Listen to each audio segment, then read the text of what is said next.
In the face of adversity, Lien, an orphan who was on the brink of ascending to the pinnacle of his life, suddenly finds himself transported to a new world, ushering in a fresh beginning. Forced to become a Beastmaster, wielding a contract bracelet that enables him to command myriad beasts, he embarks on a journey through a foreign realm. With the dual talents of evolution and the fated one, how can he not defy destiny? Chapter 1. The Misfortunes. Ah, sob sob. Lien awoke from a dreamlike state, stretching his limbs and yawning widely. With his vision still clouded by sleep, he began to fumble around, relying on memory to locate his phone and ascertain the time. After an extensive search with his left hand, he failed to find his phone. Instead, his palm brushed against what felt like cool, prickly grass. Rubbing the remnants of sleep from his eyes, he reluctantly opened them. What the hell? What the hell? What the hell? Had my home been demolished? How did I end up sleeping on the grass? Lian's shock turned to expletives as he surveyed the vast expanse of grass and the distant thickets. When did this happen? How could he have been so oblivious to the fact that his home had been taken from him without a trace? No, this wasn't just a demolition, the environment was unfamiliar. And having lived in a community for over a decade, he immediately recognized the stark differences. Was he in the wilderness? Goodness, was I cast out by someone? Lian couldn't help but ponder this. He sprang to his feet, inspecting his body for any abnormalities. After carefully assessing himself and confirming he was unscathed, he began to observe his surroundings. He contemplated calling the authorities, but after searching himself thoroughly, he realized he had no phone. His mind raced to a conclusion. He must first escape this place. Confusion clouded his thoughts. How could this happen to him, a seemingly model young man? Could it be? He sprinted in a chosen direction, unwilling to linger in this strange place. All around him was nothing but grass and thick woods, and he had just heard a growl. There was no need for speculation. The only source of such a sound in the forest could be none other than a wild beast. Bang!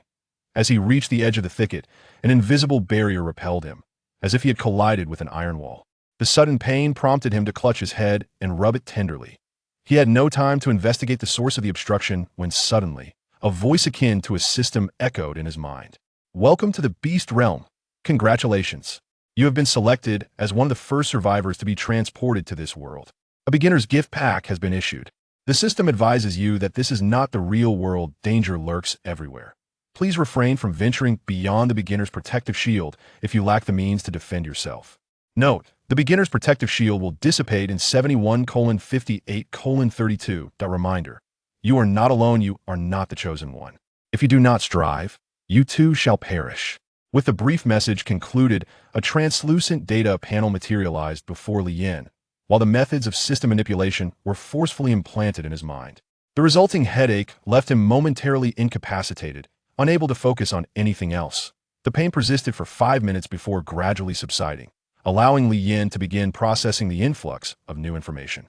As he sat on the ground, a cooling period of over 10 minutes passed, during which Lian's expressions morphed from terror to curiosity, then tranquility, excitement, and finally, to exhilaration. In those fleeting moments, his mind became inundated with extraordinary experiences. To summarize, he had transcended. Eureka! He let out a triumphant shout, the earlier pain forgotten amidst the exhilaration. Gazing up, the interface was clear and straightforward. Lin. Human. Level none. Beasts none. Talents none. Evolution points none. Hidden talent. The abandoned one. This talent, bestowed upon the host due to his tragic past and orphan status, is a manifestation of the system's compassion. Note, this talent is currently sealed and can only be utilized upon reaching the 10th tier of cultivation. Upon reading this, Lien felt a sense of indignation, prompting a flood of memories from his past life. Abandoned at birth by his parents, he roamed the streets, enduring bitter cold. Fortunately, he was rescued by kind-hearted individuals and sold to a relatively affluent family.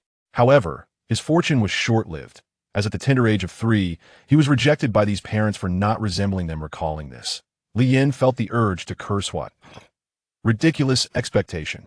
He was then sent to an orphanage, where a lump sum for 15 years of care was paid without hesitation. To this day, he remained unaware that such a transaction existed in orphanages. What a disgrace. Yet, during his time at the orphanage, his life was fraught with challenges. While others were served meals, he had to fend for himself. Petit 3 years old, aside from his knack for cursing, he had little else to offer. Fortunately, eating wasn't difficult lacking chopsticks or spoons. He resorted to using his hands. Thus, after enduring myriad trials in the orphanage, he eventually matured and, at 17, thanks to the favor of a deceased benefactor, found himself lying in a hospital for nearly a year.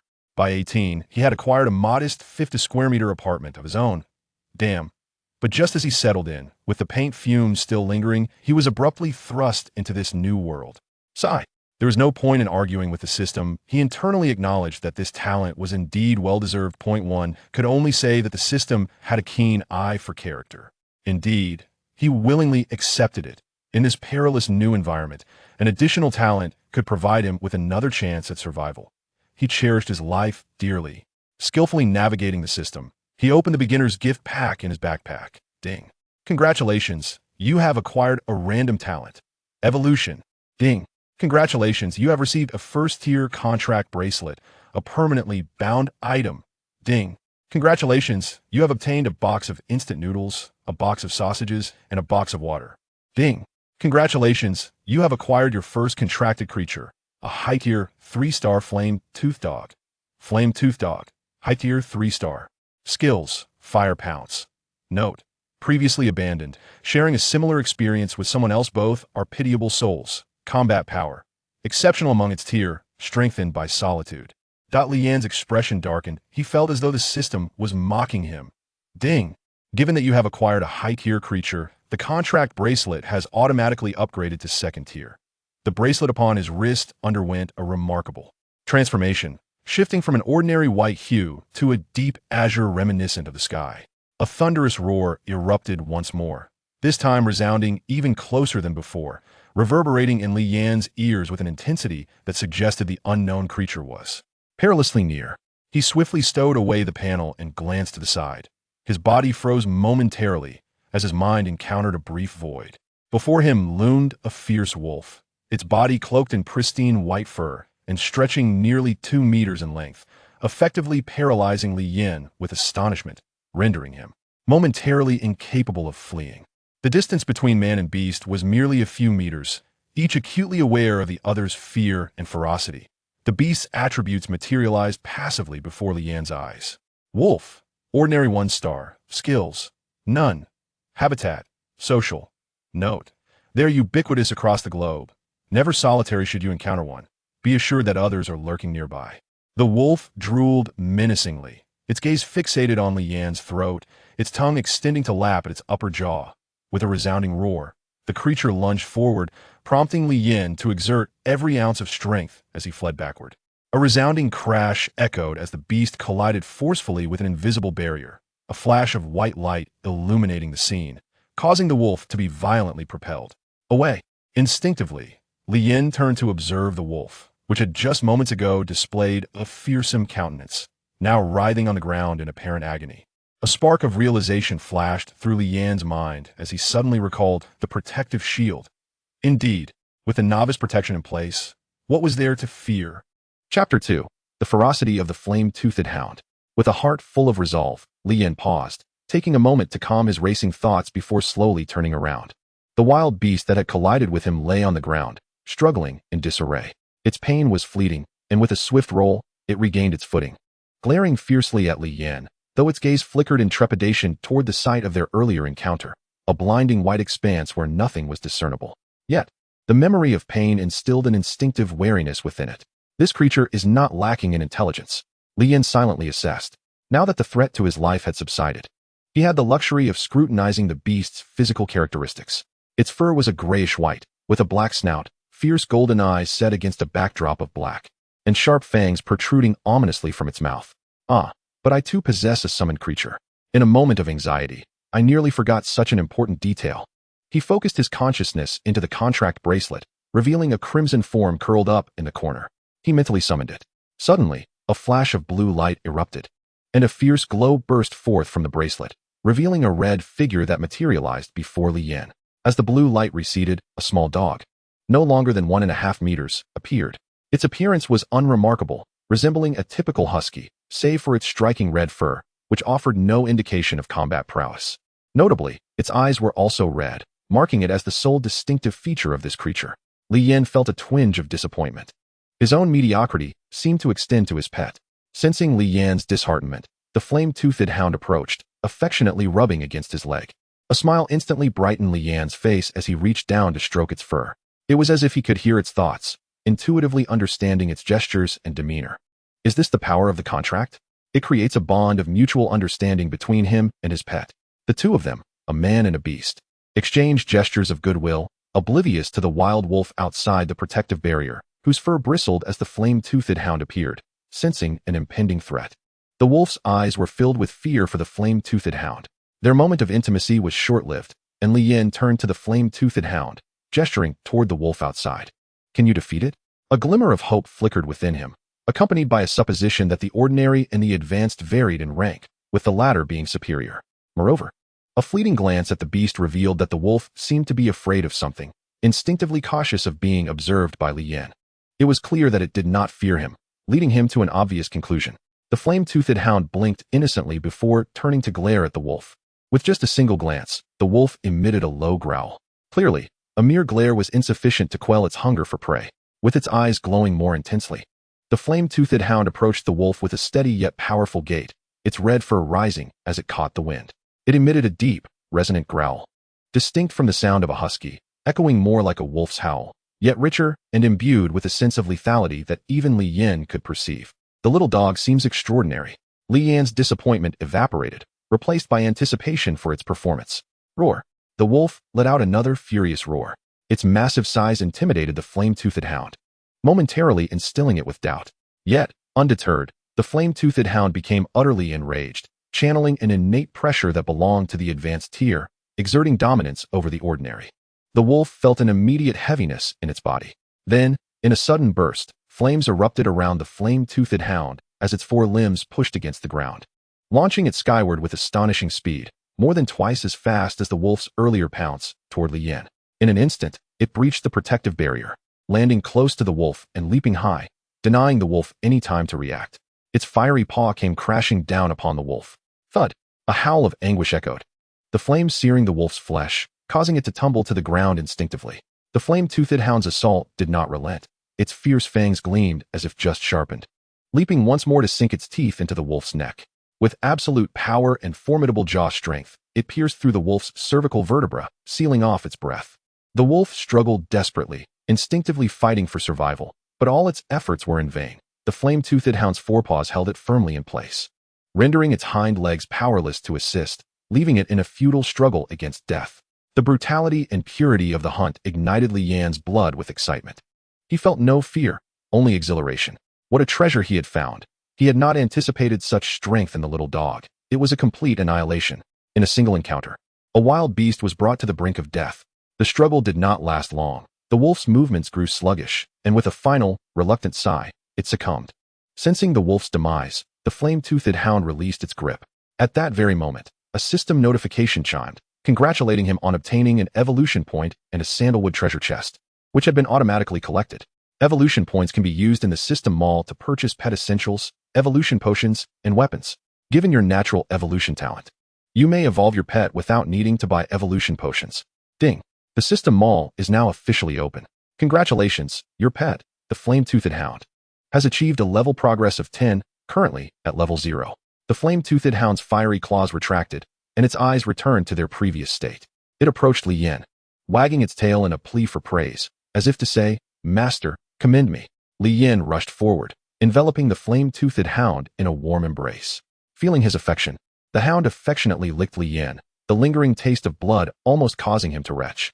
In an effort to spare the young beast's feelings, Li Yan decided to give it a powerful name. From this day forth, you shall be called Little Dog. Woof! The flame-toothed hound joyfully barked. To deepen their bond, Li Yan affectionately called out to the hound a few more times, ensuring it understood that this was its new name. After some playful banter between man and beast, the little dog barked at Li Yan. Are you hungry? Woof! The little dog replied. Understanding its need, Li Yan produced several sausages and offered them to the hound. The little dog observed for a moment, sniffed the air, and then extended its front paw. A flash of crimson ignited, and the sausage casing was incinerated, revealing the meat within, which the hound devoured in a single bite.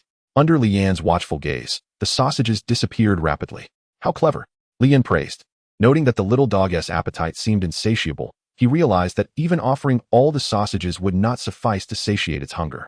A thought struck him as he glanced at the wolf's carcass outside the protective barrier. A plan formed. Chapter 3, World Channel, Evolution Potion. Little dog, go fetch that beast's carcass. I shall prepare a feast for you, Li Yin instructed. The flame-toothed hound understood and swiftly ran to drag the wolf's body back to Li Yan's side, leaving a trail of blood in its wake. Li Yin busied himself, surveying the surroundings, which were littered with weeds, withered wood, and stones. In an attempt to maintain a low profile, Li Yin gathered some stones to construct a makeshift grill, placing fragments of wood beneath it and procuring a few fresh logs. With everything nearly prepared, the only thing lacking was a fire. Li Yin cast a playful glance at the fire-fang hound, then hesitated momentarily. Little pup, could you ignite this wood with your fiery claws? To ensure the hound comprehended, Li Yin demonstrated. The fire-fang hound, appearing somewhat perplexed, lifted its forepaw, and suddenly flames spontaneously ignited upon its claw, yet it felt no pain. Instead displaying a look of sheer delight. Li Yan's heart swelled with joy, realizing the hound understood his intent, and promptly placed the dry wood atop the flames. The hound observed with a puzzled expression, still unaware that it had transformed into a creature of remarkable abilities. The wood, being dry, quickly caught fire, and soon the flames beneath flared up, marking the prelude to their barbecue. After a swift tug-of-war between man and dog, a wolf's leg was torn away. The fire-fang hound, thinking it was a treat for itself, was about to take a bite when Li Yin intervened, leaving it to sit in dismay. Li Yin chuckled softly, offering a comforting pat. Barbecuing, after all, is a lengthy endeavor. Seizing this moment, Li Yan's mind swiftly organized information and contemplated the system, as well as planning his future course of action. From previous system notifications, it was evident that he was not the sole individual to arrive in this world. Rather, he was among the first wave, implying that many others had come along. Did that suggest the existence of a chat option?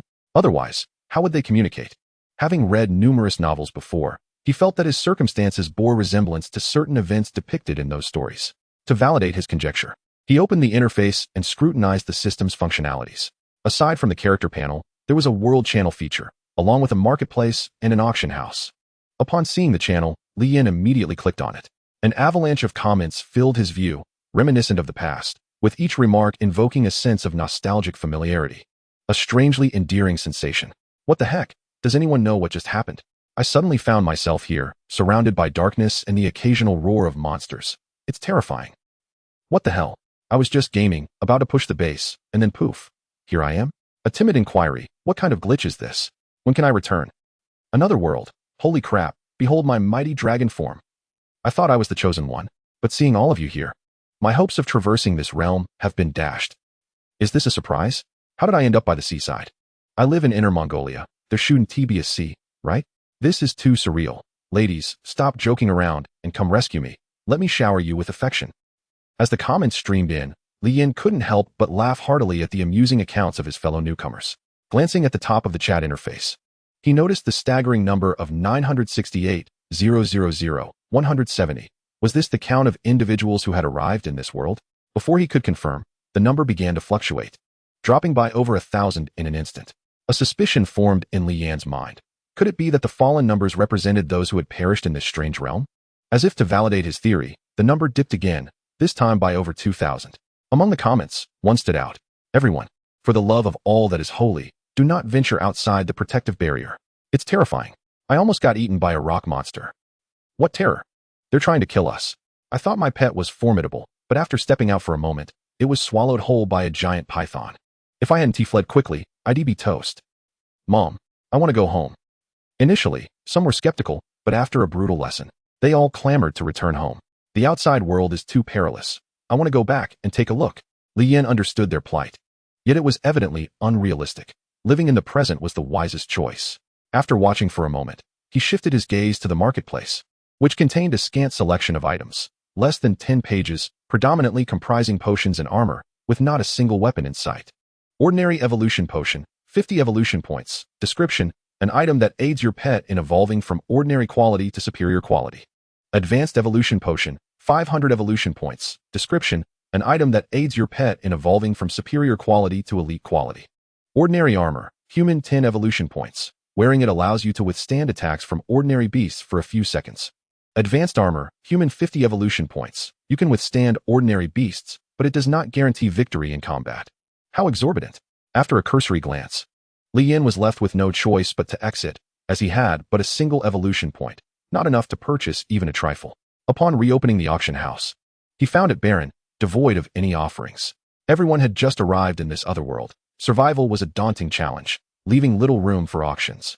Returning his focus to his inventory, he contemplated his spoils and mentally commanded the interface to open. Ding! Congratulations. You have received a bag of tissues. As one living alone in this other world, you are bound to find it quite essential, especially being a man. Li Yin vehemently denied this. The system was clearly playing tricks on him, silently scheming, and even if he scolded it, it remained oblivious, relishing in its mischievousness. At this moment, Li Yin genuinely had reason to suspect that this system was targeting him. Ding! Congratulations, you have received 3 evolution points, totaling 4 points. This is commendable. 9. Then, it went silent. Truth be told, it felt quite stingy. No wonder the death toll was plummeting. Laboriously slaying a beast yielded such meager rewards. Surviving proved to be an arduous task. A howl erupted, snapping Li Yin back to reality as a scent of charred flesh wafted through the air. Oh no! He hurriedly flipped the wolf's leg over, casting an apologetic glance at the hound. Thank goodness it couldn't speak. Otherwise, it would certainly be cursing him out.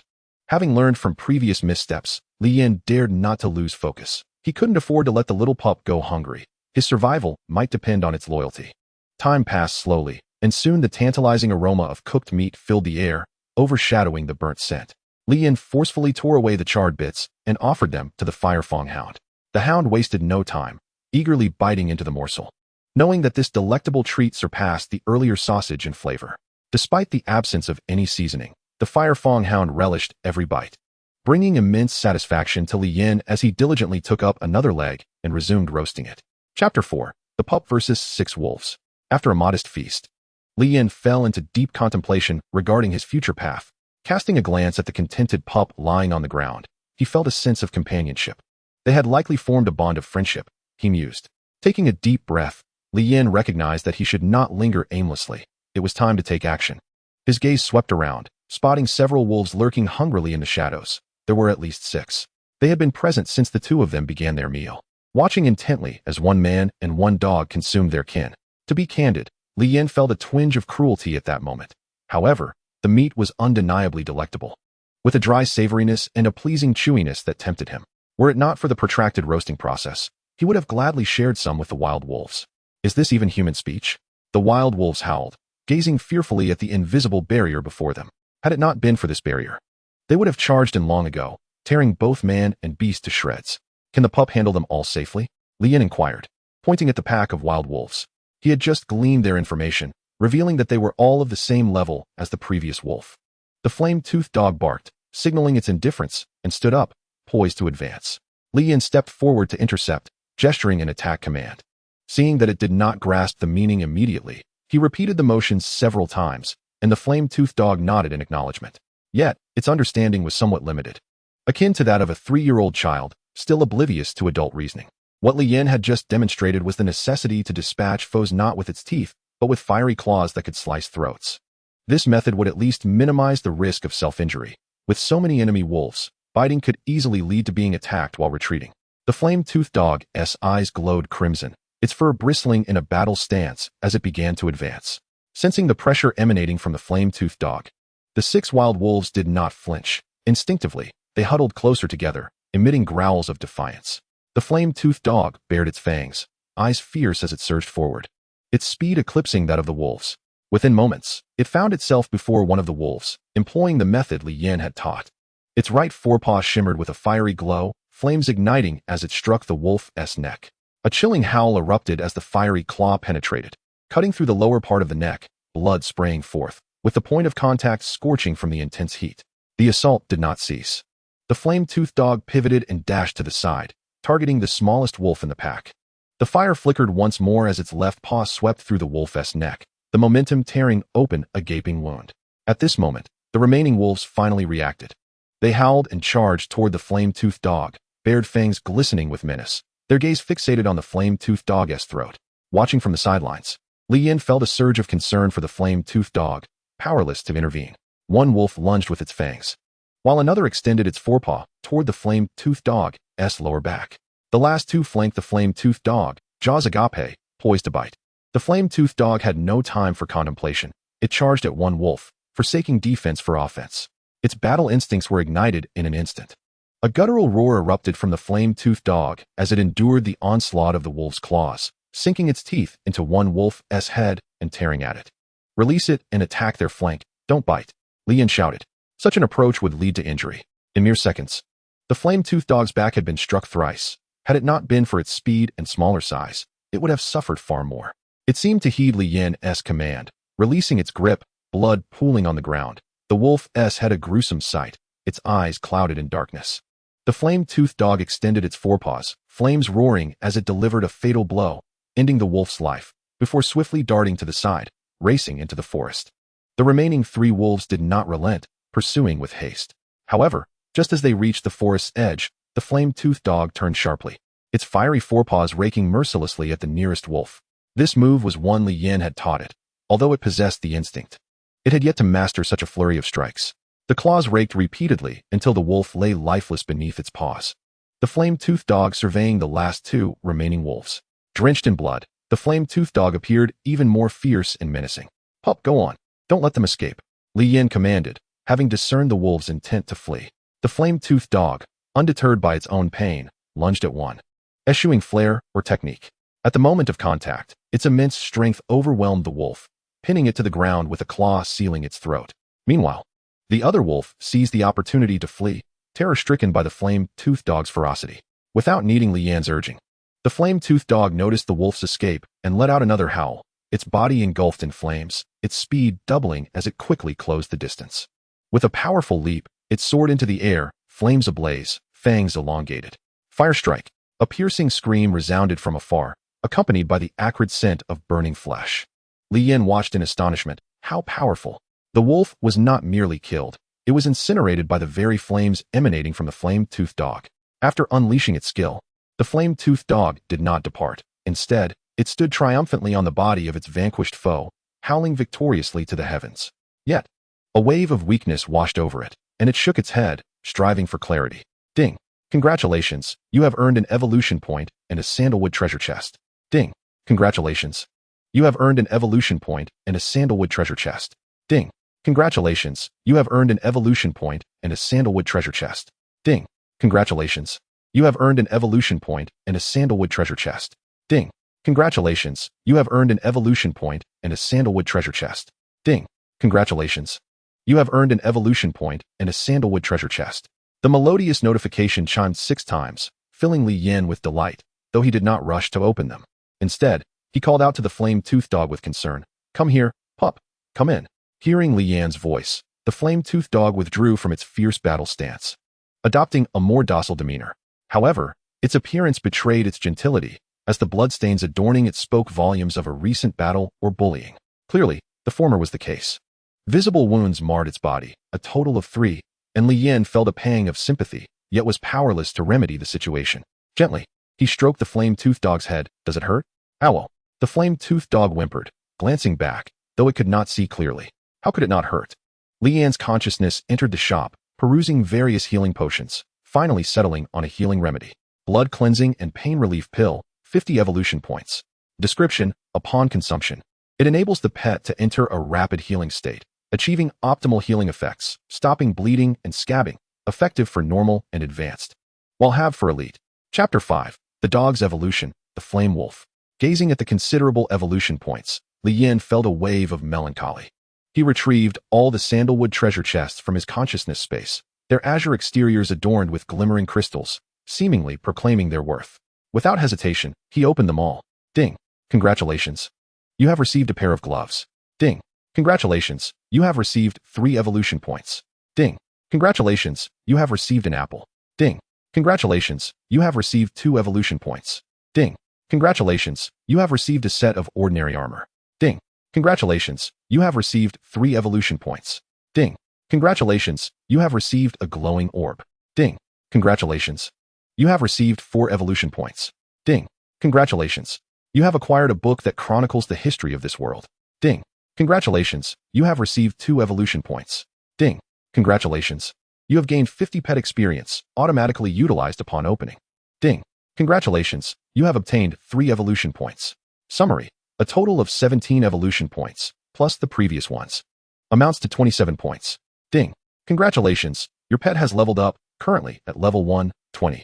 A radiant white light emanated from the body of the flame-toothed dog, which let out a comfortable roar as its injuries began to heal. The bleeding had ceased, yet the wounds remained. Not enough. Li Yin sat despondently on the ground, pondering his options. The puppy was now his beacon of hope, his lifeline. It must not be harmed. The flame-toothed dog sat beside Li Yin, leaning against him, licking its most recent wounds, its tongue barely reaching. It is still my friend, my closest companion. Li Yin reached out to wipe the bloodstains from the dog's eyes and gently patted its head. Ding. The system alerts you. The evolution talent is now available for use. Li Yin. Human. Level, none. Beastmaster. Flame-toothed dog. 1, 2. Talent. Evolution, available. The first usage only consumes 1/10 of the normal evolution points. Evolution points, 27. Hidden talent. Child of the heavens. Indeed, it can be used. Earlier, it showed as unavailable, indicating the usage conditions are directly related to evolution points. I had thought there were special conditions for usage. It turns out it was simply a matter of insufficient evolution points. When I saw the evolution elixirs in the shop, I had thought my talent was rather useless. But now it seems I am fortunate.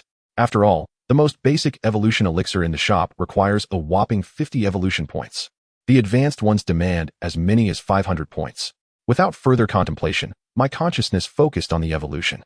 Suddenly, the flame-toothed dog rose from the ground, howling towards the heavens as if guided by some unseen force. Subsequently, with its weary body, it struggled to re-enter a state of battle. Li Yin was uncertain about what would unfold next, but it should not be a bad thing. Evolution signifies strength. This system should not deceive. A thunderous sound erupted from the sky. Unbeknownst to him, a thundercloud had formed above, casting a shadow over both him and his beast, enveloping them in darkness. This can't possibly be a tribulation. Li Yin gazed upward in astonishment. The thunderclouds intertwined and layered, seemingly ready to unleash rain, yet also poised to strike with lightning. Directly beneath it, the flame-toothed dog gazed at the thundercloud with a sacred expression, letting out a roar, its fur bristling as it fixated on the impending lightning. A flicker of lightning danced within. Suddenly, a crimson contract ring formed beneath the flame-toothed dog, encircling it. At that moment, the thundercloud above completed its gathering, unleashing a bolt of lightning accompanied by a beam of red light, enveloping the flame-toothed dog within it. A howl of agony erupted from the flame-toothed dog, a sound of profound suffering, followed by continuous wails. Li Yin felt his heart ache in response. Damn, this evolution is utterly treacherous. It's as if one must risk their life to evolve. Had he known it would be like this, he would not have allowed the puppy to ascend without any preparation. If anything were to go wrong, Li Yin would be consumed by guilt. The evolution continued. The pain did not relent, yet it seemed to be gradually easing, as the flame-toothed dog's cries had diminished significantly. Perhaps it was simply exhausted. The red light and the barrier of the contract formed an evolution barrier that deterred Li Yin from approaching. Even getting too close would result in backlash. Mere mortals must not come near. This was the system's warning during evolution. Li Yin waited anxiously outside, hoping for the success of the flame-toothed dog's evolution. Time ticked by, and the barrier remained silent, becoming eerily quiet. Were it not for the contract bracelet indicating that the flame-toothed dog was still alive, he would have truly feared the worst. Suddenly, a brilliant light erupted from within the barrier, red with a hint of blue, flashing intensely, forcing Li Yin to close his eyes against the blinding glare, afraid to open them for a long while, until a resonant and powerful beast roar echoed. Ding! Congratulations! Your flame-toothed dog has successfully evolved, advancing to the Elite 1-star Flame Wolf. Flame Wolf, Elite 1-star. Skills, Fire Body, Flame Breath, can be used in Fire Body state. Flame Immunity 30, Passive. Bloodline, none. Note, the flame-toothed dog, through evolution, has activated a trace of flame bloodline buried deep within its body, successfully mutating into a Flame Wolf. Combat Power, comparable to Elite 3-star, with formidable defensive capabilities. Li Yin opened his eyes instantaneously, and before him stood a small red dog, which immediately pounced on him. Bang! Both man and beast tumbled to the ground. Hey, no licking, stop. Haha. The puppy's affectionate gestures left Li Yan's face covered in slime, his body itching. Yet he bore no disdain, rather he welcomed it with joy. Little dog, have you successfully evolved? Why do you still look the same? Li Yin queried in confusion. Owl. The puppy seemed equally perplexed, barking as if to indicate its own confusion. Oh, it's all right, as long as you're okay. Li Yin joyfully embraced the puppy, as long as it lived. The transformation was inconsequential. Ding. Congratulations, you are the first to possess an elite-level pet. rewarding you with a pet egg and 50 evolution points, bringing your total to 52. Ding. A world announcement will soon be broadcast. Do you wish to reveal your true name to the world? A barrage of notifications left Li Yin momentarily flustered. After careful consideration, he chose not to reveal his identity. Being mediocre, he had no desire to become the center of attention. Everyone dreams of fame, yet it requires strength to attain it. This truth had been ingrained in him through years of experience. Ding. Congratulations XXX for acquiring the first elite-level pet. May everyone strive onwards, conquering the other world and creating brilliance together. Ding. Congratulations XXX for acquiring the first elite-level pet. May everyone strive onwards, conquering the other world and creating brilliance together. Ding. Congratulations XXX for acquiring the first elite-level pet. May everyone strive onwards, conquering the other world and creating brilliance together. This shocking system announcement left the World Channel's audience dumbfounded, plunging the chat into silence. However, the silence lasted only a few seconds before erupting into a barrage of comments. What the heck? This is cheating, absolute cheating. I don't even have a regular 2-star pet, yet you've advanced to 3 stars? Wow, a big shot. Brother, I'm your long-lost sister. Do you remember me? It's okay if you don't. Just send me a private message with your address. I'll come find you right away. Our parents are so worried about you. If it weren't for this announcement, we wouldn't even know you were here. Wailing. The story upstairs is a bit too much. It's leaking all the way down to me. Big shot. Please take me with you. I'm willing to pay. My family is very wealthy. Just take me back, and I'll share half my inheritance with you. Damn. I have recently acquired a high-level pet, a feat that demanded immense effort and cost several lives in the process. Yet, he somehow received an elite-level creature effortlessly. How is that fair? In a desolate expanse, a group of individuals congregated, fervently discussing their grievances. Chapter 6. The Moment of the Hunt. A pet egg, perhaps? Li Yin unveiled the egg bestowed by the system, its exterior adorned in an enchanting blend of orange and blue, the two hues intertwining and occasionally emitting a radiant glow. It appeared that the creature within was anything but ordinary. Lowering his gaze, he observed the contract bracelet undergoing yet another transformation, its color shifting once more, now embellished with a lustrous gem that exuded an air of nobility. The form had changed, and the space for pets had expanded, now accommodating 3 slots. How does one incubate it? Should I place it inside or? Ding. Incubation initiated. As this is your first hatching, the time required will be halved. Remaining time, 47, 59 hours. It turns out that a mere thought suffices. Li Yin rubbed his forehead, glancing at the incubation timer. 2 days, even after the time reduction. He shrugged in discontent. The pet egg lay quietly within the contract bracelet, awaiting the countdown, while Li Yin exited the realm of consciousness. Evolution. Ding. Your evolution points are insufficient. Evolution failed. You require an additional 948 points to proceed with evolution. The system's notification surprised Li Yin not in the slightest. One could say he anticipated this, deliberately probing the requirements for future evolution. A thorough understanding is essential for adequate preparation. He could no longer engage in such reckless endeavors. He could not bear the consequences of failure, nor did he desire it. This new beginning was a singular opportunity he must seize and never relinquish. Little dog. Woof. Though his actions might seem somewhat unkind, relentless effort was imperative for both his survival and that of the little dog in this foreign realm.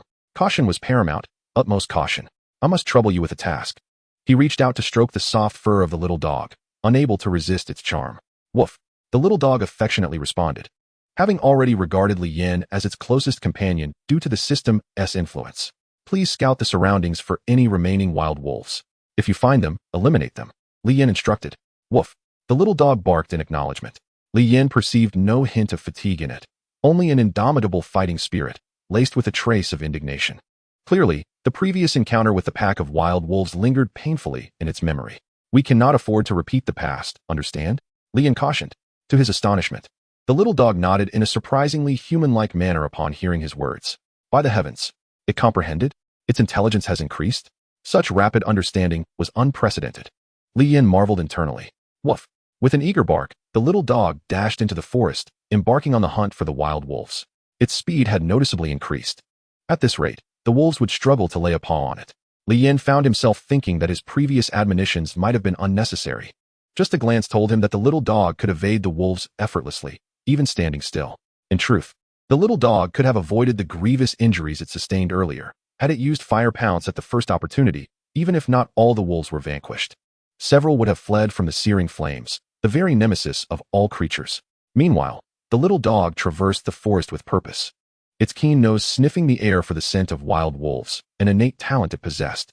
This ability granted it an advantage, leading it swiftly to a trio of wolves, seemingly in search of prey, unaware they had become the hunted. As it approached, the little dog crouched low, skillfully utilizing its intelligence to remain undetected. Gradually, it crept into striking range, then leaped forth, transforming into a blazing fire wolf, bursting through the flames.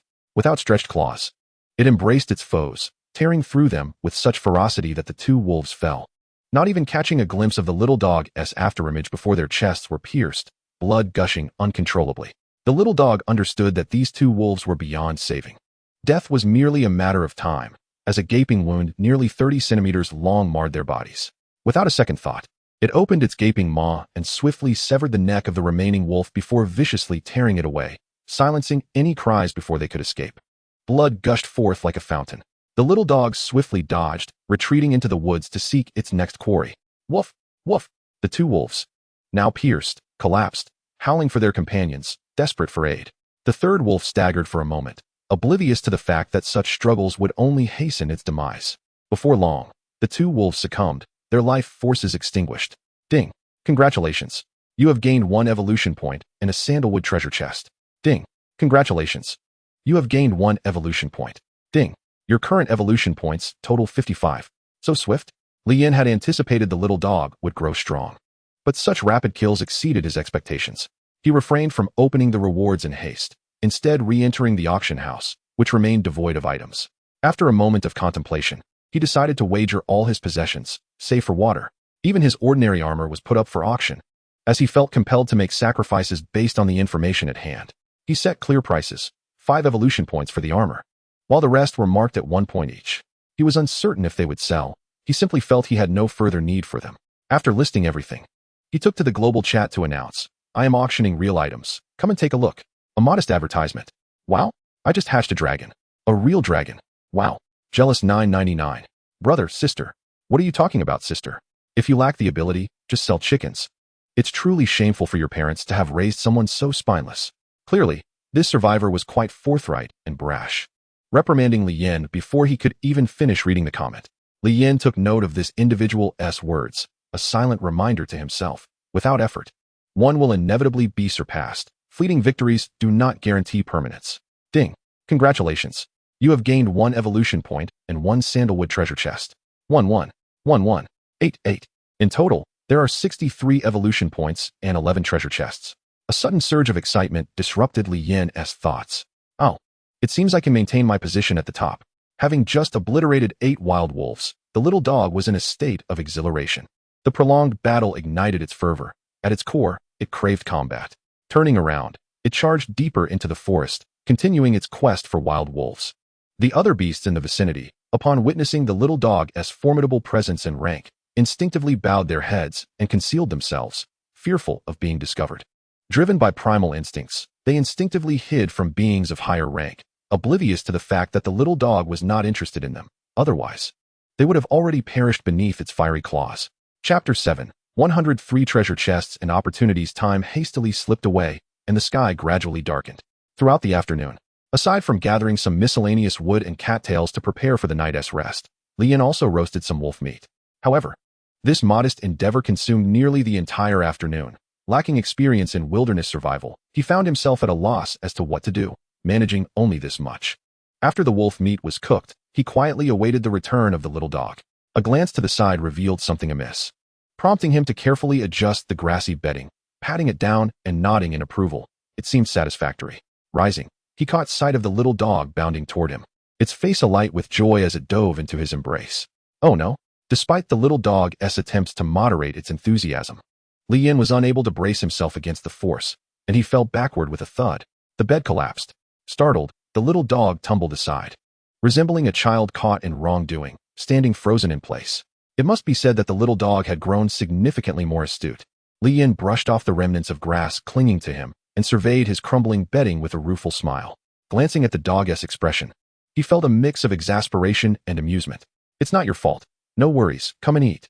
Seeing that Li Yin bore no resentment, the little dog's demeanor instantly brightened as it scampered to the roast wolf leg, eagerly gnawing at it. It was clearly famished, An afternoon filled with relentless running, searching, and battling had left it not only mentally strained, but physically exhausted. Although it could have feasted on the slain wolf meat, having tasted the roasted delicacy, it had become rather picky. Watching the little dog devour the meat brought genuine joy to Li Yin, proving at least that he still had some utility. The afternoon's battles had also bestowed upon Li Yin a bountiful collection of evolution points and a staggering number of sandalwood treasure chests, 103 in total. What a formidable figure that represents. It indicated that throughout the afternoon, the little dog had slain a remarkable 103 wolves. Li Yin had spent his afternoon basking in the delightful chimes of the system notifications, which were nothing short of enchanting. With a flick of his consciousness, he opened all the chests. He could hardly contain his eagerness to see what treasures awaited him. Ding! Congratulations! You have obtained materials, 1 white peony leaf, 3 evolution points. Ding! Congratulations! You have obtained materials, 1 exploding spirit pill, 3 evolution points. Ding! Congratulations! You have obtained materials, 1 ordinary armor, 2 evolution points. Ding! Congratulations! You have obtained materials, 1 bottle of plain water, 3 evolution points. Ding! Congratulations! You have obtained materials, 1 bottle of experience potion, for evolution points. Ding! Congratulations! You have obtained materials, 1 word spirit sword, 5 evolution points. In summary, 61 food items, with some overlap, over 10 materials, 9 bottles of experience potions, 20 pieces of equipment and pills, totaling 476 evolution points. It was an absolute windfall.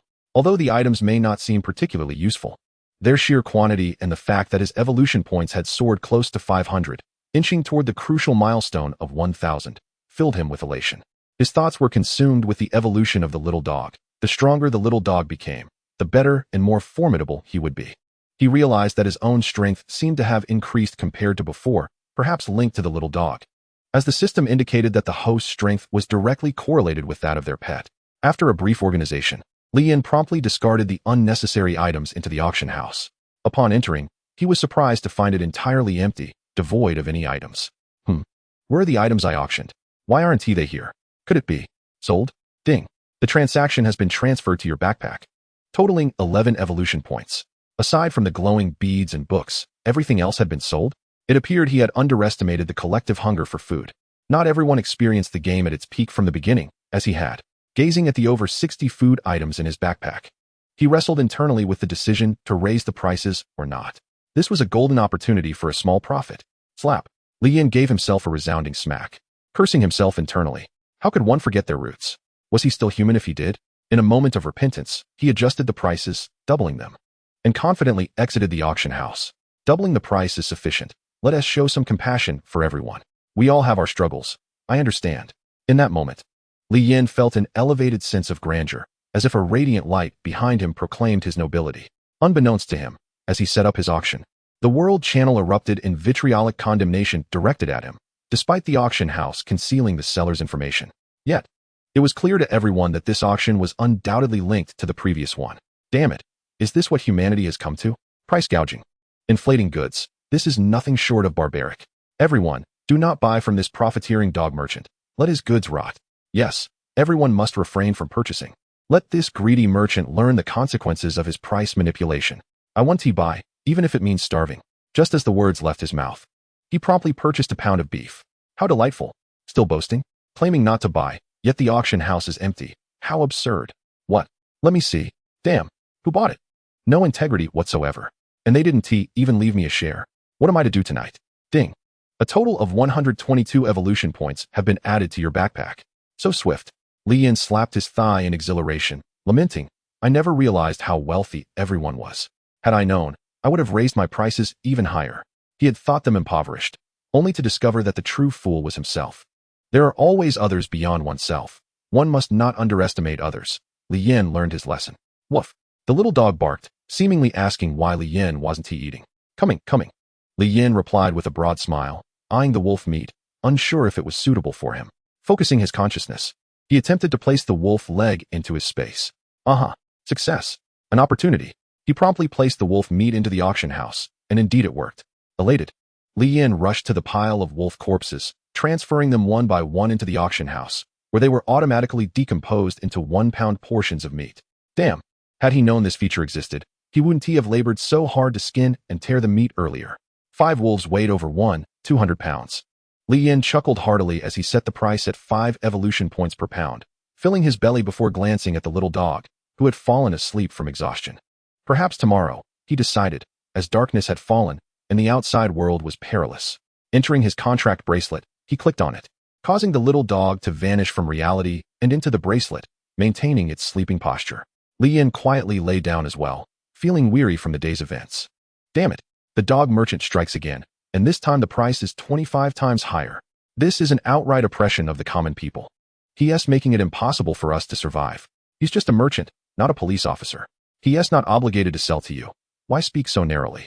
Do the people above truly not understand how difficult it is to kill a mere ordinary creature? Do they not grasp the feeling of teetering between life and death? Why should he sell at exorbitant rates and not face our criticisms? Exactly. That guy is a fool and a lackey, defending the dog merchant without a conscience. A tempest of commentary erupted from the global channel. Some merely followed the crowd, others clamored with enthusiasm, while a few discreetly nodded in agreement. These actions are the folly of the foolish. The astute have already placed their orders and emptied their shopping carts. Meanwhile, the wise, through keen observation, discerned a subtle trick and a business opportunity. Why not try selling the meat from the monsters we slay? Proposed the eldest of the trio. Indeed. The younger brother soon exclaimed with delight, I knew it would be like this. What a clever fellow. The man smiled in response. Chapter 8. Evolution Revisited, the Fiery Wolf. The experience potion, Beast, shares the same nature as pet experience but boasts enhanced effects, increasing the current fixed experience by 5. After numerous fierce battles, the little dog had now reached 73 of level 4. With a higher level, it was unclear whether the experience had decreased due to the lack of lower-tier foes or simply slowed down overall. Regardless, progress was significantly slower than before. It should have been nearing level 10 by now. However, there was a silver lining. Levels could be inherited. Without hesitation, Li Yin utilized 9 experience potions. A flash of white light enveloped the little dog, prompting a notification that its level had surged to 5, now at 18. Ding! Congratulations, your pet has reached level 5. Attack and speed increased by 10, and the bond effect has been activated. Bond, loneliness. The fiery wolf holds an extreme fondness for its master, harboring trust and anticipation. It yearns to be by its master's side at all times. Explanation: when within 10 meters of it, its attack power is increased by 20. Who would have thought I held such significance in the little dog's heart? Li Yin mused as he lay beside it, gently stroking its sleeping head. After a while, feeling content, he too drifted off to sleep. The following morning, Li Yin awoke to the sounds beside him, reluctantly opening his eyes to find the little dog sitting obediently, gazing at him with a protective demeanor, though its growling stomach betrayed its hunger. Are you hungry? A woof. Li Yin chuckled, reluctantly rising to assume the role of chef. Drawing on yesterday's experience, he deftly disposed of the remaining wolf carcass at the auction house and quickly prepared 20 pounds, igniting a fire to roast it. The leftover wood from the previous day was still sufficient. The roasted meat soon emerged from the chef's busy hands, and both man and beast indulged joyfully, with Li Yin grinning throughout. The influx of over 6,000 evolution points brought him immense satisfaction. Indeed, all the meat he had placed at the auction had sold out. Who would have thought that everyone else is a master of entanglement, existing on a different plane than my impoverished self? However, it seemed the opportunity to sell meat had also been usurped by others. The auction house was now filled with all manner of meat, priced lower than what he had previously offered. He noticed that the current average price lingered at 2 evolution points per pound. They've pilfered my idea, and I cannot even hold them accountable.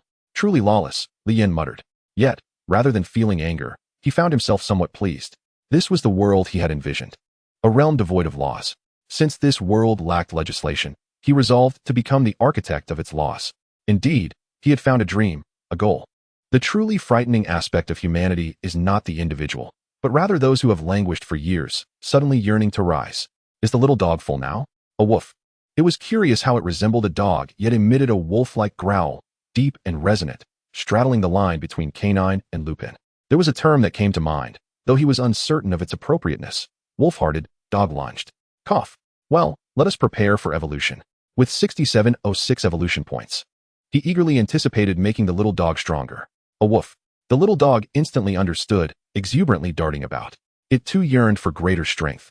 Despite the potential dangers of immediate evolution, it was undeterred, as it was in its nature.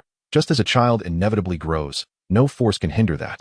Li Yin swiftly assessed and purchased a blood-cleansing pain relief pill and a thunder resistance pill worth 100 evolution points. The thunder resistance pill, 100 evolution points, explanation, can partially resist electrical attacks. These two pills were deemed the most cost-effective and suitable after his review, which was also influenced by the limited variety within the marketplace, where most potions were priced under 1,000 evolution points, barring evolution pills. Having prepared adequately, he placed the pills beside the little dog and advised it to brace for any discomfort before consuming them. The evolution commenced. Ding. Evolution successful. Evolution points. 1,000. A radiant glow enveloped the little dog. It felt neither pain nor discomfort. Indeed, it was somewhat pleasant. The little dog basked in the afterglow of the brilliance. Is that it? Li Yin marveled, observing as the information transformed the little dog into an elite level 2 creature. This was quite different from his expectations and unlike the previous experience. It felt rather mundane. The first evolution had been akin to a tribulation, yet this time. Little dog, do you feel any discomfort? A woof, replied the little dog, indicating it felt no discomfort, its body warm and vibrant with excitement. After a few more exchanges, he initiated the second wave of evolution, with 5,556 evolution points remaining. That should suffice. Evolution. Ding. Evolution successful. Evolution points. 1750. The same operation, the same reaction, yet this time the radiant glow lingered longer. And the little dog appeared even more comfortable, absorbing the luminous energy as its entire body transformed. Muscular, yet its size remained unchanged. With the prior experience, he felt less surprised this time. After offering reassuring words, he proceeded with a third evolution, having also discerned a pattern. Golden beams of light cascaded down, enveloping the little dog, beneath which a square character inscribed with rare appeared both above and below the light. The golden radiance suddenly expanded and contracted, the beams rapidly descending until they shrank to a width of 4 meters and a height of 5 meters. Outside, Li Yin could see nothing of what transpired within, only silently wishing for the best. A roar erupted from within, flames bursting forth, though it was quickly subdued by the golden light. Li Yin could not ascertain what was happening inside. He could only infer from the recent sounds that it did not seem like a cry of pain, for he detected no hint of suffering in the voice. The evolution continued, and as time passed, the golden glow began to fade. After a quarter of an hour, the light had diminished significantly, revealing a brilliant crimson hue, no longer suppressed by the radiance, gradually spilling beyond the seal of the character, blending and harmonizing with the golden glow. The little dog appeared to be absorbing the power of the evolutionary light, transforming it into its own energy. A woof. Another thunderous roar erupted, and a massive figure, ablaze with fierce flames, burst forth from the evolution barrier, coming into view before Li Yin. Ding. Evolution successful. Evolution points. 2,500. Remaining. 1306. The colossal form stretched nearly 4 meters in length, towering and imposing, exuding an aura of dominance that left Li Yin breathless. Though he recognized this as the evolved appearance of the little dog, instinctively, he felt fear, his body trembling, as if aware it might have startled Li Yin. The little dog immediately shrank back to its previous form, affectionately trotting to Li Yin's feet and nuzzling against him. The little dog has transformed once more? Was that just now its combat state? Li Yin, astonished, scanned the data of the little dog. Fire Wolf, rare 1 star. Skills, Body of Flame Forging, tier. Breath of Flame, usable in Body of Flame Forging state. 50 Flame Immunity, passive. Nemesis of wood-based creatures, passive. Bloodline, unknown bloodline is awakening. Explanation, instincts ignited, absorbing all evolutionary energy, resulting in genetic mutation and subsequent evolution into the Fire Wolf, a variant of the Flame Wolf. Combat power, comparable to rare 3 star. Possessing formidable defensive and destructive capabilities, inflicting greater damage to wood-based creatures. Bonds remain unchanged. Chapter 9, Life and Death Crisis. Ding. Congratulations. Your pet is the first to reach rare level, earning 500 evolution points and a randomly assigned weapon of unlimited level, though higher levels are more challenging to trigger. Ding. Since you are the first contract master to possess a pet, would you like to share your remarkable achievement in the world channel for others to revere and praise? After contemplating, Li Yin deemed it was not yet the time for hubris, opting to decline. Since it was not mandatory, he chose silence. Currently, he has 1,806 evolution points. Ding. Congratulations, your contract bracelet has upgraded to tier 4. How does it feel, little dog? Li Yin inquired. Roar, roar. The little dog jubilantly expressed its joy, growing even more affectionate towards Li Yin, aware that its transformation was all due to the efforts of the man before it. Oh, little dog. You seem to have grown a tad wiser. Realizing the dog's meaning, Li Yin was taken aback. Is it that with each evolution, not only is there an enhancement in strength, but also in intelligence? Roar. The little dog indicated it did not know, only that it could comprehend Li Yin's words. With the system's virtual translation, communication between Li Yin and the little dog had become nearly seamless. Li Yin felt that the day the little dog spoke was not far off. At this pace, anything was possible. To hasten that day, let us go, little dog, onward. Let us hunt beasts. He retrieved the ordinary armor, and that singular longsword obtained the previous day. Spirit sword, ordinary level. Attack, 1.5 stars. Explanation: a weapon capable of piercing ordinary level creatures, exceptionally sharp. After a brief inspection, he also took out the randomly assigned weapon from the system, shaking it. Ding. Congratulations. You have acquired an elite level weapon. Elite weapon, broad-bladed longsword. Attack, 3.5 stars. Explanation: a longsword that can slice through iron like mud. Possessing it will greatly enhance your combat prowess, and selling it is also a viable option. Oh, this seems rather promising. Roar. The little dog cheerfully cheered. Nothing is more entertaining than battle. A little battle maniac. Li Yin chuckled. With the little dog's strength further enhanced, it should be more than capable of protecting him. The previous day, the little dog returned unscathed, leading Li Yin to speculate that the beasts outside were likely of a lower tier or situated not far from the defensive shield. Throughout their journey, they did not intentionally seek out traces of beasts, but instead headed towards the carcass of the wolf that had perished the day before. Ultimately, working for others is not as gratifying as engaging in trade. Having tasted the sweetness of profit, Li Yin decided selling meat could sustain them for another day. Before setting off, he noticed the quantity of meat was rapidly dwindling. Evidently, not many were aware of this loophole, or perhaps everyone was deliberately concealing it, quietly amassing wealth. After all, the vast majority of riches are generally held by a select few. They did not make a concerted effort to hide their presence, striding boldly through the jungle. On the surface, carefree, yet internally, Li Yin remained vigilant, acutely aware of the omnipresent dangers outside. He dared not be careless. The little dog, however, showed no fear.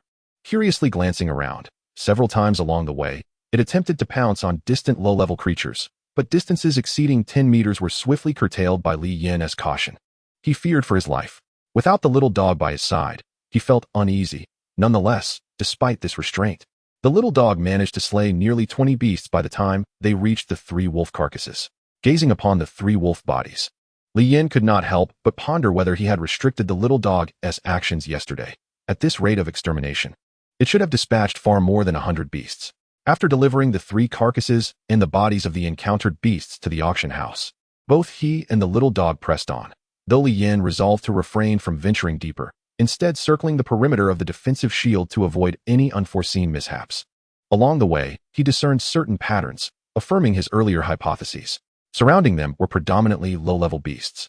Even the strongest ordinary 3-star creature fell victim to the little dog's strike, unable to react before meeting its demise beneath a single paw. So powerful. One touch. One death. Li Yin's heart surged with excitement. Continuing, as long as you stay within 20 meters of me, we shall be fine. Li Yin instructed the little dog, prioritizing evolution points over his own safety. Roar. A slight release of restraint, the little dog dashed towards a certain direction, followed by a cacophony of beastly cries. Were there still beasts hiding there? Lacking the little dog's keen observation and sense of smell, Li Yin could not detect the lurking predators awaiting to ambush him. He sprinted forward, determined to fulfill his role in gathering resources. He must not be useless. However, clad in armor and with a sword at his side, the weight was indeed burdensome, yet still manageable. With the little dog's breakthrough, he noticed a significant enhancement in his own physical capabilities compared to yesterday. He doubted he could have endured this weight until now. The one-sided slaughter continued, a busy figure weaving through the trees, each pass marked by a beaming smile, which he could hardly contain. Treasure chest 364-5108 evolution points 1111. The meat at the auction house soared to over 10,000 pounds, and the sudden influx of such meat left the vendors astounded. Hiss, hiss, hiss. What sound was that? Engrossed in his task, Li Yin suddenly heard a hissing sound akin to a serpent's tongue nearby. He set aside his work, scanning his surroundings. Nothing? Hiss, hiss. What more? Li Yin, regaining his composure, subtly lifted his gaze. A chill ran down his spine, cold sweat instantly soaking his back, scattering his earlier joy. A gigantic serpent, its body a blend of black and white, nearly 10 meters long, descended slowly from the tree, leaving Li Yin in a state of shock. He forgot to flee. Black and white phosphorus serpent, high 1 star. Skills, corruption. Explanation: a predator that has lived for years in the jungle, possessing unique expertise in hunting prey. Encountering it requires utmost caution and strategic response. Hiss, hiss. The enormous serpent suddenly opened its maw wide enough to swallow Li Yin whole. lunging towards him while releasing its coils from the tree, accelerating its descent to devour him. Li Yin felt as if night had fallen and rain had begun to pour. Yet why was there still a hint of green in this darkened sky? He was paralyzed with fear. All he could see was the view from within the serpent's mouth. Roar! A thunderous roar echoed from afar, snapping Li Yin back to reality. Yet he wished he hadn't returned, for he realized he was already ensnared within the serpent's jaws. The pungent odor of gastric acid caused him to faint multiple times. Yet in the face of an overwhelming will to survive, he struggled relentlessly. However, his efforts only intensified his discomfort as the surroundings began to crush his body violently, hastening the flow of acid inward. The gastric acid had commenced its corrosive assault on his form, and he could already sense his ordinary armor beginning to rot. Although the deterioration was gradual, death had become merely a matter of time. No, I cannot perish. Not yet. A deafening roar erupted from him, and Li Yin heard it, the flicker of hope igniting fervently within him. Just as he was about to cry out, a sudden flash of flame appeared before his eyes, accompanied by an intense wave of heat. The ferocious fire wolf, akin to a deity of death, effortlessly tore through the body of the great serpent and stood before Li Yin. It seemed as though he beheld a light that belonged solely to him. You've come, little pup. Chapter 10, Skill Book and Pet Egg. Roar. Just as the little pup attempted to pull Li Yin out, he was halted by Li Yan's insistence. It's all right. I can manage to escape on my own. Your heat is too intense for me to endure. Gradually, Li Yin crawled from the filthy serpent body, a foul stench emanating from him that nearly made him retch. Previously, he had been so consumed with thoughts of survival that he hadn't noticed much, remaining in a state of tension. However, having escaped death, his minor cleanliness obsession began to manifest. Turning back to the quivering remains of the serpent, the little pup, filled with rage, lunged forward and delivered a powerful blow to the serpent's head, shattering its skull and nearly incinerating it with its searing flames. He had been too careless. Had the little pup not arrived in time, his life would have been forfeited here. Thank you, little pup. Upon hearing this, the little pup wished to nuzzle against Li Yin, but realized it was still in the process of enlarging. It retreated momentarily and then dashed into Li Yan's embrace, unfazed by his filth and happily rubbing against him. You need not feel guilty. It was my own oversight. Li Yin discerned the little pup's despondent mood and understood it was blaming itself. After a brief moment of mutual reassurance, their bodies restored to their peak condition. They set off once more. While daylight still lingered, they aimed to slay more foes. Putting in extra effort early on would yield a lighter burden in the future. This time, he and the little pup agreed to confine their range to approximately 15 meters, instructing the little pup to alert him immediately upon spotting any beasts. As they gradually approached that direction together, though this method was significantly slower, it greatly enhanced their safety. The slaughter and looting continued until dusk, and finally, they were ready to return home. Following the system's navigation, they arrived back at the rain shield, which served as a protective measure for newcomers. After simply roasting the serpent meat, they embarked on their evening dining journey. This meat was indeed from the serpent that had nearly claimed his life. He held a grudge, since he could not personally slay it. He would consume it instead. To his surprise, it was quite delectable, albeit a tad tough. Thus, dinner concluded joyfully, and the weary little pup collapsed into slumber, a smile gracing its face even in dreams. It was reminiscent of a Shiba Inu. Li Yin still felt a twinge of dread, but upon opening his backpack, all fear dissipated into thin air. Sandalwood treasure chest, 670. Evolution points, 2476. Seeing all this, Li Yin realized that his efforts today were indeed worthwhile. The auction house had over 3,000 pounds of meat for sale, a diverse array. If all were sold, it would lead to a substantial fortune. Open everything. Ding. Congratulations, you have obtained a common pet egg, evolution points, 3. Ding. Congratulations. You have acquired a piece of ordinary armor, evolution points, 6. Ding. Congratulations, you have received a bottle of experience potion, evolution points, 1. Ding. Congratulations. You have obtained another common pet egg, evolution points, 2. Ding. Congratulations, you have received a first-tier skill book, absorbing it will grant immediate knowledge, evolution points, 4. Statistics, total evolution points, 5316, common pet eggs, 17, first-tier skill books, 2, experience potions, 45, everyday items, over 500, most duplicates, medicinal materials, over 50 types, including duplicates, equipment and pills, over 50 combined. The large quantity of openings seemed to have imbued him with a streak of luck, as he had unexpectedly obtained a rare pet egg. This item needed no system introduction. He knew that the source of all a contract master's power lay within their pets. The stronger the pet, the mightier the contract master. Thus, nurturing pets became a top priority.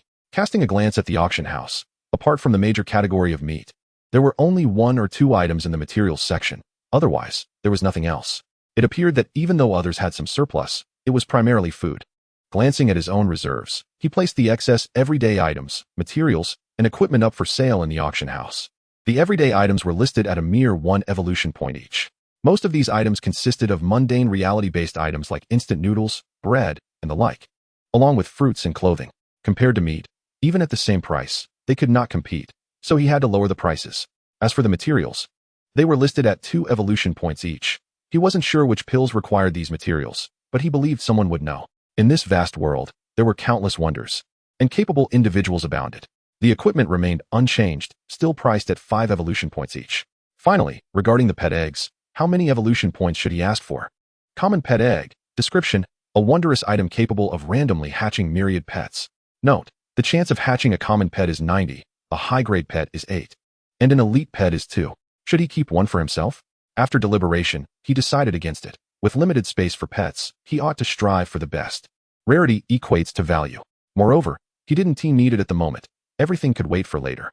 Finding the auction house's starting bid feature, Li Yin placed the pet eggs 1 by 1 for auction, starting the bidding at 5 evolution points each. Highest bidder wins.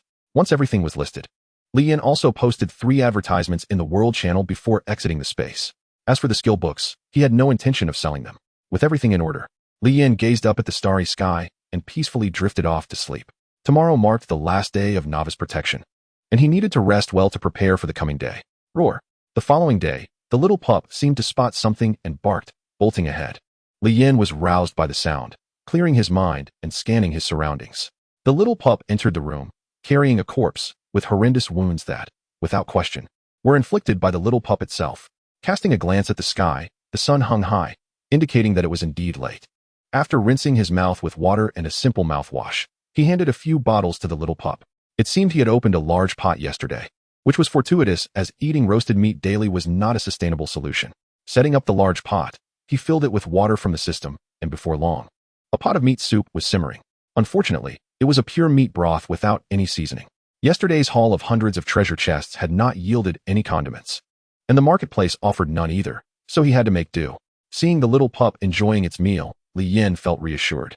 The pet egg within the contract bracelet was still incubating, the residual glow growing ever brighter, and through that glow, he sensed a hint of life's movement. This was a pet egg whose level had not even been specified by the system.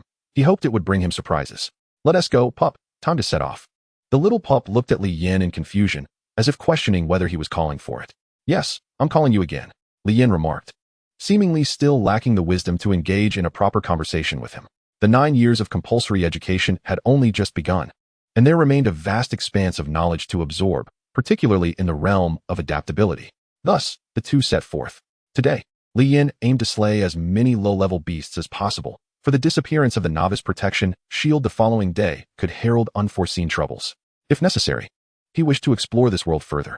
Huddling in a corner would render him no more than a frog at the bottom of a well, which contradicted his aspirations for a turnaround. With renewed vigor, the man and his beast ventured into the jungle, disappearing into the sea of trees. Chapter 11. The Water-Armored Turtle. Have you found anything? I'm afraid not, Lord Liao. That individual remains shrouded in mystery, having only spoken a few times in the World Channel, and the system has concealed their name, preventing us from capturing any specific information or location. Indeed, if it were that simple, it would be quite abnormal, Lord Liao replied in a measured tone. What do you think? Is the person selling meat, the one in the announcement, and the individual auctioning the pet egg all the same? According to their analysis, it was highly probable that one person was behind it all. The informant replied. To arrive in this otherworldly realm and utilize such abundant resources, achieving advancement at such a rapid pace, there must be a supporting team behind him. Proceed with caution. Do not allow yourselves to be discovered. Understood. Meanwhile, Li Yin remained blissfully unaware that he was being watched. Without the system's protection, his information would have been exposed. This was largely due to his cautious demeanor. He hadn't even responded to private messages in the chat channel, partly out of laziness, and partly due to sheer apathy. Indeed, Li Yin had not yet grasped the underlying significance of his actions. He was simply too lazy to reply. Let us take a break, pup, Li Yin exclaimed, plopping down onto the ground. The little dog wished to continue the fight, but upon seeing Li Yin halt, it too settled beside him, suppressing its urge for battle. Alas, Li Yin's physical condition could not compare to that of the dog. After 2 hours of trekking through the forest, he was thoroughly exhausted, while the pup remained as energetic as ever. After a tranquil half-hour of meditation, Li Yan rose. Let us set off. Although he had not yet returned to peak condition, he was nearly ready. Thus, they ambled along, gradually expanding their territory, vanquishing every beast in their vicinity. In doing so, they reaped substantial evolutionary rewards and treasures, along with an abundance of beast meat. Woof! The pup suddenly halted, gazing intently at a small puddle ahead. The puddle was modest in size, with a diameter of less than 10 meters. Upon closer inspection, Li Yan noticed several lily pads and river weeds floating atop the calm surface. While he perceived nothing unusual, the dog sensed otherwise. Is there something in there? The pup could not articulate clearly, but emitted a low growl, signaling to Li Yan that danger lurked ahead and urging him to keep his distance as it ventured forth alone. Can it be killed? If not, we should leave, Li Yan inquired, as they had no need to confront troublesome adversaries. Swift efficiency was paramount. Woof! The little dog affirmed. Very well. Li Yan decided to hide quietly nearby, surveying the surroundings to ensure no threats were present, then exchanged a knowing glance with the pup. The dog understood. Its gentle demeanor vanished, revealing a ferocious intensity as it cautiously approached the puddle. As the pup stepped forward, its body began to transform, engulfed in a fiery crimson glow. The flames surged, consuming it entirely. Having witnessed the pup's transformations multiple times, Li Yan couldn't help but find it magnificent. Who would have imagined that beneath such a gentle exterior lay a formidable warrior? This was the true, combative essence of the pup. The flames blazed, the temperature soared, and with a resounding roar, a powerful figure burst forth from the inferno, charging towards the puddle. With a leap, the pup's red flames morphed into a deep blue fire, imbued with a chilling essence. As it plunged into the water, submerging itself, bubbles rose to the surface, and a thick blue vapor began to envelop the area, intensifying as it expanded. Suddenly, with a loud splash, a jet of water erupted skyward, propelling the pup out of the depths. Breath of flame. The pup unleashed a torrent of flames from its mouth, clashing with the powerful water jet below.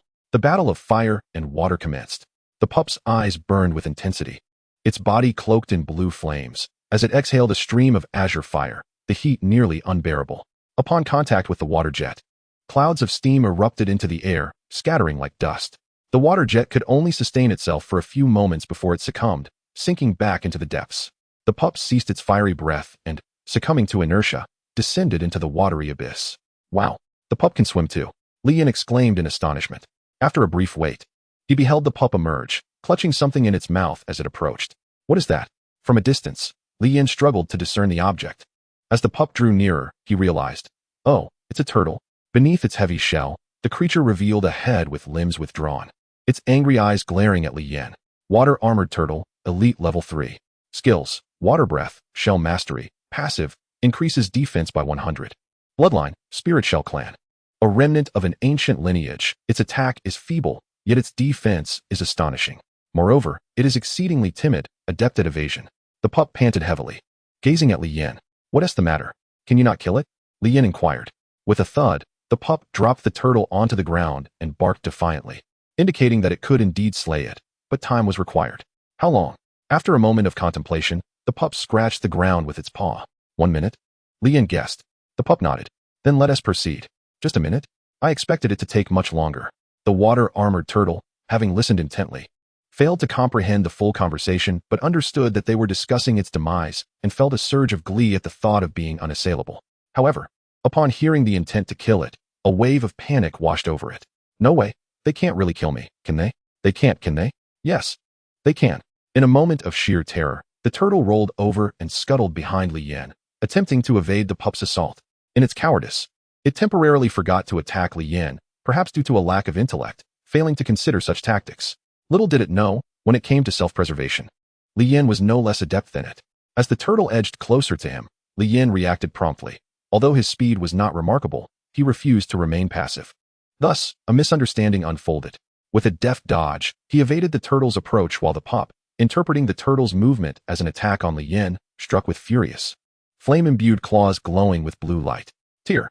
A surge of blue-red fire enveloped the pup's claws as it lunged at the water-armored turtle. With a resounding thud, the furious strike left a deep scar on the turtle's shell. Had it not been for the turtle's quick reflexes, it would have met its demise in that very moment. Pup, show no mercy. This turtle aims to kill me. A wave of trepidation washed over Li Yan as he patted his little heart and began to report the incident. The poor water turtle had been so grievously misunderstood, subjected to a relentless assault by the little dog. Even without Lian's warning, it was destined to be the target of the canine's lethal intentions. The incessant tearing attacks ignited the dog's claws with blue flames. Although the ethereal blue fire upon its body had dissipated, the frequent use of the flame refinement body was not sustainable, making the dog's quest to eliminate the water turtle far from straightforward. In Chapter 12, featuring the second pet, had the flame refinement body been at its disposal, a few breaths would have sufficed to vanquish the creature. Little did they know, the water turtle had already been battered into a state of sheer terror. Despite its innocence, merely resting quietly at home, it had been inexplicably dragged out by this colossal beast for a sound thrashing. Attaining such a realm of cultivation was no easy feat. All it desired was to survive, yet it found itself entangled in this calamity, feeling utterly wronged. With its shell damaged, death was merely a matter of time. Each blow and attack sent tremors through its fragile heart. All it wished for was to live. With pleading, watery eyes, it gazed at Lian, seeking help, yearning for mercy. To Lian, was there still a shred of pity left within it? What was happening? Did this turtle possess wisdom now? Did it understand how to feign vulnerability? Clearly, this tactic was of no use against Lian. Moreover, it had genuinely frightened him earlier.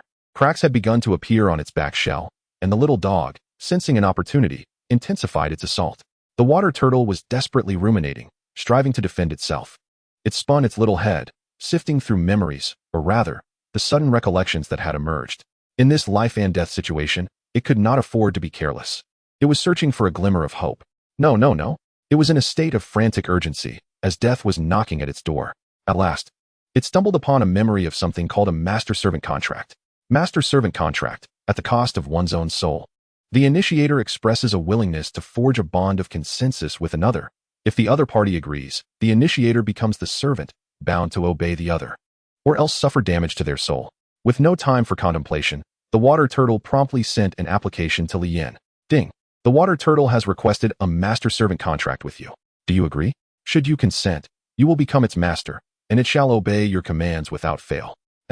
Lian paused, staring at the sudden interface before him and the little turtle that was still gazing at him with wide, pleading eyes.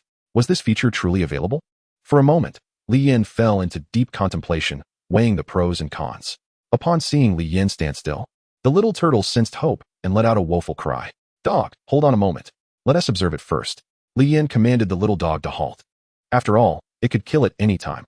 He only needed to ensure it didn't escape. The dog, perplexed by the sudden order, complied with reluctance. The turtle's potential was promising. It was amusing in appearance, though perhaps not entirely practical. However, its starting point was indeed high. It was rare to find an elite creature in this place, and the fact that it had reached an elite 3-star rank was indicative of its extraordinary nature. Currently, he had no superior options at hand, and keeping it close would alleviate his immediate concerns, expanding his search range and accelerating progress. Lian made his decision. He agreed. Ding. Congratulations, you have acquired an elite 3-star water turtle. Ding. Congratulations, you have obtained your second pet. In the instant the mental connection was established, both the water turtle and the little dog felt the link between them. Before Lian could utter a word, the water turtle launched into a tirade of insults directed at the little dog. Although Lian could not decipher all the words, the curses were unmistakable. The dog stood there, bemused, uncertain whether to retaliate or remain silent. The inexplicable bond had left it in a state of hesitation. After a while of scolding, the water turtle, sensing the dog's impending rage, swiftly approached Lian, launching into a lament filled with complaints and grievances. In the introduction, it had not mentioned this facet of its personality. Since you are now under my command, you must obey, understood? Otherwise, I shall dispose of you, Lian threatened, deeming a firm reprimand necessary. Upon hearing this, the water turtle trembled, nodding vigorously, displaying utmost obedience. Lian was quite pleased as he patted its head. He also decided to bestow upon it an endearing name, Little Shell. Little dog, Little Shell, you two are acquainted now. Without further ado, let us embark on our journey. We have already squandered too much time. How? Yep. The two creatures responded, indicating their understanding, although Little Shell cast a nervous glance at the little dog. Subsequently, the trio moved swiftly forward, each with clearly defined roles. With Little Shell as protection, their pace quickened significantly, and Lian felt no concern over Little Shell's potential betrayal. Inexplicably, he sensed he had dominion over its life and death. Moreover, Little Shell was exceptionally obedient, following every command with remarkable intelligence, outshining the little dog in its cleverness. Lian understood that all of this was thanks to the little dog, which was currently engaged in a fierce battle, watching the little dog slaughtering foes in the distance. Little Shell felt a mix of fear and relief, grateful for its own cleverness. Otherwise, it might have met an untimely end. The journey proceeded smoothly, encountering no formidable beasts. Any advanced common creatures were swiftly dispatched by the little dog, and even the occasional cunning beast that attempted to ambush Li Yin was thwarted by Little Shell. This was a commendable display, purely instinctual, though it could also have been a deliberate demonstration. Little Shell, keep up the good work, as long as you remain obedient. When we return tonight, I shall grant you an upgrade to the rare tier, just like the little dog. Li Yin tempted. The words were spoken casually, yet the listener took them to heart. Little Shell let out a curious sound, inquiring. It was aware that reaching this level of evolution had taken years. And yet this man claimed he could effortlessly facilitate its upgrade. The little dog had just recently ascended. Li Yin casted a knowing glance. The words were subtly implied. It was now up to Little Shell to demonstrate its worth. Once more, Little Shell gazed at the little dog. Its anger ignited anew. It yearned to grow stronger. While it may have been small and timid, it possessed a spirit, especially after being intruded upon and assaulted. This indignation could not be swallowed. After hearing Li Yan's encouragement, Little Shell became even more earnest. Despite its shell being damaged, it was not something mere advanced common beasts could harm. Thus, Li Yan returned to the defensive shield triumphantly, laden with a bountiful harvest. Sandalwood treasure chest, 1246. Total evolution points, 6562, and this was without considering the auction house. Little Shell curiously surveyed Li Yan's abode. Feeling somewhat disappointed, it was less spacious than its own home, which offered free baths at any moment. Little Shell looked around, finding a cozy spot. Curling up within its shell, the little dog, feeling at home, lay on the grass mat, eagerly awaiting its meal. Casting a glance at the seemingly aggrieved Little Shell, Li Yan chuckled as he approached the large pot. With a simple ignition to heat it, a pot of meat was swiftly cooked. He called Little Shell over and presented it with a generous chunk of meat. You must enjoy meat. Little Shell sniffed, its eyes brightening with delight. And it bit into the offering, devouring it eagerly. The little dog paid no heed, engrossed in its own meal. It was not a pet prone to jealousy. Having completely dismissed the events of the day, finishing its food before promptly settling down to sleep. However, Xiao Jia devoured the exquisite meat with unrestrained enthusiasm, as it marked the first time in its life that it had tasted such delectable fare. After all, lacking hands, it could neither cook nor comprehend. Once Xiao Jia had satisfied its hunger, it cast a glance at the little dog before curling back into its shell, leaving Li Yin both amused and exasperated. This little creature was remarkably petty indeed. Chapter 13. Xiao Jia Evolve. Xiao Jia, come here, Li Yin called. Xiao Jia extended its arms and head, gazing at Li Yin with a hint of confusion as it approached. By your expression, do you believe my words from today are mere fabrications? Li Yin inquired. Xiao Jia hesitated, then chose to shake its head, having altered its internal thoughts after experiencing such delicious meat. Ah, so you believe now, Li Yin exclaimed. As Xiao Jia nodded. What a clever little creature. Though previously skeptical, it now displayed a cautious belief. However, Li Yin did not delve deeper into the reasons behind this change. Regardless of the motivation, facilitating Xiao Jia's evolution was indeed necessary. As for emotional bonds, those could be cultivated gradually over time. Take these 2 pills. Should you endure unbearable pain during your evolution, consume them immediately. Li Yin handed Xiao Jia the pills that had proven ineffective for the little dog during its last evolution. Xiao Jia awkwardly caught them, momentarily stunned. Could it be that he was genuinely helping me evolve? Does he truly possess such capability? Xiao Jia was engulfed in self-doubt, overwhelmed by the unexpected happiness it felt. Moreover, throughout history, it had never heard of anyone being able to evolve on command. Refrain from displaying your emotions. The upcoming evolution may pose significant dangers, Li Yin stated solemnly before stepping back. Evolution, water-armored turtle. Ding. Evolution initiated. Evolution points, 2,500. Xiao Jia immediately withdrew into its shell, instinctively adopting a defensive posture out of fear. The pills were pressed beneath it, being life-saving items. It cherished them immensely. Beep, beep, beep. Is it raining? This weather should not permit rain. The stars are high in the sky, and precipitation defies logic. The little dog slightly opened its eyes, reluctantly moving to Li Yan's side, unable to sleep as the raindrops began to fall. Li Yan and the little dog gradually retreated to the edge of the protective barrier, escaping the rain's reach. Here, they were shielded from the downpour, untouched by the rain's influence.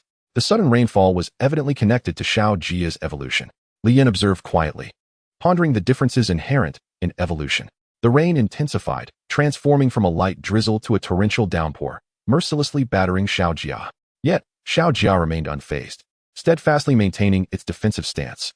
The rain escalated further into a deluge, creating puddles on the ground as the violent downpour continued. Remarkably, Li Yin and the little dog, positioned at the edge, were unaffected by the storm, with the water flow contained within their vicinity. It was as if the entire spectacle was orchestrated for Xiao Jia's benefit. As the rain grew more ferocious, the water columns surged higher, with the relentless droplets pelting down like a barrage of needles upon Xiao Jia. Although the furious rain could not breach Xiao Jia's defenses, it formed a closed-off large puddle reminiscent of Xiao Jia's previous habitat. However, this puddle's formation defied all logic. It did not rely on soil or deep pits, materializing inexplicably on the ground, the waters swirling and churning. Li Yin, witnessing the formation of this extraordinary puddle, found himself at a loss for words. It was magnificent, miraculous, and was this truly part of the evolution process? The puddle's height continued to rise, morphing into a column of water, while Xiao Jia remained resolutely pressed to the ground, impervious to the deluge. Yet, the pills beneath it were not so fortunate, dissolving upon contact with the water.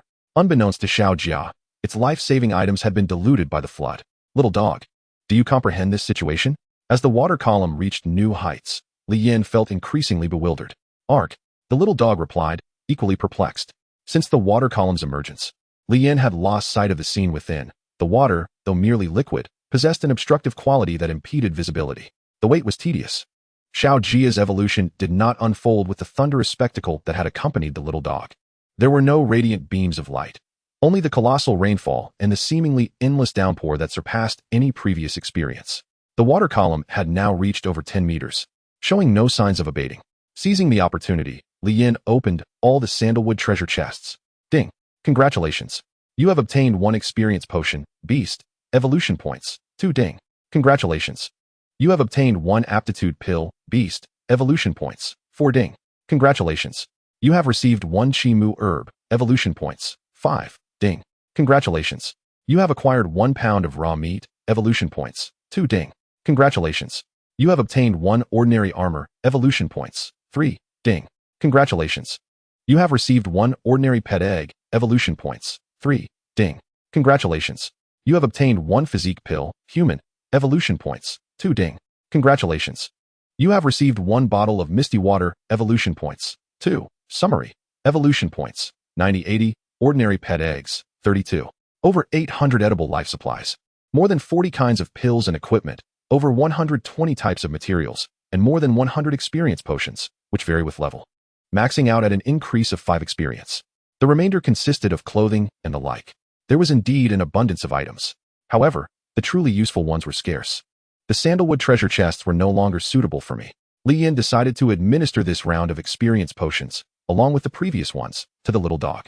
The stronger the little dog became, the more secure he would feel. Ding! Congratulations! Your pet little dog has leveled up to level 9, 12. As expected, the rewards diminished.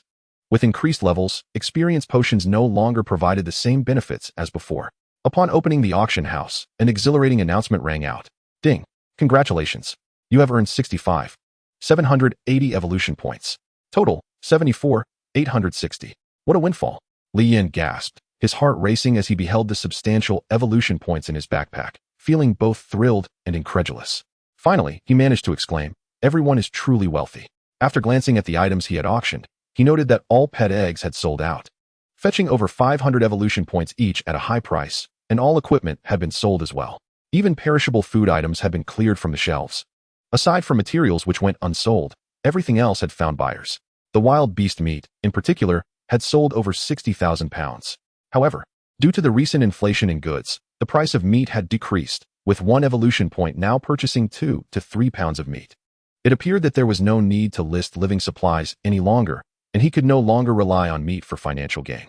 The initial phase of this otherworldly realm had concluded. It was now time to compete based on strength. Nevertheless, even the smallest ant is still meat. So Li Yin adjusted the price of meat to align with the others, considering he still had around 50,000 pounds left. As for how much to sell, he felt it was up to chance. Subsequently, he listed the 32 ordinary pet eggs for auction, with Xiao Jia's addition. He no longer required eggs of such a low tier. Once Xiao Jia completes its evolution, you should prepare as well. Li Yin instructed the little dog. Tomorrow would mark the true beginning. He needed to be thoroughly prepared, exhausting every possible means to grow stronger. He was uncertain to what extent the little dog could evolve or if his support would be justified. But humans are beings of emotion, capable of gratitude. For him, the little dog embodies more than mere companionship, transcending the bounds of master and servant. Howl! The little dog excitedly pounced on Li Yan, fervently licking him in a display of joy. The two, one person and one beast, frolicked together, rolling on the ground in sheer bliss. Li Yan did not chastise the dog's exuberance. Instead, he welcomed the moment of relaxation. Moreover, its fur was incredibly soft. Chapter 14, The Dog's Tribulation. Howl! A voice, both familiar and foreign, resounded from within. Li Yan released his grip on the little dog and turned alertly. The dog, too, withdrew its tongue, ceasing its affectionate licks. A creature with a large, mottled brown-gray shell and a dark green head, its bright, watery eyes gazed in their direction. The smooth sheen of its shell was striking, exuding an aura of ethereal charm. Xiaojia, from the bond of their contract. It was clear that this creature had evolved from Xiaojia. Stream shell turtle, rare 1-star. Skills, water flow pulse, shell command, passive, increases defense by 200, turtle shock. Bloodline, spirit shell clan, activation 1. Description, the gradually awakening power of the bloodline, an ancient force. Though its offensive capabilities may be lacking, its defense is astounding. Battle prowess, not lower than the pinnacle of rare-level defense. Ugh, why do your cries sound so ridiculous? Li Yan felt a surge of joy for Xiaojia. But the sound it emitted was hardly commendable. Its turtle-like called bore a strange, elongated dolphin-like quality. Not dwelling on the peculiarities of Xiaojia's vocalizations, Li Yan inquired about any injuries and confirmed it was unscathed. Only then did he notice that the water column behind them had vanished. When did that happen? The little dog paid little mind to such matters and instead approached, circling around Xiaojia. Ugh! Xiaojia issued a displeased sound, tinged with challenge. Having successfully evolved, it was time for vengeance. However, the little dog ignored its provocation, merely glancing curiously before wandering away. This left Xiaojia feeling quite disgruntled. As it was about to advance, Li Yan halted it. Xiaojia, remain here. The little dog is about to evolve. We can reminisce afterward, Li Yan instructed. Prioritizing the little dog's evolution over the mystery of the vanished water and the absence of residual moisture on the ground. The day was growing late. Evolution? What evolution? Oh no, Xiaojia felt as if struck by lightning. Wasn't it just said to have evolved yesterday? How could this be happening so soon? It was filled with both shock at Li Yan and jealousy towards the little dog. It wanted to express its discontent, lamenting that it hadn't yet taken its revenge or delivered a lesson. Seeing Li Yan's decisive actions, it resigned itself to silence, sulking at the edge of the barrier. Watching as preparations for the little dog's impending evolution commenced. Be extra cautious. If something feels off, do not hesitate to make all necessary preparations, Li Yan advised before stepping aside as the evolution began. Ding. Evolution points. 10,000. A familiar radiance enveloped the little dog, bathing it in a torrent of fiery light. The little dog felt an extraordinary comfort coursing through its body, stretching in what it perceived to be a most pleasant pose under the luminous glow. Ding. Evolution successful. Congratulations. Your pet has reached rare 2-star. Li Yan did not pause. The evolution continued. Ding. Evolution commencing. Evolution points. 17,500. The radiant light had not yet dissipated when another beam of light descended, intertwining with the first. Subsequently, a glimmering stream of light rippled through the air, resembling gentle waves before converging directly upon the little dog. Howl! The little dog let out a blissful cry. Li Yan knew that this evolution, too, would proceed without incident. However, where there is joy, there is also sorrow. Xiaojia wore a disgruntled expression, sensing that the little dog was growing stronger, increasingly formidable. It couldn't help but wonder if, after its own evolution, it would still be able to rival the little dog. A twinge of jealousy and envy flickered within it. Ding! Congratulations, your pet has successfully evolved, reaching rare 3-star. The next phase would be a qualitative leap. Would it proceed as smoothly? Evolve, little dog. Ding! Evolution commencing. Evolution points. 25,000. Boom. Crack. Li Yan was startled, looking up at the sky. The familiar yet terrifying clouds of tribulation reappeared, dark and ominous, with lightning crackling amidst the thick clouds. Xiaojia, too, was captivated by this terrifying spectacle. What is this? It had never witnessed such a scene before and was taken aback. The gathering energy within the thunderclouds radiated an overwhelming sense of danger, immense danger. This tribulation was far stronger than the last. Li Yan immediately retrieved the explosive spirit pills and quality pills from his backpack, tossing them at the little dog's feet. He flung every pill capable of enhancing strength, regardless of redundancy, as long as they posed no harm, as long as they could help weather this storm. Little dog. Consume them all, quickly. The little dog understood the gravity of the situation it was about to face, swallowing all the pills in one gulp. The effects of the pills reacted swiftly. The little dog immediately felt a surge of energy swelling within, accompanied by an enlightening sensation. A result of the effects of several quality pills. Its body began to expand, just as the thunderclouds completed their gathering, occasionally illuminating the sky with flashes of lightning that reverberated with thunderous roars. The pitch-black clouds and silvery lightning heralded a fearsome tribulation that Li Yin dared not contemplate. As the tribulation formed, a tempest erupted beneath the thunderclouds, sending leaves spiraling and shaking the surrounding trees. Roar! The little dog ignited with a fierce blaze, bursting forth with a body engulfed in blue ethereal flames, its eyes brimming with unyielding combat spirit. Enhanced by all the accumulated power, it became increasingly formidable. Even Xiao Jia, known for its defense, could not be certain if it could withstand a strike from the little dog in this state. Crack! A silver-red beam of light flashed from the thunderclouds, a crimson bolt crashing down. Target, the little dog. Roar! The little dog unleashed a torrent of immense blue flames to meet the descending red lightning. The azure flames, dazzling and enchanting, only managed to halt the strike for a fleeting moment before being obliterated as the red lightning descended. The red light enveloped their vision, scattering everything around, including the air itself. Bang! Li Yin and Xiao Jia turned away to shield their eyes. Even so, the intense impact was too much for Li Yin, sending him tumbling backward. Howl! The little dog let out a heart-wrenching cry. Little dog! Li Yin called out from the ground, unable to lift his head to see. No one responded. Yet Li Yin knew it was not dead. How terrifying! How frightening! Xiao Jia repeatedly reassured itself. With the fall of the red lightning, the thunderclouds lost their power and quickly dispersed. As the dark clouds cleared, a serene night sky emerged, adorned with twinkling stars. Li Yin, gritting his teeth against the pain in his body, rushed toward the little dog. A gaping 5-meter-long crater had been carved by the red lightning, a shocking sight. And within the depths of that crater lay the little dog, a pitiful sight indeed, its body riddled with wounds, a charred scent wafting through the air. Residual energy from the red lightning coursed through its form, crackling ominously. Li Yin yearned to draw closer, yet was held back by the lingering force of the crimson thunder, which threatened to envelop him in the specter of death. Xiao Jia gradually approached, having finally overcome its trepidation to reach the edge of the pit. Upon witnessing the pitiful state of the little dog, resembling a lifeless creature, it felt an unexpected sense of satisfaction. How delightful it is to see you humbled.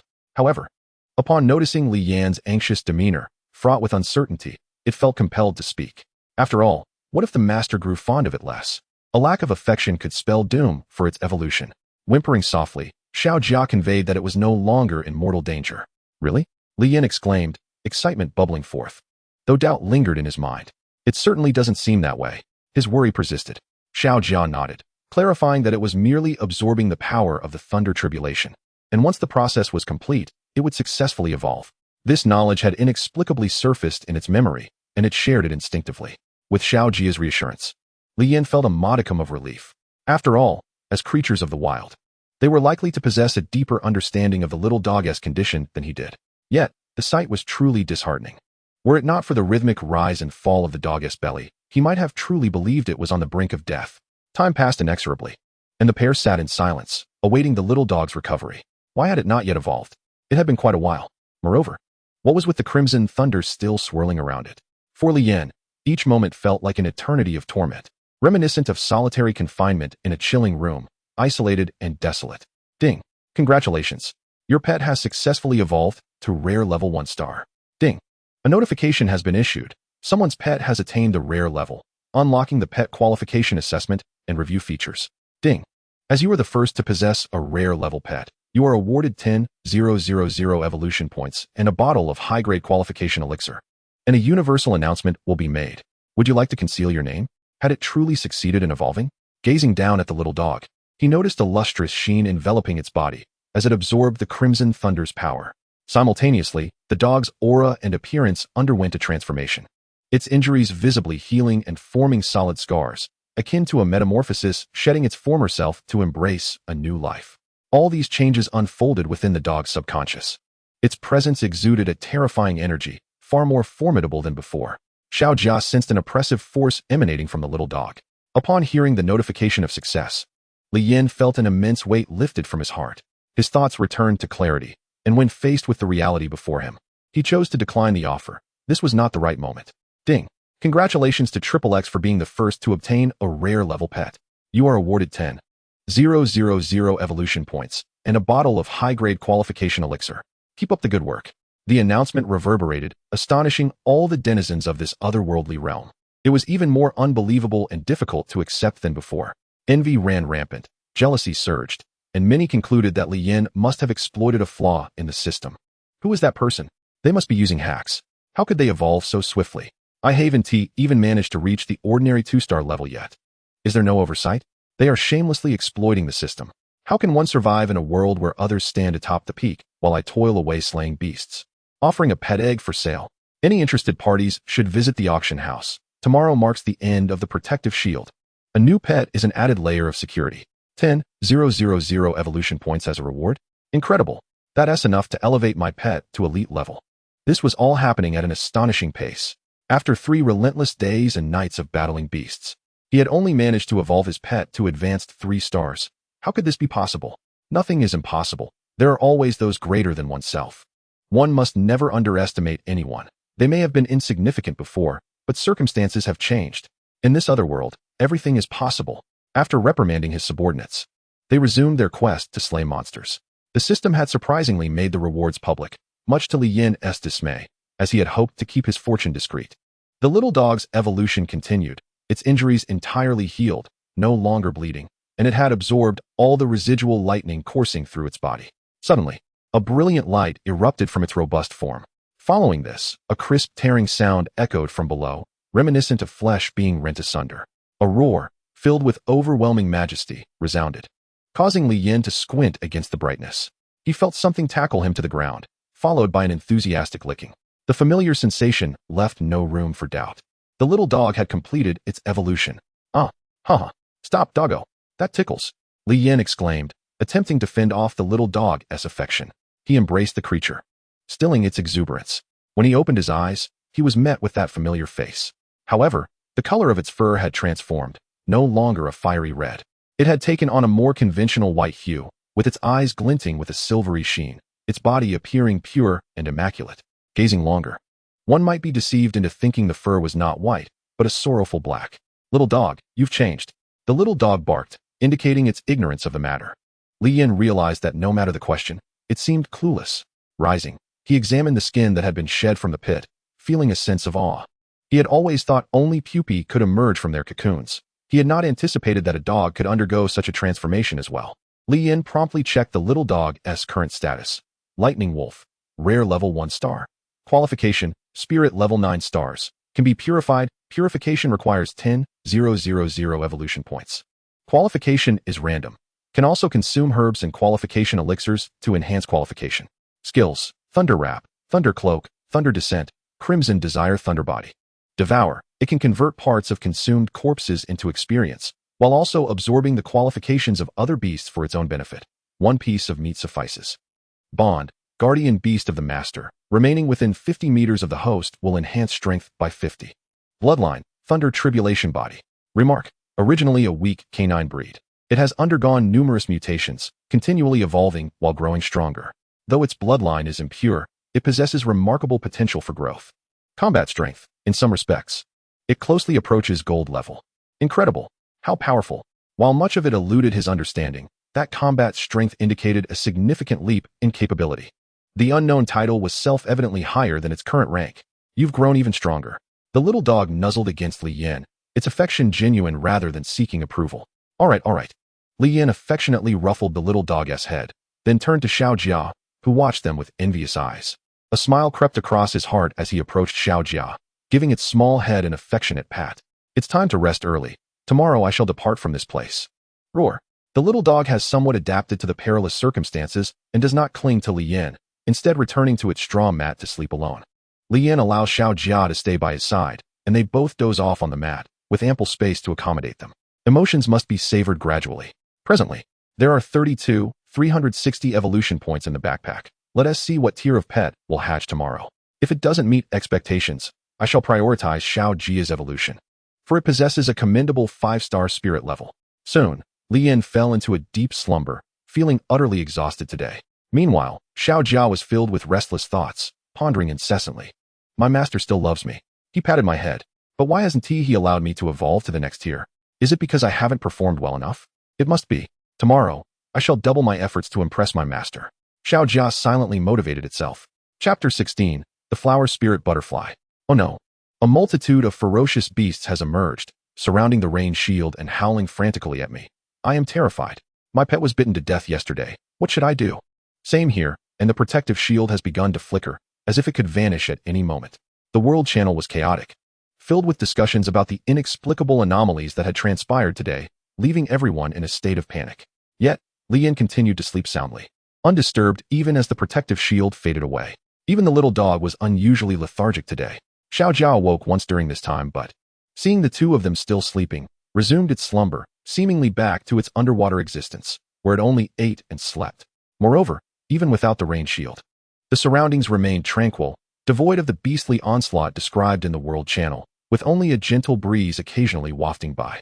Thus, the three of them continued to sleep peacefully, and had it not been for the alert sound, Lian might have slept through the night. Ding! Congratulations. Your pet has successfully hatched. Please collect it.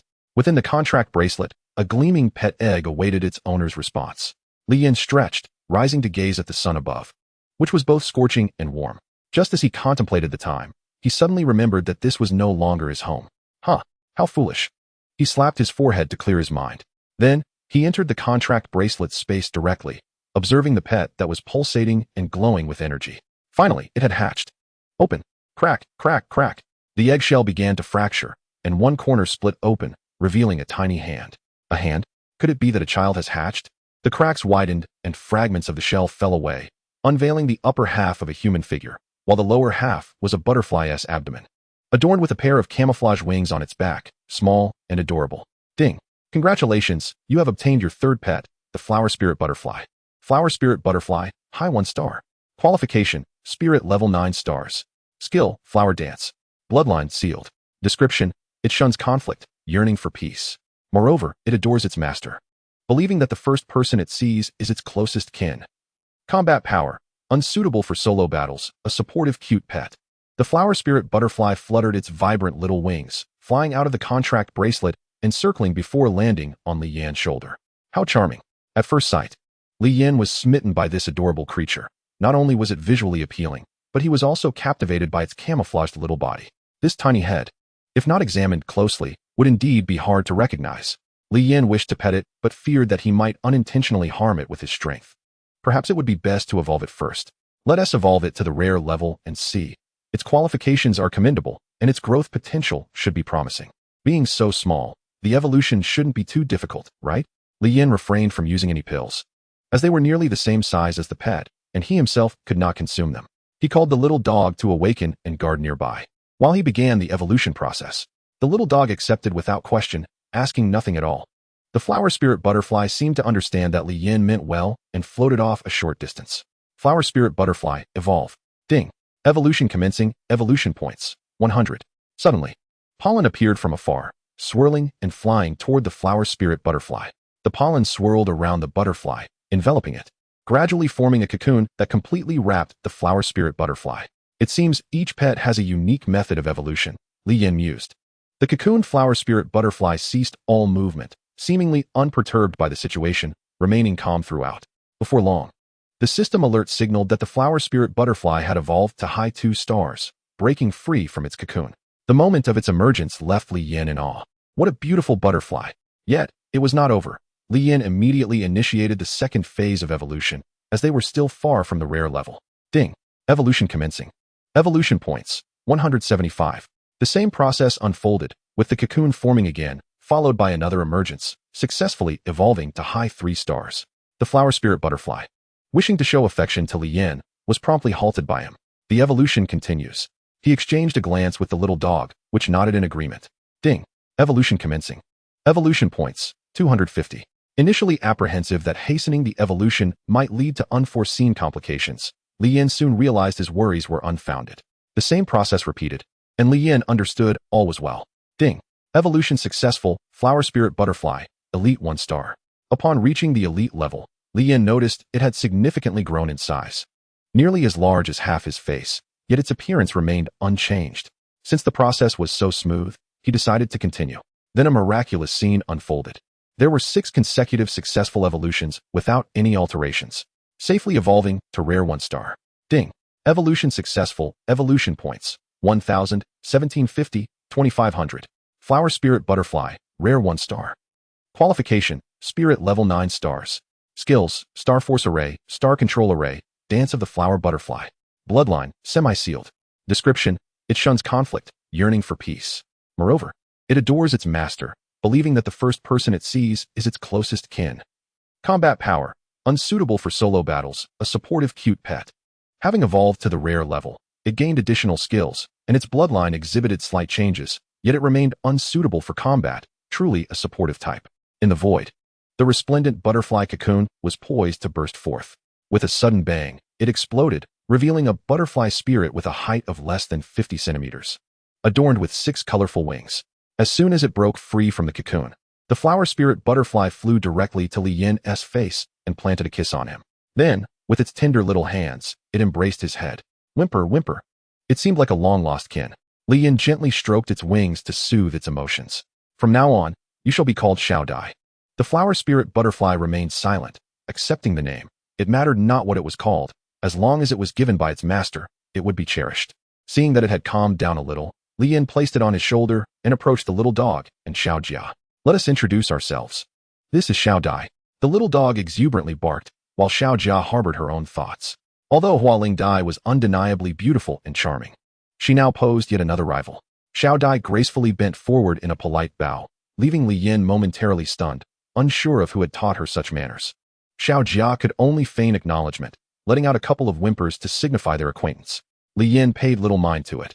Even if he remained silent, the system would inevitably link their divine connections. They could instinctively sense it. Now that everyone was acquainted, it was time to dine. With noon approaching, he did not wish to squander the day. Without the protection of the rain shield, sleeping at night would be precarious. Thus, he needed to find a suitable place to settle swiftly. Shortly thereafter, having consumed a simple meal, Li Yin observed that there was little to tidy up.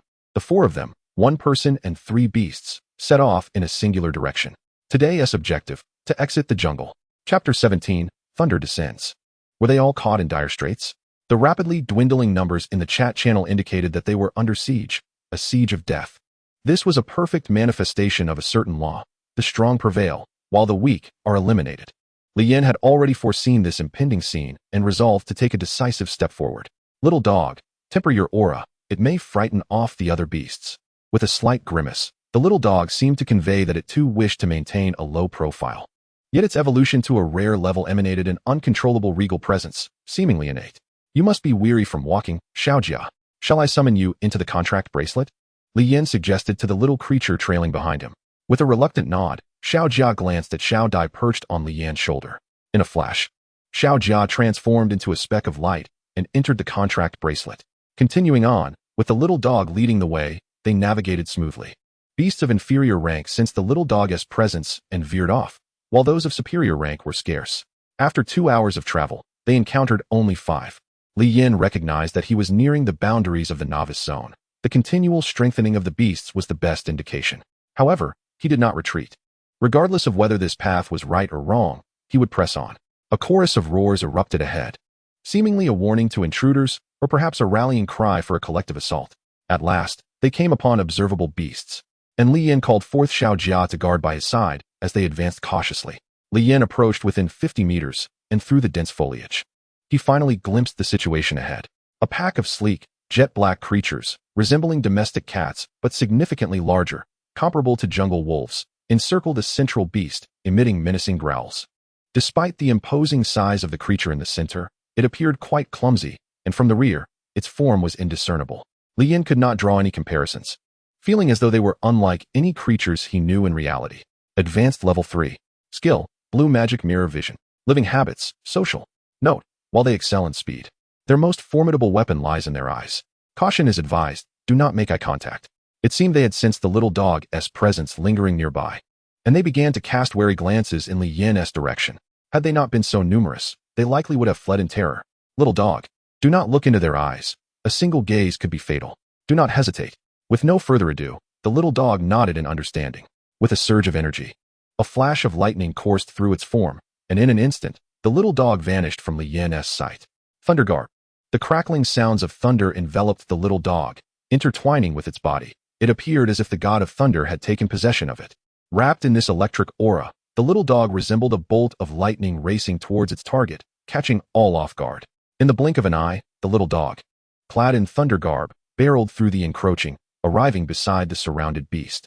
The electric energy still crackled around, quickly dissipating. Exclamation point. The little dog howled to the heavens, and the lightning enveloping its body seemed to come alive, sprawling outwards like vines, embedding themselves into the earth. Then, a bolt of lightning shot forth from the little dog's form, soaring into the sky. By this time, the had finally reacted, shrieking furiously at the little dog in an attempt to drive it away. However, the flickering lightning on the little dog's body deterred them, extinguishing any hopes of overcoming it through sheer numbers. The power emanating from there was rendered ineffective against the little dog's defiance.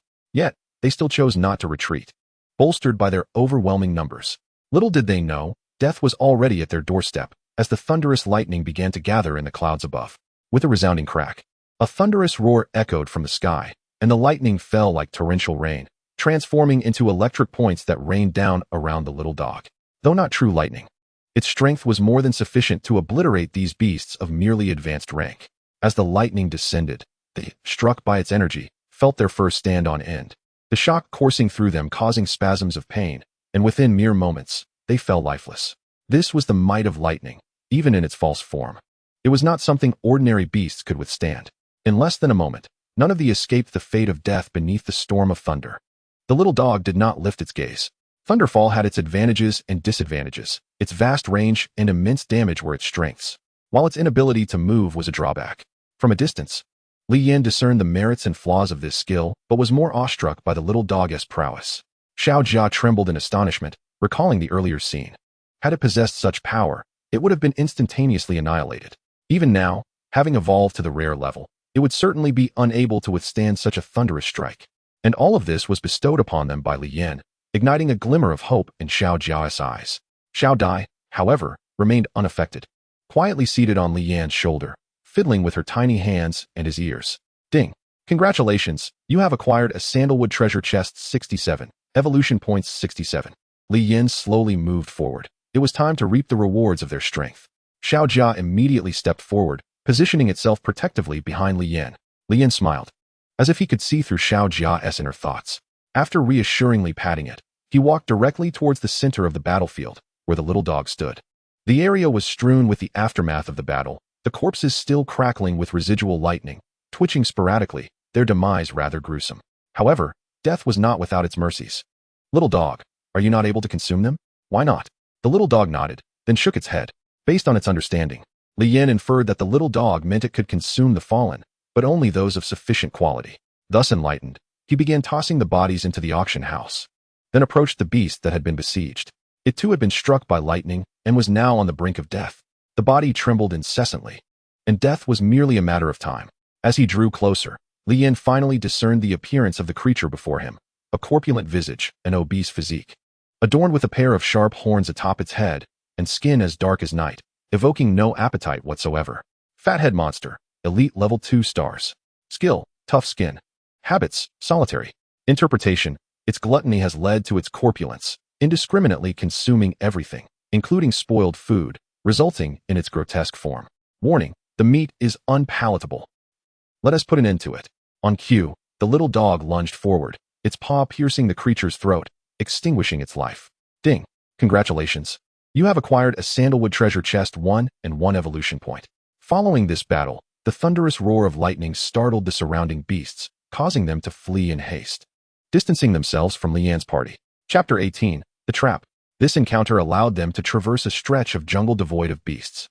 However, this tranquility afforded Li Yin the opportunity to ascertain that the direction he had chosen was indeed correct.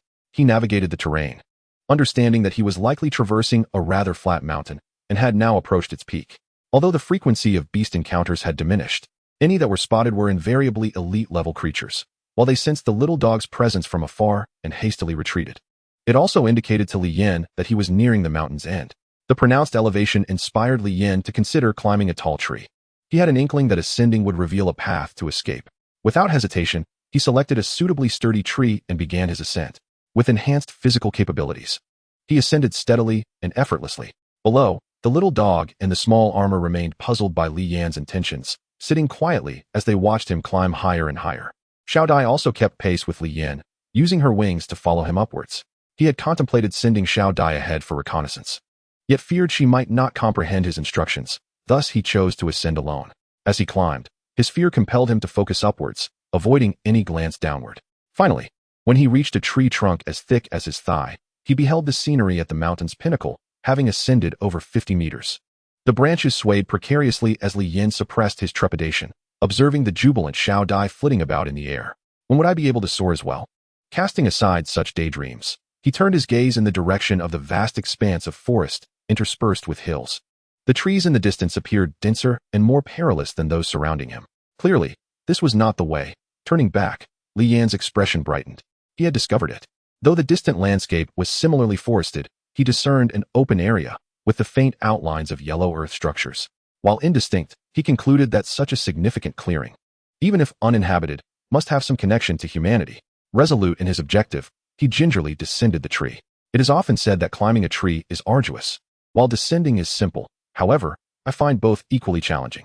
Half an hour spent climbing, and another half hour was required for his descent. Life is precious. After a brief respite, he resolved not to delay any longer. Onward. Once more embarking on his journey, Li Yan eschewed the notion of hunting monsters, instead prioritizing an expeditious exit from the jungle. After traversing for over 2 hours, as dusk approached, Li Yan finally emerged from the thicket, arriving at the location he had previously glimpsed from the treetop. Indeed, there were people. Rows of earthen houses, reminiscent of antiquated decor, evoked a wave of nostalgia as if he had been transported back to the 1960s. Xiao Dai, you both should rest inside the contract bracelet for now. Xiao Jia had no objections, as there were no opportunities for him to showcase himself, but Xiao Dai was somewhat reluctant. Nevertheless, persuaded by Li Yan, she complied and entered the bracelet. Discretion is paramount. This is a crucial principle to remember while navigating this foreign realm. Initially, he had considered bringing the little dog with him, but fearing potential dangers, he opted to leave it behind for protection. Fortunately, the little dog appeared unremarkable, exuding an aura of innocence that effectively mitigated any sense of mystery. Concealing the contract bracelet deep within his sleeve, he donned attire reminiscent of ancient styles, adjusting his appearance before proceeding. I must commend myself. My precautionary measures are indeed top-notch. Halt! Who are you? A farmer, emerging from seemingly nowhere, called out to Li Yan as he walked along the earthen path, glancing about, unsure of how to initiate a greeting or inquiry. Turning back, Li Yan's face lit up with joy, having finally encountered another human after 3 days of a wild existence. Greetings, I am Li Yan, a wanderer. A wanderer? Surely you jest. You must be a contract master. The man, clad in simple garments, expressed disbelief, immediately unveiling Li Yan's true identity. How did he know? Logically, having only arrived 3 days prior, it should have been impossible for anyone to ascertain this. Li Yan's mind raced, contemplating whether to confess or deny. You needn't ponder. I harbor no ill intentions. In fact, we have taken in quite a few of your kind, the newly arrived beings. The man assured. What? Follow me. I shall show you. He gestured, leading the way without regard for Li Yan's response. Fellow countrymen, how does he know this? Do they employ such vernacular in this realm? Li Yan pondered, though he felt little fear and cautiously followed. Before long, they arrived at the village's center, where a more lavish stone structure stood, the only one of its kind in the settlement. Before it, there was a wrought iron door. Throughout his journey, this was the most opulent building Li Yan had encountered. By the village's standards, the man strode ahead, opening the door and descending. Downwards, Li Yan's wariness surged. Yet, observing the little dog beside him, he felt reassured enough to follow. Having hesitated at the threshold, by the time he descended, the man's figure had vanished, leaving behind only a series of iron doors and the sounds of labored breathing, fatigue, and suffering. With a resounding thud, the iron door above shut, followed by a click as it was locked tight. Then another thud echoed. Without a doubt, another hidden door had sealed shut. Li Yan patted the little dog. It seems we may have been deceived. Woof. The little dog expressed confusion, its intellect not yet capable of discerning human motives.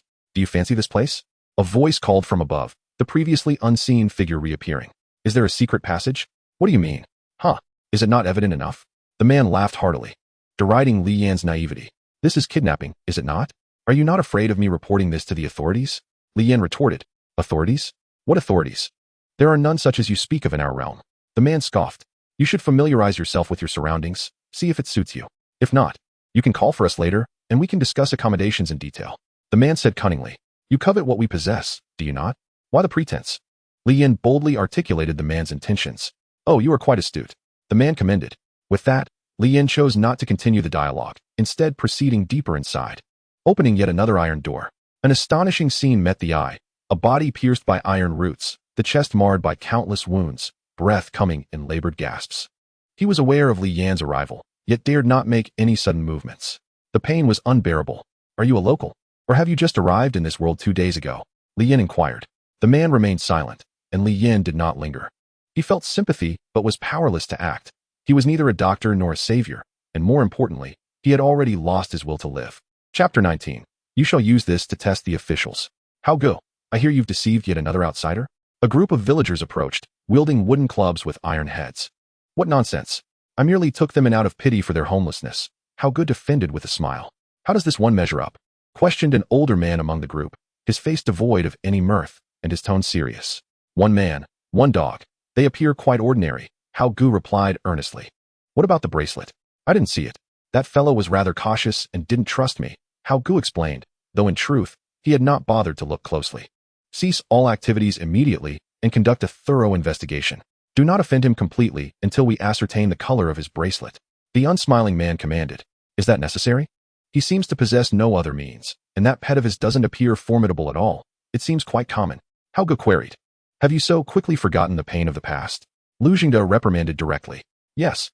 Following the scolding, Hao Gu instantly softened, unwilling to disobey. However, he must have already descended into the underground. He should have discovered the situation within, shouldn't he? A rather diminutive villager murmured weakly. People are inherently selfish. It matters not. If he truly harbors such great love, he must first demonstrate that he possesses the capability. Lu Jingde declared. Very well. Keep a close watch and gather information. I shall investigate what makes that bracelet unique. With that, Lu Jingde turned and vanished from sight, allowing the villagers to exhale in relief. Several villagers instinctively gathered before the iron door, with Hao Gu shouting down towards Li Yin, yet receiving no reply. At that moment, Li Yin was engrossed in uncovering the mysteries of the underground. Upon pushing open the second iron door, a gruesome sight greeted him. The corpse of a beast and a man, wide-eyed and trembling in a corner. He appeared young, his body marked by bruises and blood from whippings. The one above truly is inhuman, Li Yin remarked. How did you end up here? This time, he refrained from asking if the man was local, as he had come to understand that this individual was indeed the local mentioned above, upon seeing the beast's carcass. Hearing Li Yan's words, the man expressed palpable fear, shrinking further into the corner as if wishing to meld with the wall. Life is so painful, why not choose death? Are you afraid to die? Li Yin confronted him without pity or solace, but with indignation.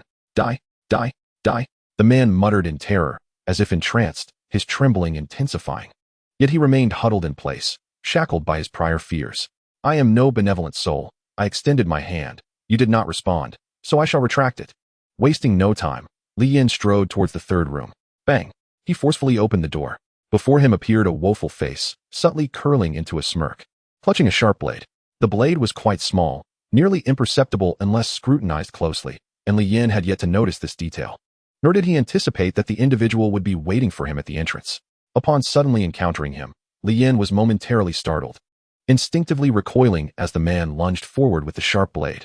The speed of the attack was astonishing, as if practiced countless times, executed with remarkable precision. All for this singular moment. Li Yin watched in horror as the blade drew closer, feeling utterly helpless. He attempted to evade, but his body could not keep pace. The man's twisted face bore a grotesque smile of triumph. Perish! He exclaimed. Suddenly, a flash of silver light erupted. It was a familiar radiance, one that belonged to Li Yin himself. Clang! The man crashed violently against the stone wall within, blood spilling from his mouth, his chest heaving, coughing up blood incessantly. The small dog refrained from pursuing the attack, instead standing guard before Li Yin, glaring fiercely at the man, whose body was riddled with wounds and scars. Regaining his composure, Li Yin leaned against his leg, inhaling deeply, greedily drawing in the oxygen that filled the air. Death had brushed far too close. Closer than when he had been swallowed by the snake, catching him completely off guard. Breaths came in rapid succession, refusing to cease until the man succumbed to his grievous injuries. Li Yin remained seated on the ground, cradling the small dog, taking several minutes to regain his tranquility. Damn it! That wretched creature! I came to rescue you. And you try to kill me. Li Yin cursed vehemently, unaware that the man had already met his end under the small dog's claws. Slowly rising, he glanced at the unmoving figure, hesitant to approach, and gestured for the small dog to investigate. The dog approached, turning the man onto his back, revealing an expression of disbelief and regret. Clearly, in his final moments, he had come to realize Li Yan's identity. Deeply remorseful, but alas, there is no remedy for regret in this world. Dead. Li Yan seethed, his teeth grinding in fury, wishing he could inflict 1,000 cuts upon him. Taking a deep breath, he surveyed the bloodstains around him and exited the room. In the final room occupied by another person, Li Yan proceeded with caution, allowing the small dog to open the door, which it did with agility. Li Yan now possessed a keen sense of unease, feeling that there were always schemers seeking to harm him. Upon pushing the door open, he was met by a woman clad in modern attire, cradling an adorably fluffy creature. She sat upon a straw mat, assessing Li Yan, who stood behind the small dog. Unlike the previous three, her body bore no wounds, and she appeared mentally sound. Moreover, the deep blue contract bracelet on her wrist indicated that she possessed a high-level pet, not an ordinary individual. Are you also a captive here? The woman initiated the conversation. No, I was deceived into coming here, Li Yan corrected as he stepped inside. It's all the same. Is this your pet? She asked, eyeing the small dog, which bore a resemblance to a Siberian husky. Yes, I think so, Li Yan replied vaguely, still uncertain of the woman's background and how she had ended up trapped here with a high-level pet. What is your pet's name? My pet's name is Xianwan, the woman said, stroking the fluffy creature in her arms. Small dog. A fitting name. She added, do you only have one pet? It looks quite adorable. What level is it? Li Yan countered. Data retrieval failed. Unable to ascertain her status as a fellow contract master, Li Yan had no choice but to inquire. Indeed. An ordinary 2-star. She stated calmly. I have an ordinary 3-star. Li Yan smiled. Ordinary? Huh. Does she think I am unaware of the bracelet's fluctuations? Convinced that she was not being truthful, Li Yan kept his guard up. Hey, kid, did you hear that? Helga shouted from above. After a prolonged silence, he was on the verge of losing his mind, especially after hearing a sudden crash from below. It seemed that the young man was searching for an escape route, proving once again that his capabilities were rather limited. Are those individuals above really intending to negotiate with you? The woman remarked with a laugh. You know? Li Yan inquired, stroking the small dog. Indeed, every individual who arrives here must endure this ordeal, the woman replied. And the outcome? He pressed. In the best-case scenario, one obediently relinquishes all possessions contained within the contract bracelet, only to be subsequently killed, she recounted, her expression devoid of fear. The less fortunate end up enduring severe torture to extract their assets, followed by their demise, Li Yan deduced. Precisely, the woman nodded. Then how is it that you remain unscathed? Li Yan questioned, pinpointing the crux of the matter. Huh, am I not appealing? The woman responded with a smile. Rising and pacing about, Li Yan was suddenly reminded of an old internet joke. Is this the criterion for evaluating officials? Chapter 20, Elusive Kill. Li Yan sidestepped the question and approached the staircase. What is the matter? Have you made your decision? Haogo asked with a restrained anger, his tone gentle. What is there to deliberate? Do you truly care about our opinions? Li Yan retorted. You may not yet grasp that this world adheres to the will of the strong and yearns for a realm dominated by them. We too are compelled to do this to survive, interjected a villager nearby. So, you beat people to within an inch of their lives and then forcibly seize their belongings? Li Yan scoffed. I believe you are mistaken. We did not inflict the harm. In fact, we rescued them from madness, the man defended. Do you truly think I would fall for such childish lies? Li Yan replied skeptically. And what do you think? Li Yan glanced toward the approaching woman, maintaining a cautious distance.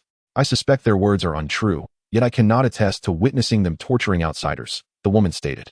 Weren't you just saying? Li Yan furrowed his brow. Don't mind that woman. She is mad and often spouts nonsense. Haogo suddenly shouted. While we may deceive, we absolutely have not taken any lives. We merely seek to survive and earn a bit of wealth and medicine, the woman said with indifference. After all, when I arrived, they appeared to be on the brink of death. The casualness of the speaker left Li Yan perplexed, caught in a web of uncertainty regarding whom to trust. A voice in his mind warned him that neither of their accounts could be taken at face value. Do you believe their words? If not, I know of a secret passage. Would you care to escape with me? The woman suddenly proposed. Disbelieve? That sounds peculiar. Yet I indeed do not trust what has been said above. After a moment's hesitation, he replied, How do we proceed? Follow me. We must act swiftly to avoid detection. Otherwise, our escape will be thwarted. Upon receiving his affirmation, the woman swiftly entered the second room, ignoring the madness of the man in the corner as she felt along the walls. Li Yan watched as she pressed something, revealing a hidden passageway at the foot of the underground entrance. The woman gestured for the dazed Li Yan to follow, and leapt into the darkness. Just as he intended to follow suit, the small dog tugged at his clothing, and in a flash of lightning, the opening vanished, transforming into a stone step. The woman stood behind, watching him with a wicked grin as he prepared to jump. How did I end up here? Wasn't I just in the second room? How did I find myself at the edge of this deep pit? What is happening? Is it resolved? How good descended, accompanied by all the farmers from above. My pet has ensnared him in an illusion. He is about to leap to his death, the woman said, stroking her fluffy companion. Is that so? That little creature is so formidable. How Gu gazed in envy at the adorable pet, witnessing its prowess for the first time. I never expected it would be resolved so easily. Why hasn't he jumped after standing there for so long? The woman questioned, communicating with her beast. The creature, bewildered by the situation, responded, confirming that the man was indeed caught in an illusion. Li Yin cautiously turned, looking back at the underground passage, which now appeared to extend from some hidden door. Why did he turn back? Hao Gu exclaimed in surprise. The woman wore a similar expression of shock. How is this possible? He was clearly under the influence of the illusion. Li Yin noticed the incredulous looks on the faces of those around him. As though witnessing the resurrection of the dead, it felt surreal. Thank you, little dog. You saved my life once again. The small dog nuzzled against Li Yan's leg, its eyes glinting with ferocity as it surveyed the crowd. Alas, I am too weak. Having faced death once more, Li Yin felt less fear, replaced instead by a sense of dull resignation. Given the mere meters separating them, his words were clear to all. Just now, it was that pet who saved me. This is impossible, a villager exclaimed incredulously. How could an ordinary pet possibly break a high-level illusion? The woman's voice cracked in disbelief. Hao Gu, sensing the danger, quietly retreated, disappearing behind a few of the others. Li Yin observed this small maneuver, but did not intervene. If possible, I would dearly love to personally end your lives, Li Yin said, lifting his gaze slightly. A cruel glint mingled with a wicked smile, sending shivers through the crowd. Little dog, eliminate them. Make sure that woman suffers for a while. It's not easy to live, even once. The small dog obeyed, its body enveloped in a crackling storm of electricity. Lightning encircled. Unlike a protective electric cloak, this ability heightened its instincts and speed, allowing it to flit between the realms of lightning and reality. With a swift whoosh, the small dog vanished. A flash of silvery lightning streaked past the woman, and a claw of electricity punctured her pet's body, narrowly missing her heart. She screamed, collapsing to the ground. Having executed the attack with ease, the small dog unleashed its fury, darting behind the woman and extending its electrified paw. The claw slashed through, spilling blood as two dismembered corpses fell into a pool of crimson. In rapid succession, the remaining farmers, caught in a panic, met their demise without even a chance to scream, their heads severed as effortlessly as pulling radishes from the earth, leaving their bodies behind. Li Yin drew a broad-bladed sword from his backpack and slowly approached the woman, reveling in the terror reflected in her eyes. He vowed that in the future, he would rely solely on his strength to instill fear in others, rather than depending on the small dog. Please, don't kill me, the woman pleaded, clutching her bleeding chest with one hand while the other reached out in desperation. Do you realize that had you not acted against me, I would never have suspected your involvement with them, nor would we have reached this point? If only you had not harbored murderous intent toward me, I would have spared you. After all, we are fellow villagers. I'm sorry. I understand my mistake. I beg you. The woman cried earnestly, but before she could finish, Li Yin suddenly raised his foot and stomped down hard on her outstretched hand. With a smile, he exerted pressure, grinding her palm beneath his foot. He could never have imagined that one day he would descend to such depths with a woman. Yet, recalling the harrowing scene he had witnessed in that room, he felt perhaps he had been too merciful. The woman cried out in agony, pleading for forgiveness, begging to be spared. She truly regretted crossing paths with this demonic figure, a figure so powerful. Her palm had been crushed, the pain reaching unimaginable levels, and she continued to scream in torment. Let me pose you a question. If you answer correctly, I shall grant you mercy, Li Yin said, taking a deep breath. The woman was already on the brink of death, her life force waning. Yet upon hearing Li Yan's words, a flicker of survival instinct ignited within her. If given the choice, would you prefer death or life? Li Yin asked with a wicked smile. What kind of question is this? The woman was bewildered. It was a question devoid of a correct answer. Every response belonged to Li Yin alone, rendering her predicament a matter of life and death, no matter her answer. She might still meet her demise, yet instinct compelled her to respond. She needed to survive, even if there was but a sliver of hope. Life. At the moment she uttered her answer, time seemed to stand still. After a brief pause, Li Yin smiled slightly. Congratulations, you have answered correctly. What? Correct? The woman exclaimed in joy. Does this mean I can live? Did you not say that if I answered correctly, you would spare me? You lack integrity. The woman glared at Li Yin with resentment. I did say so, true, but did you not also promise to take me to safety? Thus, it is you who broke the trust first. I merely mirrored your actions, did I not? Li Yin laughed heartily, twirling his sword gently, its blade stirring the air around the woman's body. Even in death, I will not spare you. No. Chapter 21, Suicide. Come forth. Releasing Xiao Jia and Xiao Dai, Li Yin stepped outside. Xiao Dai fluttered curiously, her playful spirit aroused by the novel architecture. However, Li Yin halted her antics, and she settled quietly on his shoulder. Xiao Jia, sensing Li Yin's somber mood and the grim scene behind him, wisely refrained from speaking. Upon reaching the entrance to the underground, they found it barred by two exceedingly heavy iron doors, one inner and one outer. Before Li Yin could utter a word, the little dog dashed forward, clad in thunderous armor, and struck with its paw. The seemingly impregnable iron doors buckled and crumbled under the force of the little dog's strike. While the doors might have withstood an elite beast, they were utterly feeble against the rare little dog. Emerging from the underground, Li Yin surveyed the surroundings with a dark expression. Not spotting the figure that had long since fled, he smiled slightly, feeling no sense of loss. A swift glance revealed a coward hiding in a very concealed corner, a discovery prompted by the little dog's alert. Do not kill him. I have use for him. Upon receiving the command, the little dog vanished from the man's sight. What happened? Just now, clearly? The little dog reappeared behind him, shattering his leg bone with a single swipe, stepping back to glare at him with fury. Hearing the anguished scream, Li Yin rushed towards him. Observing the man on the ground clutching his leg, grimacing in pain, Li Yin's expression remained impassive. Where's your leader?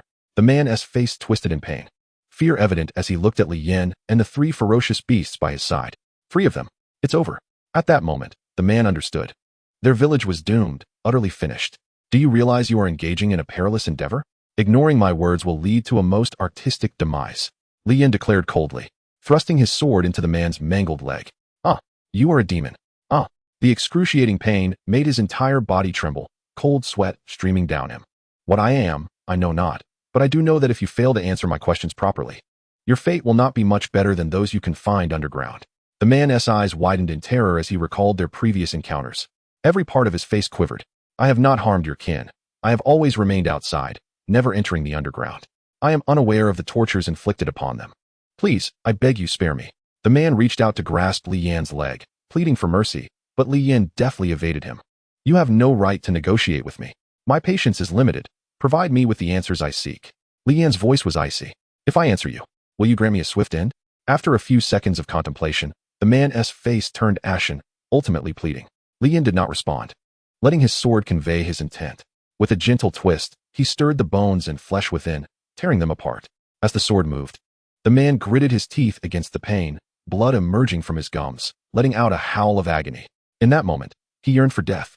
He loathed himself for still being alive, for being in the underground of the first house at the village entrance. The hidden door is beneath the bed. He cried out in anguish. Is that so? Then let us see if your words ring true.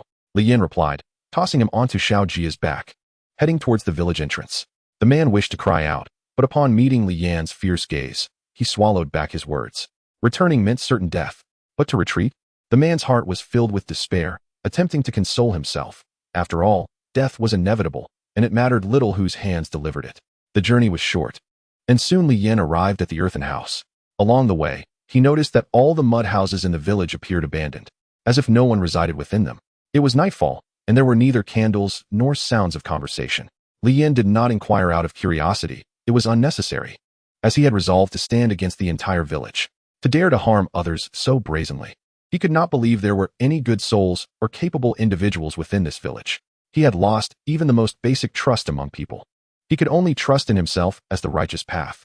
Pushing the door open, he entered a rather ordinary earthen house, simply furnished, with the walls still a dusty yellow due to the absence of modern newspapers. Exercising caution, Li Yin instructed the man to open the so-called hidden door. The man did not refuse, instead displaying a look of relief, dragging his injured leg. Each step was agonizing, yet he remained silent. Approaching the earthen bed, he adjusted his body at an angle. Li Yin's brow furrowed with a sense of foreboding. Sure enough, the next second, the man lifted the bed, revealing an iron arrow, which he hurled towards his own head, striking true at his brow. A scream echoed as the iron arrow embedded itself halfway into his skull, killing him before Li Yin's eyes. The man knelt on the ground, a smile of relief gracing his lips, maintaining the posture of lifting the bed. He had contemplated using this mechanism to kill Li Yin, but ultimately chose to use it to send himself off. It was simply too challenging to trick Li Yin. At the very least, such a simple trap was far too difficult. Once bitten by a snake, one is fearful for 10 years of a rope. Having suffered once, Li Yin would not trust anyone again. Dead. Observing the man's lifeless body, Li Yin felt no discomfort. It was as before. Unlike those characters in novels who would vomit upon their first kill, Li Yin glanced around, hesitant to act rashly. Had he faced the mechanism himself, he would have undoubtedly met his demise beneath the arrows. Reluctantly, he decided to retreat for the time being. As he took a step, the little dog suddenly barked and began to howl at the dirt house below. He turned to look at the little dog. Are they down there? A confirmation bark followed, and Li Yin restrained his inner impulse, contemplating how to locate the mechanism leading downward. After much deliberation, his instinct for self-preservation kept him from attempting anything, so he turned to the little dog. Do you have a way to get underground? No sooner had he spoken than the little turtle, upon hearing this, darted excitedly towards Li Yin, wriggling enthusiastically. Woof, you say you have a solution? Li Yin inquired, puzzled. The little turtle nodded, recognizing this as its moment to shine. Assured by its response, Li Yin and the little dog promptly withdrew from the house. Following the turtle's lead, Li Yin was increasingly bewildered. What was it planning? In his mind, the turtle's role was defensive. It should not be adept at combat. As its description suggested, once they had exited the house, the little turtle wore a serious expression, its energy rapidly coalescing as it steadied itself on its four limbs. Suddenly, droplets of water appeared, cascading over its shell. Abruptly, the little turtle exerted immense force, channeling its energy through its feet into the earth. Turtle quake. The ground began to tremble, and the turtle's body quaked in unison, causing the house to sway. Holy cow, the turtle is formidable too? Li Yin stood in astonishment. This display, more grounded than dazzling skills, illuminated the wondrous nature of abilities. The earth continued to shudder, and objects within the house began to scatter and topple. Even the recently activated mechanism snapped shut with a destructive sound, as if the violent tremors had damaged its internal workings. The little turtle appeared grave, its mouth tightly closed, visibly straining. This was its final opportunity to demonstrate its worth. It could not afford to fail. It must show its master its value. The little turtle's legs trembled, yet it gritted its teeth to persist, for victory was within reach. The cracks emerging in the ground represented its last hope. A fierce howl erupted from the little turtle as it summoned the last vestiges of its strength. Its body surged, unleashing a wave of vapor that shattered the house's final support. The earth split wide open, and the structure collapsed with a thunderous crash. The little turtle swiftly withdrew into its shell, following the descent. Little turtle, Li Yin called out anxiously. Chapter 22. The Crimson Thunderbody. As the earthen walls crumbled, dust swirled in the air. Li Yin shielded his face, unable to ascertain the situation within.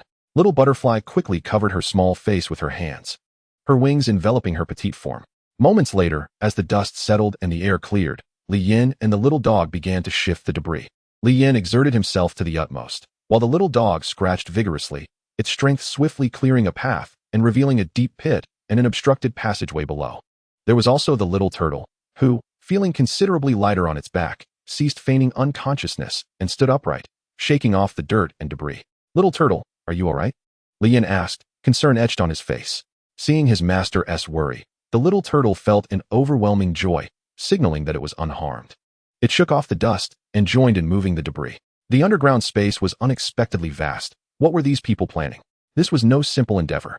The opening they had created revealed a magnificent sight within. Let us go in.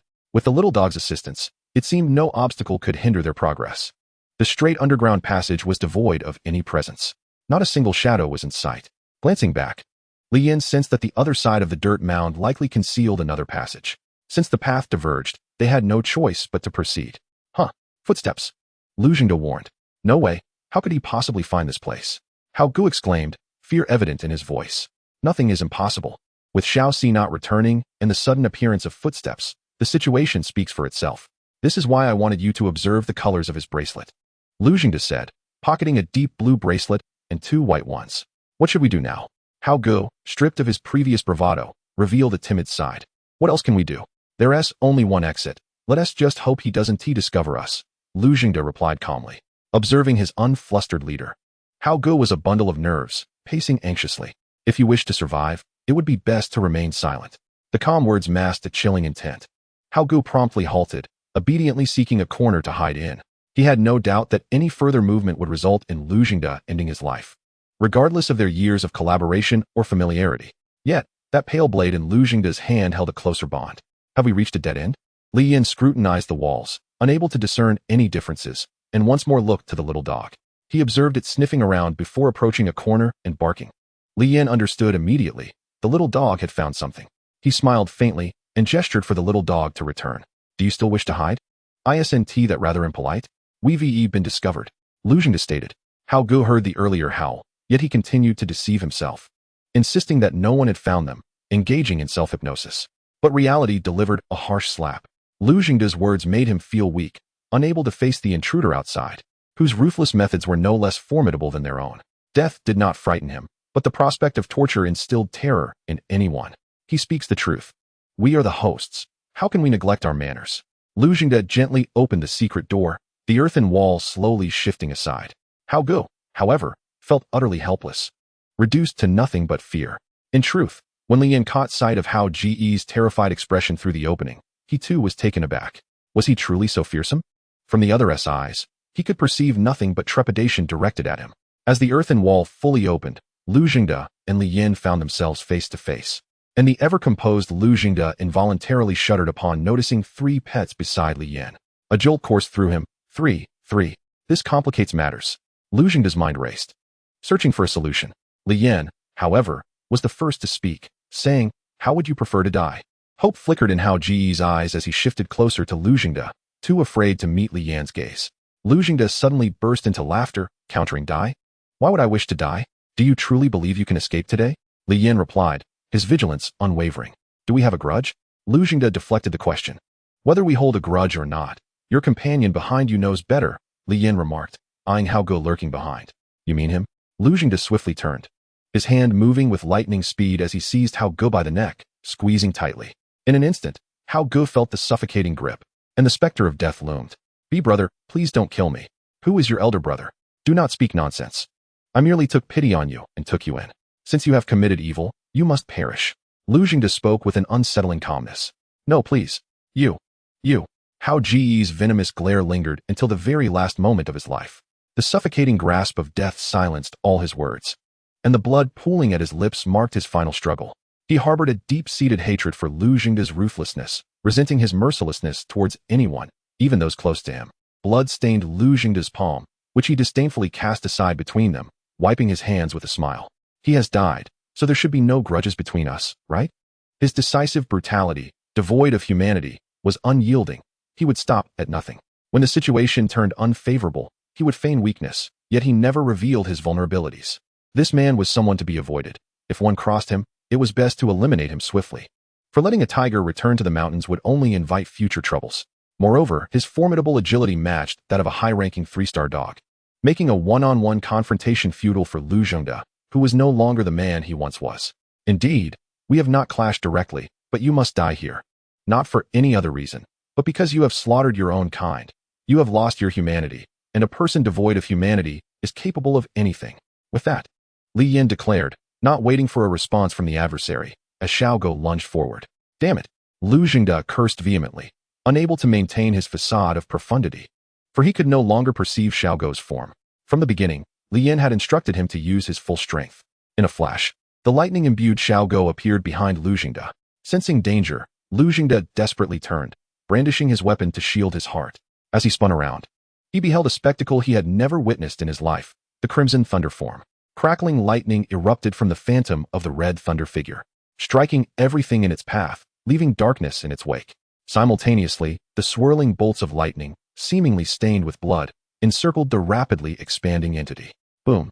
The ever-enlarging Hao Gu absorbed the energies of heaven and earth, coalescing into a form of blood thunder, with lightning and electricity drawn to one another, shimmering and escalating in power. Even the air reverberated with sound, ethereal yet tangible.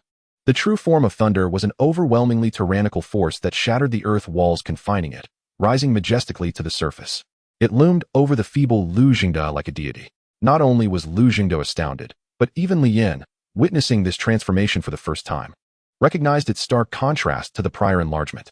It was akin to the descent of a thunder god. The thunder signified dominance, while the blood-red hue represented raw emotion. The ethereal true form of Xiao Go raised a single claw, gathering boundless lightning power, resembling a celestial canopy descending upon the earth.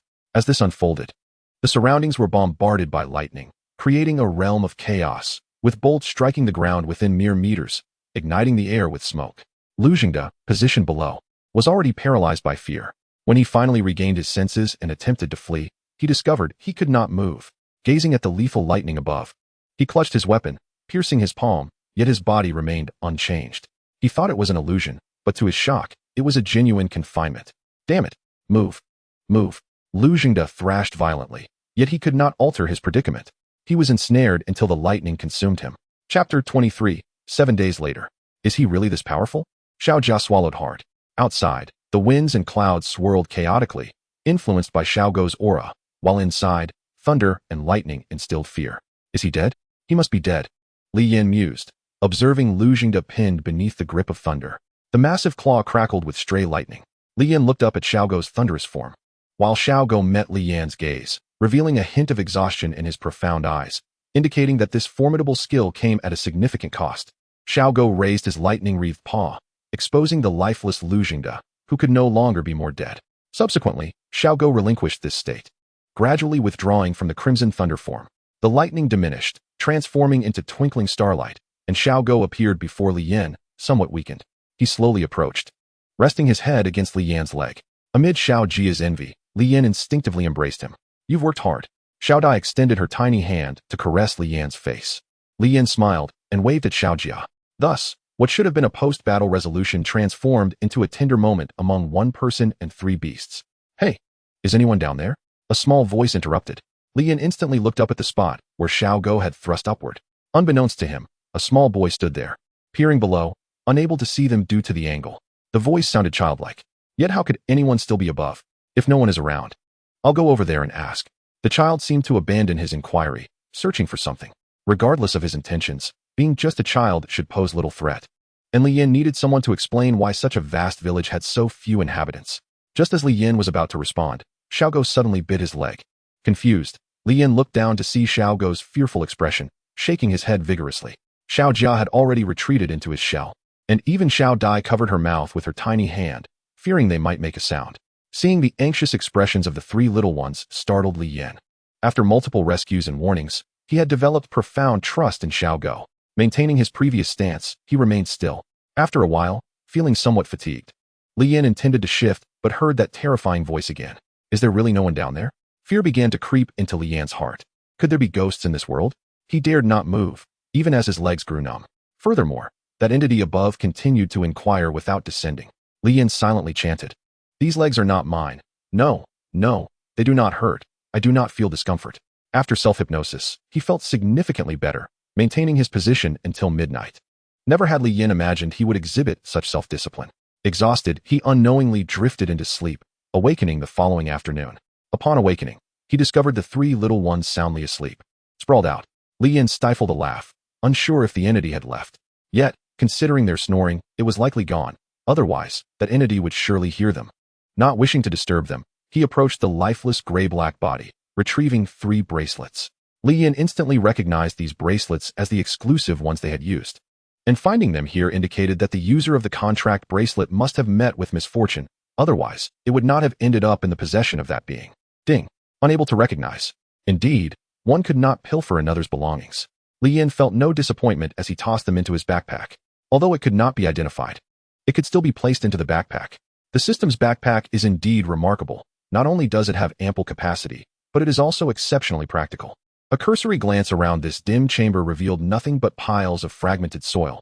Looking up at the sky, the clouds danced gently, and a soft breeze wafted through. It was a splendid day.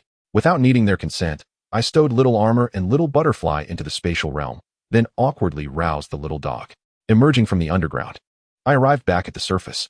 The scenery appeared much the same as before, with no discernible differences, the only distinction being that this village was now devoid of inhabitants. It was not entirely deserted, as there were still the 2 individuals confined underground. After departing from this village, Li Yan chose not to traverse the woods, but instead followed the local thoroughfare. Observing the footprints and marks upon the ground, it was evident that this path was primarily frequented by the villagers. Leading towards a destination that was certainly not a larger town or city, but at the very least was connected to trade. Ancient wheel tracks of old wooden carts were also visible along this road, which puzzled Li Yan, for he had not noticed such traces in the village. Merely curious, he did not dwell on it. The journey was paramount, and he remained unaware of how far he had yet to travel. Time passed, and as dusk approached, he still had not glimpsed the city. With a slight grimace, it appeared he would have to find lodging for the night. After walking further, nightfall enveloped the land, and Li Yan sought out a secluded spot. After a simple meal, he retrieved a modern tent from his sandalwood chest, along with a large table and a blanket. The table was designated for Little Armor, who would have to keep watch tonight, while the little dog would need to protect him come morning. Little Armor expressed no complaints. Wherever it could be of use, it would perform admirably. Once the little dog was secured within the contract bracelet, he climbed into the tent. The night passed without incident, as both enjoyed a peaceful slumber. At dawn, Li Yan awoke early, placed Little Armor back into the contract bracelet, and released the little dog to continue their journey. Thus, this cycle repeated for 7 days, until finally, they beheld a magnificent city. During this time, they had not passed through any villages or towns, having inadvertently missed them, and embarked upon this irreversible path leading to the grand city. Frustrated, Li Yan cursed Li Granny, clutching the map kindly gifted to him, his entire being trembled. As he examined the map and recalled the path he had meticulously traversed, he cursed under his breath. Yet, there was a silver lining. He had vanquished numerous wild monsters. At this moment, his evolution points had surged to 150,000, and he possessed nearly 1,000 elixirs, albeit many were duplicates, with the vast majority being ordinary. The only valuable ones were the physique and aptitude elixirs. He had sold off his equipment, retaining only a set of advanced armor and a broad-bladed longsword. The ordinary pet eggs had long been sold, lest they lose value in the future. Even now they were hardly worth much, fetching only a few dozen evolution points each, a staggering reduction in worth. Meat had also become exceedingly cheap, with one evolution point able to buy dozens of pounds, and there was an abundance of stock with no buyers. Li Yan alone had listed hundreds of types of meat at the auction house, amounting to millions of pounds. Such a colossal figure, yet it held no value, as no one was willing to purchase. Most of the villagers had adapted to life in this other world, mastering survival, and those who remained were not to be trifled with. Observing the chat channel with fewer than 100 million users left, it was a testament to the terrifying survival rate, an alarmingly low figure, with a survival rate of less than 10. Chapter 24, The Quest for Talent. Young man, your pet exudes an impressive aura. As its master, you are equally striking. How about joining my Shun City Beast Academy to enhance your skills and swiftly rise to prominence in our blue city? A man leading a beautifully patterned leopard with a scar across its brow approached Li Yan. Li Yan looked up and noticed the 4 characters Shun City Beast Academy emblazoned on his attire. Their garments were quite similar, both modest and unadorned, though his was slightly more austere. Shun City Beast Academy? What is that? The man discerned the confusion in Li Yan's expression, instantly recognizing him as a novice, especially considering the appearance of his pet, which seemed to possess subpar qualities. He quickly formed a judgment. This fellow was easy to deceive. Come, brother, allow me to provide you with a detailed introduction. Just as the man moved closer to Li Yan, attempting to throw an arm around his shoulder, he realized that with every step he took forward, Li Yan retreated, appearing exceedingly wary. Are newcomers today so alert? The man chuckled, remaining stationary. I am Yang Yangzhou, a first-rate instructor at the Shun City Beast Academy, primarily responsible for recruiting students and nurturing talent. Furthermore, every year, the graduates from our academy see their beasts elevate by 1 or even 2 star levels. Yang Yangzhou proclaimed, deliberately raising his voice, fearful that Li Yan might not hear him. Conversely, Li Yan heard him quite clearly, merely taking time to digest his words. Seeing that Li Yan remained indifferent, Yang Yangzhou could not help but continue. Does that not stir your interest? Even if you were to train a ferocious beast on your own, it may take a year to achieve a significant evolution, while we at the Shun City Beast Academy can resolve that dilemma for you. Training? Evolution routes? Li Yan pondered quickly, summarizing that he did not share this concern. With the system at his disposal, as long as he had sufficient evolution points, he could evolve at any time. Could it be that this local was different from them? Perhaps, indeed, they were different. We seemed akin to game cheats, becoming stronger with monetary investment, while they were earnest players laboring with bricks. After contemplating his words, Li Yan ultimately decided against enrolling. He preferred the freedom of solitude, without the need for pretense, and thus politely declined. Just as he was about to speak, another individual approached, interrupting his thoughts.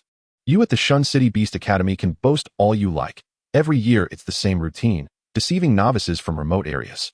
Who doesn't know that your academy has been at the bottom of our blue city for years, not only lacking integrity, but also providing poor instruction, leading students astray. The newcomer, clad in a white robe and adorned with the words Tianlang Beast Academy, was accompanied by a fierce-looking beast resembling a cat with 2 horns. Indeed, this creature looked strikingly similar to a cat, differing only in size and the presence of its horns. Li Yin smiled inwardly, not needing to think twice to realize these 2 establishments were bitter rivals. Lin Yuxing, what are you saying? Yang Yangzhou glared angrily at the newcomer. Are you trying to incite conflict between our 2 academies? After his remark, it was likely that the novice would hesitate to join their Shun City Beast Academy. And this animosity would fall squarely on Yang Yangzhou. Is there any slander in what I said? Is it not the truth? Just venture to the city center and inquire. Anyone will tell you of your illustrious history. Lin Yuxing retorted defiantly, meeting Yang Yangzhou's gaze with unflinching resolve. You. Yang Yangzhou's face flushed with indignation. What? Do you wish to fight? With your advanced 2-star Hualing Leopard? Lin Yuxing continued to provoke Yang Yangzhou, relishing the prospect of teaching him a lesson and tempering his arrogance. No, I must not act impulsively. This fellow's Tianjiao cat has already evolved to advanced 3-star status, and my Hualing Leopard is certainly no match for him. He is deliberately trying to provoke me. I cannot fall for it. In a fleeting moment of contemplation, Yang Yangzhou suppressed the fury swelling within him, merely casting a disdainful glance at Lin Yuxing before uttering a chilling remark. Lin Yuxing, we shall see. With that, he strode away, accompanied by his cherished beast. Disappearing into the throng of onlookers, Lin Yuxing mused inwardly, lamenting that this fellow was perhaps not as brainless as his appearance suggested. Their previous confrontation had unwittingly drawn a crowd of curious spectators, eagerly awaiting a clash that would never materialize. TCH, I expected a fight. The Shunqing Beast Pavilion is so cowardly, they scoffed, gradually dispersing. Left amidst the dwindling crowd were only Li Yin, Lin Yuxing, and their respective beasts. This young man. I perceive a remarkable demeanor in you. You remained unfazed during that tense standoff. Quite impressive. Would you consider joining our Tianlang Beast Pavilion? Lin Yuxing complimented Li Yin, who contemplated that advanced battles held little significance for him, given that even his weakest beast was of rare 1-star caliber. However, he resolved to maintain a low profile. Who knew if this blue city harbored hidden dangers? One misstep could spell disaster. I simply react a tad slower than others. I am, in truth, quite apprehensive. Li Yin admitted. Is that so? Lin Yuxing, initially believing the boy to be merely dignified, now sensed deeper layers of complexity. His intuition hinting that Li Yin was not entirely truthful. Thank you for your kind offer, but I do not currently intend to join a beast pavilion. Li Yin flatly declined, feeling that Lin Yuxing was superior to Yang Yangzhou, at least in terms of directness. That's fine. I hope you find an even better opportunity. Lin Yuxing remained persistent, inexplicably wishing to recruit Li Yin into his pavilion.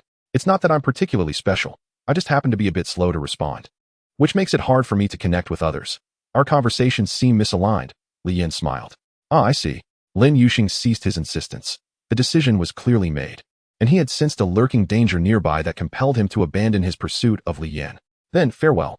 After bidding Lin Yuxing goodbye, Li Yin made his way toward the center of Blue City, unaware that Lin Yuxing lingered just a short distance away, watching him depart. Had that menacing aura vanished? It dissipated after his departure, suggesting a connection between the danger and that young man, or perhaps it resided in his proximity. Lin Yuxing chuckled softly, shaking his head. Indeed, today had proven to be rather intriguing. In a grand residence near the center of Blue City, a resounding crash echoed as Man Yuanhua, seething with rage, hurled his teacup to the ground, shattering it into countless pieces. Are you speaking the truth? Yang Yangzhou approached him, bowing deeply. Absolutely. That Lin Yuxing is utterly arrogant, undermining our Shunqing Beast Pavilion by flaunting the enrollment ratio of students from the past 2 years. Today, he brazenly provoked and slandered us in public. Had it not been for the reputation of our pavilion, I would not have let him leave unscathed. Can you contend with him? I heard his beast recently evolved to an advanced 3-star level. Man Yuanhua suddenly calmed, resuming his seat. Even if I were outmatched, I would never allow our Shunqing Beast Pavilion's reputation to be tarnished, even at the cost of my own life. Yang Yangzhou declared passionately. Man Yuanhua regarded him thoughtfully for a moment. I understand. Handle it this afternoon. Yes. Yang Yangzhou replied, gradually retreating from the council chamber, hesitant to speak further for fear of exacerbating the situation. With his embellishments, only another confrontation would render inevitable a clash between the 2 factions. Lin Yuxing, just you wait. Chapter 25. Under surveillance as Li Yin traversed the bustling streets, he observed that nearly every individual was accompanied by a formidable beast, each varying in size and exhibiting remarkably unique appearances. He summarized that they bore a resemblance to modern animals, yet were distinctly different. Some were larger in stature, Others had peculiar facial features, and the variety of fur colors was astonishing. He had just seen someone leading an exceptionally beautiful little dog with a radiant leash. It was small, white, and had purple eyes, resembling a plush teddy bear at first glance. In contrast, his own dog, of a size similar to a typical rural hound, exhibited a striking silvery white coat but lacked any particularly standout traits. Nevertheless, the sense of security his dog provided was irreplaceable. Have you heard? The Beast Soul Academy is recruiting again. What? Are you referring to the 5th largest Beast Soul Academy in our Teon Beast Kingdom? Who else could it be? There are few who would dare use that name in our Teon Beast Kingdom. The three conversed animatedly, while Li Yin sat nearby, savoring a meal with his dog. This world seemed exceptionally considerate, having seamlessly integrated pets into daily life, whether in dining or resting arrangements. For instance, dining establishments even featured dedicated seating for pets, albeit at a premium cost. But what of it? Although the enrollment criteria for this year's Beast Soul Academy are somewhat lower than last year's, we still lack the qualifications to enter, one individual remarked, offering a harsh reality check that nonetheless rang true. Alas, it seems I am destined to remain unfulfilled. Achieving ordinary 2-star evolution is my utmost limit, having exhausted all my resources. A 3-star standard for the Beast Soul Academy is beyond my reach, the man lamented, while his beast affectionately nestled against him. Ah, the academy. Is it akin to a school? Li Yin, who had never attended school, felt an innate yearning for education, cherishing the dream of experiencing the joy of learning. Excuse me, gentlemen, could you tell me where the Beast Soul Academy is located and what the admission requirements are? Li Yin inquired politely as he approached them. Do you wish to attend? One of them glanced at Li Yin, then at his beast, assessing him as unremarkable and unlikely to achieve anything significant. Another Navi newcomer from a small town. Every year, we see such individuals, losing hope and squandering opportunities. A nearby table muttered, indifferent to whether Li Yin overheard. Li Yin chose to ignore the comment. It was not worth his anger. I think it's better for you to remain unaware. Knowing could be disheartening. Another chimed in, supposedly out of kindness. Over the years, countless individuals have exhausted their wits to gain entry into the Beast Soul Academy, only to be thwarted at the testing threshold due to insufficient strength, leading to their subsequent despondency. Without attempting, there can be no failure, and thus, no abandonment. Holding on to a dream fosters ambition and drive. I advise you to wait until your beast evolves before trying, another individual offered, skeptical of Li Yan's beast and its potential. Are the requirements truly so stringent? Li Yin felt uncertain. While he currently ranked first among the newly born, he was unsure if he could breach the gates of this world's educational institutions. Given the profound depth of this realm, seeing Li Yan's unwavering determination to know more, they decided to reveal the truth without reservation. The minimum standard for beasts must be a rare 3-star level. The combat-oriented beast companions are undoubtedly superior, while the support types should only be considered after achieving a high level. As for the location, anyone can easily provide that information. What? Li Yin was left speechless. Is this it? However, in the eyes of the three, Li Yan's expression was one of sheer astonishment. Everyone reacts this way upon hearing such news. It remains uncertain whether he can accept this reality. After finishing their meal, the trio did not linger but promptly departed with their beast companions. Do they believe they cannot enter? Li Yin smiled bitterly. Upon returning to his seat, Li Yin took a quick bite before preparing to leave. Just as he stood up, an individual swiftly blocked his path. Excuse me, sir, but you have yet to settle your bill. Money? Li Yin was taken aback. After more than 10 days of picnicking, he had almost forgotten that meals require payment. Just as he was about to reach for his wallet, he suddenly realized that he seemed to lack the currency of this world, having never even laid eyes on it. What should I do if I have no money? Li Yin said sheepishly. Are you trying to dine and dash? The attendant shot him a disapproving glare. No, I simply have no money, Li Yin replied. But upon saying it, he felt it sounded similar. Someone, we have a diner, trying to skip out on the bill. The attendant shouted, fearing Li Yin might escape. In no time, Li Yin found himself surrounded by 2 individuals and their beasts summoned by the attendant. Meanwhile, the other patrons put down their utensils, eager to witness the spectacle. It is indeed rare to encounter someone attempting to dine and dash in this era. Kid, if you pay up now, it will suffice. Otherwise, you and your beast companions will face severe consequences. One of the burly men warned, his fierce beast glaring menacingly at Li Yin. I truly have no money, but I can offer alternatives, such as medicinal herbs or elixirs. Otherwise, I still possess equipment, Li Yin stated calmly, unperturbed in the face of the 2 ferocious beasts. You're not trying to deceive me, are you? You're poorly dressed, with no place to carry anything. The attendant scrutinized Li Yin. The surrounding patrons turned their gaze toward him, their expressions a mix of curiosity and greed. It seems that the people of this world are still unaware of storage methods. Li Yin said, just tell me how much I owe for this meal. For ingredients, a standard 4-star dish will suffice. For potions, a single ordinary grade one will do. And the same goes for equipment.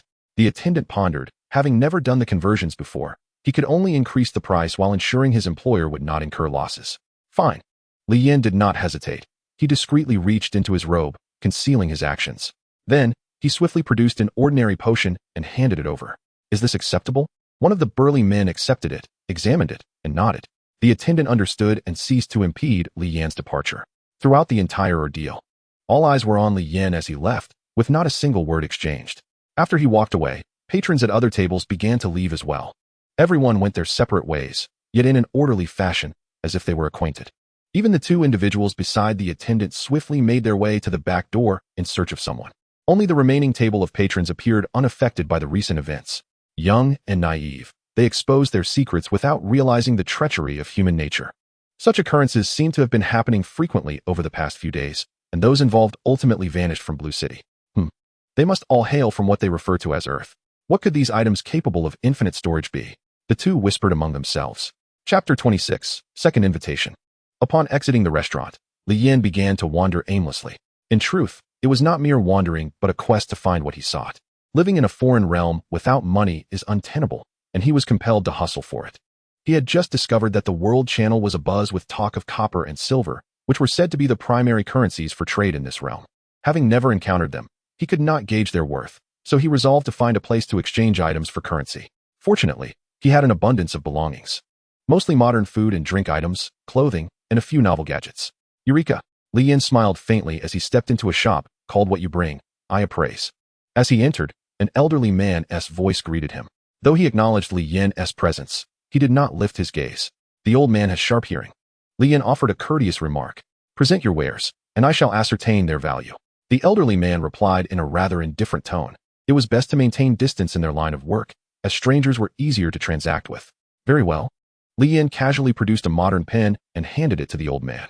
The elder took it, glanced at it, set it aside with a frown, and remarked, if this is all you have, you may as well leave. Isn't he curious? This item should be quite rare in this world. I understand you hail from elsewhere. Your items are curious and unique, but they hold no utility here. Spare me your schemes. Only by growing stronger will you find the true path. The old man said. How do you know I am from another place? Li Yin asked, somewhat startled.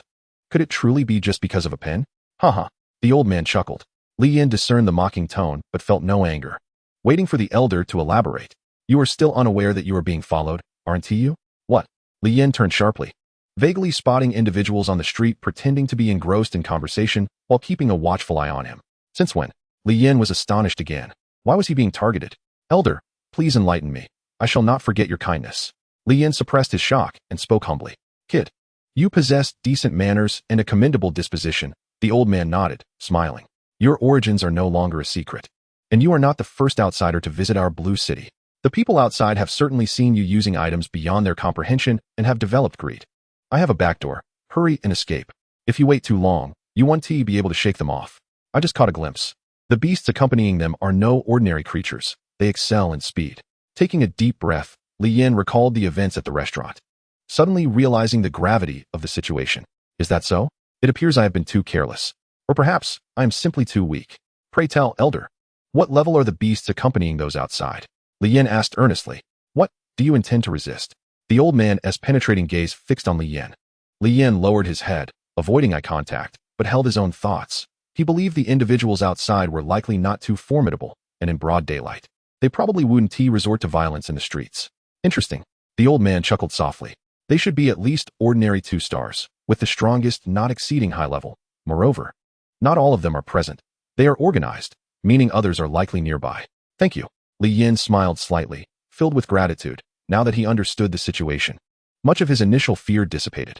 His assumptions were largely correct. A first-tier scholar would only reach high 2 stars. And what could these cowardly individuals lurking in the shadows possibly achieve? Li Yin, unreservedly, revealed his last 2 pieces of high-grade armor and superior weapons, laying them before the elder. The elder across from him was momentarily taken aback. Are you not afraid that I might be like them? Not at all.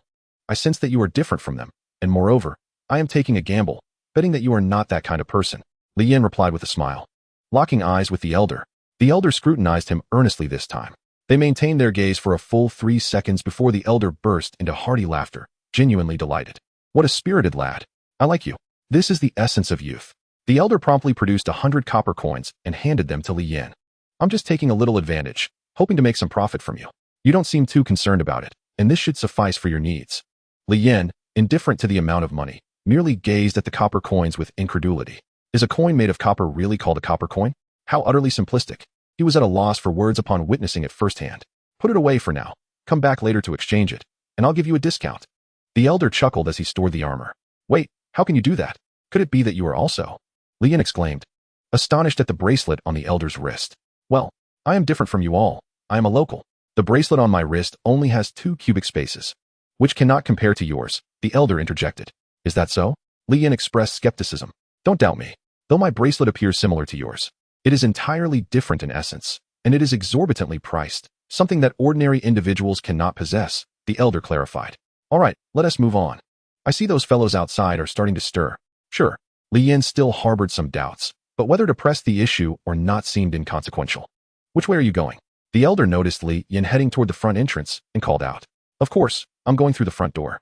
What is wrong with that? Li Yin replied, puzzled. Observing Li Yin's nonchalant demeanor, the elder realized he had underestimated this young man, who was indeed quite resolute. Li Yin smiled at the elder and strode away. As he passed by some pedestrians, he overheard remarks like, "Why isn't he holding the leash? What if he injures someone?" He had heard such comments numerous times that day. Little dog, do you think that group behind us will court disaster? The little dog, not comprehending Li Yin's words, could only bark in response. Li Yin chuckled as he patted the little dog. Ah, brother, we meet again. It truly is fate. Lin Yuxing approached from the opposite side, smiling at Li Yin. Upon hearing the voice, Li Yin looked up to see Lin Yuxing waving at him. Had it not been for the image etched in his memory, he might have thought it was that group of ruffians who could no longer restrain themselves. You haven't been following me, have you? Meeting twice in one day in such a vast city is quite the coincidence. Little brother, you misunderstand. Our Tianling Beast Pavilion is nearby, and I often wander around here, Lin Yuxing explained with a smile. Though internally he felt a mix of shock and excitement as that ominous aura resurfaced, drawing near. Lin Yuxing glanced down at the seemingly harmless beast companion. Just as the little dog raised its head to look at him, the two exchanged glances, a fleeting glimmer of coldness passing between them, causing Lin Yuxing's heart to tremble, and even his beast companion quivered in alarm. What a terrifying gaze.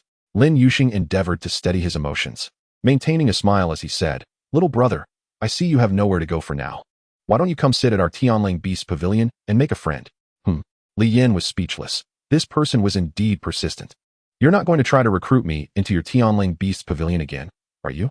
If you are unwilling, we will not force you. Lin Yuxing continued to smile. In fact, even if you join our Tianling Beast Pavilion, we won't impose any obligations on you. It's merely to embark on a journey towards a common goal, Lin Yuxing elaborated. Is that so? Li Yin pondered. Moreover, I see your beast companion possesses remarkable talent. With proper training, its potential is boundless. Lin Yuxing praised. Setting aside other matters, your insight is quite discerning. Then let us go have a seat. Li Yin felt flattered. This person was quite articulate, neither pushy nor overly insistent. Unlike that bothersome fellow from the previous beast pavilion. Please. Lin Yuxing's face lit up with joy. Thus, the two of them headed towards the Tianling Beast Pavilion. The pursuers behind them, seeing Li Yin follow Lin Yuxing, cursed under their breath and immediately dashed in the opposite direction. Chapter 27. Joining the Tianling Beast Pavilion. The pursuers were still present, but their numbers had significantly dwindled. It seemed that the reputation of the Tianling Beast Pavilion posed a threat to that group. Yet it wasn't enough to deter them completely. Along the way, Li Yin contemplated why they were so certain he possessed something they would go to such lengths to obtain. If they ended up empty-handed after all their efforts, wouldn't that be a significant loss for them?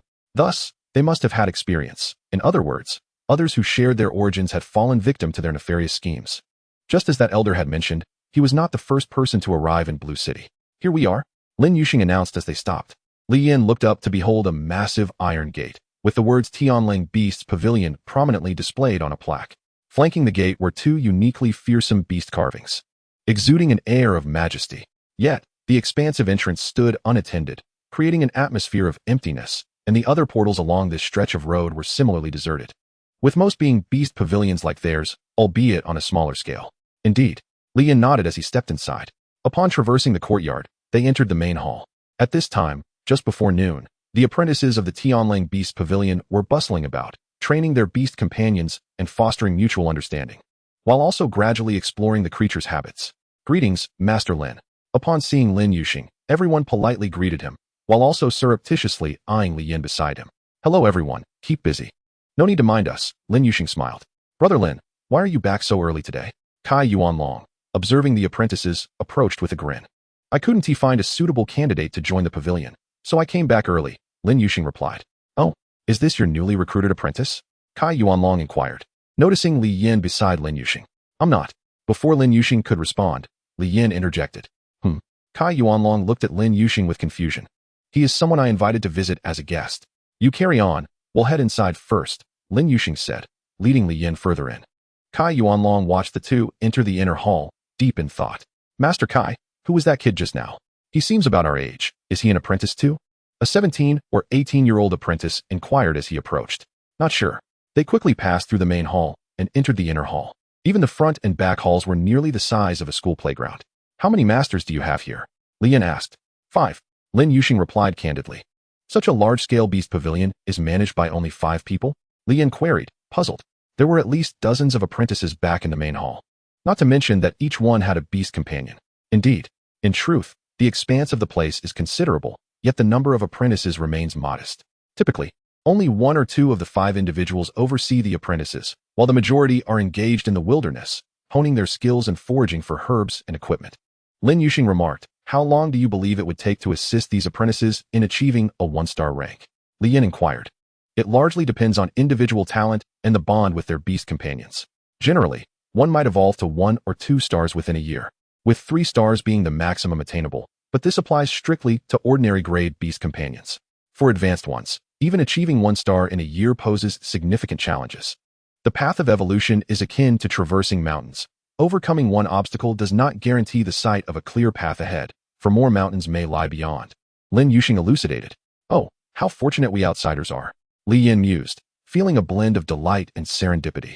What rank is your leader's beast companion? He stole a glance at Lin Yuxing, aware that this question treaded on sensitive territory, but it seemed not to elicit any displeasure from him. You speak of our curator, who possesses an elite 3-star beast, a spirit bear, Lin Yuxing proclaimed. Is that not a secret? Li Yin queried. In Blue City, it is hardly a secret. Just ask anyone, and they will know. After all these years, the curator has established his current standing through sheer strength, so it's common knowledge, Lin Yuxing chuckled. Oh, so the curator is merely a 3-star elite? Li Yin thought to himself, feeling reassured. Accompanying Lin Yuxing, Li Yin entered a grand hall, where he beheld a man with a square face, clad in a blue robe, his hair flowing gracefully. He appeared to be over 40, exuding an air of maturity and composure. Curator, I have returned, Lin Yuxing greeted respectfully. Wei Xinghai set down the tome in his hands, glancing at Lin Yuxing before his gaze shifted to Li Yin and the little dog at his side. Is this your newly recruited apprentice? No need for my approval, I presume, Wei Xinghai assessed, taking Li Yin for an apprentice without much thought. Poor Lin Yuxing found himself in yet another round of explanations. However, it was hardly surprising. Anyone would assume Li Yin was an apprentice at first glance, given his age, appearance, and attire. He hardly exuded an air of affluence. Visiting? Wei Xinghai inquired with newfound interest, scrutinizing Li Yin for any distinguishing traits. Yet, no matter how he examined him, he could discern nothing remarkable. Curator, should you not invite our guest to take a seat? Lin Yuxing sighed in exasperation. Ah, please, do sit. Wei Xinghai gestured courteously.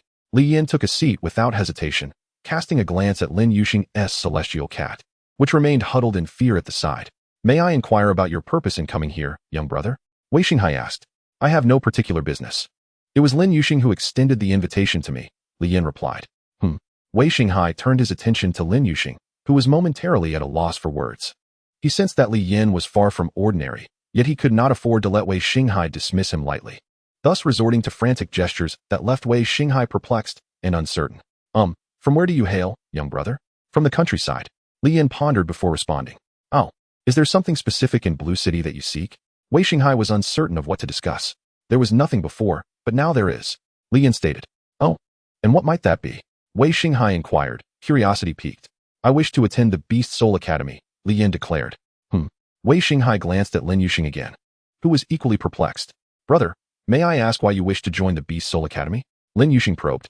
I wish to experience the cultural life of the academy, Li Yin replied. Both men appeared bewildered. What exactly is cultural life? They were unsure, yet hesitant to ask.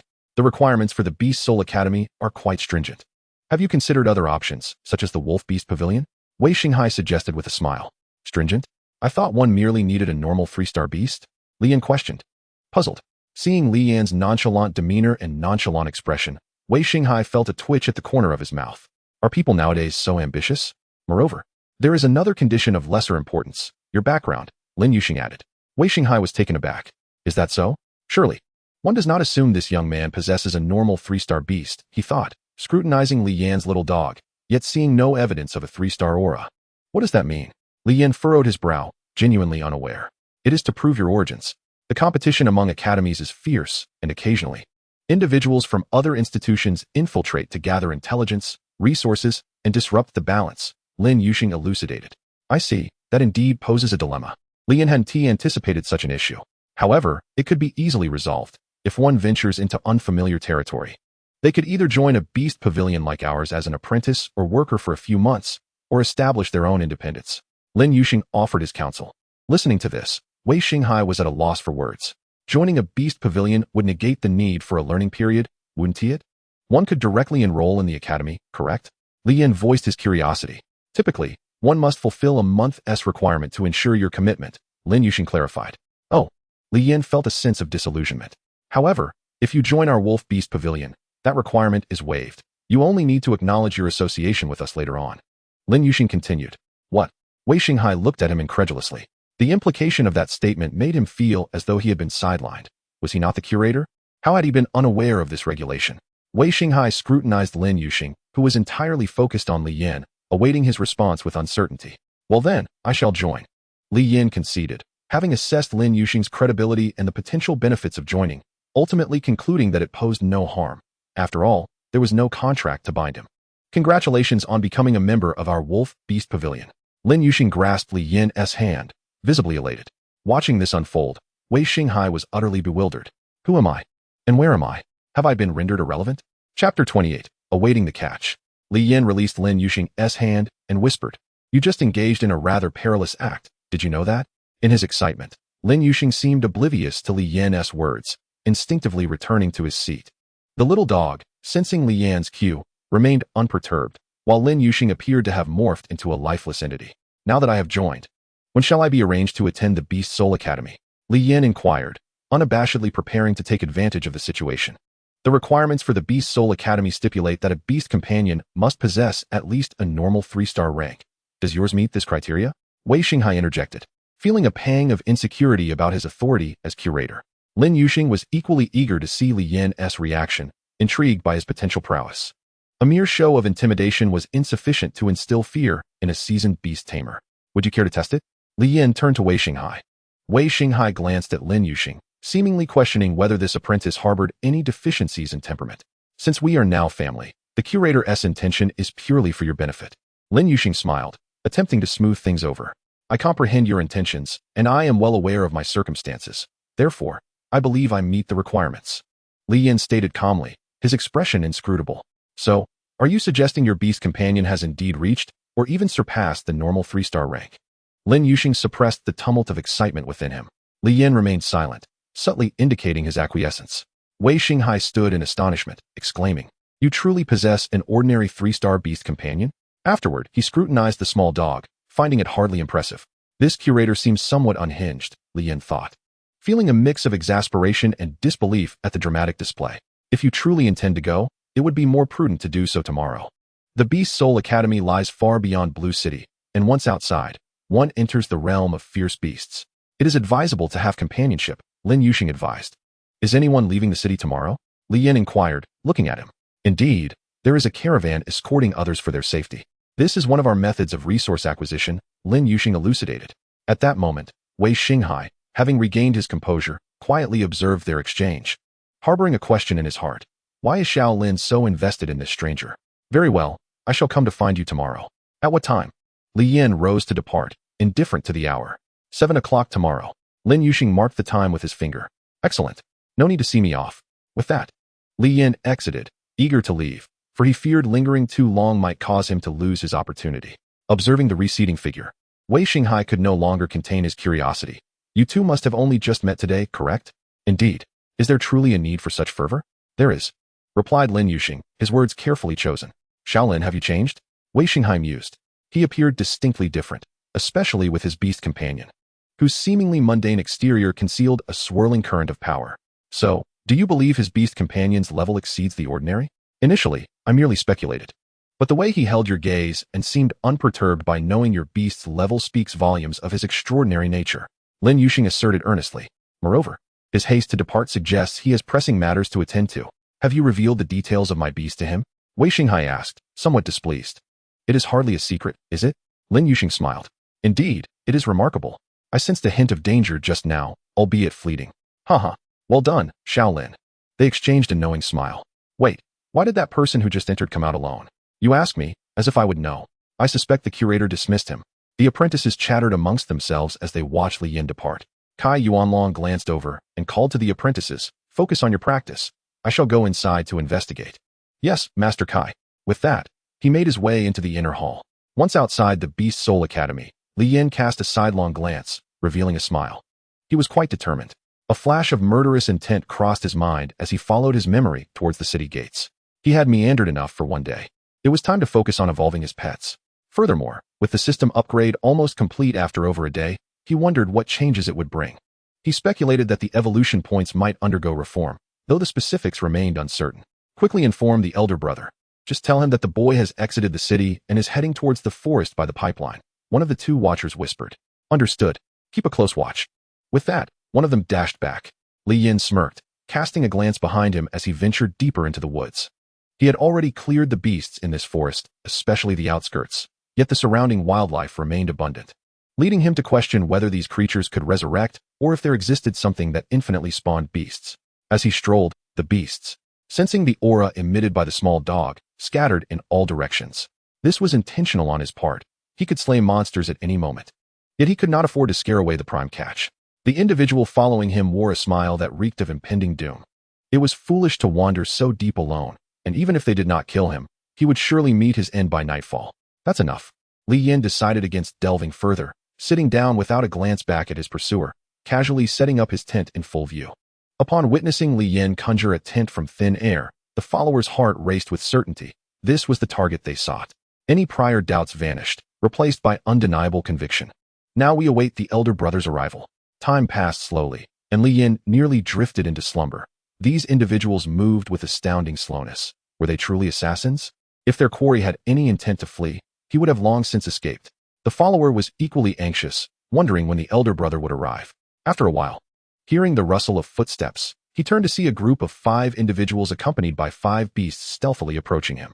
Leading them was their elder brother, Dongguoju, accompanied by a formidable beast known as the Broken River Claw, a high-ranking 3-star beast with a long body, 5 claws, a large head, slender waist, and an exceptionally long tail.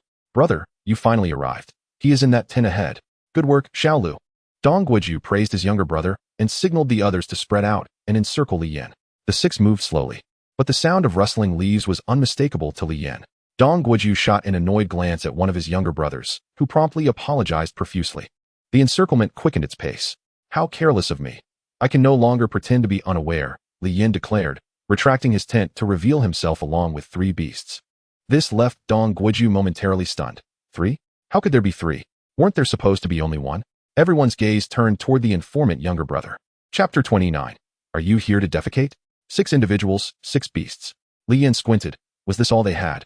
It seemed they did not regard him with much seriousness. Nevertheless, out of courtesy, he felt compelled to ask, are you here to defecate? The younger brother was left speechless, glancing at Dongguoju for guidance. Dongguoju, too, was at a loss. Though he had engaged in such activities before, encountering someone with 3 beast companions was unprecedented. From their previous encounters with outsiders, the number of beasts indicated their level of strength. The individual they previously eliminated had possessed 2 beasts, 1 high-ranking and 1 ordinary. Even that had posed a considerable challenge. This time 3. Dongguoju felt a pang of retreat. Insisting on an attack might cost him his life. He genuinely wished to reprimand the informant younger brother for failing to grasp such critical information. Ah, is that so? You too? Li Yin was taken aback. He had merely spoken offhandedly. Observing their fearful gazes directed at his 3 beast companions, he found himself perplexed. The small dog had yet to display any ferocity. Why were they so terrified? You followed me all this way. You intend to kill me, do you? He realized they had likely detected his presence long ago and were merely waiting for him to take the bait. Dong Guiju shot a resentful glare at the younger brother, who trembled in fear. No, we merely intended to hunt fierce beasts together. Dong Guiju forced a smile. Oh, I see. Li Yin appeared to be convinced by their words. Indeed, we traverse this mountainous forest daily, both for training and to earn a little extra income. Oh, what is your position then? Li Yin observed his subordinates with a half-smile. Get out of the way. What are you doing, blocking the path? Are you blind? Dong Guiju berated his underlings, exasperated that none of them had the foresight. Yes. The subordinates quickly acknowledged their mistake and hurriedly moved closer to him, their survival instincts kicking in. It seems I have no reason to take action against you now, Li Yin remarked leisurely. Dong Guiju felt a tightening in his body. The other party clearly regarded them with disdain. They dared not move, fearing Li Yin's displeasure might provoke violence. Thus, both sides engaged in a silent standoff, with Li Yin remaining still while they were paralyzed by uncertainty. I lost 2 bracelets, one deep blue and one white. I wonder if you happen to find them. Li Yin suddenly stated. Dong Guiju and his men were taken aback, but he quickly understood, retrieving their earlier spoils, trophies from slaying outsiders, among which were indeed bracelets. He couldn't fathom why they were adorned with such trinkets. Is this one of them? Dong Guiju presented a blue bracelet along with 5 white ones, laying them before Li Yin. Unfortunately, Li Yin sighed in disappointment. Is it not? Dong Guiju inquired, unable to discern what Li Yin was truly thinking. Yes. Isn't that even better? One subordinate instinctively chimed in, confused. Dong Guiju shot him a glare, admonishing his lack of situational awareness. Killing must be quite exhilarating. Li Yin suddenly shifted the conversation. Dong Guiju was taken aback, utterly bewildered by Li Yin's intentions, and hurriedly denied. You must be mistaken. We have never killed anyone. Every person has their limits of anger. And Dong Guiju was growing weary of this continuous provocation. Were it not for Li Yan's 3 beast companions, he might have already become a victim himself. Li Yin did not respond to him, but turned to walk deeper into the forest, accompanied by Xiao Jia and Xiao Dai, while the little dog remained behind. Is he leaving? But what does it mean to leave behind a beast companion? One subordinate inquired.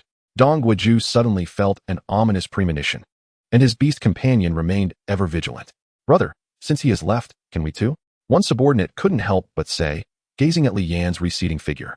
Yet, as his words fell, the little dog's silhouette appeared before him, a flash of glimmering silver, one claw piercing through his heart, while the little dog effortlessly dispatched 2 more beast companions.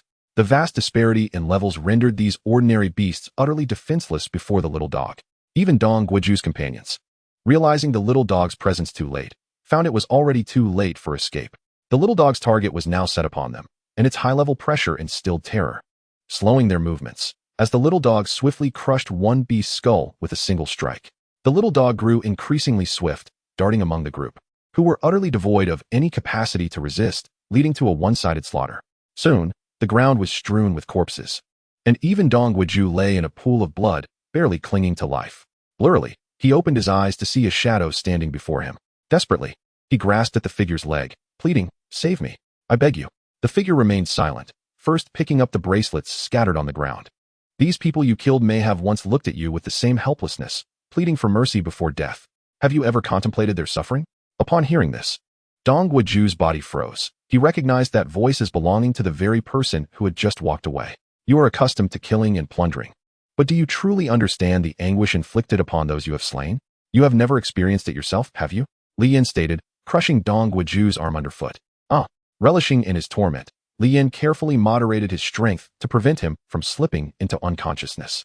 Though Dong Guiju could no longer speak, the intense pain momentarily jolted him awake, allowing him to see Li Yan's face, a visage both malevolent and sinister, instilling instinctive dread. He made no plea. He knew he was destined to die today. What? Do you wish to avenge them? Torturing me changes nothing. They are still dead, haha. Dong Guiju sneered defiantly, provoking Li Yin. Your words merely reflect a desire for me to end your life swiftly, but alas, I cannot grant you that wish. Li Yin discerned his ruse immediately. Although he had no acquaintance with the deceased, they hailed from the same origin. It was only just to avenge them.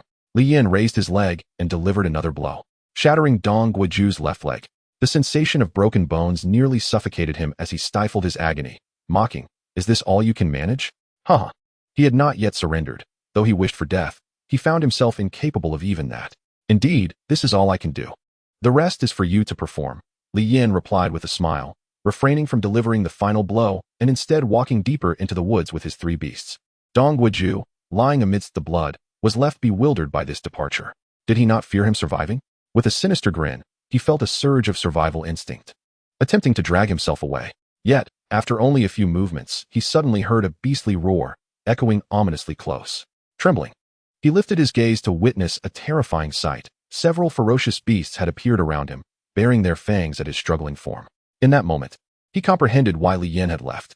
The scent of blood from the deaths of his comrades had wafted through the air, attracting the beasts, which now prowled nearby. With the little dog no longer there to intimidate them, they emerged, eager for a free meal, for man and beast are indeed natural enemies. Enemies see each other with heightened animosity. You bastard! I curse you to an ill fate. Dong Guiju, with fear-filled eyes, cursed Li Yin in a fury. In the next instant, a beast lunged at him, gnawing at his skull. Once the first beast acted, the others swiftly followed suit, tearing into Dong Guiju's remaining flesh. A cacophony of wails and the sounds of feasting filled the forest. Chapter 30, Xiao Jia of Rare Rank. Little dog, do you think I am cruel? Owl, what do you think, Xiao Jia? Woo-woo. Enough, Xiao Dai? Li Yin sighed, deciding not to further press the 3 little creatures. They continued deeper into the jungle, where wild beasts were omnipresent, accompanied by countless howls from lurking predators. The beasts began to drive away the intruders who had suddenly encroached upon their territory. This will suffice. Little dog, dissipate your aura and prepare for the hunt. We cannot waste time. If we are to enter the academy tomorrow, emerging again may pose some complications. The little dog eagerly stretched its limbs, ready for action, relishing the thrill it had become accustomed to over the past few days. Xiao Jia understood its role, guarding Li Yin and ensuring his safety. Power array. The delicate butterfly soared into the sky, alighting upon the head of Li Yin. She unfurled her wings, her floral plumage radiating a kaleidoscope of shimmering lights, fluttering gracefully like fireflies in the dusk. Subsequently, a crimson magic circle emerged on the ground, measuring approximately 15 meters in diameter, from which a spectral form of the butterfly materialized at its center, resplendent in scarlet, clutching a crimson tome and intoning an incantation. With a resonant hum, a burst of red light ascended, flashing past, and casting a powerful afterglow upon the little dog and Xiaojia, illuminating them with a vibrant, invigorating red. After releasing her magic, the butterfly gently descended beside Li Yin, for this formation did not require a constant supply of energy. It could autonomously operate, drawing upon the powers of heaven and earth to transform into energy within the array. However, as all forces eventually dwindle, the butterfly would need to release her magic after a period. Typically, such formations could sustain themselves for about half an hour, augmenting the strength of allies within their radius by 50%, an immensely potent form of support. When bestowed upon the little dog, it was akin to adding wings to a tiger, and coupled with the bond they shared, its strength was effectively doubled. Li Yin procured a piece of raw meat, its scent rich with blood, and placed it upon the table he had summoned, awaiting the arrival of prey. To stave off idleness, he initiated his daily ritual, employing this method to lure and slay beasts, followed by feasting. How else could one evolve so swiftly without the presence of a plethora of wild beasts? Roar! Roar! Countless ferocious creatures began to howl, hastening towards him, their primal instincts ignited by the scent of blood. As the first beast appeared, the slaughter commenced. The little dog instantly materialized before the beast, dispatching its frail life with a single swipe, barely allowing it a moment of suffering. The second, third, and fourth met the same fate. None escaped, failing even to approach Li Yin's side. The little dog moved like a diligent gardener, tirelessly scurrying to and fro. Were it a human, exhaustion would have set in long ago, yet the little dog's combat prowess was fearsome. It had fought relentlessly for 3 hours before finally feeling fatigued. Thus, this monster luring and slaying spree persisted until nearly midnight, when Li Yin, unable to withstand the encroaching drowsiness, concluded the massacre. During this time, he had changed locations several times, for even the most relentless hunting must eventually yield a lull, though it truly seemed that the beasts were inexhaustible. This was a point of perpetual curiosity and intrigue. Logically, having nearly eradicated the beasts from this mountain, it should have been devoid of life by now. Yet, after a brief interlude, more beasts emerged, appearing in locations he had previously explored, which should have been devoid of them. Moreover, he noted that none of the beasts he had slain exceeded the rare tier. Even the rare ones were few and far between. Ding! Congratulations, you have acquired 4,478 evolution points and a sandalwood treasure chest. Open all. Ding! Congratulations. You have received a common pet egg, worth 6 evolution points. Ding! Congratulations, you have obtained a material, worth 5 evolution points. Ding! Congratulations, you have received a quality elixir. Worth 5 evolution points. Ding. Congratulations, you now possess a total of 174,000 evolution points. Over 2,000 daily necessities. 305 common pet eggs. 40 advanced pet eggs. 801 quality and physique elixirs. 977 various potions and equipment. 6 skill books, along with miscellaneous items. Li Yin, accustomed to such occurrences, merely glanced at the items before stowing them in his backpack. Next, it was time to evolve Xiaojia. He called the excited Xiaojia to his side, offering a few serious words of encouragement before commencing the evolution. With an abundance of elixirs at his disposal, it was now up to Xiaojia. Xiaojia remained in place, bubbling with anticipation, for it was finally time for another evolution. The effort expended had all been for this moment. Xiaojia evolve. Ding. Evolution commencing. Evolution points. 10,000. The familiar scene unfolded once again, as the heavens began to drizzle. Li Yin and the others retreated from the area, puzzled. Could it be reminiscent of the last time? The light rain swiftly intensified into a torrential downpour. Xiaojia's true nature surfaced, its timid disposition causing it to retract its limbs and head into its shell. The rain cascaded down, nourishing the earth, while Xiaojia underwent a mysterious evolution. Ding. Congratulations, your beast companion has evolved to rare tier 2 stars. So simple. Li Yin had not anticipated such ease. While he had hoped for a straightforward evolution, this was exceedingly effortless. Without hesitation, he continued the evolution process. Ding. Evolution points. 17. 500. Evolution commencing.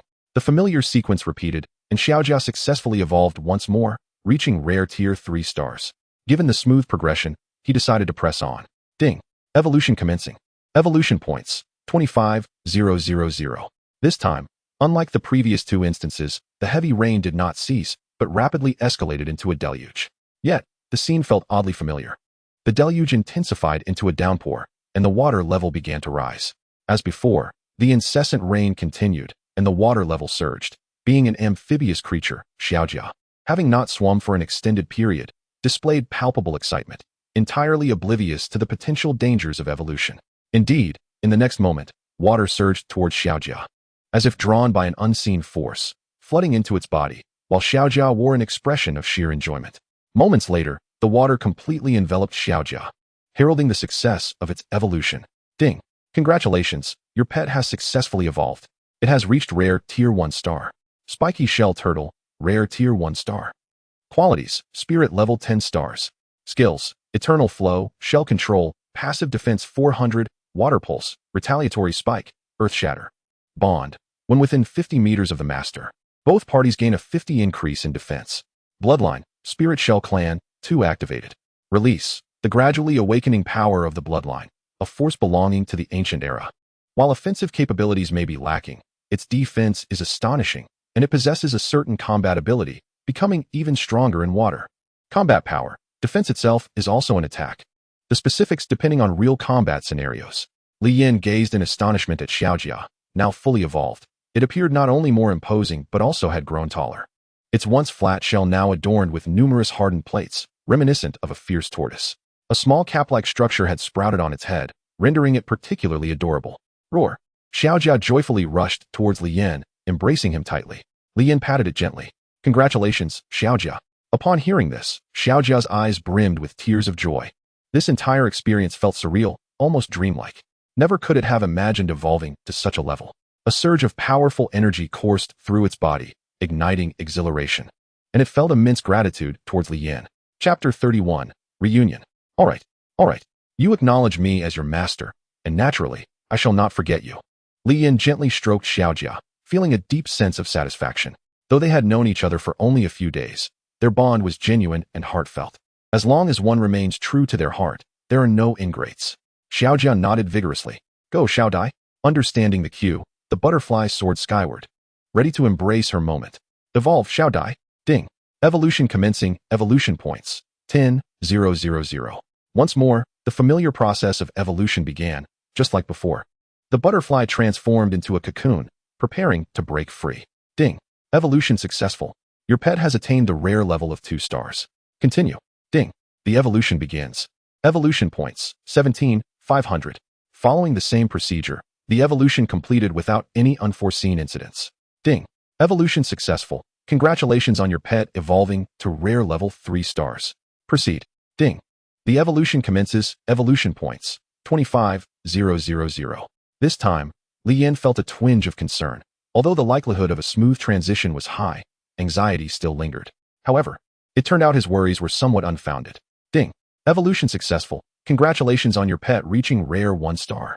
Iridescent butterfly, rare level 1. Qualification, spirit level 9 stars. Skills, power star array, star control array, chaotic dance of the planets, metamorphosis. Bloodline, gold level unlocked. Bond, the adorable baby of the master. Increases the healing speed of both master and itself by 50 when accompanying the master. Release, it has an aversion to conflict, yearning for peace. Moreover, it holds a profound affection for its host, believing that the first person it sees is its closest companion. Combat power, unsuitable for one-on-one battles, it is a supportive pet. As soon as the evolution of the little butterfly was complete, it excitedly flew over with remarkable speed, and before Li Yan could react, it enveloped him with its tiny pink hands. The evolved little butterfly appeared largely unchanged, maintaining its original size, with only the addition of 2 pairs of small hands and wings. Its color shifting from pastel hues to a shimmering, translucent shade. Just as Li Yan intended to gently push away the exuberant little butterfly, he was interrupted by a sudden prompt, followed by a wave of refreshing clarity. Ding. Congratulations, you have attained the rank of a first-tier warrior. Your physical attributes have been transformed. In an instant, Li Yan felt as though he had ascended, his entire being light as a feather, and within him, an energy began to coalesce and transform. He could control this newfound power at will, instilling within him a sense of confidence. He felt as if he could effortlessly fell a bull with a single punch. To validate his assumption, he struck a tree trunk as thick as a man. This gathered force, a culmination of his strength, was his full-powered strike. Bang! The tree merely swayed slightly, while Li Yan, in contrast, clutched his right hand in agony. Ah! How painful! The little butterfly immediately flew to Li Yan's hand, gently urging him with its tiny beak. The little dog and little armor looked perplexed, confused by their master's actions. Was this self-harm? This punch had indeed broken the skin. Just as he had suspected, it was merely an illusion. After the pain subsided, Li Yan felt significantly better. It was not a severe injury, just a matter of recuperation. Moreover, the wound healed at an astonishing rate, much quicker than normal. And soon it had scabbed over. Li Yan surmised that this was likely related to his advancement as a warrior and the skills of the little butterfly. Observing the sorrowful expression of the little butterfly, both adorable and amusing, and glancing at the 2 oblivious creatures, he realized they were utterly unhelpful in offering comfort. After gently patting the little butterfly's head to reassure it, he gazed at the sky. It was already past midnight, and it was time to rest, lest they be delayed tomorrow. After storing the little butterfly and the little dog in his contract bracelet, the little armor resumed its night watch. Watching the diligent little armor at work, Li Yan felt quite satisfied. He resolved to find it a companion in the future. As there were still 2 available slots in his contract bracelet, provided the qualifications were not too lacking. The night passed without incident. The morning sky was delightful, the air fresh and invigorating. Lin Yuxing, why haven't the people you called arrived yet? Do they have no sense of time? Lin Yuxing scanned the surroundings for Li Yan, feeling somewhat anxious. If this delay results in an attack by ferocious beasts leading to the loss of our cargo, your Tianlang Beast Hall will bear full responsibility, grumbled the affluent, rotund man. Lin Yuxing remained silent, continuing to search for Li Yan's figure. Finally, in the distance, he caught sight of a silhouette, which brought him some relief. Li Yan hurriedly arrived at the entrance of the Tianlang Beast Hall, just in time to see Lin Yuxing and a group of unfamiliar faces waiting for him. Apologies for the delay. He had arrived half an hour late. Yet the customary formalities still needed to be observed. It's fine, as long as you've arrived. Lin Yuxing dismissed the matter. While Lin Yuxing was unconcerned, the wealthy man was clearly displeased. Arriving so late. If we cannot pass through the ferocious beast canyon and encounter a beast tide, can you bear the consequences? At such a young age, you have no concept of time. I will ensure your safe passage through to the destination, Lin Yuxing replied gravely. Humph, that is your responsibility. The wealthy man continued to grumble. Li Yan, standing by, remained silent, realizing that he was not as angered as he might have been. Perhaps his recent advancement to first-tier warrior had not only strengthened his body, but also improved his temperament. Lin Yuxing chose not to engage further and addressed his apprentice. Let us set off. A group of over 20 individuals departed, pulling 5 carts, 2 for passengers and 3 for goods. Li Yan did not inquire about the contents of the carts, nor was he particularly curious. He held little interest in the wealth of others, as it was not his own. Throughout the journey, they encountered no disturbances. Lin Yuxing frequently spoke of the merits of the Beast Soul Academy.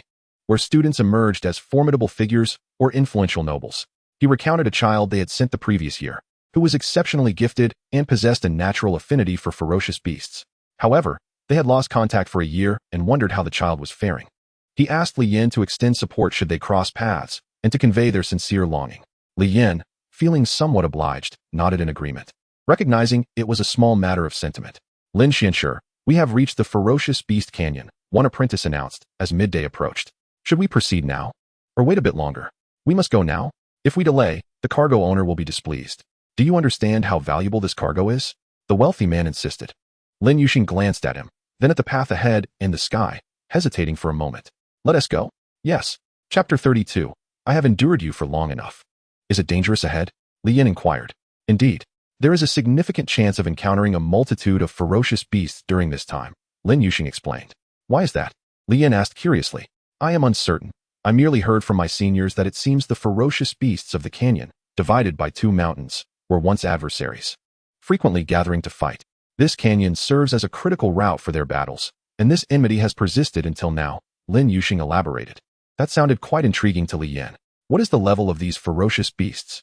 Their levels are not particularly high, they are mostly ordinary, with the highest being advanced 1 star, but they are exceedingly numerous. Sometimes, during battles, thousands of beasts may appear, Lin Yuxing admitted, a hint of fear crossing his face.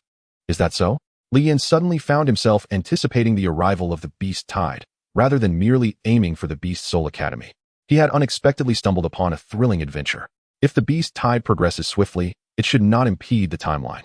As there are still 3 days remaining until the recruitment day, he only needs to arrive within this span. With a resolution in mind, they awaited the onslaught of the beast tide. The ferocious beast canyon stretches 5 kilometers in length. Traversing it would require at least half an hour, during which anything could transpire. Lin Yuxing remained vigilant, keeping a watchful eye on the steep slopes on either side.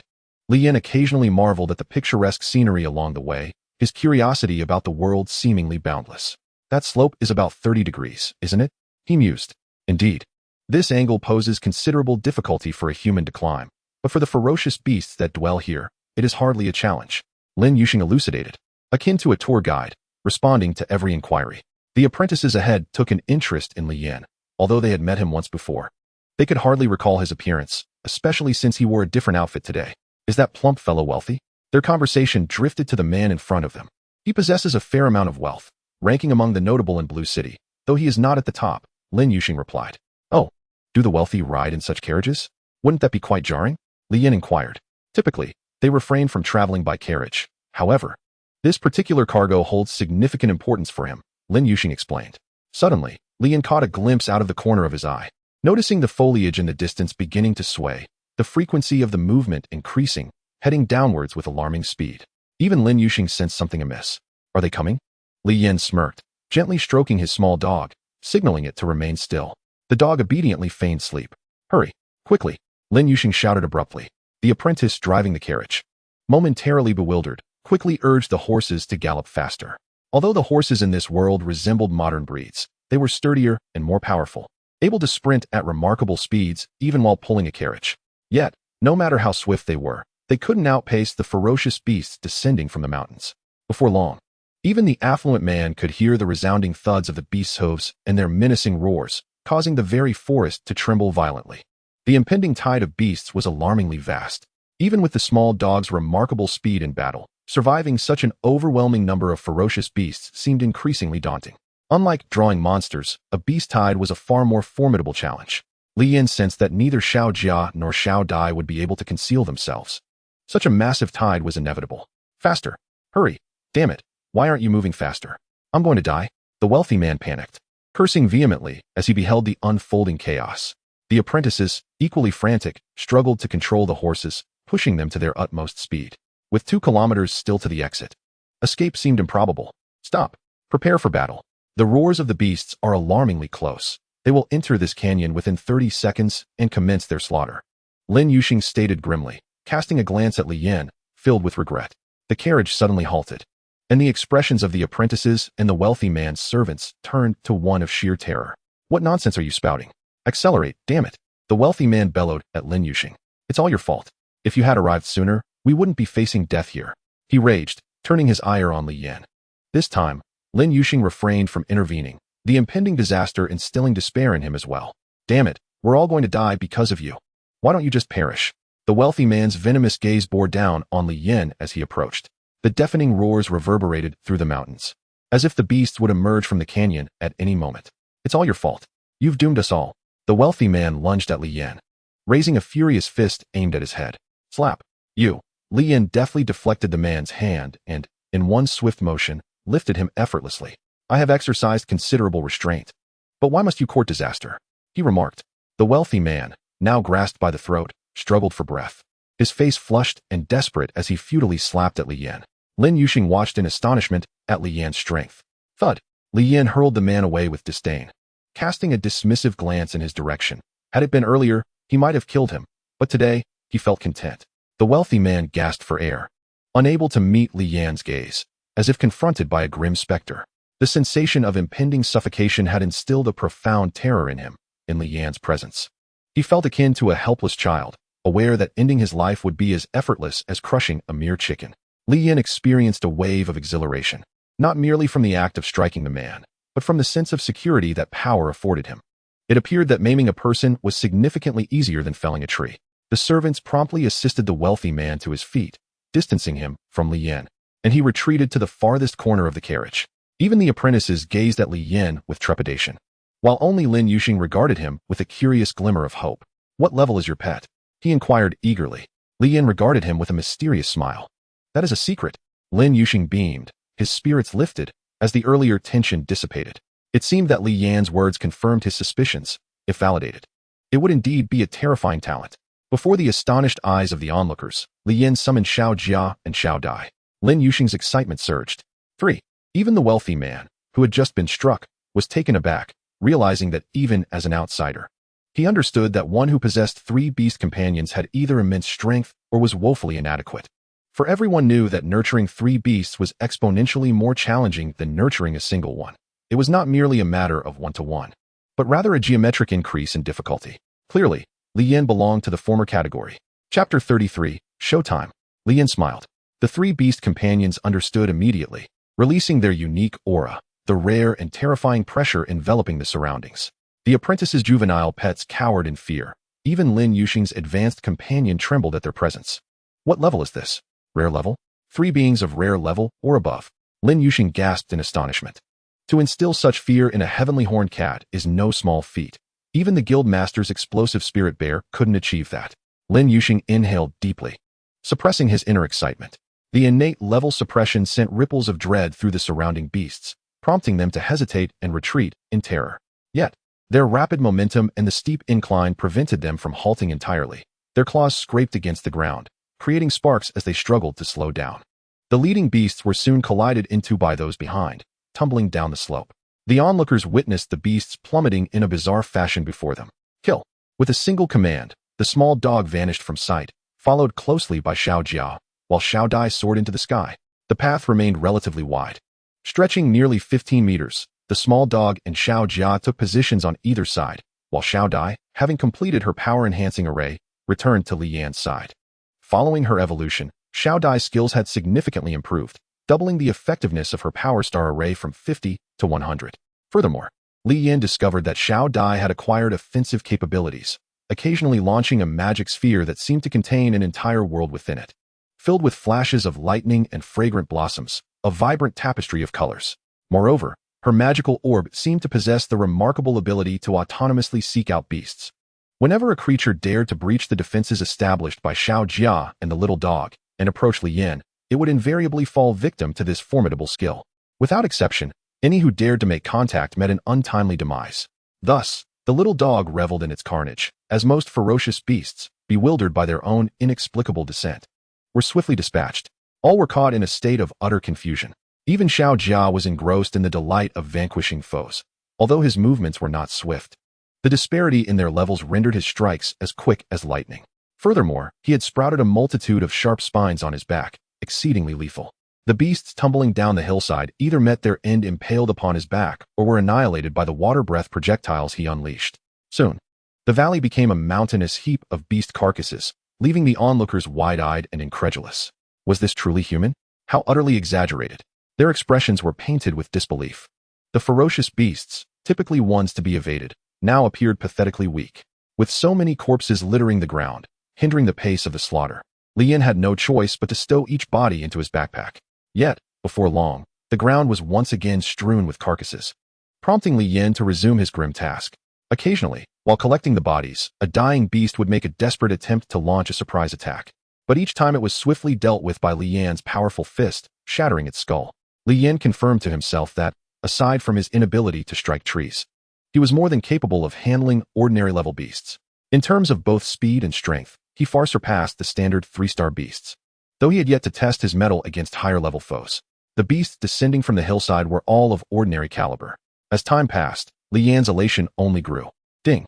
Congratulations, you have acquired 111 evolution points. Sandalwood treasure, chest 111. The sound was melodious and delightful. However, joyful moments are often fleeting.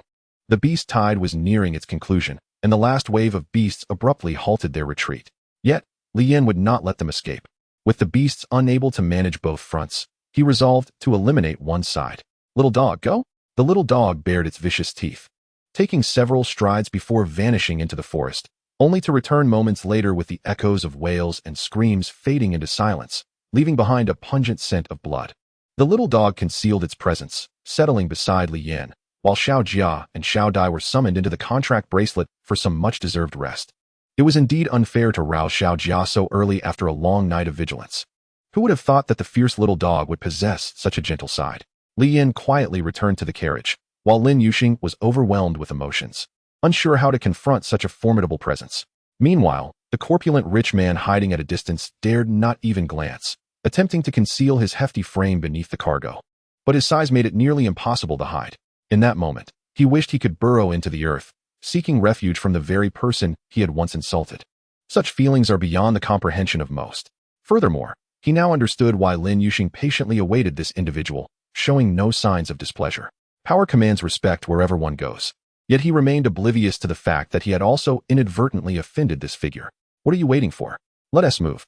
Lin Yuxing spoke sternly to the group of apprentices. Yes, yes, yes. The apprentices quickly responded, retracting their admiring gazes. What? Do you not recognize me? Why the unfamiliar looks? Li Yin inquired. It's a bit shocking. I imagined you to be strong, but never anticipated you would be this formidable. Lin Yuxing replied candidly. Is that so? Li Yin responded vaguely, his thoughts lingering on his backpack. Internally, he was elated, having amassed over 8,000 sandalwood treasure chests, uncertain of how many evolution points they might yield. Open them all. Ding. Congratulations, you have obtained a high-level pet egg, evolution points 5. Ding. Congratulations, you have acquired a qualification pill, evolution points 4. Ding.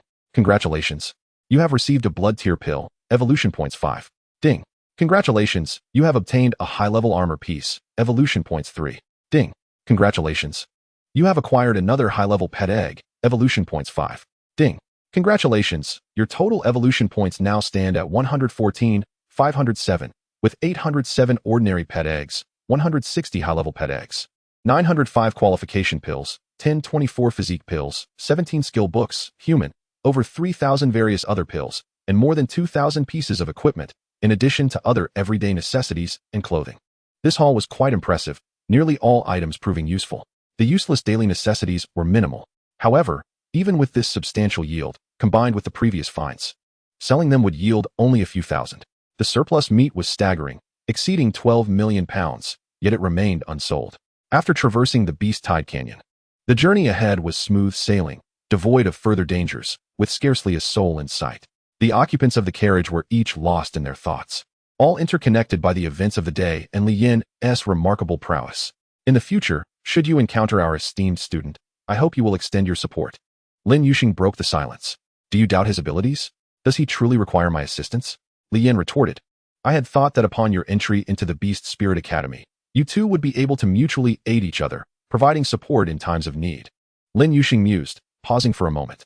However, after witnessing the terrifying power of your beast companion, I find such a notion rather inappropriate. After all, even the most talented individuals pale in comparison to your prodigious strength. Are you complimenting me? Li Yin dismissed the notion lightly. Lin Yuxing chuckled softly, nodding in agreement. Why don't you pursue your own path? You don't seem much younger than I, Li Yin inquired.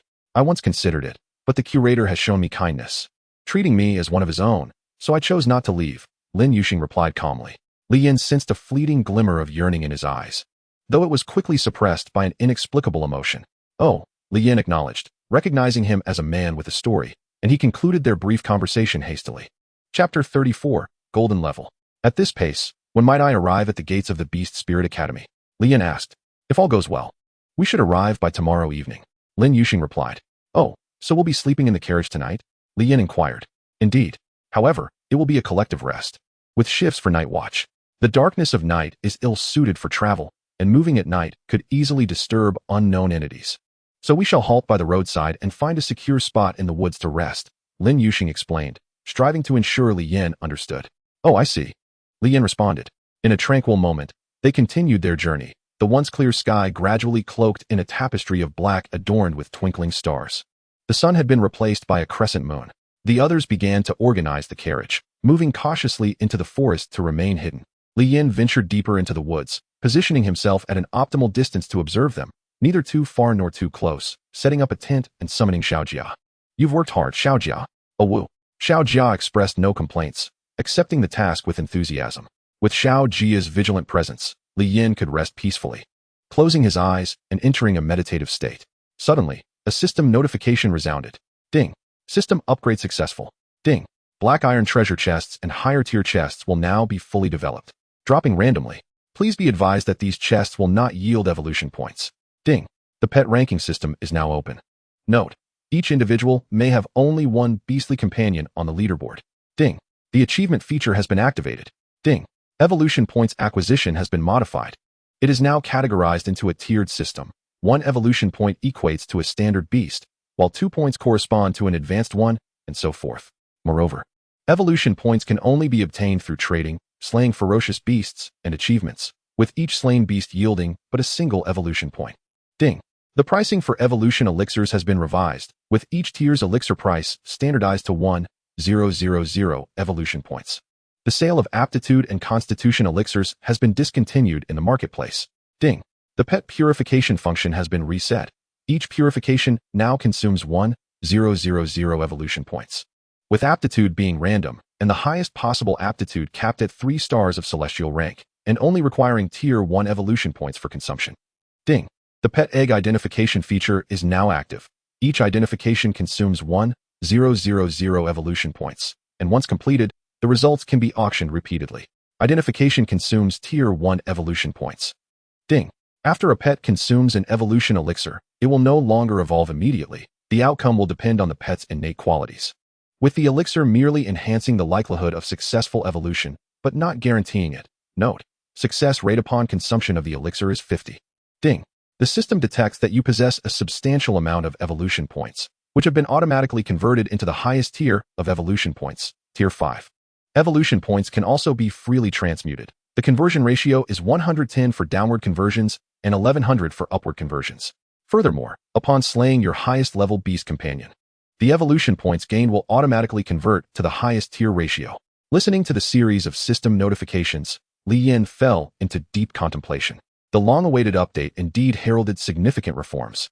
However, this transformation seems to be exceedingly beneficial for him. The surplus of over 110,000 evolution points has directly transformed into tier 5 evolution points. If what they say is true, converting to tier 1 would amount to a staggering 1 billion standard evolution points. Holy smokes! Holy smokes! Holy smokes! Had he known, he would have refrained from spending yesterday's evolution points.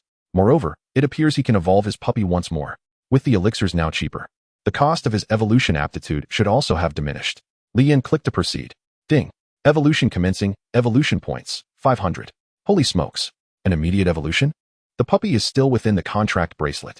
Li Yin suddenly felt a surge of anxiety. A moment's carelessness could jeopardize the puppy. Ding. Evolution successful. Congratulations. You have obtained a rare 2-star pet. What? Li Yin was bewildered. Is this even possible? Entering the consciousness of the contract bracelet, he found the puppy peacefully asleep, and it seemed as though he had stumbled upon a revelation. Could it be that within the confines of the contract bracelet, evolution occurs safely? Ding. Evolution commencing, evolution points. 500. The instant it began, Li Yin's consciousness dove back into the bracelet, where the puppy remained slumbering, utterly unaware of the ongoing evolution. Moments later, ding. Evolution successful. Congratulations. You have obtained a rare 3-star pet. Jackpot. Having tasted sweetness, Lian could hardly contain his joy, clicking to continue. Although the prices for evolution aptitude have risen, they remain half the cost of the evolution elixirs. Ding. Evolution commencing, evolution points. 1,000. Lian steadied himself, casting worried glances at the puppy. After all, this evolution signifies a significant leap in tier, and he dared not be careless. If anything seemed off, he would wake the puppy immediately. Fortunately, his concerns proved unwarranted, as the puppy successfully evolved once again. Ding. Congratulations, you have obtained a golden 1-star pet. Post-evolution, the puppy continued to sleep, seemingly oblivious to any changes, while radiant holy light emanated from its body, dazzlingly bright. Simultaneously, its fur began to transform, no longer purely white, but instead an exquisite interplay of striking white and deep black, each hue harmoniously coexisting without interference.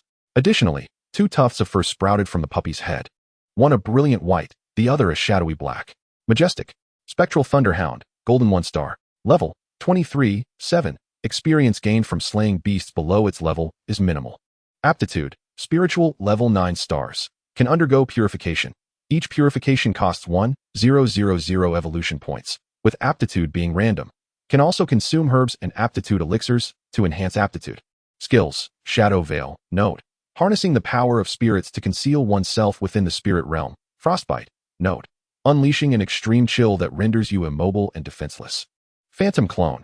Utilizing spectral power to create multiple clones, their strength varying with quantity, with the strongest clone wielding 100 of the original's power. Forest Thunder Descend, Note. Enveloping oneself in the power of spirits and red lightning, perfectly unleashing it.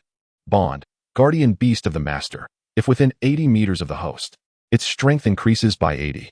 Bond. Guardian Beast of the Master. If within 80 meters of the host, its speed increases by 80. Bloodline. Thunder, Spirit 1.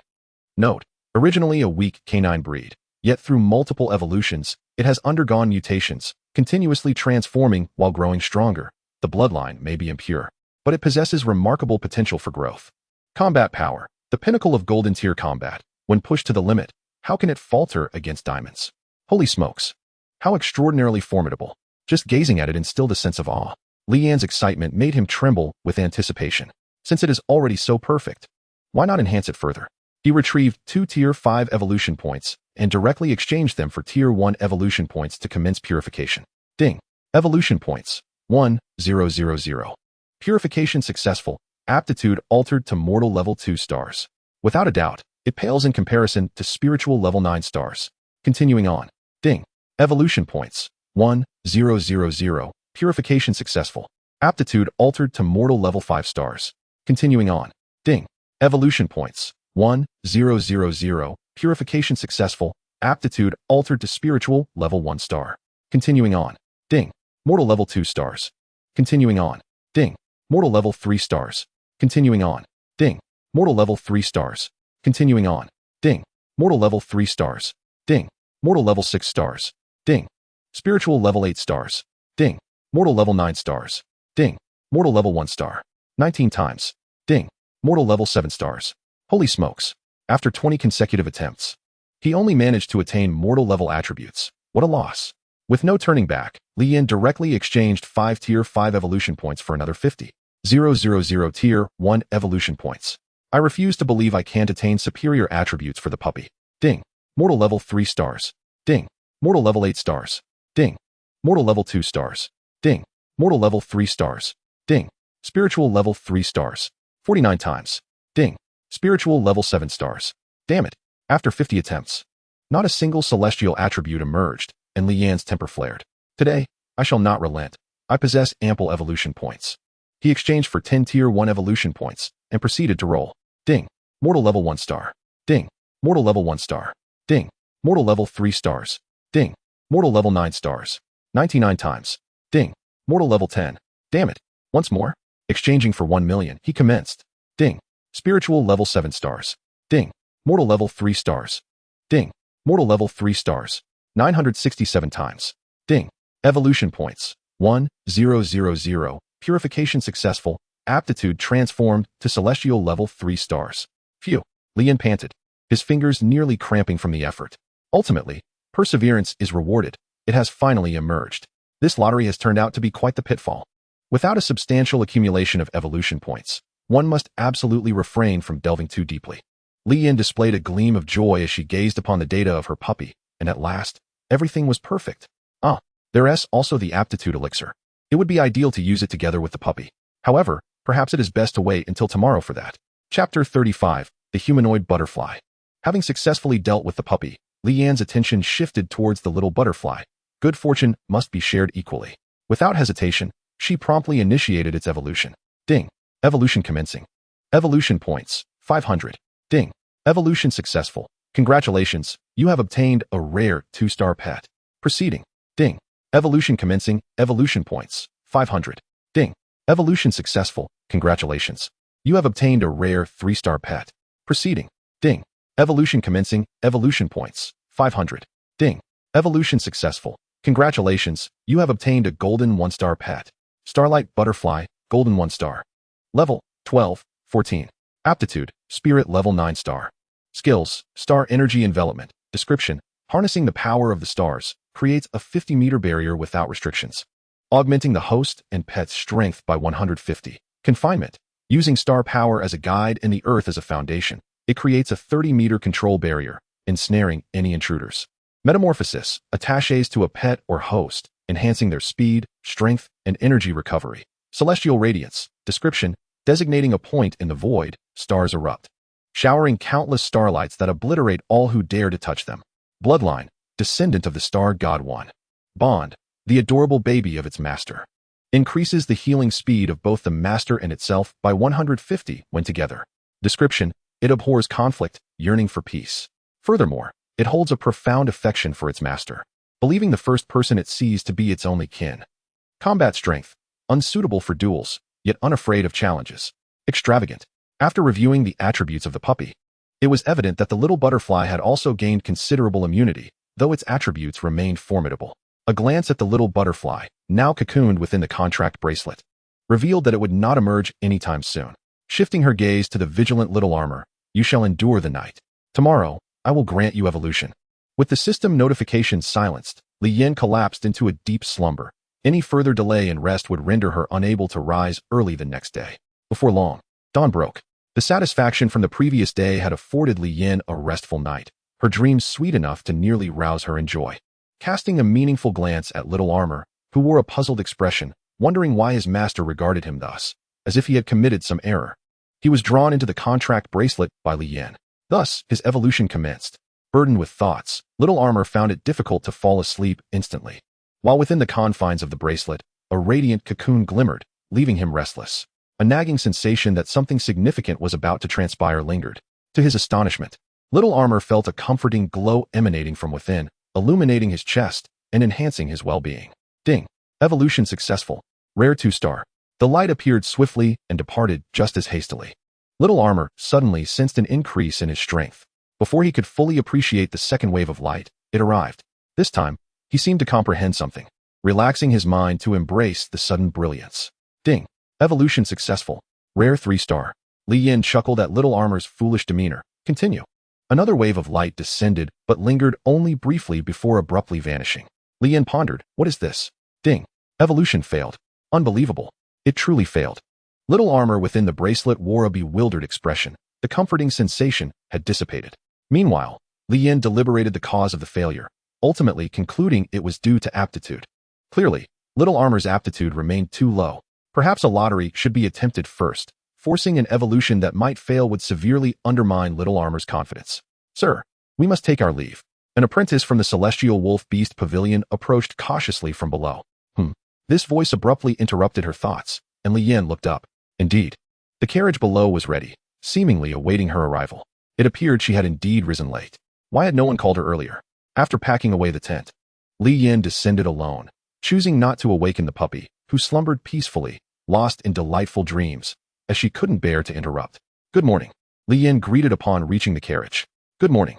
Shall we depart? Lin Yuxing inquired, and before long, Li Yin had become the de facto leader of the group, the cornerstone of their journey. Even the previously arrogant and portly figure now gazed at her with a compliant smile. Let us proceed. Humans are truly fascinating, Li Yin remarked with a smile. Receiving the signal, the apprentice drove the carriage forward, fully focused. You are referring to the laws of survival, I presume? Lin Yuxing stated. Perhaps. Li Yin chuckled upon observing the timid, plump man. You possess strength, which instills fear in others. It is precisely your strength that allowed us to navigate yesterday's peril. Humanity inherently recognizes and accepts this truth. Only the strong can dictate everything, including the rules of life and death for others. Lin Yuxing articulated with clarity. Indeed, is this not what he desires? The rules of the strong. Ding. Cleansing of the marrow successful, mortal level 5-star. Alas, after 28 attempts, Lady Luck had not graced him with her favor. Noticing Li Yan's silence, Lin Yuxing refrained from further interruption, closing his eyes to rest. Ding. Cleansing of the marrow successful, mortal level 3-star. Ding. Cleansing of the marrow successful, mortal level 2-star. Ding. Cleansing of the marrow successful, mortal level 3-star. Ding.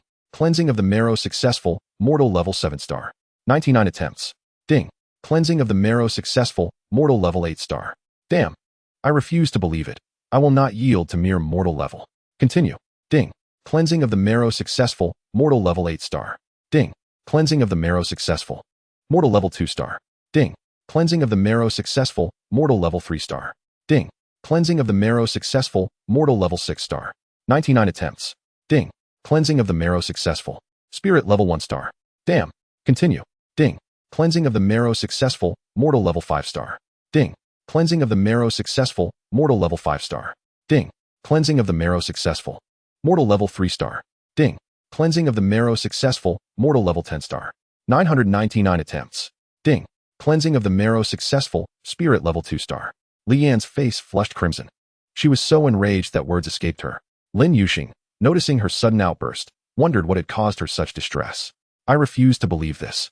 I shall directly exchange for 1,000 attempts. Shake. Ding. Cleansing of the marrow successful, mortal level 1-star. Ding. Cleansing of the marrow successful, mortal level 4-star. Ding.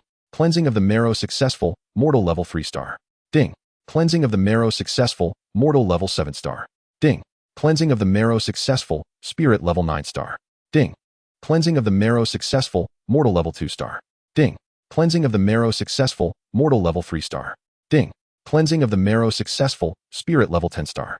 997 attempts. Ding. Cleansing of the marrow successful, celestial level 3-star.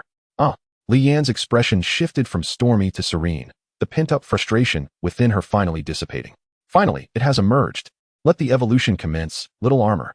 In this moment of existential uncertainty, the small creature within the contract bracelet, Xiaojia, remained oblivious to the profound transformation that had transpired within its innate abilities. Simultaneously, a radiant halo of divine light enveloped its form, followed closely by a torrential downpour. Not again, is it raining? Li Yin murmured to himself. Indeed, the next scene unfolded as anticipated, with Xiaojia once more ensconced within a column of water. However, this stream was not as voluminous as before, it merely encompassed Xiaojia. The evolution continued unabated, and Li Yin withdrew from his observation, confident that success was imminent. As his consciousness exited the contract bracelet, Li Yin was abruptly obscured by an unfamiliar sensation. The familiar softness and tiny hands could only belong to Xiaodai, who had stealthily emerged. Xiaodai, let go. I know it's you, Li Yin exclaimed. In response, the discovered Xiaodai, brimming with excitement, enveloped Li Yin in her embrace, her 6 diminutive hands encircling his head, while he felt the gentle nudging of her tiny feet. Pulling Xiaodai away revealed a charming and delicate fairy-like figure before him. Li Yin widened his eyes in astonishment, gazing at the adorable yet bashful Xiaodai. Under his intense scrutiny, she shyly shielded her petite form with her 6 little hands. Despite her diminutive stature, her transformation into human form rendered her curvaceous and strikingly enchanting. Even the steadfast Li Yin found himself momentarily swayed. She's utterly beautiful, he thought. Adorning her exquisite little head were 2 glistening antennae, and her wings shimmered with golden light, while her 6 tiny hands added an extra layer of cuteness. Xiaodai, are you becoming human? Li Yin inquired, striving to contain his inner turmoil, silently admonishing himself for his transgressions. Xiaodai, unsure of the answer, shyly fluttered to Li Yan's shoulder. Snuggling against his head, Li Yin affectionately patted her little head in congratulations. Chapter 36. The Rankings. Lin Yuxing gazed intently at Li Yin and his accompanying beast companion. His heart tumultuous. He had grown stronger once again. Ding. Congratulations on advancing to the 2nd-tier martial artist. A moment of incredulity washed over Li Yin. What? Have I advanced so quickly? He mused, immediately attuning himself to the changes within. A vast reservoir of energy surged through his body, filling him with an intoxicating sense of invincibility. This time, however, he possessed the wisdom to temper his exuberance, suppressing the urge to test his newfound power.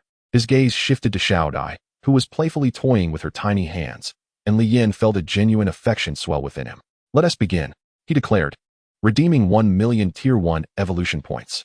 Ding. Cleansing successful, mortal level 9. Ding. Cleansing successful, spiritual level 1. Ding. Cleansing successful, mortal level 9. Ding. Cleansing successful, mortal level 3. 864 times. Ding. Cleansing successful, heavenly level 2. After a moment's hesitation, he opted to continue, determined to attain the best possible results. He pushed forward. 134 times. Ding. Cleansing successful, mortal level 7. He redeemed another 1,000 times and commenced anew. Ding. Cleansing successful, mortal level 2. Ding. Cleansing successful, spiritual level 1. Ding. Cleansing successful, mortal level 9. Ding. Cleansing successful, mortal level 3. 999 times. Ding.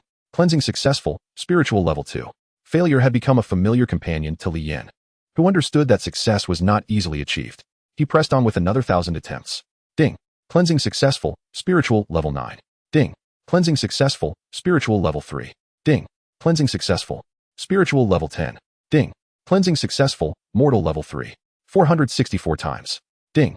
Cleansing successful, heavenly level 3. A smile graced Li Yan's lips. Nothing could deter him as long as he possessed ample evolution points. Ding. You have remaining evolution points. 108,077, Tier 5. Ding. Your pet has successfully evolved into a 1-star golden level. Spirit Shell Turtle, Rare Golden, Level 1. Level, 17, 6. Qualification, Heavenly Level 3. Skills, Earth Spike. Description, Spirit Shell Turtle can draw upon the Earth's power to counterattack enemies. Armor Defense. Description, forms a protective earthen barrier to withstand certain skill attacks. Earthquake, causes the surrounding earth to collapse, burying foes. Eternal Flow, creates a river from thin air. Bond, when within 50 meters of the owner, both parties receive a 5,100 defense boost. Bloodline, Spirit Shell Clan, for activated. Description, the gradually awakening power of the bloodline, a remnant of ancient strength.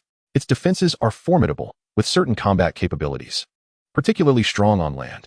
Combat power, the best defense is indeed a solid defense. Teacher Lin, it seems there are people ahead, an apprentice remarked. Lin Yuxing responded, rising to survey the distance where indistinct figures appeared along the road, varying in height, likely a mix of human and beast. Bandits, perhaps? Lin Yuxing remained unperturbed, aware that such ambushes were not uncommon. These rogues often thrived on intercepting or demanding valuables.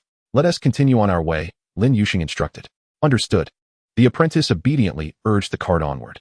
As they drew closer, the corpulent merchant recognized the faces of the approaching figures, hastily disembarking and rushing toward Lin Yuxing's cart. Teacher Lin, bandits have appeared ahead. What should we do? The wealthy merchant, while ostensibly addressing Lin Yuxing, was in fact directing his gaze toward Li Yin, having tacitly accepted that Li Yin was the leader of their expedition. It was precisely due to Li Yan's presence that he had chosen to address Lin Yuxing with such respect, as he typically referred to him by name alone. Do not worry, let us discern their intentions. If we can easily dismiss them, that would be ideal, Lin Yuxing advised, implying that those with means could resolve such matters through monetary compensation, resorting to force only as a last resort. But what if you can't handle it? Shouldn't we let? The merchant hesitated, questioning whether such formidable presence could resolve matters directly. I know what to do, Lin Yuxing replied calmly. The merchant fell silent, retreating to his own cart. Ding. Congratulations on achieving the title of Advanced Hero, Elite Champion, Rare Powerhouse, and Notable Master, Golden Sovereign. Rewards, 100, 200, 300, 400, 500. All Tier 5 evolution points. Ding. Congratulations on unlocking a hidden achievement. First to possess an Elite Tier Pet, Rare Tier Pet, Uncommon Tier Pet, and Golden Tier Pet. Rewards, 2,000, 3,000, 4,000, 5,000 evolution points. Ding. Congratulations on being the first to advance to a first-tier martial artist. Reward, 1,000 evolution points. Ding. Congratulations on hunting over 10,000 beasts. Reward, 10,000 evolution points. Ding. Congratulations on being the first to open 10,000 treasure chests. Reward, 10,000 evolution points. Upon collecting all evolution point rewards, Li Yan's total surged to 144,577. It was time to enrich his contract bracelet. An additional beast companion would provide him with further assurance. Entering his inventory, He discovered he possessed 967 common and advanced pet eggs, equating to 967 million Tier 1 evolution points.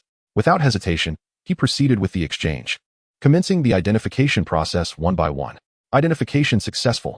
1 common level 2-star egg. Qualification, mortal level 1 star. Identification successful. A single ordinary level 3-star pet, with a mediocre quality of 5 stars. Identification successful. A single ordinary level 1-star pet, with a mediocre quality of 9 stars. Identification successful.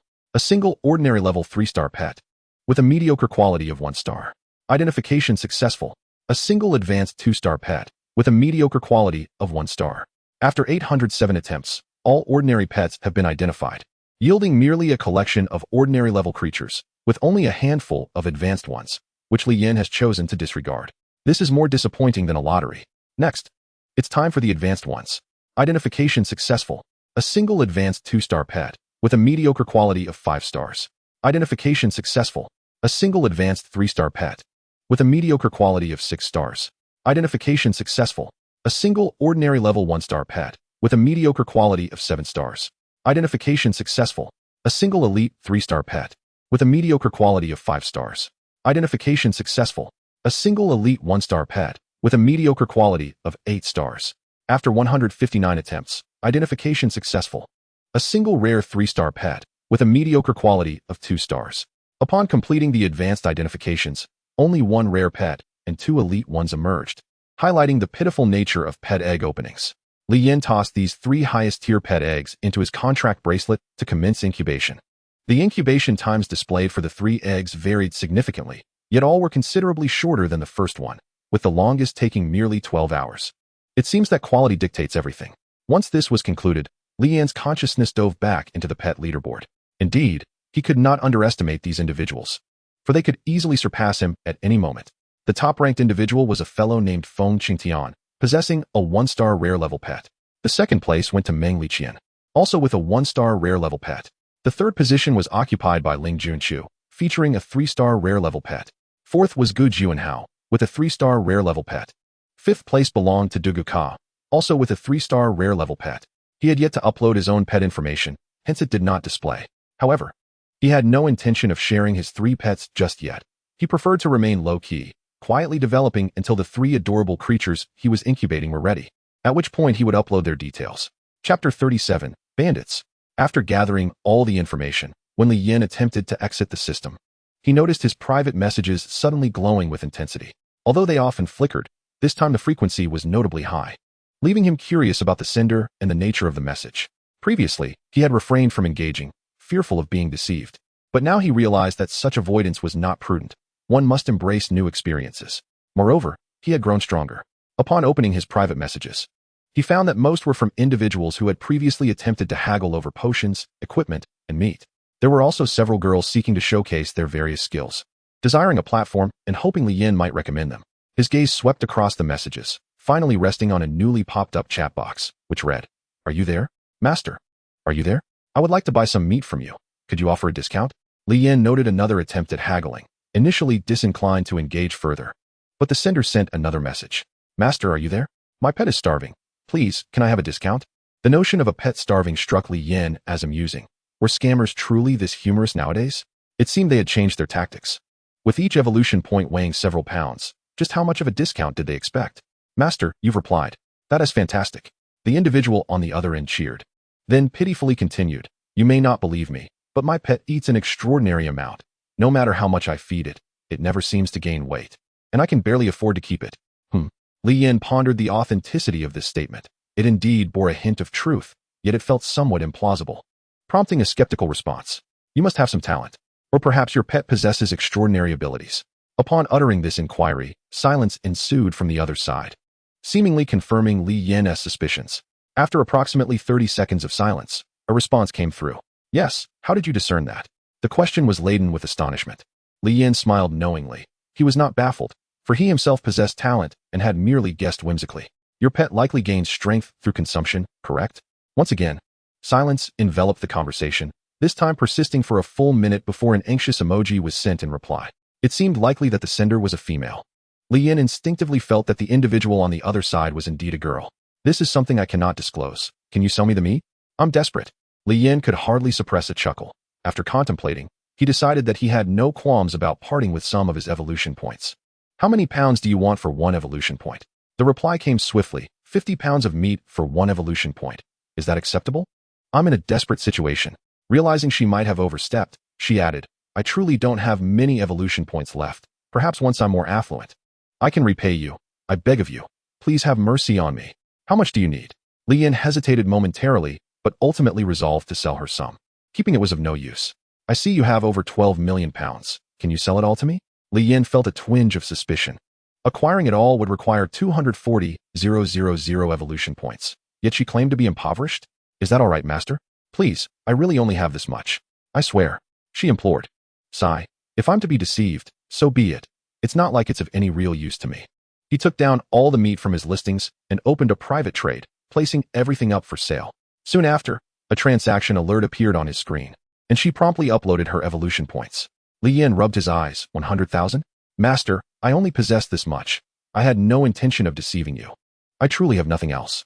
Please, have mercy on me and my pet. We can't afford to eat meat, and we're starving. At that moment, Li Yin felt a whirlwind of emotions, caught between the knowledge that he was likely being scammed and the compulsion to proceed with the transaction. What is your name? Ichiming, she replied without hesitation. Where are you? After a brief hesitation, she revealed her location, which Li Yin recognized. Outside the Beast Soul Academy, waiting for enrollment? She added with a cute expression. Li Yin felt a flicker of belief in her sincerity, promptly clicked to accept, and exited the chat. Thank you, master. I am immensely grateful. Where will I find you later to play? She expressed profuse gratitude, yet Li Yin had already exited the interface, wearing a knowing smile. Hey, don't you know who we are? Aren't you getting out of the car? Do you seek death? A sudden commotion snapped Li Yin from his pleasant daydream. Annoyance bubbled within him. Looking ahead, he saw a brazen, ruffian-like man accompanied by a filthy beast pet, flanked by 6 similarly dressed individuals. Without a doubt, they were a gang. What do you want? Lin Yuxing explained. They frequent this area, living off the plunder of others' wealth and resources. Bandits, Li Yin succinctly summarized. Indeed. Esteemed Beastmaster, may I inquire about your purpose here? A subordinate approached to ask. Bang. The bandit leader kicked the subordinate away, barking, if you bring out another clueless fool, I shall unleash a massacre. The subordinate clutched his stomach, convulsing, clearly having been dealt a significant blow. The wealthy glutton glanced back at the unmoving Lin Yuxing, cursing inwardly as he reluctantly stepped forward, wearing a forced smile, and inquired, might I ask, esteemed sir, how many copper coins would suffice to grant passage? You possess quite the discerning eye. The corpulent man complimented, his flabby form belying a sharp intellect. Though it sounded like praise, it fell harshly on the ears of the wealthy man, who bristled at the term flabby. If not for the fact that he could not overpower the giant before him, he would have relished the opportunity to eliminate him. Despite his simmering anger, he could only force a smile and reply, please name your price. We all have our struggles. The giant gestured, indicating a sum of 100,000 copper coins. What? That is far too steep. The rotund man exclaimed in disbelief. What? Are you unwilling to pay? The giant's expression darkened, his displeasure palpable. You misunderstand. It is not reluctance, for we would gladly pay our respects. It is simply that the amount is exorbitant, and we cannot produce it all at once. The wealthy man quickly explained, showcasing the acumen he had honed over years of trade. Yet, he silently cursed Lin Yuxing anew. Why did he remain silent when the situation was so dire? Was he intent on leading him to ruin? In truth, Lin Yuxing was not inactive. He had intended to disembark the moment the giant demanded the outrageous sum of 100,000 copper coins, but was halted by Li Yin. Humph, you dare not act, the giant observed, nodding in satisfaction as his companions encircled their convoy. If your copper is insufficient, you may offer something of value instead. I see you have 3 carts of goods. Surely, there is something of worth among them. The giant leered, eyeing the cargo with malicious intent. The wealthy man's countenance fell, his smile evaporating as the weight of the threat became apparent. Those goods were his lifeblood. Without them, how could he survive? What? Are you unwilling? The giant's head snapped back, his icy demeanor sending chills down the wealthy man's spine, as his brutish companions bared their teeth, menacingly eyeing his throat. Terrified, the wealthy man recoiled, shouting, Lin Yuxing, do you wish to watch me perish? If I die, the Tianling Beast Hall shall not fare well either. Oh, the Tianling Beast Hall, the one in Blue City? The leading giant raised an eyebrow. Lin Yuxing slowly descended, his beast companion following suit, standing face to face with the giant, passing by the wealthy man. You are not Wei Xinghai? Then you must be one of his apprentices. The giant stated. Clearly aware of the hall's master, Lin Yuxing boldly introduced himself. Wei Xinghai is indeed our master, and I am indeed one of his apprentices. Since Wei Xinghai was absent, there was no need for fear. It was widely known that aside from Wei Xinghai, the strongest apprentices at the Tianling Beast Hall possessed only high-level 3-star beasts, which were scarcely formidable. Brother, since he is not Wei Xinghai, let us conclude this swiftly. One of the younger men chuckled. The leading giant shared this sentiment. Negotiations could occur, but if they failed, combat would ensue. As long as he wasn't killed, Wei Xinghai would be powerless against him. The giant's beast remained on high alert, fixated on Lin Yuxing's celestial cat, poised to strike. Since you are aware of our beast hall, should you not grant us some courtesy? It would bode well for future encounters, Lin Yuxing proposed. Of course, the giant replied with a grin, exchanging glances with his companions to convey unspoken understanding. 50,000 copper coins. The wealthy man felt a surge of indignation, nearly erupting in a fit of rage. Have you never seen money before? We cannot possibly provide 50,000 copper coins. 10,000 is our utmost limit. Would that be acceptable? Lin Yuxing stated plainly, gesturing for the wealthy man to produce the funds. Reluctantly, the wealthy man instructed his servant to retrieve a bundle, which they placed between Lin Yuxing and the giant. The giant hesitated. Under normal circumstances, 10,000 would suffice, enough for his brothers to sustain themselves for several days. However, he had squandered some of his funds the previous night, and if he were to take from this amount, his brothers would surely object. If he could secure 50,000, it would be inconsequential. As the giant pondered, a realization struck him, and a smile crept across his face. 10,000 will not suffice. However, I require a beast companion. What? Even if I gave you one, you would not understand its nature, and it would not heed your commands. Lin Yuxing responded, perplexed. For such demands were uncommon even in the act of robbery. You need not concern yourself with that. I desire that beast. The giant pointed at Li Yan. What? Lin Yuxing was taken aback. The giant's gesture drew the attention of the crowd, who exchanged fearful yet exhilarated glances, their expressions a mixture of confusion and intrigue. It was a peculiar dichotomy. Though he appeared distressed, he also smiled, and while he seemed pleased, there lingered a glimmer of fear and respect in his eyes. The apprentices and servants regarded Li Yan with a mix of sympathy and admiration. The wealthy man, meanwhile, reveled internally. I cannot even persuade him to move, and yet he walks willingly into the fray. Truly reckless. The giant, noticing their expressions, felt a twinge of confusion. Are you certain? Lin Yuxing inquired. What? Are you unwilling to comply? The giant's displeasure was evident. Had he not noticed that the beast appeared rather adorable and could fetch a handsome price? He would not have cared. Since you desire it, you must speak to its owner. I cannot make that decision. Lin Yuxing replied regretfully. You are not intentionally refusing. Are you? As the head of this convoy, you cannot even manage a single servant. The giant scoffed. The nearby younger man erupted in laughter. Those privy to Li Yan's true nature regarded them with pity, offering silent blessings. Hey, you there, have you heard my words? Show some attitude. The giant shouted, pointing at Li Yan. With the giant's directive so overt, it was difficult for Li Yan to remain aloof. Slowly, he descended from the carriage. His steps measured and deliberate as he approached the giant. At that moment, the giant clearly observed the beast companion, solidifying his resolve to acquire it. The petite figure possessed translucent wings, pure white and alluring. What manner of beast was this? The onlookers were left in awe. The little butterfly shyly clung to Li Yan's neck. You wish to take my beast companion? Li Yan asked, feigning ignorance. Yes, yes. The giant nodded vigorously, oblivious to the terror in his own beast's eyes as it regarded the little butterfly. Originally, you could have walked away with 10,000 copper coins unscathed, but alas, your greed will come at a price. With that, Li Yan swiftly advanced. In a flash, he appeared at the giant's left side, delivering a right hook that struck the giant's abdomen with force.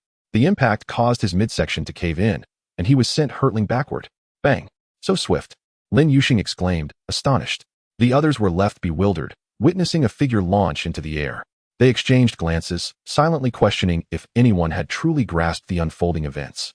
A perceptive younger man dashed to his leader's side, assessing the giant who was now spitting blood, coughing violently. After delivering the blow, Li Yan's gaze fell upon his right fist. He had felt the exhilarating speed of his attack. The giant had not even had the chance to react. This familiar sensation resembled the moment a pup first killed a wolf. Instantaneous annihilation. The giant, having stifled his coughing, looked at Li Yan and his beast companion in shock, rooted in place, trembling, too afraid to retaliate. What transpired? Was that individual the source of the attack? How could it have been so swift, comparable, if not superior, to the speed of his beast companion? It was essential to note that his beast was a high-level 3-star. To further gauge the transformation within his own body, Li Yan's attention shifted to the remaining bandits. With fervent determination, he sped forth towards the fortunate individual he had chosen as his primary target. The bandit, upon noticing Li Yan's advance, was struck with terror and frantically called upon his beast companion. Go! Hurry up! Attack! Yet, with a resounding thud, the man remained motionless, sent flying by Li Yan's forceful strike. The beast companion, reminiscent of the previous one, was even more cowardly, collapsing to the ground in a fit of tremors. The bandit, having been propelled several meters away, succumbed to unconsciousness from the overwhelming impact. It seems I exerted too much force, Li Yan mused, repositioning himself and surveying the scattered bandits. Have they gathered together? For individuals and their beasts huddled beside the leader, their faces a mask of dread as they nervously fixated on Li Yan, fearful that they might be the next targets. In truth, their worries were unfounded. Li Yan typically ensured that fortune was shared among all, particularly when it came to receiving a beating. Undeterred, Li Yan charged forward, targeting one of the assailants. He deftly evaded a sidekick, maneuvered behind the attacker, and swiftly broke his left arm, delivering a kick to the hidden foe behind him. Subsequently, he dodged another's wild swings, wrapping his arms around two opponents and delivering a powerful blow that sent all four of them reeling. Li Yan's flawless assault resembled a scene from a martial arts film, leaving onlookers in stunned disbelief. To describe their astonishment as mere shock would be an understatement. Their amazement was beyond words. Lin Yuxing had initially believed Li Yan's prowess lay solely in his formidable beast companions, only to discover that he himself was equally extraordinary. The recent display of combat skill was something even his heavenly horned cat could not replicate with such swiftness. Although their beast companions remained inactive, seemingly betraying them, one could not overlook the sheer might of Li Yan's physique. Casting a glance at the four groaning in pain at his feet, Li Yan had exercised considerable restraint. Sparing their lives was already a display of leniency on his part. To dare to lay hands on his beast companion was truly an invitation to demise. Do you still covet my beast? Li Yan's piercing gaze locked onto the leader, whose mouth was still stained with fresh blood. And no, I dare not. I was blind to your presence, great one, and to have offended you is a crime worthy of death. The leader, recovering from his shock, immediately bowed his head in supplication, pleading for mercy. Forgive me, forgive me. Li Yan remained silent as the man continued to bow, his forehead bloodied, yet resolute in his desperation. A few of his subordinates, capable of movement, followed suit. It was conceivable that sparing him could only breed resentment. But did Li Yan fear such adversaries? The answer was a resounding no. Upon returning to the carriage, Li Yan's apprentices and attendants ceased their observations and returned to their seats. Lin Yuxing, recognizing the moment, instructed the driver to proceed, leaving behind the kneeling figures along the roadside. Chapter 39. The Fourth Beast Companion. The lush, verdant trees flanked the road, unwilling yet powerless to change their fate. It was not just the trees that lacked autonomy over their lives, so too did the people. My heavens, it collapsed. It exploded. This monumental system update has utterly ruined me. Me too. I wasted all my evolution points yesterday, only to find out today that there's a tier system for them. I'm completely shattered.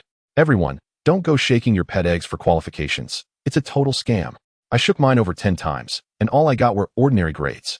My poor piggy still hasn't evolved. I'm collecting pet eggs. High prices for buyers, DM me. I advise against purchasing pet eggs from the auction house. They're all pre-evaluated. And they're mostly just ordinary. It's a total ripoff. Good grief. Look at the leaderboard. The top beast is a rare grade. I've been grinding for over 10 days and can barely manage a high-level 1-star. How did they ascend so high? Me too. I have no idea how they did it. Even confronting a single beast is challenging, let alone the fact that most ferocious beasts are social creatures. Leveling up is a struggle. I can't survive. I spent 1,000 evolution points just to identify a pet egg, and what did I get? Nothing. Just call me a hero in my next life. Li Yan scrolled through the barrage of lamentations, noting the dwindling number of participants in the chat.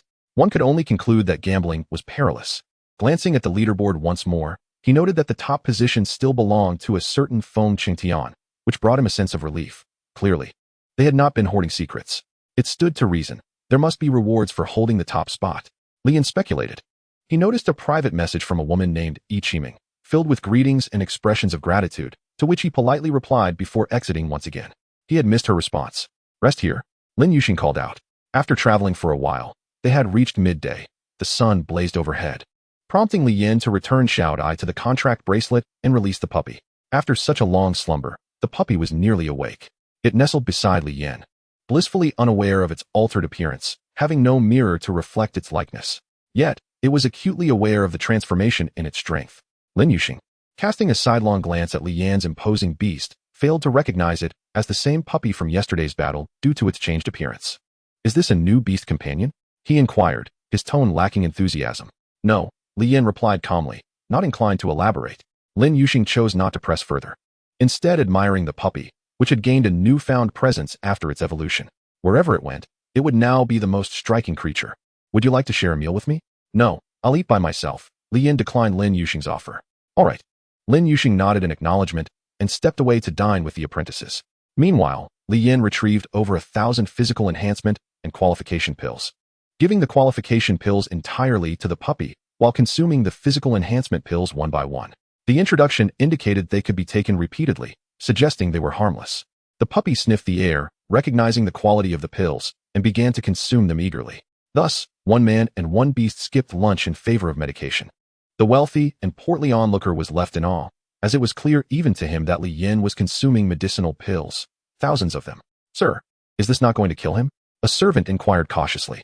Of course, the portly man retorted. Those pills must be quite valuable. Another servant added. Why is everyone so chatty today? Eat your meals, and let's get moving. The mention of money sparked the wealthy man's ire. Ding. Your body is undergoing transformation. Ding ding. Congratulations, you have advanced to a Tier 3 warrior. Upon consuming nearly 800 pills, Li Yin heard the notification sound, followed by an overwhelming surge of power coursing through him. It was an exhilarating sensation. He felt as though he could take on 10 of his former self without breaking a sweat. This sensation was indescribably delightful. Each enhancement felt akin to shedding a layer of skin. After finishing all the physical enhancement pills, he experienced another wave of solid improvement, though he did not break through again. In contrast, the puppy consumed the pills with ease, finishing all 905 physical enhancement pills before anyone realized. Li Yin glanced at its qualifications, which had ascended from a 3-star heavenly level to a 5-star heavenly level, a remarkable enhancement of 2 stars. Its potential had transformed into boundless possibilities. While dining, Lin Yuxing also noticed the extraordinary sight of a person and a beast consuming pills. It was the first time he witnessed someone treating medicinal pills like a meal and consuming so many at once. Wasn't he overwhelming? In truth, it was not overwhelming at all. The pills dissolved into liquid upon entering the body, subsequently transforming into gas, and were then absorbed by the body. This was indeed the marvel of medicinal pills. No wonder they were so formidable. Our beast companions merely consumed some spiritual materials, while theirs consumed actual pills. There was simply no comparison. A dejected apprentice remarked. However, it is contingent upon whether the beast can absorb them. Every medicine carries some toxicity. One must not envy others, for each path taken is unique, yet they all lead to the same destination. Thus, do not succumb to despair or neglect oneself. Lin Yuxing imparted. Yes, Master Lin. The apprentices accepted this with humility. Lunchtime is always fleeting, and progress must take precedence. Under the blazing sun, the group resumed their tasks. Naturally, Li Yin was not like the others. He had an umbrella. He still needed to rely on his looks for sustenance. He couldn't allow the sun to tarnish his appearance. At this pace, they should reach the junction of the canal and Beast Mountain Road by 6 o'clock. Lin Yuxing remarked, a hint of reluctance in his tone. If only Li Yin could stay a while longer. Is that so? Li Yin felt indifferent. Time was merely a number to him, devoid of substantial meaning. The good-hearted have intent, while the noble-hearted remain detached. Their conversation was once again extinguished by Li Yin. Boredom stretched the hours interminably. That afternoon, Li Yin, akin to an elder, closed his eyes to rest. With the little dog as companionship, he felt secure. And his current strength was not insignificant. He could even hear the sound of the wind, though this was also due to the speed of the carriage. Ding! Congratulations. Your beast companion has successfully hatched. Li Yin's consciousness entered the contract bracelet, where he beheld an adorable black gorilla, gazing back at him with innocent eyes. Quite charming, though a bit too dark for Li Yin's liking. However, since it had hatched, it was a matter of fate. Let me shake your qualifications, and then we shall evolve. The little creature seemed bewildered, not comprehending Li Yin's words. Ding! Notification. This pet possesses an extremely low innate talent. Thus, the highest qualification attainable through shaking is limited to a 10-star spiritual level, with a maximum growth potential of a 1-star golden level. So low? Li Yin hesitated for a moment, but ultimately resolved to proceed. He couldn't simply discard or eliminate it. He wasn't lacking for an empty slot. Ding! Cleansing successful. 3-star mortal level. 534 times. Ding! Cleansing successful. 1-star spiritual level. Li Yin's expression remained impassive as he exchanged the 100,000 evolution points he had accumulated from selling meat and withdrew 290,000 to draw sufficient times for 3,000. Let the shaking commence. Ding. Cleansing successful. 2-star spiritual level. 1,470 times. Ding. Cleansing successful. 10-star spiritual level. Finally succeeded. Although the mental exertion from clicking was somewhat exhausting. Time for a brief respite before commencing the evolution for Little Black. Chapter 40. Farewell. Ding. Evolution commencing. Ding. Evolution successful. Ding. Evolution successful. Congratulations. You have acquired a rare 3-star beast companion. After a repetitive cycle, Little Black had indeed evolved to a rare 3-star level. As anticipated. As long as it resided within the contract bracelet, it was safe. Without hesitation, he continued. Ding. Evolution commencing. After a brief wait, ding. Evolution failed. Li Yin felt no disappointment, choosing instead to persist. Ding. Evolution commencing. After another wait, the system once again reminded Li Yin that evolution had failed. Taking a deep breath, Li Yin stubbornly continued. Ding. Evolution failed. Continue. Ding. Evolution failed. After 99 attempts, Li Yin conceded. It appeared that with its current qualifications, Little Black was unable to ascend to the golden level. Li Yin opted not to continue. The evolution of rare levels consumed evolution points excessively. He had only around 140,000. And this attempt had already cost him 10,000. He needed to reserve some points for the little dog's evolution. Black Abyss Ape, rare 3-star. Level, 00. Qualification, 10-star spiritual level. Skills, Mighty Fist, Stone Throw, Shattering Fist, Abyss Ape Transformation. Bond, not yet activated. Bloodline, none. Description, a creature that has lived in the deep mountains for many years. It possesses a gentle and non-violent disposition, yet can be fierce when provoked. Combat power, a standout among its peers of the same tier. Glancing at the imposing black ape within the contract bracelet, it seemed to lack distinctive features beyond its color. Post-evolution, it had lost the cuteness of its youth. However, its tail did possess a slightly different feel, not black, but gray. It was easy to overlook unless one looked closely. With little sentimentality, he uploaded Little Black to the leaderboard, since he had achieved a rare level. The disparity in stars should not be overly exaggerated. Yet, upon uploading, Li Yin's actions incited a tremendous uproar and animosity, particularly from the previous first-place holder, who unleashed a torrent of curses upon Li Yin's ancestors. Ding. Notification, your current ranking is first, and the ranking will be updated after a period. Those who occupy the first position will receive an opportunity to enhance their pet's qualifications. As expected, there was a reward, and Li Yin was not overly surprised. Once completed, he exited the system. Observing the time, it was nearly 6 o'clock. At most, just another hour remained. Since coming to this world, he had truly lost his sense of time.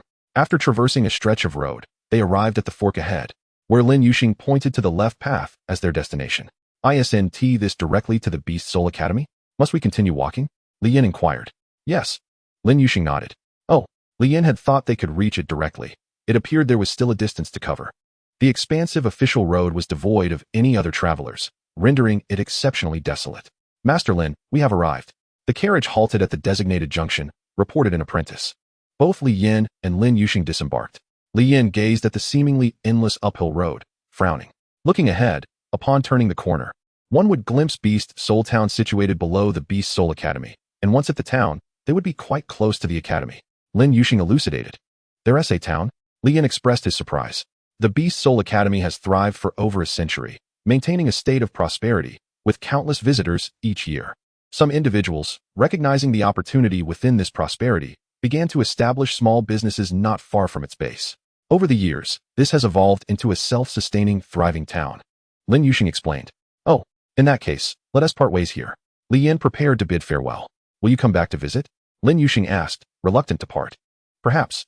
Li Yin was uncertain.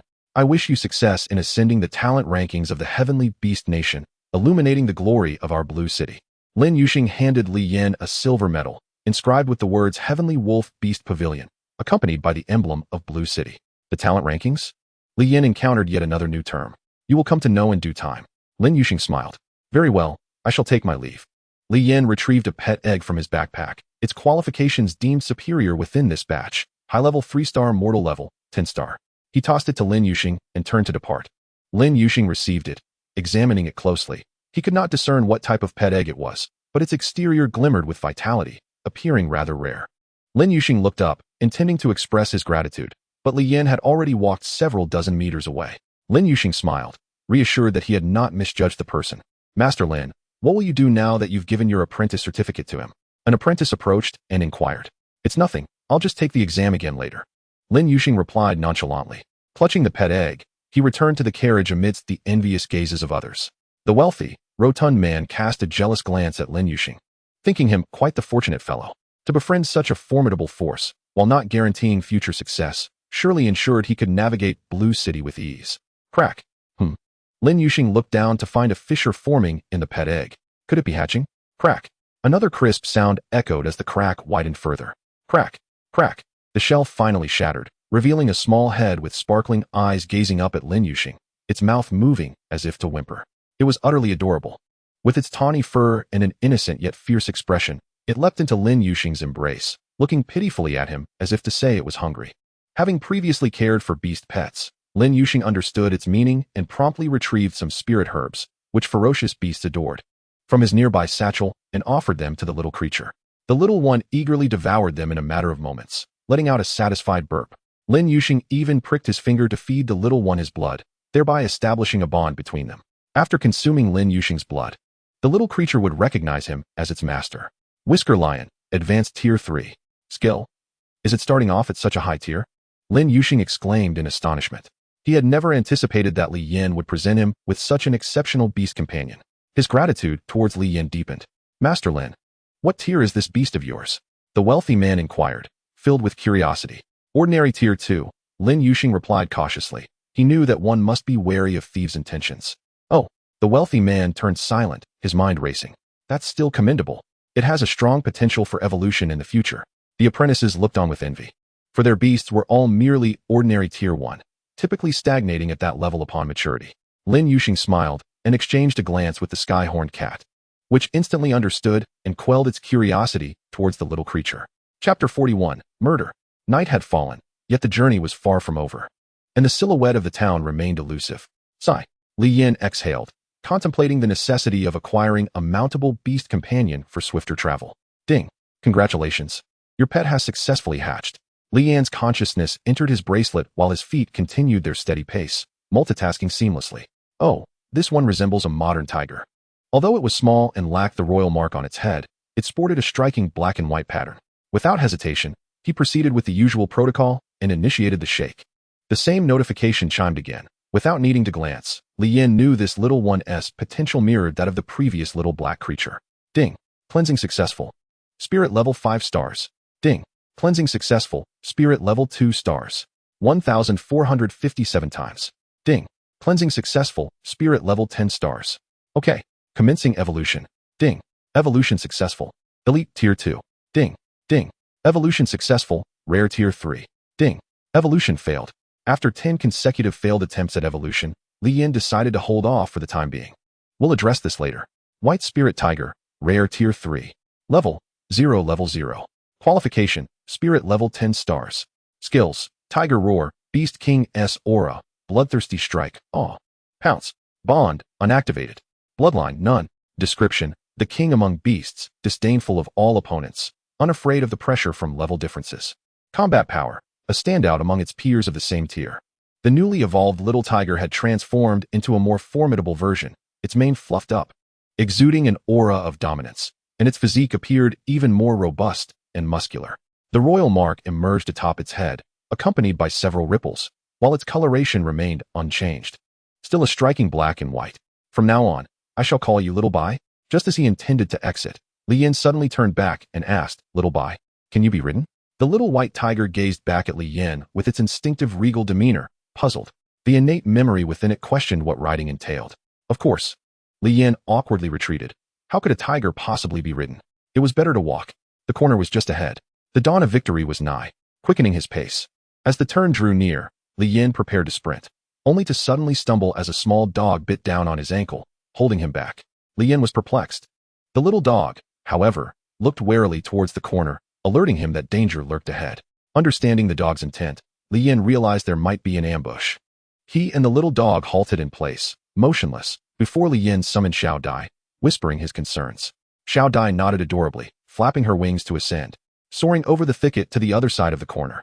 At that moment, 3 masked figures clad in black, accompanied by 3 exceptionally fierce beasts, lay in wait. They had evidently been lying in ambush for an extended period, poised for their prey's arrival. Brother, there was noise just now. Why has it suddenly gone silent? Have they discovered us? One whispered cautiously. Impossible. In this corner, no one could possibly spot us, with the trees providing cover. Besides, it's still dark. We should be safe. Just wait. They must have merely paused momentarily. The leader asserted confidently. Unbeknownst to them, every move they made was being observed by the sharp, sparkling eyes of Xiao Dai. She returned to Li Yan's side, explaining the situation in her own way. Li Yan grasped the gist. 3 men and 3 beasts were lurking ahead. He was taken aback by the sheer number of bandits in this world, as one group after another seemed to appear. They are utterly oblivious. Having discerned the enemy's details, Li Yan felt no trepidation regarding their potential superiority in levels and strode forward boldly. There's noise again, brother. You were right. They indeed haven't discovered us. One of the lackeys remarked. Prepare for battle. He has turned the corner. They are coming. Quickly, go. The leader bellowed. As they made their move, the beasts surged ahead with astonishing speed.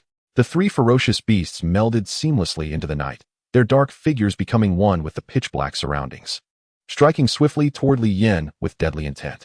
Unlike the previous bandits Lin Yuxing had encountered, who had sought only wealth and spared lives, these 3 were intent on taking Li Yan's life. Given this, Li Yan saw no need to hold back. A cruel smile crept upon his lips. Little dog, these 3 are yours. I shall handle the 3 men. With clear roles defined, Li Yan deftly sidestepped the assault from the 3 beasts. In his eyes, their speed was simply too sluggish. Unbeknownst to them, these 3 formidable beasts had already unleashed their utmost speed, all for the sake of the most powerful hunt. A resounding roar, echoing through the surroundings, erupted from behind. The 3 beasts, closest in proximity, were so startled by this thunderous bellow that their very souls seemed to flee.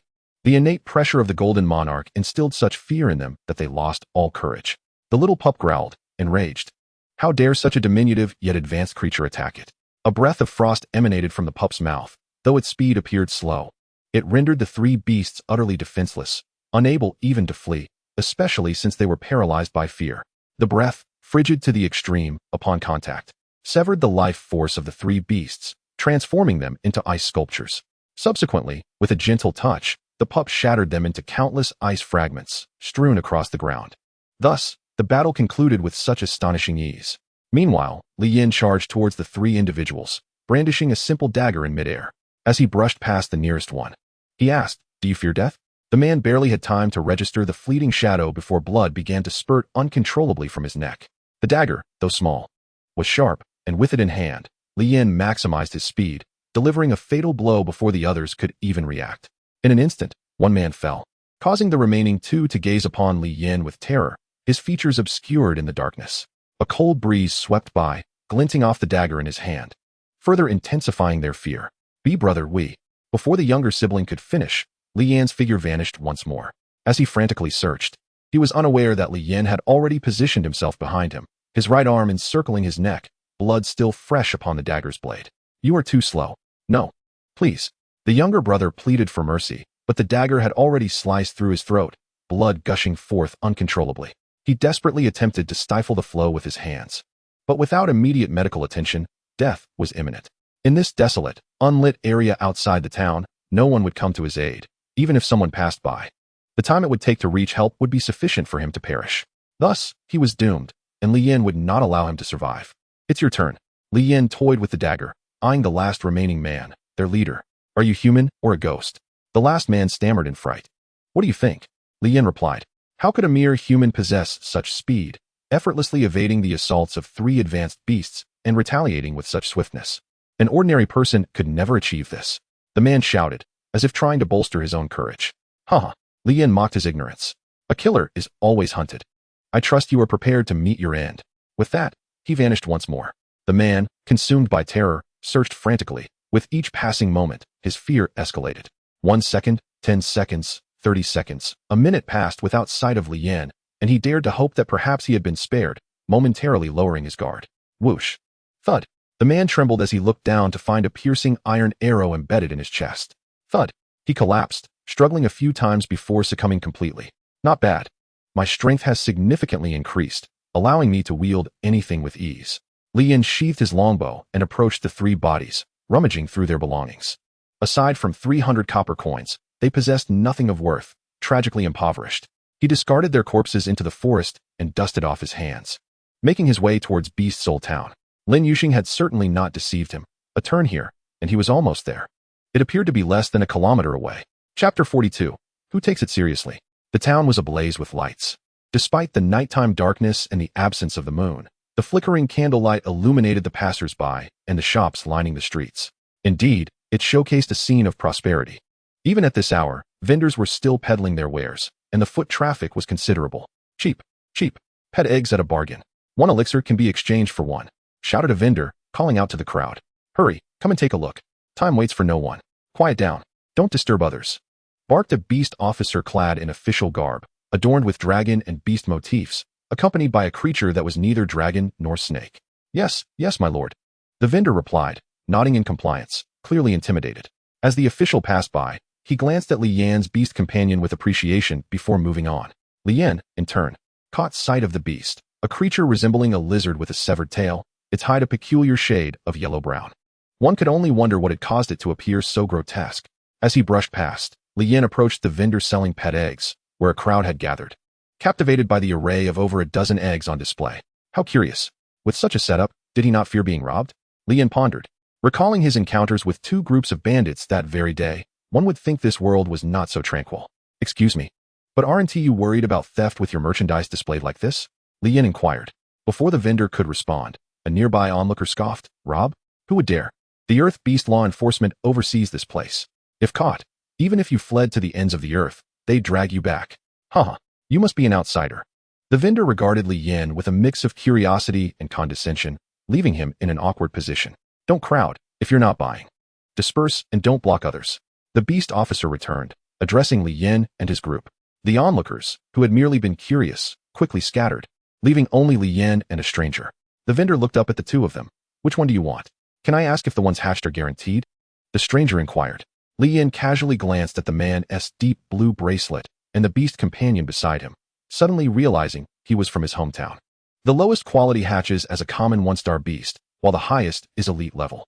As for how far they can grow, that depends on fate, the vendor replied vaguely, clearly avoiding responsibility. Upon hearing this, the stranger hesitated, knowing this would be his second beast companion, and if the hatchling turned out poorly, it would complicate matters.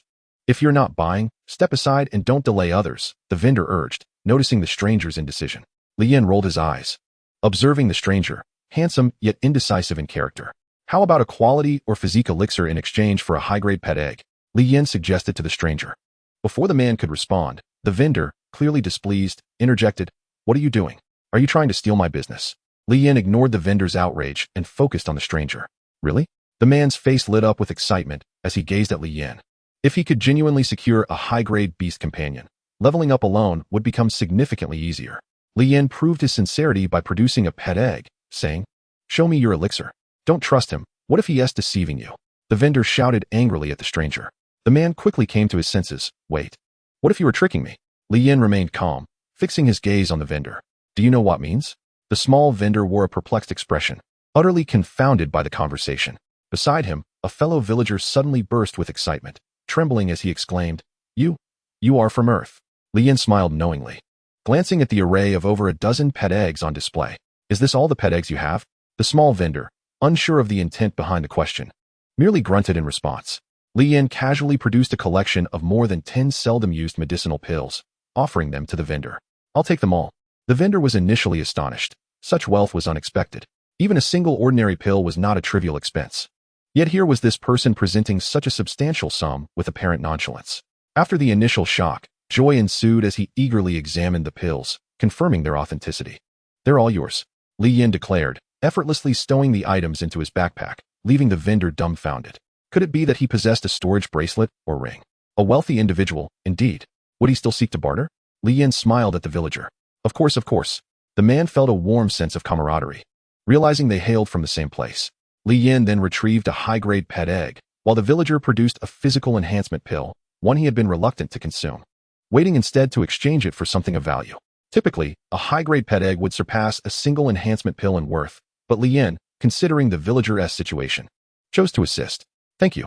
The villager exclaimed, elated as he placed the pet egg into his contract bracelet, commencing its incubation. You're welcome. Until we meet again. Li Yan waved as they parted ways. With all the pet eggs sold, the small vendor promptly packed up his stall and departed, planning to procure more pet eggs at home. Are you an animal tamer, staying at an inn?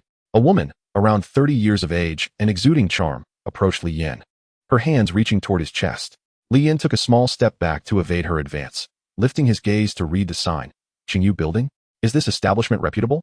Unfazed by his rejection, the woman maintained her smile, affirming, we are, indeed, a reputable place. Reputable, you say? Farewell. Li Yin retorted, swiftly walking away, leaving the woman momentarily stunned, deprived of a chance to respond. After a few seconds, her frustration manifested as she cast aside her handkerchief, glaring at the direction in which Li Yin had vanished. Chapter 43. You will die. Li Yin noted that this small town consisted of a single street connecting to the bustling thoroughfare, with the end of the street leading to the Beast Soul Academy nestled in the mountains. The town was bustling with activity, filled to capacity, which explained the throngs of people present in the evening, all preparing for the upcoming enrollment at the Beast Soul Academy. Some sought admission to become students, while others were there to investigate the academy's current strength, and still others were merchants.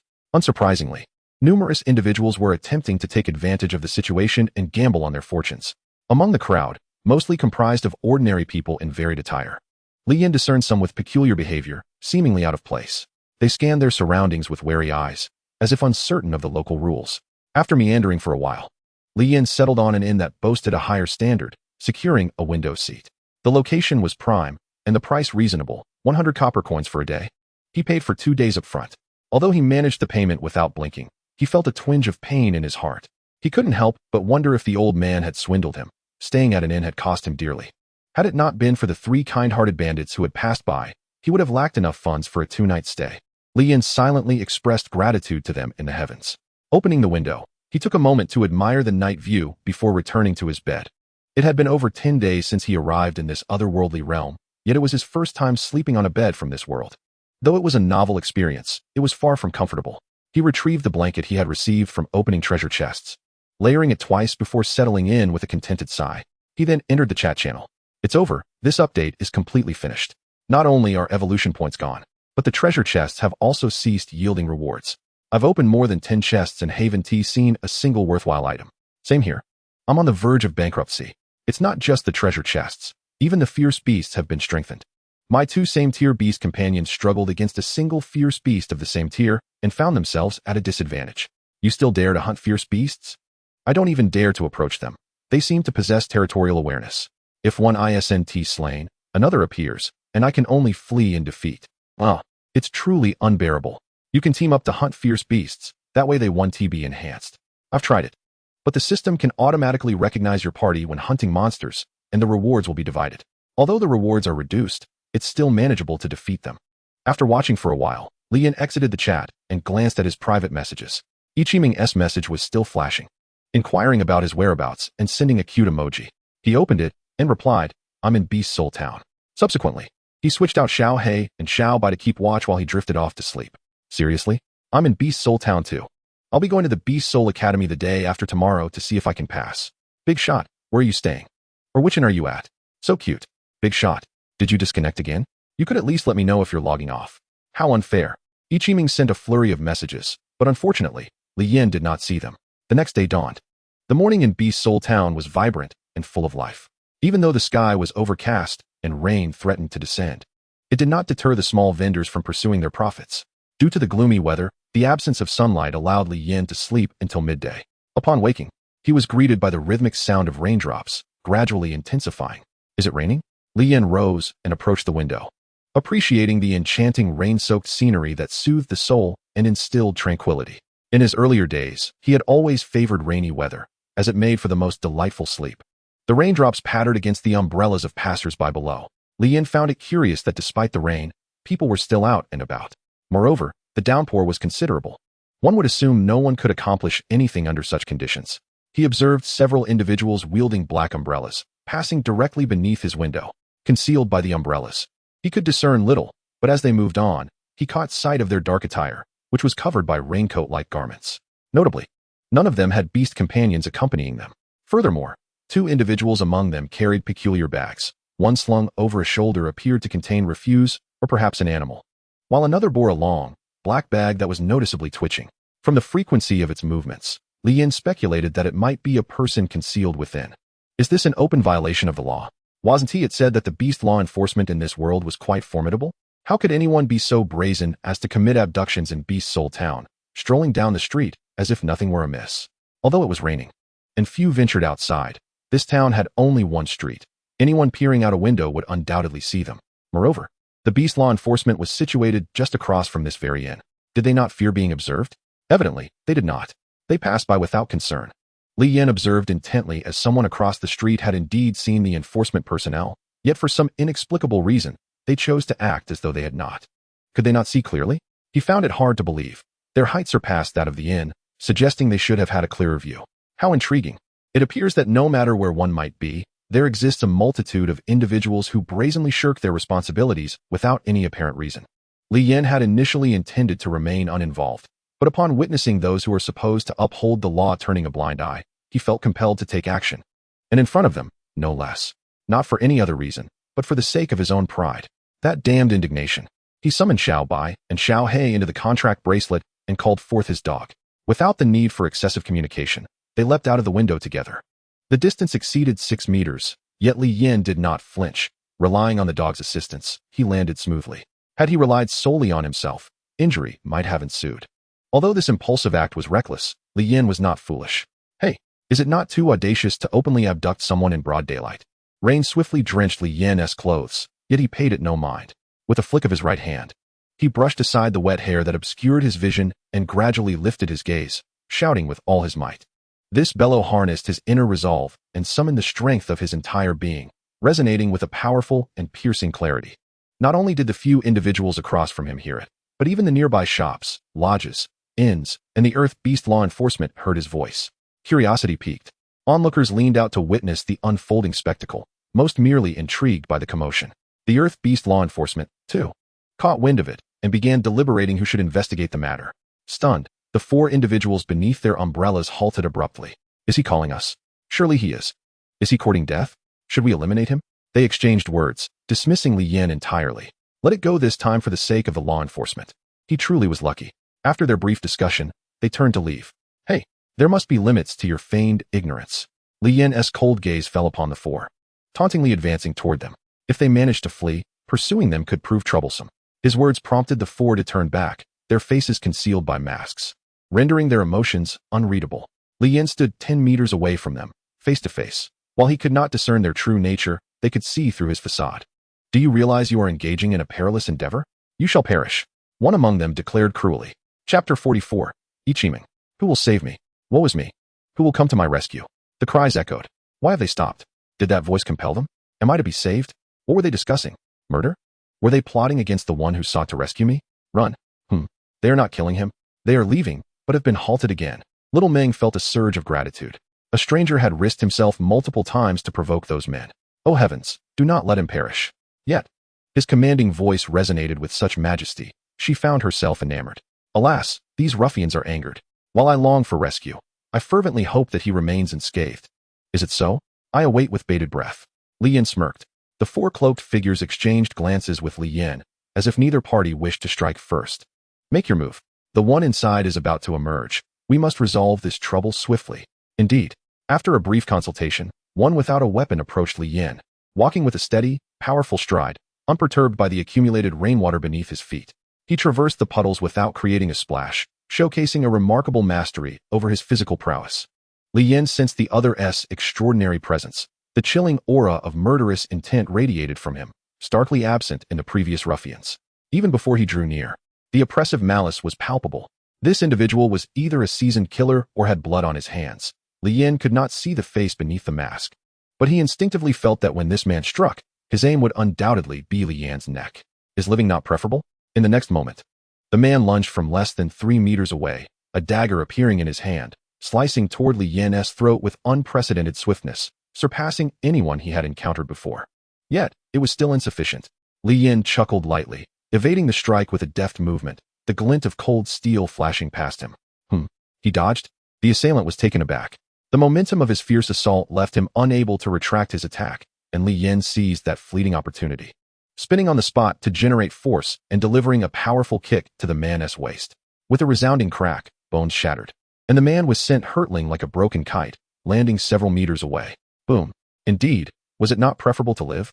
Li Yin stretched his limbs, gazing with amusement at the remaining three. Brother, this fellow possesses extraordinary strength. Not only strength, his speed is astonishing. Release your beast companions. We must confront this adversary together, especially with that unknown beast lurking nearby. Understood. The man carrying the small bag set it down, and with a flash of red light from his ring, a large red and white snake slithered forth, coiling around him. The others followed suit, their beasts sharing the same lineage, identical in color and species. The only distinguishing mark was the unique flower etched upon their heads. A snake? Li Yin frowned. He harbored a deep aversion to snakes, especially as he observed the serpent before him flicking its tongue. A shiver ran down his spine. Shall go. Eliminate those 2 snakes without harming the men. I shall handle the rest. Li Yin commanded, reluctant to engage directly with the serpents, especially given his uncertainty about their strength, but Xiaogo had no such reservations. Even if the opponents were formidable, they could not surpass Xiaogo's prowess. With a resolute bark, Xiaogo unleashed its regal aura. The 2 flowery snakes, sensing the overwhelming presence, nearly tumbled off their masters. Their hearts raced in terror. As they attempted to communicate, a fleeting shadow darted past, an icy chill enveloping them. Turning their heads, they beheld their beasts, now statuesque and frozen, encased in a layer of frost emanating from within. What is happening? The older brother exclaimed, his face pale, having only perceived a flicker of movement. The 2, perplexed, reached out to touch their frozen beasts. The moment their fingers brushed against the snake, it shattered into crystalline ice, cascading down their shoulders and shattering upon the ground. Their eyes widened in disbelief, as if they might burst from their sockets. What is this? When did this occur? Raising their gazes, they met Li Yan's piercing stare. In that moment, his visage appeared terrifyingly formidable. No wonder he dares to stand against us 4 without a hint of fear. It all makes sense now. Panic gripped them as they grasped the inexplicable demise of their beasts, realizing the terrifying strength of the man before them. One must not dawdle in battle. It could lead to demise. Unbeknownst to them, Li Yin had stealthily approached their side, offering his warning. Startled, they snapped to attention, turning to regard Li Yin, who was now accompanied by Xiaogo, their eyes wide with trepidation. With both hands firmly grasping the heads of the 2 individuals, he exerted his utmost strength, crashing them together. Bang! Blood gushed forth as their skulls cracked, their brains turned into mush, and after a dizzying whirl, they collapsed to the ground in unison. Within a matter of minutes, he had incapacitated 3 individuals, igniting a flurry of whispers and gossip among the onlookers who cautiously peered from their vantage points.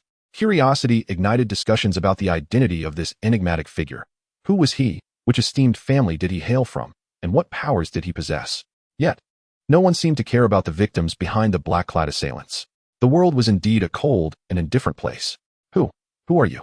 The last remaining assailant, after unceremoniously discarding the person he had been carrying, retreated. A man, Li Yin responded calmly. No matter who you are, anyone who offends a member of the Dark Sky Pavilion will not escape a grim fate. Prepare to meet your end. After issuing his menacing proclamation, dark blood began to seep from the man's mouth, and a flare shot up into the sky. It exploded overhead, and the man collapsed, poisoned to death. Even the rain could not obscure the brilliance of that signal flare, which blossomed in the sky, forming a dark emblem that lingered for some time. Li Yin glanced at the 3 individuals he had previously defeated, each now oozing black blood. Had they taken their own lives? Had they succumbed to death? Had the man triumphed? Was he saved? The sound of footsteps? Could it be him? Would it be him? Ichiming harbored a flicker of hope, never expecting that she might one day be rescued by a hero. Did that not make her a beauty? Hee. Li Yin opened a small package, revealing a fluffy creature with big, sorrowful eyes, tears lingering on its cheeks, gazing at him in sheer fright. Li Yin attempted to gauge this little one's level, but failed, sensing it was claimed by a master. Without a doubt, its owner was the person concealed within the nearby black sack. Observing the creature, which had hands and feet, yet did not struggle, it seemed paralyzed by fear rather than drugged, merely a quivering, fuzzy ball of flesh with appendages. It appeared rather peculiar, reminiscent of something from an animated series. Go save your master. Li Yin cast a glance at the dark beast law enforcement, from which someone was emerging, holding an umbrella and wearing an unwilling expression. Li Yin, not wishing to confront them just yet, took off running into the distance, vanishing from sight. Shortly thereafter, he changed into a different outfit, taking a circuitous route back. Wearing a hat and carrying an umbrella, he passed by the onlookers on the street, who failed to recognize his identity. Coincidentally, he crossed paths with Ichiming, who was cradling her adorable beast companion and showed no signs of resentment regarding its earlier inaction. She was chattering incessantly. Ichiming did not notice Li Yin, but the little creature recognized him, squirming in her arms, standing on her two buns, and calling out to Li Yan. Ichiming assumed the little one was being playful and engaged in a light-hearted game. Thus, they missed each other entirely. Returning to his room, Li Yan tidied up briefly. Chapter 45, Second Tier Skills. Little ball, why didn't the person who saved me today come to meet me? Does he think I'm too ugly? But he shouldn't have seen me, right? The little ball gazed at her with wide eyes, shaking its head. Is he a chivalrous hero, performing good deeds anonymously? Ichiming reassured herself, though something felt amiss.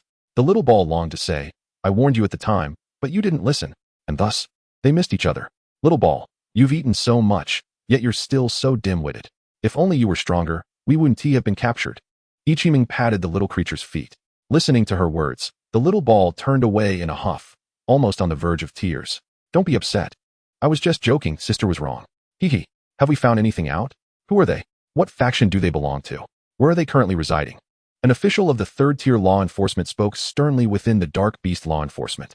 I apologize, sir, but we have yet to locate that individual. No information has surfaced.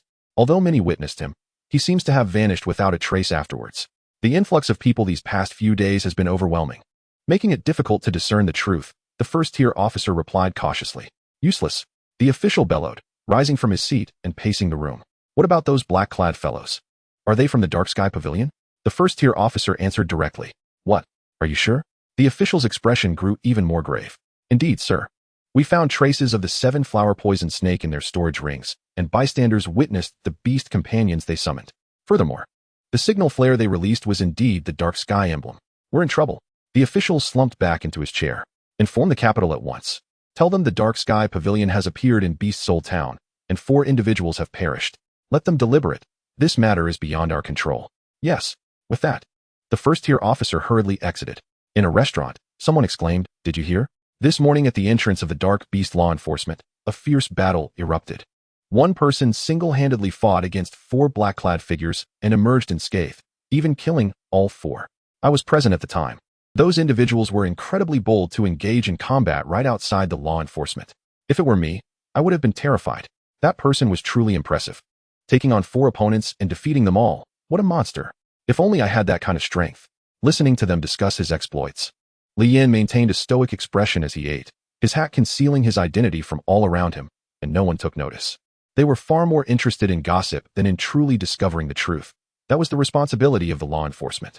After finishing his meal, Li Yan did not linger. He returned to his residence and assessed the pet eggs he had purchased the previous day. They were satisfactory, yielding 1 elite-tier egg with decent qualities of level 1. He glanced at his collection of pet eggs, 900 ordinary ones, 78 advanced, and 1 elite. The ordinary ones seemed of little use, so he checked the auction house's market. Each pet egg went for 5 evolution points, but it was uncertain whether they had been assessed or not. Most were likely assessed and resold due to dissatisfaction. A sentiment echoed by many since the system's recent update. The prices were not particularly high, yet buyers remained scarce, clearly aware of the numerous pitfalls.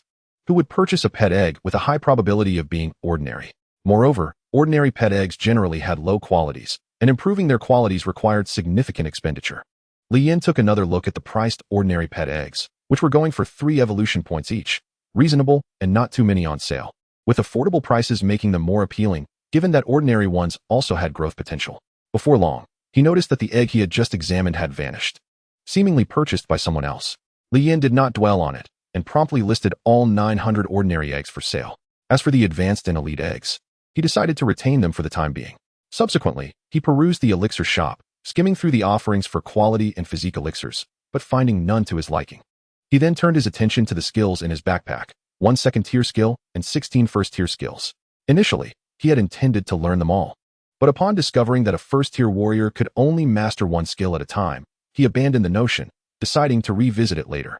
After all, no matter how strong he became, he could not surpass a beast companion, so he set it aside. Now a 3rd-tier warrior, he resolved to first master a skill, his gaze lingering upon a 2nd-tier technique. 1/2nd tier. Explanation: channel all bodily strength into the blade, then unleash the most powerful strike. Usage: ding. Learning successful. Seamlessly integrated. Li Yan, human. Identity: first-class instructor of the Celestial Wolf Beast Academy. Level: 3rd tier. Skill: 1/2nd tier. Requires 1,000 secondary evolution points for upgrade. Beasts tamed: 6. Talent: evolution talent. Evolution points: Over 133,000. Hidden talent, abandoned child of heaven. As he absorbed the newfound insights and honed skills from his memory, it felt as though he had transformed into a seasoned martial artist, steeped in years of practice. Eager to test his strength, Li Yin yearned to experience the might of his full-powered strike. However, confined within his residence and affected by the surrounding space, he had to suppress his impulses. Glancing at the skill upgrade section, he directly clicked to upgrade. Ding. Congratulations, your 1/ has advanced to the 3rd tier. Click again. Ding. Upgrade failed, as your level restriction prevents further advancement. Li Yin pursed his lips and turned to his private messages. Ichiming had sent another message last night. He had fallen asleep due to exhaustion. A reply came swiftly from her. You can't still be asleep. It's already afternoon. No, I woke up early. Li Yin responded. Then why didn't you reply? That's unfair. I was captured by bad people today. Crying. Li Yin was taken aback. Could it be? What a coincidence. He tentatively inquired. Is your beast pet a little meatball? My pet is not a meatball. It's just a bit plump. I want to allow you to say that. I'm angry. Ichiming replied. It was quite similar to Li Yan's guess. It seemed to be a human. But what a coincidence. With a wry smile, Li Yin marveled at how small the world truly was. Big shot. Are you going to the Beast Soul Academy tomorrow? Want to go together? Ichiming asked hopefully, thinking that with a big shot's protection, today's incident wouldn't have occurred. What? Do you need a bodyguard? Li Yin inquired soulfully. Caught off guard, Ichiming's face flushed slightly. No, it's just that having someone along is comforting. And we can look out for each other, she concluded. I think I'll pass. I'm not old and feeble and don't need company, and besides, your meatball has no combat power at all. It would only be a burden. Li Yin declined. With that, he exited the chat, leaving Ichiming with a gloomy and resentful expression as she replied. I've told you my beast pet is not a meatball. Not a meatball, not. You're such a straight man, a real straight man. You're so dense. If you talk like that, you'll never have a girlfriend. Complaining. After venting for a while, she suddenly had a flash of inspiration. How could he know that my beast pet has no combat power? He wouldn't have seen me. Would he? He couldn't possibly be the one who saved me today, could he? With that thought, Ichiming gasped audibly. Quiet down. You're disturbing everyone. Just because you're paying doesn't mean I have to put up with you. If you keep shouting, you can get out. The boss below roared, realizing her surroundings. Ichiming quickly apologized, her face filled with regret, yet inside, she was beaming with joy, completely unbothered by the boss's words. Chapter 46. Winged Cloud Eagle. After a long day, Li Yin had almost forgotten about the little creature hatching from his contract bracelet. Winged Cloud Eagle, rare level 1 star. The little one noticed Li Yan's gaze and bounced excitedly within the space, its small body brimming with fervor. Good. I shall initiate your evolution. As per the usual practice, he first assessed its qualifications. Not lacking in evolution points, he directly exchanged for 2,000 attempts. Begin. Ding. Essence cleansing successful. Mortal level 5 star. Ding. Essence cleansing successful. Mortal level 3 star. Ding. Essence cleansing successful. Spiritual level 7 star. 1. 870 attempts. Ding. Essence cleansing successful. Spiritual level 10 star. Li Yin regretted that he still hadn't broken through the heavenly level barrier. Nearly 2,000 attempts yielded no heavenly tier results, indicating their foundational level was indeed too low. Begin evolution. Ding. Evolution successful. Rare level 2 star. Ding. Rare level 3 star. Ding. Evolution successful. Uncommon level 3 star. Li Yin chose not to continue. It was not favoritism, but experience that told him this was the right stopping point. Winged Cloud Eagle. Uncommon level 3 star. Level 0 level 0. Qualification. Spiritual level 10 star. Skills. Eagle Strike. Beast Tamer. Bird Resonance. Eagle Capture. Great Rock Spreading Wings. Bond. Not activated. Bloodline. None. Explanation. Known for its speed, it reigns in the skies, valiant in battle, and can even carry a person aloft, soaring swiftly for hundreds of miles with wings spread wide. Combat power. A speedster among its peers of the same tier. The grown winged cloud eagle was now over 10 times larger, its wings stretching 5 meters wide. And with the endless space within the contract bracelet, it seemed there was hardly any room left if it were to be released. With its grayish-white feathers, spirited eyes, and sharp talons, it was evident that it was a formidable warrior. Play by yourself. Now that the bracelet had evolved to level 6, the internal space formed its own realm, allowing for companionship.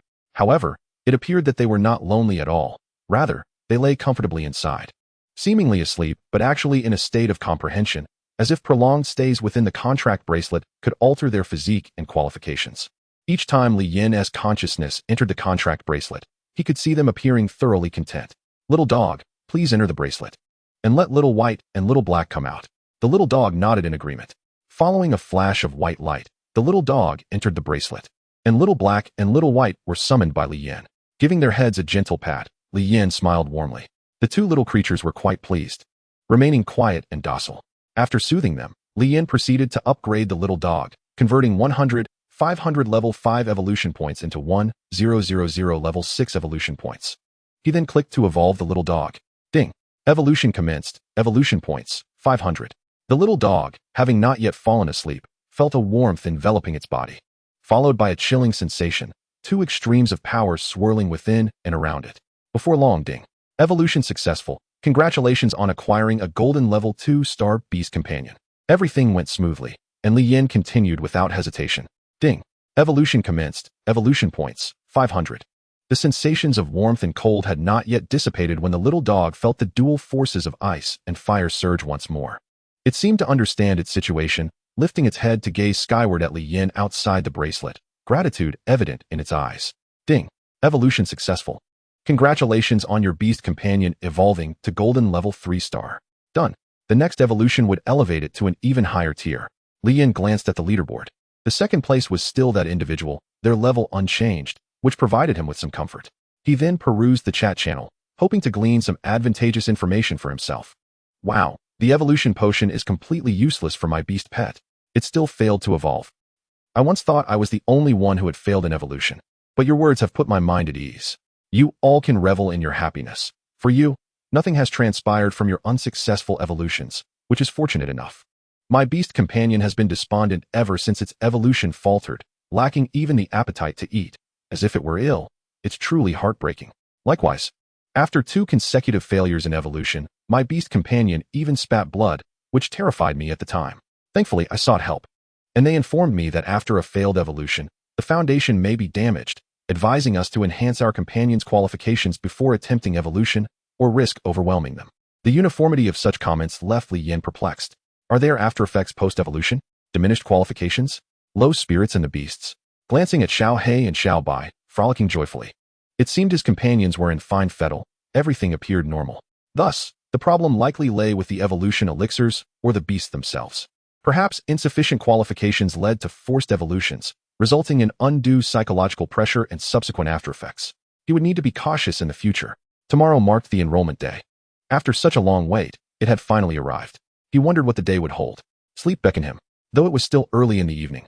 The dreary weather had induced a wave of drowsiness in Li Yan. In his private messages, Ichiming bombarded him with texts, yet received no response for a long while. Undeterred, she continued to send messages intermittently, convinced he would eventually read them. Her messages persisted until midnight, and fatigue finally overcame her. She surrendered to slumber. Is he using a beeping machine or an old-fashioned one? Unbelievable. Ichiming grumbled, drifting off to sleep, with her little ball of fur curling up beside her, peacefully resting in her embrace. The following day, Li Yan was roused against his will by the cacophony below. The window was ajar, and the noise reverberated like a loudspeaker, echoing in his ears. Rubbing the sleep from his eyes, he peered out, witnessing a throng of people milling about, strangers engaging in vibrant conversation.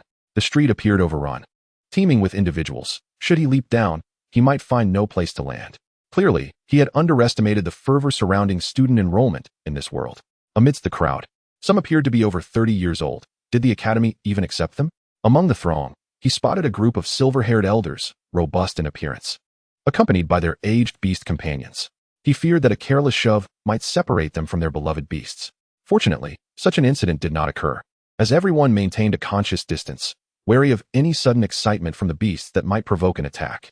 Li Yan decided against lingering, gathering his belongings and seizing an opportunity to join the line. The little dog faithfully trotted alongside him, its fierce gaze warning nearby beasts to keep their distance. The effect was palpable. No beast dared approach the little dog, even when its owner, perplexed, attempted to pull it closer, an innate hierarchy that held firm. Chapter 47. The Test. As Li Yan navigated through the crowd, the path ahead remained obscured, leaving him to follow along, feeling somewhat helpless. He had lost track of time when the sun reached its zenith, scorching in the sky. Despite the heat, the crowd remained spirited, brimming with enthusiasm and confidence. After some time, the oppressive heat compelled everyone to halt. Have we arrived? Li Yan, caught in the throng, found himself at a loss, uncertain of what lay ahead. Those behind him wore expressions of bewilderment. He had sensed that at least 2,000 individuals had come to enroll. Among this multitude, However, fewer than 1 in 10 would likely gain admission to the Beast Soul Academy, or so he had overheard an experienced fellow say.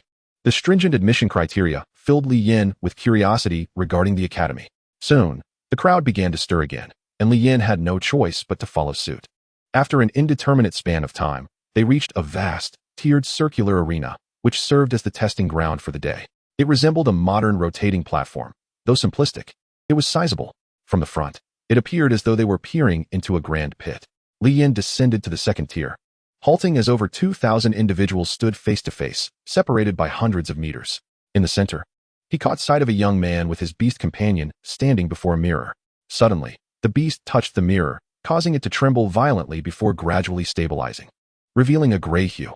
The crowd, perplexed, turned to the youth, who, visibly disappointed, led his beast through a small exit. Li Yin surmised that it was likely a door either to leave or to enter.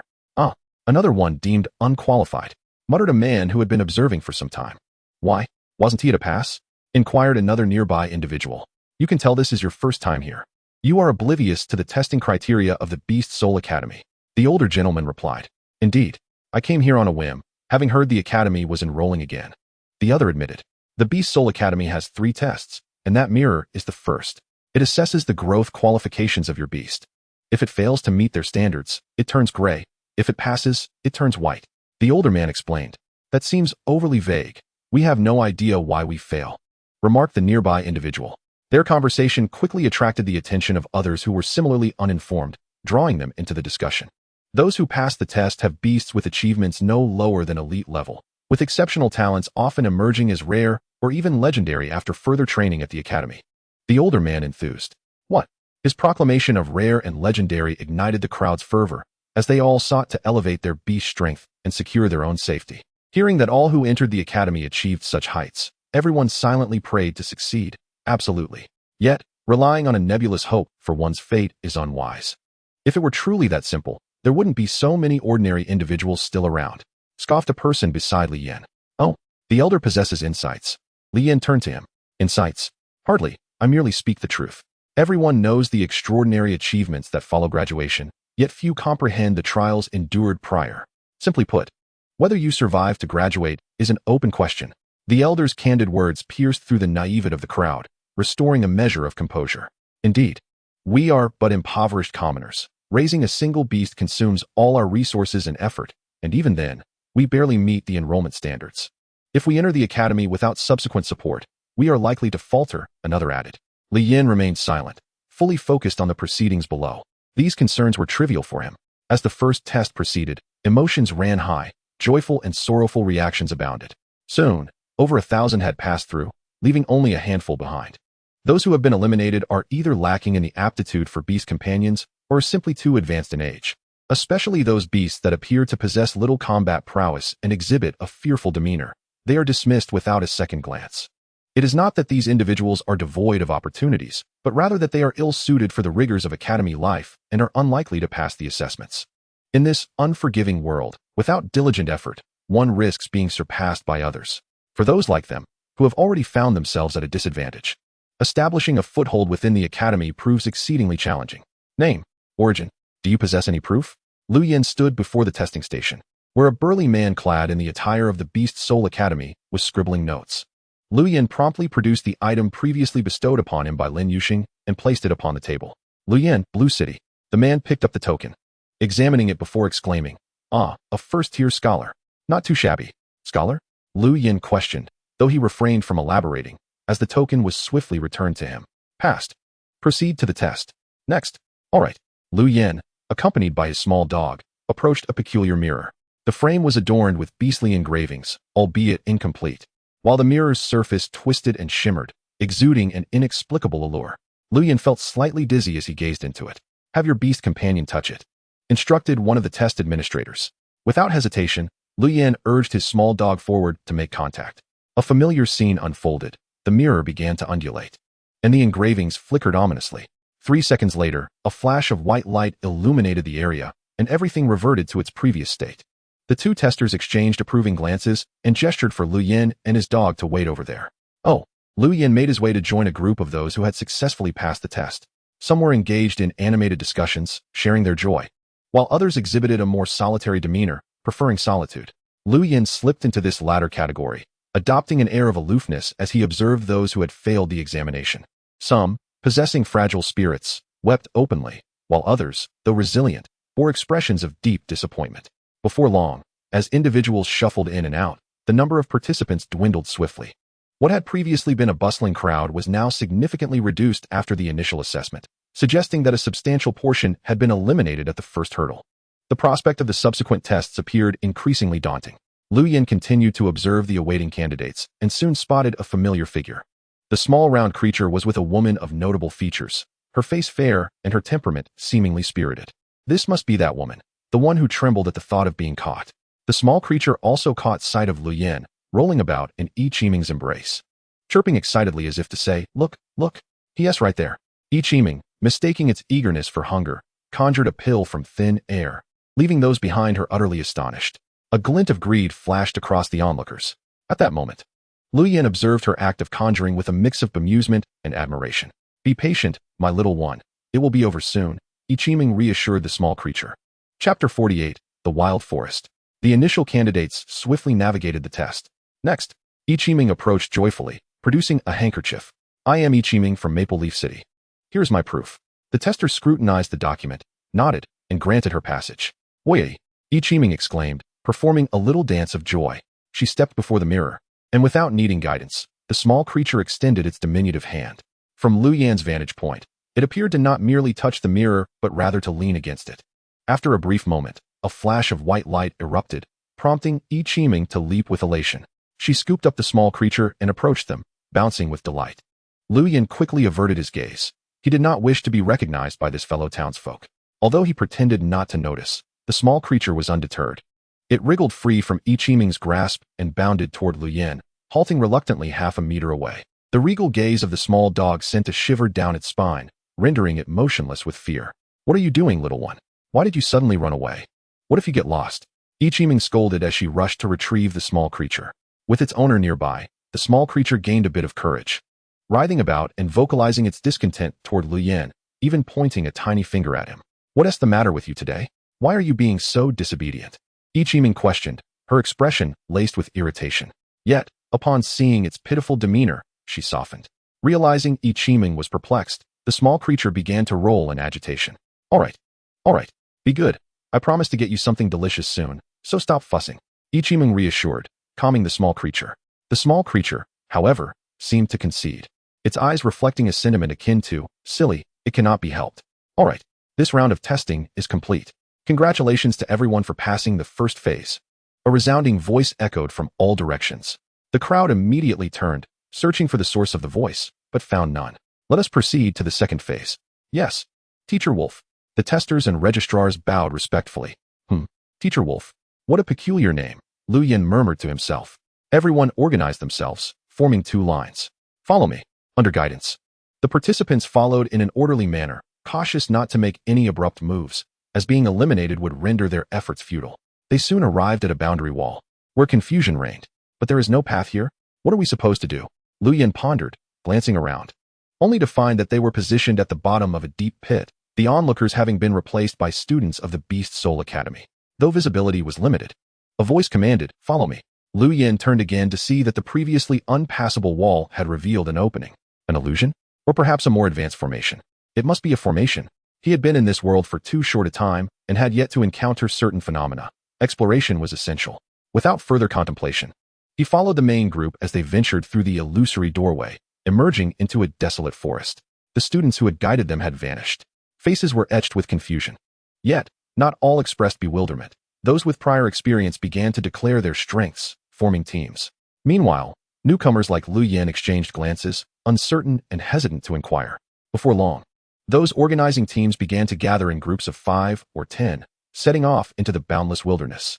In an instant, over 200 participants had dwindled to a third of their number. "What is this? No hints at all. Are they toying with us?" A hot-tempered young man exclaimed in frustration. A leader quickly emerged, and soon others echoed his sentiments. "Brother, why don't we form a team? Though we may not understand the situation, having each other's backs can only be a good thing. Little one, what do you think we should do? We lack combat prowess. Will anyone even want us?" Yi Qiming mused, rubbing the small creature's cheek. The The small creature remained silent, adopting an aloof demeanor as if to suggest that some opportunities are simply meant to be missed. The irate young man ceased his complaints, shifting his focus to scan the surroundings for any signs of opportunity. Just then, an ancient voice resonated from above. Welcome, everyone, to the second phase of the assessment, the wilderness. This challenge is rather straightforward. All you need to do is traverse this desolate forest and reach the endpoint to succeed. However, I must caution you that this wilderness is not as simple as it appears. It is teeming with ferocious beasts, though none exceed the elite 3-star level. The area is shrouded in a thick haze, so it would be prudent for you to band together. Is that so? Li Yin mused, stroking his chin. I am Avin, with a 3-star ordinary beast companion. Is there anyone willing to join me? I am Li Nan, also with a 3-star ordinary beast. Upon grasping the situation, everyone immediately began to announce their strengths in search of teammates. This method of self-introduction facilitated swift team formations, and most participants possessed ordinary-level beast companions. Before long, dozens had already departed. As individuals began to leave one by one, Ichiming felt a surge of panic. She timidly raised her hand and spoke softly. I am Ichiming, with a 1-star advanced beast. At her words, all eyes turned towards her. Your beast? Advanced? Some questioned her with disbelief, and the collective gaze of the crowd fixed upon her. Yes. Ichiming nodded shyly. Instantly, a throng of participants gathered around Ichiming, eagerly vying to form a team with her. It was not solely due to her prowess. Her delicate beauty and endearing naivety also played a significant role. Well, my beast companion cannot fight just yet, but it will be able to in the future. Ichiming beamed at the enthusiasm surrounding her. However, the crowd's expressions abruptly shifted. Those who had been clamoring around her began to withdraw, casting glances at the small ball of fur in her arms. What? You didn't team mention your beast lacks combat capability? You've wasted our feelings. The irate young man exclaimed. Exactly. You've wasted our time.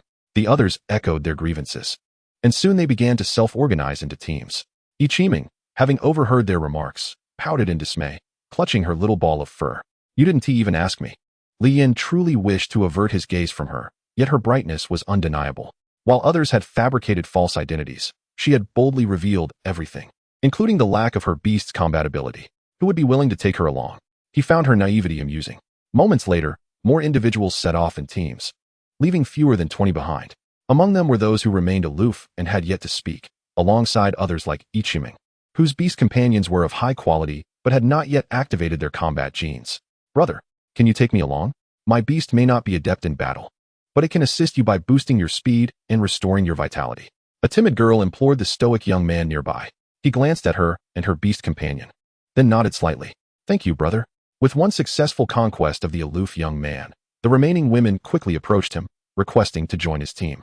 In no time, over 10 more had formed teams, leaving only Ichiming, Li Yin, a silent balding man who seemed to be observing, and one little girl with an utterly useless beast companion, only a 3-star ordinary level. The little ball of fur appeared to sense the situation, incessantly pointing at Li Yin and gesturing towards Ichiming. This time, Ichiming comprehended the creature's intent but hesitated to approach. Neither of us possesses combat ability. No one will wish to take us along. The little ball of fur was undeterred, persistently urging her, as if saying, be brave, go for it. Chapter 49, A Single Blade Strike. How many do you think will pass the second phase? I have no idea. Aren't you interested in making a guess? As long as one applies a bit of ingenuity, it should not be too difficult. After all, elite-level ferocious beasts are not an everyday sight. Even if one encounters a high-level beast, it can be dealt with through teamwork. These are the hopes for our Beast Spirit Academy. You have no other thoughts on the matter? No thoughts. Engaging in conversation with you is truly dull. The two elderly men exchanged banter atop a pavilion at the wilderness's edge, sipping tea as they gazed upon the forest behind them. On the other side, shall we team up? The balding man addressed Li Yin. This man was inscrutable. His demeanor remained calm even upon hearing that the beasts here reached elite 3-star levels. As he leisurely surveyed his surroundings, whatever, Li Yin replied nonchalantly. After all, there was no time limit imposed on this phase. He was confident he could pass this second challenge regardless, as the beasts posed no threat to him. Upon hearing this response, the balding man was not surprised and moved to stand beside Li Yin, indicating a successful team formation. The little girl, mustering her courage, approached the duo and asked, Can the big brother take me along? I promise I will be obedient. The balding man initially had no intention of taking her. He simply wished to embark swiftly and conclude this second assessment. However, he realized the decision was not solely his to make. In truth, Li Yin was also reluctant to include her, yet he felt unable to refuse. He had assumed the balding man would decline, noticing that he did not refuse. It seemed he had tacitly accepted her, thus he felt he could not be the villain. Very well. Thank you, brother. Thank you, brother. I am Zhao Xiaxia. The little girl exclaimed joyfully. This scene was witnessed by Yi Qiming, who felt as if a glimmer of hope had appeared. She hastily approached Li Yin and was about to speak. Let us set off. The balding man declared, feeling one burden was sufficient. Adding another would complicate their journey. Upon hearing this, Yi Qiming felt as if she had been struck dumb. Before we even begin, it's already over. Why must you treat me this way? Why does everyone treat me like this? In an instant, Yi Qiming felt an overwhelming wave of grievance wash over her, and she could not restrain her tears. Wah! Wah! The little ball of fur, thinking its owner had finally become wise to the ways of the world, began to cry in unison, occasionally glancing at Li Yin. Yi Qiming's sobs grew more intense, her tears flowing uncontrollably, even causing Zhao Xiaxia to feel a pang of sympathy. She wished to speak up and help her, but felt she had no authority to direct others. The balding man yearned to escape this place of chaos, yet Li Yin remained immobile. If he acted alone, he could not guarantee his safe passage. Observing Li Yan's lack of movement and his apparent disinterest in sheltering Yi Qiming, the little ball of fur jumped from her embrace, landing on the ground and putting on a cute display. Suddenly, it began to swell, its belly expanding until its limbs were buried within. And then it started to roll around on the ground. Uffed! Li Yin could not contain his laughter. He had been holding it in earlier, but witnessing this little ball rolling and bouncing, he burst out. Huh! I told you your beast was a little meatball. The balding man, perplexed, wondered why this was amusing. He was simply annoyed. Zhao Xiaxia was equally puzzled. Did no one find this situation pitiable? However, as soon as Yi Qiming heard the term meatball, she furiously lifted her head and exclaimed, My beast is not a meatball, not a meatball, not. The more she protested, the more Li Yin found it impossible to suppress his laughter. The little meatball was performing splendidly. I accept you into my team. Huh, what? The balding man glanced at Li Yin with a troubled expression, momentarily unsure of what to say, yet sensing it might not be necessary. Zhao Xiaxia, elated, rushed to Yi Qiming's side, offering her comfort. Yi Qiming continued to glare at Li Yin, her tear-streaked face radiating fury. That mournful gaze struck Li Yan's funny bone, and he struggled to turn away. As the little ball witnessed its successful performance, it promptly reverted to its previous state, hopping into the embrace of Yi Qiming. Panting heavily from the exertion, we should be on our way, the bald man remarked. Yes, let us depart, the two in front responded, while Zhao Xiaxia hurriedly pulled the reluctant Yi Qiming along. Is it truly necessary to bring along two deadweights? They are strangers to each other, the bald man inquired, his voice low enough that the two behind could not hear. Deadweights? That term seems quite fitting. Li Yin chuckled softly. The bald man, unable to decipher Li Yan's thoughts, refrained from pressing further. After a short while, Yi Qiming suddenly recalled something. How could he refer to the meatball? And that voice sounds so familiar. Lowering his gaze, he locked eyes with the little ball, which nodded in affirmation. A flash of realization surged through Yi Qiming's mind, illuminating his thoughts. You are the one who saved me. That big shot, aren't you? He exclaimed.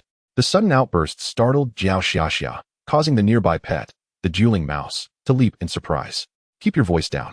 You might attract wild beasts, the bald man admonished, turning to scold him. Only just realizing this. Truly a bit dim-witted, Li Yin murmured. Yi Qiming, now aware of his mistake, hurriedly covered his mouth, though the excitement in his eyes remained unmistakable. Little did he know that the big shot was right beside him. A wild beast approaches, the bald man suddenly declared, halting in his tracks to lean against a large tree, vigilant of his surroundings. Since they had been the last to set out, the sound of footsteps could not possibly be human. It must be a beast. Upon hearing the noise, Zhao Xiaxia rushed to join the two in front, unwilling to linger behind.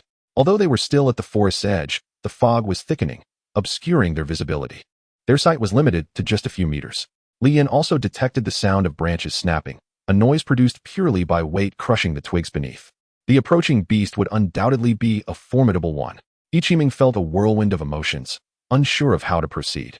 Clutching the little ball, he stayed close to Zhao Xiaxia, eyes scanning the fog-laden surroundings.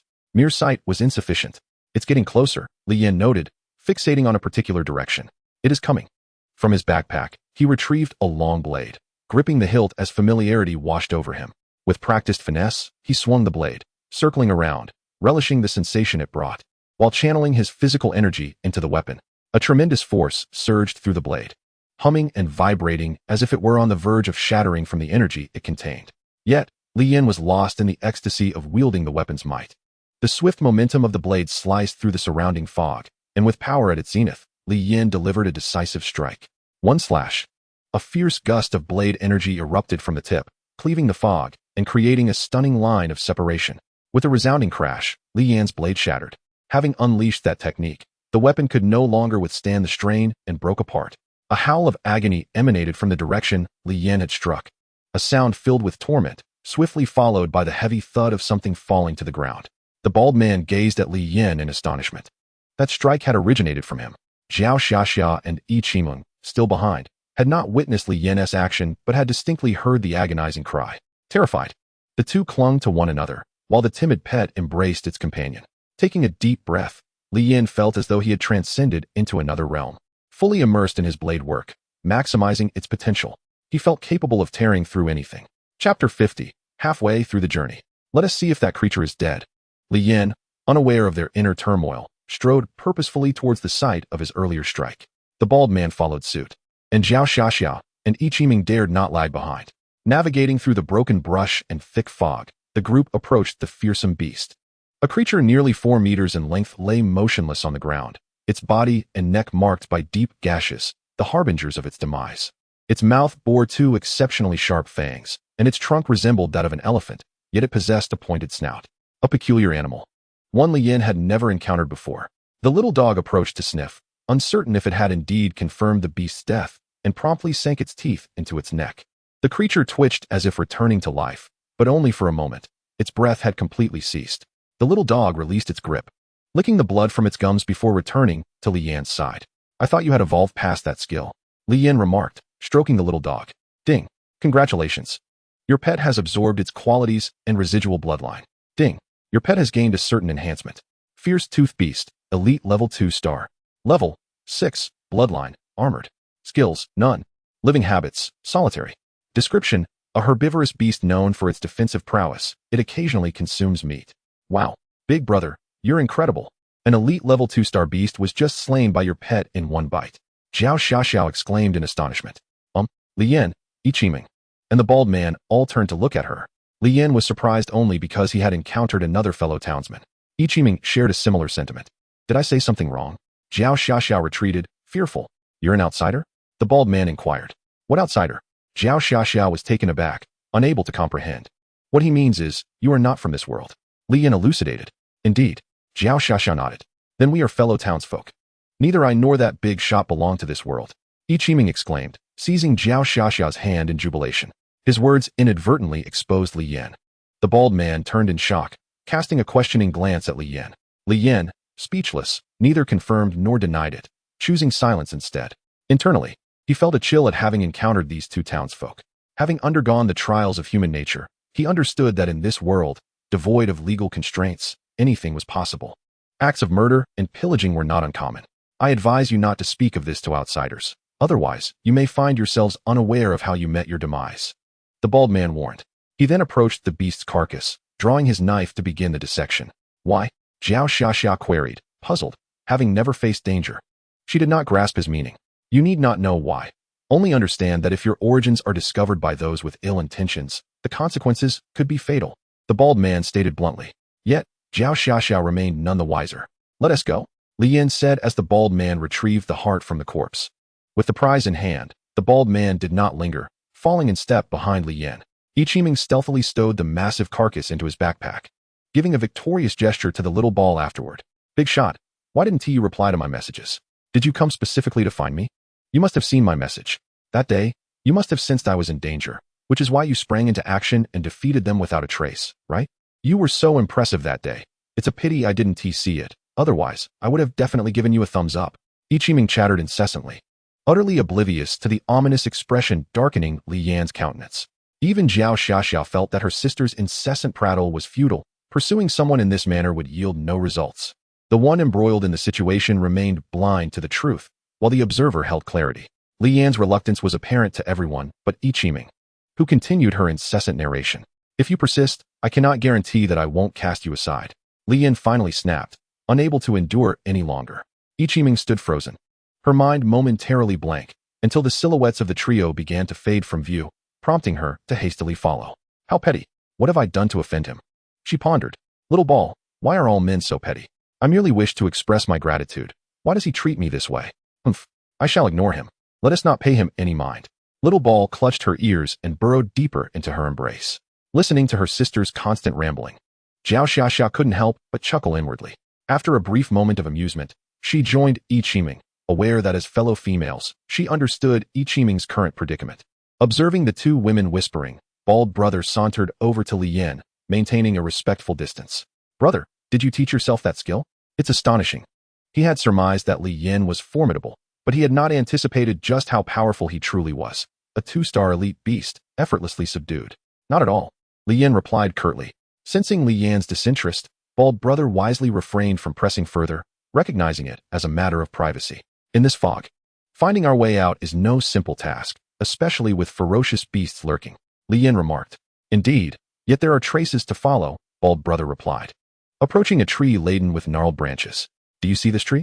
As long as we follow it straight ahead, we shall surely find our way out. All right, brother. Have you participated in the Beast Spirit Academy's trials? Zhao Xiaxiao inquired, perplexed. Yes, Bald Brother affirmed. With this newfound knowledge, their journey became considerably smoother, and they soon traversed half the distance. The wilderness was not extensive, yet it was vast. Without the insight they had gained, becoming lost within it would have been perilous. Moreover, during this half of the journey, they encountered hardly any ferocious beasts, the occasional ones being dispatched effortlessly by Bald Brother's beast companion. One peculiar beast, sporting elongated claws and a flattened head, was small in stature, yet capable of standing upright. After a bit more walking, we should be able to exit this wilderness, Bald Brother announced. Really? Yi Qiming exclaimed, her excitement palpable. She longed to escape the stifling haze that felt as though it were being scrutinized by unseen eyes. Zhao Xiaxia, however, felt indifferent. The four continued on, moving in an orderly fashion, unaware that a group of ambushers lay in wait for their arrival. Hey, are you certain they will take this path? Not entirely sure. If we miss them, won't it be a waste of time? It's akin to a gamble. If we hit the jackpot, we profit. If not, we lose nothing. But how can we be certain they are our adversaries? 2 men accompanied by 2 non-combatants? Can we not overpower them? How can you be sure they possess anything of value? Because among their ranks, there is an outsider. Is that so? Now that piques my interest. This revelation ignited curiosity among the others, while the one who spoke wore a devilish smile. Pray, let us hope they arrive soon, otherwise. In an hour, my beast-repelling powder will expire. Chapter 51, The Second Trial. Something feels amiss. We've traveled so far without encountering a single beast? Bald Brother noted the anomaly. Perhaps we are traversing a path previously taken by others, Yi Qiming suggested. That should not be the case. There is no scent of blood, indicating that no battles have occurred here. Without conflict, no one has passed through, Li Yan asserted. Indeed, it seems as though the beasts have been driven away, Bald Brother remarked. It appears the situation is becoming intriguing, Li Yan stated confidently, striding forward boldly. Bald Brother, puzzled, wondered if Li Yan was truly so reckless, knowing full well the potential danger. Hesitating for a moment, he ultimately followed, recognizing that if danger did indeed lurk, he could not abandon his comrades. Both ethics and the risks of traversing alone with his high-level 2-star beast companion weighed heavily on his mind. The 2 women were equally perplexed by the erratic pace. Yet seeing the men hastening again, they followed without hesitation. Straying from the group would spell danger for them both. Honestly, if something's amiss, why not inform the rest of us? Even if we can't assist, we could at least offer suggestions, Yi Qiming muttered in discontent. Footsteps. Get ready. The 5 focused intently, dispersing to form a barrier. The little dog tugged at Li Yan's pant leg, who merely smiled and patted the creature. Then, as if unaware of the impending ambush, he strode directly into the circle formed by the 5. With a sudden rustling, a cacophony of growls erupted as the 5, 1 human and 1 beast each, leapt from behind the trees to encircle the 4. The 2 women shrieked in terror at the unexpected appearance of the ferocious beasts. Their screams harmonized in an unexpected chorus. What are you yelling for? Shut your mouths. One of the assailants barked menacingly. The 2 women, now even more frightened by his ferocity, clamped their mouths shut, their faces flushed with embarrassment as they huddled closer to Li Yan. One of the assailants, upon catching sight of Yi Qiming's face, seemed to confirm a suspicion, whispering to his companions. If you wish to live, hand over all your belongings, otherwise. One made a brutal gesture of slitting a throat, threateningly. We're quite poor. What if we have no money? Li Yan replied. If you lack funds, this outsider must possess something valuable. One of the men pointed at Yi Qiming. How do you know I'm an outsider? Yi Qiming countered, puzzled. When you conjured pills during the trial, anyone with eyes would have seen it. The man remarked incredulously. So you intend to rob us? Do you not fear that I will report you to the Beast Spirit Academy and have you all imprisoned? Zhao Xiaoxiao threatened angrily. Well said. You've reminded me. It seems I cannot allow you to live after all. If this information gets back, it would spell trouble. The man lamented. Zhao Xiaoxiao, utterly taken aback, sank to the ground, never having anticipated such a turn of events, nor the darkness that plagued this world, devoid of law and order. Ichiming remained surprisingly unfazed. Whether it was courage or folly, Lian noted that she did not appear particularly frightened, her gaze occasionally darting toward him. Hurry up, don't dilly-dally, or I'll make your lives a living hell. Another warned menacingly. Sister, we are going to die? Zhao Xiaoxiao wailed, clutching Ichiming tightly. Shall we fight? Bald brother whispered. Just a reminder, are you truly prepared to do this? What if you fail? Lian smiled calmly. Huh. Do you really think 5 of us cannot handle just the 2 of you? Or that our beasts cannot overpower yours? One of the men scoffed, as if he had heard a joke. What if? Lian pressed further. You talk too much, kid. You seem tired of living. We're offering you a swift demise. And you refuse? This is entirely your own doing. Without further ado, the man issued a command to his beast. Then, the beast companion charged towards Li Yin with astonishing slowness, appearing almost comical in its lack of speed. Li Yin remained motionless, while the small dog vanished from sight, reappearing beside the beast. With a gentle exhale, the small dog disappeared once more, only to materialize behind the group of 5, and, before they could register any reaction, opened its mouth. A sudden chill swept over them as a vast expanse of frost enveloped their bodies, leaving them no chance for resistance. They merely felt a fleeting moment of anguish, their vitality extinguished, frozen in the poses and expressions they held in life. After accomplishing this feat, the small dog sauntered back, stating, I've given you ample warning, yet you choose to remain ungrateful. There is little I can do now. As Li Yin walked past the several frozen figures that had become icy sculptures, each emanating a frigid aura, he lightly touched one with his finger, causing the ice statues to shatter into pieces, scattering throughout the mountainous terrain. The bald-headed man, witnessing the aftermath of the battle, felt a resounding thud in his mind, slipping into a state of confusion. What had just transpired? Did he take action? No. Was it his beast companion that acted? But when did that happen? Am I blind? The small spherical creature nudged Ichiming, signaling that it was time to leave. Ichiming, realizing this, patted Zhao Xiaoxia, informing her that the villains had all perished. Before disregarding her further and rushing after Li Yin, the leader was departing, and she could not afford to lag behind. As Li Yin continued on his solitary path, Ichiming soon caught up, but was silenced by Li Yin's curt command, do not speak. Instantly, the admiration she had felt dissipated, replaced by a swell of frustration. If only she could overpower him, she would undoubtedly give Li Yin a sound thrashing. Alas, such thoughts remained mere fantasies. Moments later, the bald-headed man and Zhao Xiaoxia arrived, their expressions a tapestry of bewilderment. One was at a loss for words, while the other was still grappling with the surreal nature of their current reality. Surely by now, the 2 of them had some inkling of what this world had become, hence there was no need for Li Yin to elaborate. Thank you, big brother, Zhao Xiaoxia said, wiping her tears. Ichiming, however, indignantly chose to ignore her. When the bald-headed man glanced back at the small dog, he instinctively maintained a greater distance for safety. Even his own beast companion no longer exhibited its previous bravado. It now resembled a timid child that had erred, moving cautiously and frequently casting glances at the small dog. We should be nearing our exit. The haze seems to have lessened, Li Yin observed. Indeed, we are close. The bald-headed man nodded, marveling at Li Yin's keen observation. In truth, it was not so much his attentiveness, but rather the absence of distractions that allowed his gaze to be drawn to the mist. Anything, when observed for long enough, would reveal its changes. Before long, the 4 emerged from the fog into a vast open area. Here, a considerable number of individuals had gathered. Those who had previously set out first, though they appeared fewer in number than before. It was unclear whether some had perished within or had yet to find their way out. Come this way. An elder beckoned with a smile, his eyes brimming with approval.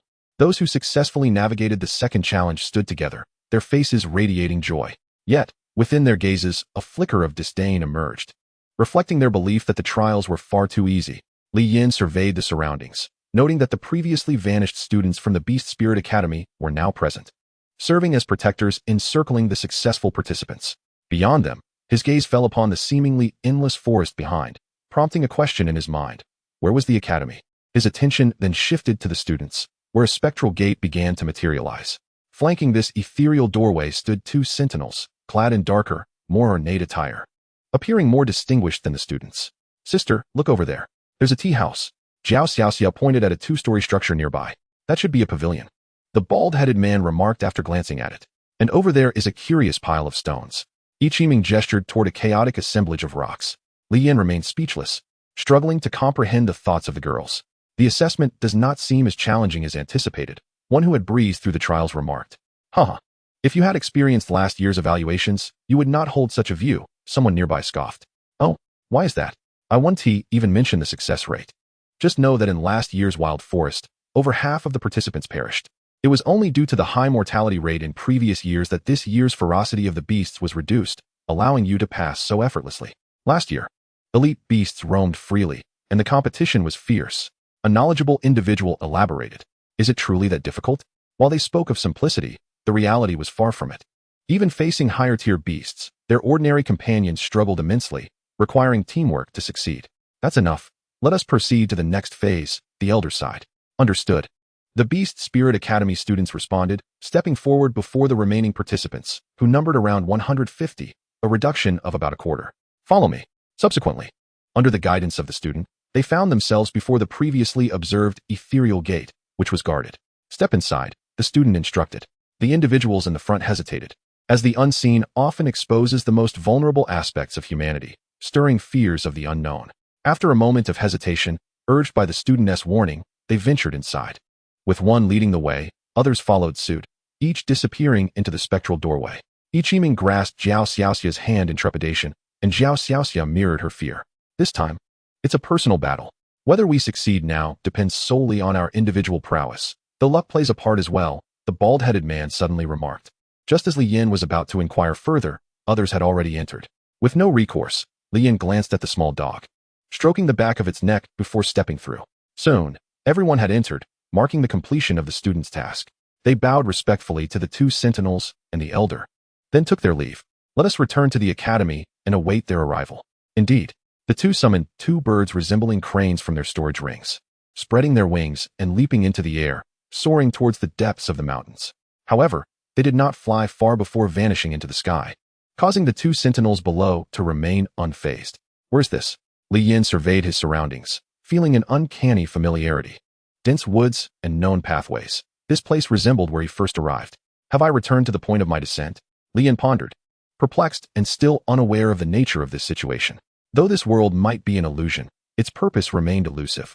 He could only proceed cautiously. Navigating through the thicket, one person and one beast retraced their steps to the prior clearing, the very spot where they had lingered for 3 days, still protected by a barrier. What? Li Yin gasped, fixated on the figure in the clearing that bore an uncanny resemblance to himself. The other Li Yin, noticing him, met his gaze, both pairs of eyes wide with astonishment. Who are you? Why do you look exactly like me? The version of Li Yin standing in the clearing spoke first, while the little dog beside him regarded Li Yin with trepidation. Is this an illusion? But what purpose does this illusion serve? Li Yin pondered, not rushing to respond to the false form created by the illusion. Encountering someone who mirrored his appearance heightened his vigilance and fear. At this moment, Li Yan's beast companion was still nascent, and the world around them was fraught with uncertainty. Unable to comprehend the situation, Li Yin glanced down at the little dog, inquiring. The little dog, equally perplexed, confessed a peculiar impulse to eliminate the other little dog within the protective barrier. It felt an inexplicable attraction, despite their differing appearances. Li Yin shared this sentiment, an unfamiliar force swelling within him, growing increasingly intense. With a smile, he addressed the other Li Yin. You are but a figment, an illusion. Do you not realize? Nonsense. I have just arrived in this world. How could I be false? You must be trying to deceive me into stepping out and slaying me. The other Li Yin retorted angrily, completely disbelieving Li Yan's words. After a moment of reflection, Li Yin conceded that he had not anticipated his former self to be so alert. Simultaneously, he fell into self-doubt. Could he himself be the illusion? How vexing. This formation, which incited suspicion, was truly irksome. I harbor no intent to harm you, but you are indeed unreal. However, your memories are genuine, for I possess them as well. Li Yin explained thoughtfully. What do you mean? The other Li Yin struggled to grasp the concept, needing to process an overwhelming surge of memories, finding it difficult to comprehend at once. No matter, just listen. Li Yin felt a wave of irritation. He detested being manipulated, forced into guessing games, and undertaking unknown tasks without guidance. Little dog, do you have a way to break this formation? The little dog contemplated, nodding yet shaking its head. Uncertain, Li Yin encouraged with a smile. You can do it. The little dog nodded earnestly. It lifted its gaze to the sky, the artificial sunlight causing discomfort. its keen eyes striving to penetrate this illusory realm. Suddenly, the little dog's expression grew serious, and layers of spectral energy began to emanate from its body, dark and purplish. Following this, threads of lightning erupted from within, both forces existing in harmony, encircling the little dog. Abruptly, as these powers manifested, a tempest erupted around the little dog. Lian, unable to withstand the force, quickly sought refuge at a distance. The dispersed specters danced in the winds, mingling with the lightning, creating a cacophony of thunder, engulfing the little dog in this torrent of chaotic energy. It remained unclear whether the little dog was the source of this power or if nature itself sought to obliterate it. All energies foreign to this realm began to seep from the little dog's being, its level no longer restrained, fully unleashed. Aware of the oppressive force, the little dog within the barrier collapsed to the ground, familiar yet terrifying. Even the other Li Yin sensed the dreadful power. The tempest intensified, wind speed soaring, uprooting nearby saplings and causing the earth to tremble. The subtle changes in the world suggested an inability to bear the sudden influx of energy. As the 53rd chapter of the formation's collapse unfolded, Li Yin perched upon the Cloud Eagle, gazing from afar at the little dog unleashing such formidable might. The Cloud Eagle beneath him trembled in fear at the terrifying eruption, sensing that if caught within that vortex, it would be reduced to mere bones in an instant. The evolved little dog released an overwhelming energy, unrestrained and potent. The spectral force, drawn by the blinding white lightning, was swept up by the tempest, dark energy spiraling skyward. Surrounding trees were uprooted and shattered. A resounding roar echoed, the sheer destructive force creating a whirlwind of sand and debris, obscuring everything from Li Yan's view within the barrier, leaving him only to surmise that something exceedingly terrifying was brewing outside. Even the barrier itself quaked, on the verge of collapse. The little dog's power surged once more. The once white lightning turned blood red, and the specters emitted mournful wails. Amidst this colossal chaos, a shadowy figure began to take shape, its core a red lightning bolt, its form an ethereal silhouette. A massive head emerged from the tumult, howling at the heavens. Reality and illusion intertwined. Its eyes exhibiting distinct colors, blood-red lightning and spectral gazes, both embodying wrath towards the sky.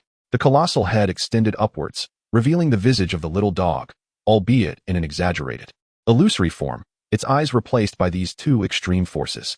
Such a terrifying power. Even from afar, Li Yin felt an impending sense of being torn asunder. A mixture of fear and exhilaration coursed through him. With a thunderous roar, a terrifying force coalesced within the little dog's mouth. A brief moment of delay followed by a flash of red light. The destructive red lightning, enshrouded by specters, surged into the sky, erupting violently. A thunderous explosion resonated from the heavens, a small rift torn in the sky. In that instant, Li Yin felt the world dim, as if on the brink of collapse. Clutching his ears, he sensed the very foundations of this realm quaking beneath him. The false Li Yin on the ground experienced the tremors acutely, the violent upheaval throwing him into disarray. The explosion had not yet subsided when darkness enveloped the sky, punctuated by sporadic flashes of red lightning, reminiscent of an apocalyptic descent. The shaking persisted for over 10 minutes before tranquility returned, the spectral thunder dissipating, yet signaling the little dog's strike had ultimately failed. The rift in the sky began to mend. So close, it remained uncertain whether that had been the little dog's ultimate attack. The little dog, having unleashed its storm of spectral lightning, exuded a chaotic aura. Witnessing its failure ignited a fierce rage within its eyes, condensing an even more formidable power. The air crackled with ominous thunder.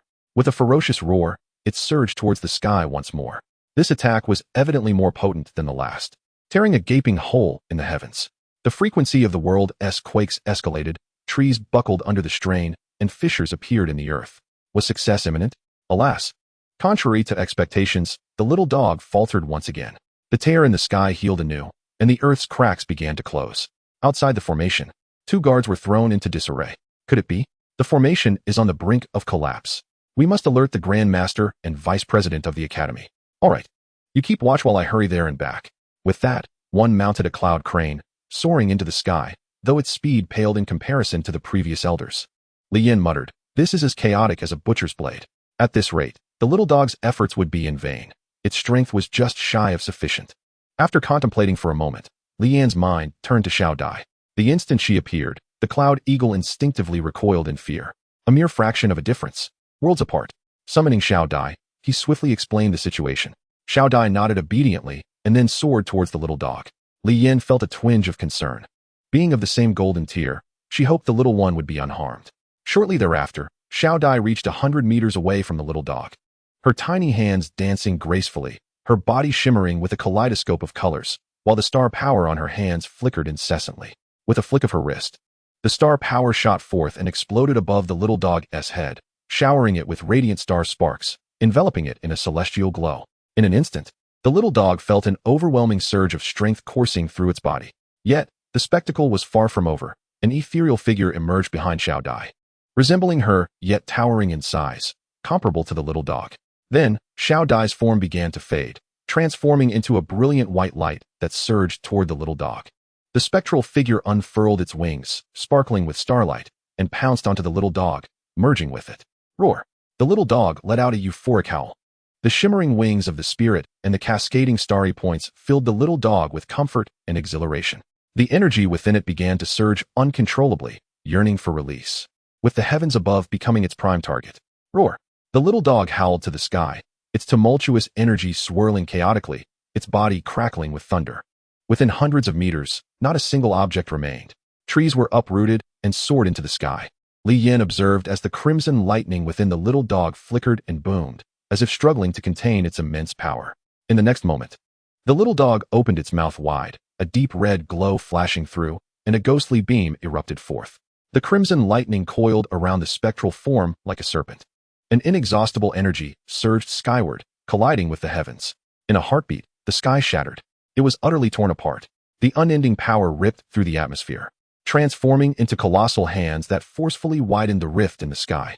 Li Yin, too, was engulfed by the sunlight streaming through the rift, his form becoming ethereal. Confused by the unfolding events, he struggled to comprehend the situation, his expression a mixture of terror and disbelief. Could it be that I am indeed a mere illusion? How is this even possible? At that very moment, everyone trapped within this illusion gazed in astonishment at the sky. They all faced the same predicament, plagued by the same question. The difference lay in the strength of some, who, in alignment with their true selves, battled against their illusory counterparts, while others found themselves in peril. Ichiming was one such individual, relentlessly pursued by her own phantom for what felt like an eternity. Were it not for the sky's rupture, which caused her doppelganger to vanish, she would have undoubtedly met her demise. In an unforeseen turn, Li Yin had inadvertently saved her life. As the sky continued to tear wider, the little dog grew increasingly exhilarated, its energy seemingly boundless. Fueling the colossal hands of the crimson spirit, the sky had completely torn apart, the mountains and rocks on the earth crumbled, and even rivers vanished underground. When the sky was half ripped, the array collapsed. It transformed into a streak of light, disappearing into the horizon. Everyone returned to reality. Their bodies reappeared in the clearing where they had intended to enter the array. Turning back, they found the spot where the illusionary portal had once stood. Now a desolate forest, with the guardian standing at its edge, utterly bewildered. The array he had guarded for years had vanished. In the very moment the array dissipated, within the Beast Spirit Academy, a pair of golden eyes opened wide, filling the room with a radiant glow. The expression reflected shock and disbelief. The array has disappeared? How is that possible? It wasn't time yet.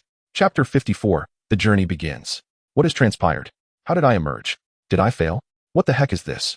Just as I was about to defeat him, Jiao Xiaoxia looked around, seemingly noticing something, and rushed over. Big shot, you're out. Where's your beast companion? Ichiming approached Li Yin with a smile. Li Yin did not respond, instead checking on the little dog.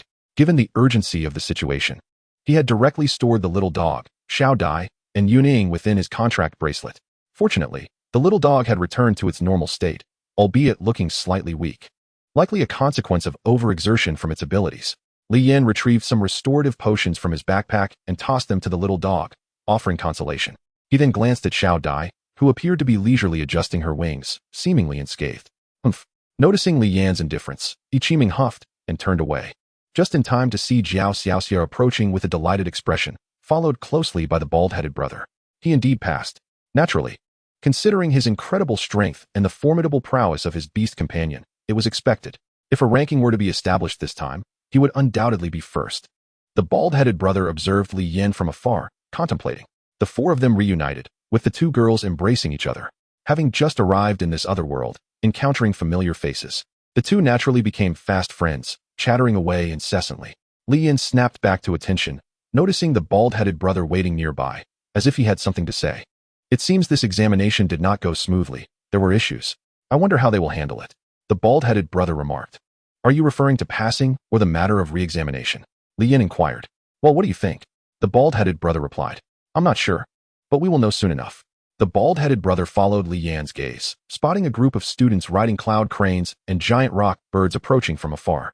The two individuals leading them seemed to be more than mere students. They bore the demeanor of instructors. Before long, a group of over 10 descended not far off, stowing their beast companions and walking toward them. The two in front cast solemn glances at the now-vanished array, still struggling to believe it. The others wisely remained still, their eyes fixed on the approaching dozen, each adorned with a spatial ring. To Li Yin, that symbolized wealth, a measure of monetary value reminiscent of the old man from his first encounter. However, upon reflection, he felt an unsettling sense of being deceived. First and foremost, congratulations to everyone for successfully passing the assessment and joining our Beast Spirit Academy. We hope you will diligently study and enhance your abilities while also contributing to the growth of our academy, one of the instructors proclaimed. Upon hearing this, the crowd erupted in jubilant cheers, utterly astounded by the unexpected stroke of fortune. They had anticipated failure. Ichiming and Jiao Xiaoxia clasped hands and began to dance joyfully. Ahem. The instructor could not help but interject. Upon hearing this, everyone promptly straightened up, suppressing their inner delight. Now, let us introduce ourselves. I am Lin Yuanliang, and this is Su Jiayun. In the days ahead, we will be responsible for your learning and guidance, the instructor with a long beard stated, easily recognizable. The other instructor, Su, appeared quite ordinary yet exuded an air of aloofness, while the students behind them wore expressions of mirth. To Li Yin, their demeanor seemed anything but amusing, laden with deeper significance. Moreover, he noticed that their attire bore not only the insignia of the Beast Spirit Academy, but also the number 2. Was that indicative of rank? Alright, that is all for now. Please follow us into the Beast Spirit Academy, Instructor Lin announced, turning towards the direction where the array had once stood. Were they to enter the forest? The crowd appeared puzzled. Su remained silent, gesturing for everyone to follow. Li Yin suddenly understood why 2 instructors were present. It was likely to ensure their safe passage through the thicket. To validate his thoughts, Li Yin found himself at the rear of the group, accompanied by Ichiming, Jiao Xiaoxia, and the bald man. Ichiming appeared to be the kind of person who simply followed along. Li Yin paid little heed to her presence. After all, there was only one path to tread, and he had no authority to intervene. Once everyone had ventured into the forest, the previously clad students formed a protective circle around them, simultaneously summoning their beast companions. Judging by their auras, the weakest among them was at least a high-level 2-star, while the strongest even reached elite status. The bald man displayed an expression of eager anticipation, pondering what his future might hold. His gaze inadvertently shifted to Li Yin, whose ambitions surely stretched further. With the students' protection, the newcomers felt considerably more secure. Regardless of age, they all lacked a sense of safety. With this assurance, their pace quickened, as birds flitted by and wild beasts scurried away, intimidated by the sheer number of people. After some time, they had traversed half the distance. Due to the dense canopy overhead, they were oblivious to their destination, merely following their mentor and completely losing their sense of direction. Suddenly, Mentor Lin halted, gesturing for them to wait, before summoning a spiny beast companion, small in stature, yet bristling with weaponry. Is that Mentor Lin's beast companion, the earth-burrowing hedgehog? Truly unique. One student exclaimed with envy. Word has it that Mentor Lin's beast companion is of the rare grade, possessing formidable power. Another student remarked, I wonder if my beast companion could ever achieve such prowess. Don't get your hopes up, came the dismissive reply. The surrounding students' discussions were inadvertently overheard by the newcomers, who were rendered speechless upon hearing of the little creature's rare strength. After a brief silence, they began to gossip, albeit in hushed tones, far quieter than the preceding students. Is the Mentor's beast companion truly of the rare grade? Li Yin pondered. Turning his head, he noticed Mentor Su had also summoned a beast companion. A chicken? Li Yin glanced in surprise before quickly averting his gaze, fearful of inciting displeasure. His curiosity piqued, yet he hesitated to stare further. It was exceedingly rare to encounter a chicken-like beast companion. Mentor Su, your beast companion is quite adorable, Ichiming remarked, her little ball of fluff peeking out to take a look. Mentor Su remained silent, gazing ahead. Ichiming paid no mind, thoroughly enjoying the moment. Jiao Xiaoxia, do you think this differs from the chickens we have at home? I don't know. I live in the city and have never raised one. Jiao Xiaoxia replied. Li Yin could only shake his head at their naivety, as they seemed intent on revealing their backgrounds. Sure enough, the next moment, a bewildered newcomer turned to ask, You don't raise chickens in the city? What is a home chicken? The two girls paused, and Ichiming suddenly realized she might have misspoken. No. We do raise them, just not all the time. Jiao Xiaoxia explained with a silly grin. The individual did not press further, returning to gossip with others. Phew, that scared me, Ichiming exclaimed, patting her chest. After lingering for a moment, they resumed their journey. This time the two girls wisely remained silent. Lien, too, refrained from looking around. With two rare-grade beast companions safeguarding them, there should be little to fear. Chapter 55, Confrontation. Under the mutual guidance of the two mentors, they successfully arrived before a grand edifice. Prominently displayed at the center of the building were the four bold characters, Beast Soul Academy. Everyone was witnessing such grandeur for the first time, and it rivaled that of their own city. It was truly unimaginable that within the vast expanse of wilderness stood such a structure, cloaked by towering trees. See, I knew they would be just as astonished and amazed as we were upon our arrival, a senior remarked. In modern terms, this must be considered a marvel of engineering. Lien marveled. This appraisal was not solely of the building's exterior, but also of the intricate, sharply defined patterns that appeared to shift and shimmer. Surrounding the structure were engravings of ferocious beasts, all unfamiliar to Lien. Despite having slain over 10,000 beasts, he still possessed some knowledge in this regard. The mentors did not afford the group much time to admire the sight. They exchanged a few words with the two guards at the academy's entrance. Then, under the mentors' direction, they entered the Beast Soul Academy. As the last to enter, Lien glanced at the towering walls, standing over 10 meters high. Without a flying beast companion, escaping would likely prove difficult. He also observed the guards flanking the entrance. Lacking numerical insignia, they did not appear to be students, and their accompanying beast companions seemed to possess an unusual significance. He had yet to attain the ability to discern others' beast companions' ranks at a glance, but could sense that theirs were no ordinary creatures. Upon entering the academy, the mentors parted ways with them, instructing the students to escort the newcomers to a place dubbed the Freshmen's Collective Residence. Goodness! Upon arrival, Lian's expression soured. To call this a residence was to insult the very concept. It resembled a garbage heap. Ichiming wore a similarly disdainful expression, leaning closer to Jiao Xiaoxia. The ground was strewn with personal belongings as if the previous occupants had just vacated, leaving behind an unkempt mess, or perhaps it had never been tidied at all. Moreover, it hardly resembled a livable space. Rows of stone caverns lined the area, and keeping secrets aside, there was no privacy to speak of. It bore a striking resemblance to a dog-esque den, only larger. Senior, are we really going to live here? A newcomer inquired. Lien had finally pieced together the identities of these individuals. Within the academy, they were merely first-year seniors, with some second-year students who were repeating a year. What else? The senior replied tersely. This is where you will be staying from now on. The senior looked at them with certainty. Don't give me those looks. Every freshman has gone through this. If anyone was dissatisfied, they could approach the mentor for clarification, the senior barked. Damn, after all the effort we put into enrolling, we end up here? This is utter nonsense. You must be deliberately trying to suppress us. I heard rumors before enrollment that seniors bully newcomers. I didn't believe it then, but now I do. One newcomer fumed. His words resonated with the sentiments of the others, who glared at the senior in unison. What? Are you planning a rebellion? Let me remind you, this is not the place for such antics. And as for bullying you, whether it's true or not, do you think you're worthy? The senior scoffed. Listen to him.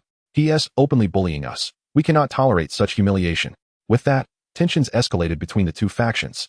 Not only were the newcomers united, but even the seniors appeared to rally together. Observing from a distance, Lin Yuanliang smiled brightly. This scene unfolds every year. Can you ever tire of it? Su Jian remarked. Do you not find it amusing? This is the moment when fresh blood boils. The only time of year that truly revives the spirit of the academy. Lin Yuanliang chuckled. If the newcomers knew what their mentors would be like, they'd probably regret it. Su Jian added.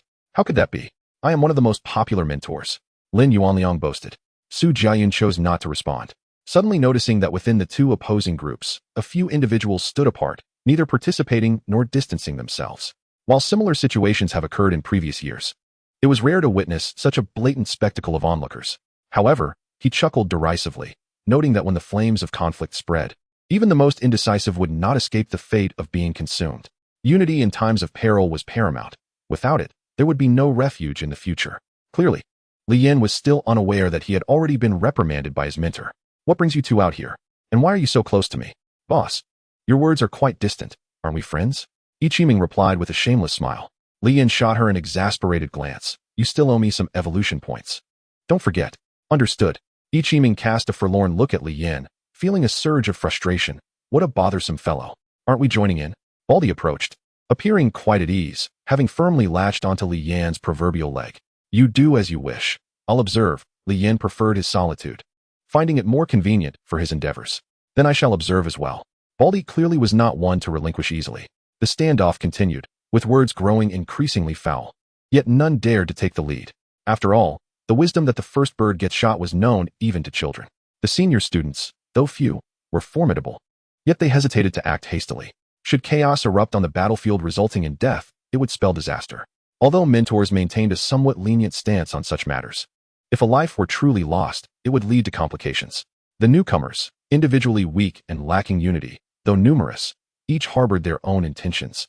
Their adversaries were seasoned beast companions, making them formidable despite their smaller numbers. When will this fight commence? It's dragging on. Lin Yuanliang exclaimed in frustration. Su Jiayun, embarrassed, lamented his poor choice in partners. Li Yin too felt a tinge of impatience. Were they going to fight or not? Bored, he turned around. What the hell? When did you two pull out the sunflower seeds and popcorn? That's so professional. Though he didn't voice it, his meaning was clear. Yi Qiming's face flushed, while Jiao Xiaoxia smiled shyly. It's not like there's anything happening. The two of them certainly had an audacity that was anything but ordinary. Li Yin silently turned away. No more waiting. With determination, Li Yin stepped into the crowd. Instantly, all eyes were on him, and hostility converged upon his figure. At that moment, everyone's goals were remarkably aligned. Old Su. Look, that little guy is up to something, Lin Yuanliang remarked. Su Jiayun, initially disinclined to engage, found himself glancing back at Li Yin, who was conversing with the seniors. Excuse me, aside from residing here, are there alternative accommodations available? The seniors exchanged puzzled looks, wondering if this fellow was out of his wits. Hadn't they informed everyone? However, perhaps due to Li Yan's politeness, one senior replied, Newcomer, typically, everyone stays here. Although it's a bit shabby, we've all endured it. But if you truly wish to change locations, there is a way, challenge a senior. For those who surpass the freshman period enjoy better lodgings. Why are you telling him this? Another senior interjected, glaring at him. The speaker immediately recoiled. I see. Thank you for the information. Li Yin expressed his gratitude politely. This academy seemed intriguing, more genuine than the outside world, where the law of the jungle was palpably evident. Chapter 56, Freshmen versus Upperclassmen. Just then, a student emerged from the cave and caught sight of Li Yin and the others locking eyes. The student hesitated for a moment before swiftly turning away, heading who knows where. Did you see that? That person is the failure of a previous challenge. A senior pointed at the hurriedly retreating student. Boss, what brings you here? It's quite perilous. Yi Qiming approached, concern etched on her face. Li Yin felt a wave of annoyance. Wherever he went, she seemed to follow. Boss. The confusion on the seniors' faces indicated that this title was still somewhat foreign to them. By the way, do you know where the seniors reside? Li Yin ignored Yi Qiming and directed his question to the seniors. Oh, I didn't realize a brave soul emerged among the newcomers. Bold as a young calf. A senior chuckled, though perhaps a tad naive. Are you certain you wish to know? Do you want a challenge? The senior ahead regarded Li Yin with a smile. Yes. Li Yin almost retorted that such trivialities were more fragrant than their words. Do you truly believe these fellows? Aren't you afraid of being left with nothing, just like that previous individual? A newcomer chimed in. Indeed. They are deliberately trying to suppress us newcomers. Why would you listen to them? It's foolishness. Another muttered. Those who betray their own kind. We disdain to associate with them. Ignore them. Yes. Now is the time for us to unite against the common foe, while they squabble about something else. If they get duped, they deserve it. Suddenly, Li Yin had become the target of disdain among the newcomers. What are you saying? Why insult the boss? Yi Qiming retorted indignantly. Why? Simply due to your actions. Everyone should unite against the outside threats, protesting the housing issues and striving for equality. While you choose to serve the enemy, consumed by selfishness, trusting others rather than your own kind, a man, around 30, glared fiercely at Yi Qiming, showing no regard for her gender. The seniors observed this unexpected turn of events with amusement. Baldy contemplated for a moment before positioning himself beside Li Yin, clearly signaling solidarity. Jiao Xiaoxia, however, nervously grasped Yi Qiming's arm. Serve the enemy? Li Yin chuckled coldly, his gaze sweeping over the crowd. A chilling aura swept through, making everyone feel as though they had been targeted by a predator. The sensation of impending doom was suffocating, though it passed quickly, leaving many startled. The newcomers felt this pressure acutely. Even their beast companions trembled, unable to meet Li Yan's penetrating gaze. Li Yin yearned to teach them a lesson. But upon noticing two distant, scrutinizing gazes, he refrained. Being new to the environment, he wished to avoid trouble. With one last cold glance at them, he turned to the seniors. Could you enlighten me? You are intriguing. One senior continued walking. When you see a grand wooden door, that is the activity area for second-year students. But I must warn you, if a senior spots you, trouble will ensue. Tan Sheng remarked. Thank you. With that, Li Yin offered no further words and proceeded in the direction indicated. Yi Qiming, sensing the situation, dared not linger and hurriedly followed along with Jiao Xiaoxia. Baldy cast a glance at the others before departing as well. Until the four disappeared, the newcomers remained silent, seemingly still reeling from the earlier aura of menace. Brother Sheng, are you interested in that kid? One senior inquired of the one who had directed Li Yin. He is rather unique. Tan Sheng mused. Recalling the earlier encounter, an aura of confidence and lethal intent, while some may have already experienced the act of killing. Such a complete disregard for the lives of others combined with an inexplicable self-assurance was indeed rare. However, those with such a disposition either achieve great heights or meet a swift demise. All right, I can't spend any more time playing with you. In a moment of calm following the tumult, Tan Sheng summoned forth his fierce beast companion, Pingtian Wolf, elite level 2 stars. With a thunderous roar, the formidable creature unleashed its ferocity, showcasing its menacing fangs and massive frame, its claws bearing the marks of countless battles. It licked its upper jaw, casting a predatory gaze upon the beast companions of the new students. Observing Tan Sheng's display of his mightiest beast, the senior students felt compelled to respond without hesitation, releasing their own formidable companions. An aura of superiority enveloped the arena as yet another elite beast emerged. Under the watchful eyes of these two elite creatures, the previously boisterous seniors found themselves retreating in trepidation, intimidated by the sheer size and power before them. With their own companions predominantly of the ordinary tier, they understood that a confrontation with elite beasts would likely result in a bloodbath, where victory would be scarce and defeat abundant. Unlike the mindless beasts of the jungle, these creatures, bonded to their masters, possessed intelligence and strategic guidance. The leading freshman, momentarily shaken, hesitated not out of fear for personal safety, but rather for the concern that a brawl would shatter their newly formed team into disarray. In the shadow of the seniors' intimidation, the freshmen retreated, their beasts growling ominously in response. What happened to your earlier bravado? You spoke of justice and standing up for the greater good. Now you cower in fear? Tan Sheng bellowed, causing the group to flush with embarrassment. The leading few gritted their teeth in anger, rallying their peers. Brothers, do not falter. We are many, and should we triumph, we shall secure better quarters and no longer endure their oppression. With that, he charged forth, and a few courageous souls followed suit. Yet, the hearts of the masses were divided. Tan Sheng smiled slightly and declared, "Let us demonstrate to the newcomers." Indeed, Brother Sheng. The beast obeyed the command, launching itself with ferocity, toppling the leading freshman's companion with a single devastating blow, rendering it incapacitated, while the unfortunate human was sent sprawling. The remaining seniors swiftly dispatched the others with similar ease. The disparity in their beast's levels, combined with the lack of unity among the attackers, led to a chaotic retreat, as those who had charged in desperation soon fled. The absence of coordinated effort, fueled by individual agendas, had sealed their fate long before. Are you satisfied now? Can we depart? Su Jiayan inquired. Fight. Let us engage. Lin Yuanliang excitedly directed the fray. I truly fail to understand the fascination with children squabbling, Su Jiayun retorted, yet he mused about the four individuals who had slipped away. Oh, you mean them? Lin Yuanliang suddenly had a spark of insight. Indeed, they seemed to be heading towards the territory of the second-year students. Goodness, I must see this unfold, Lin Yuanliang exclaimed, hastily rising to follow a narrow path. My word, my mouth. Su Jiayun sighed, quickly trailing behind. Chapter 57, A Lesson in Humility. The academy in this foreign realm is vast and splendid. There are countless wonders here that we lack at home. Yi Qiming exclaimed joyfully.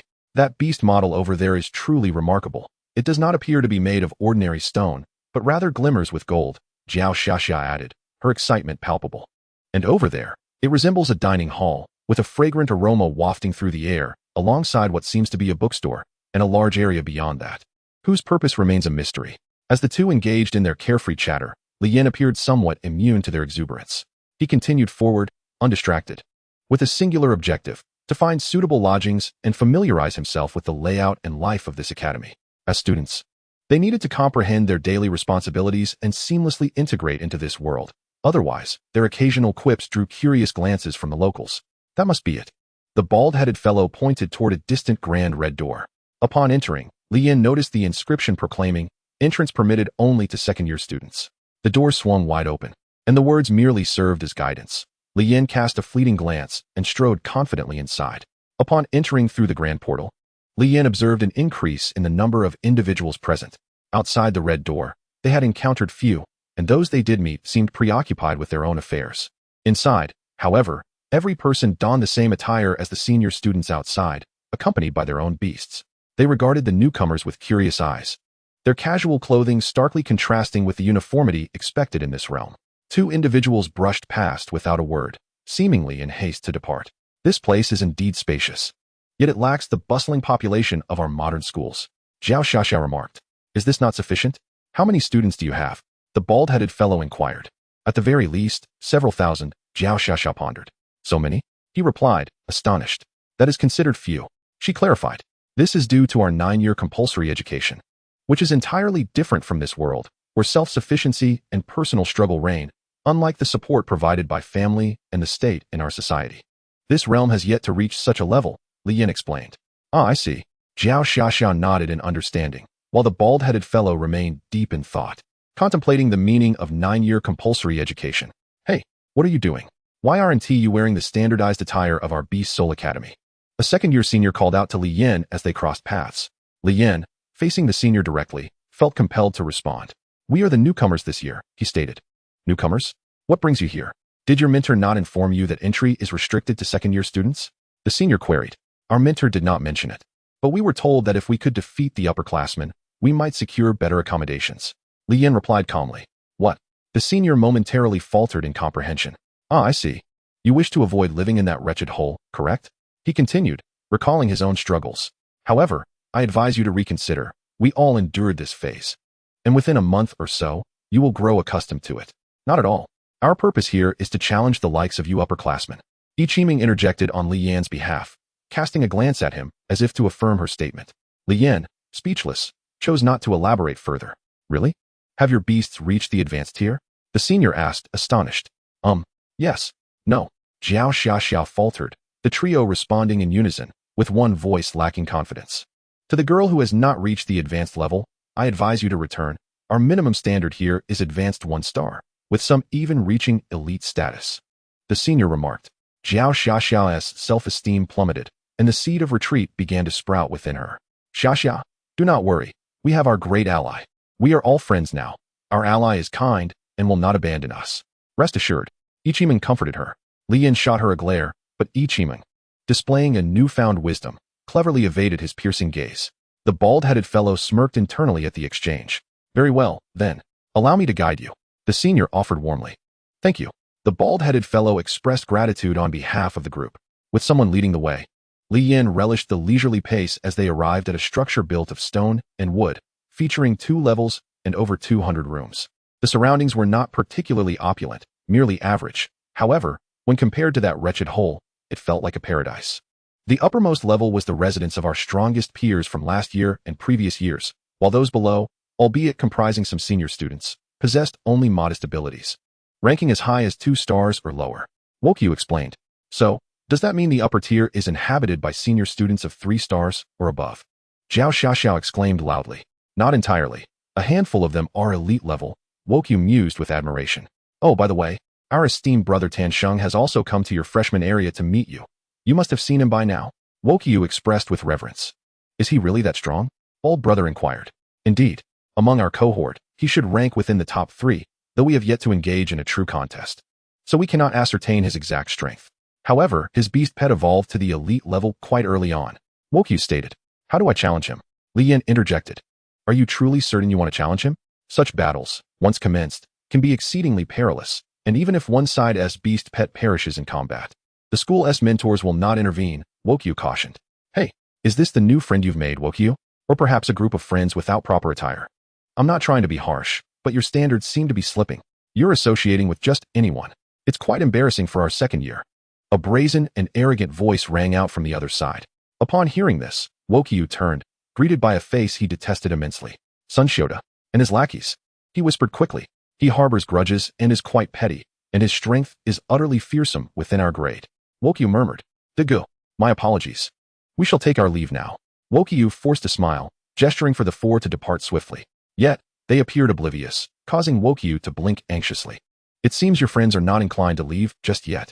Sun Shoto approached, scrutinizing Li Yin and the others, his gaze lingering on Ichiming and Zhao Xiaxia.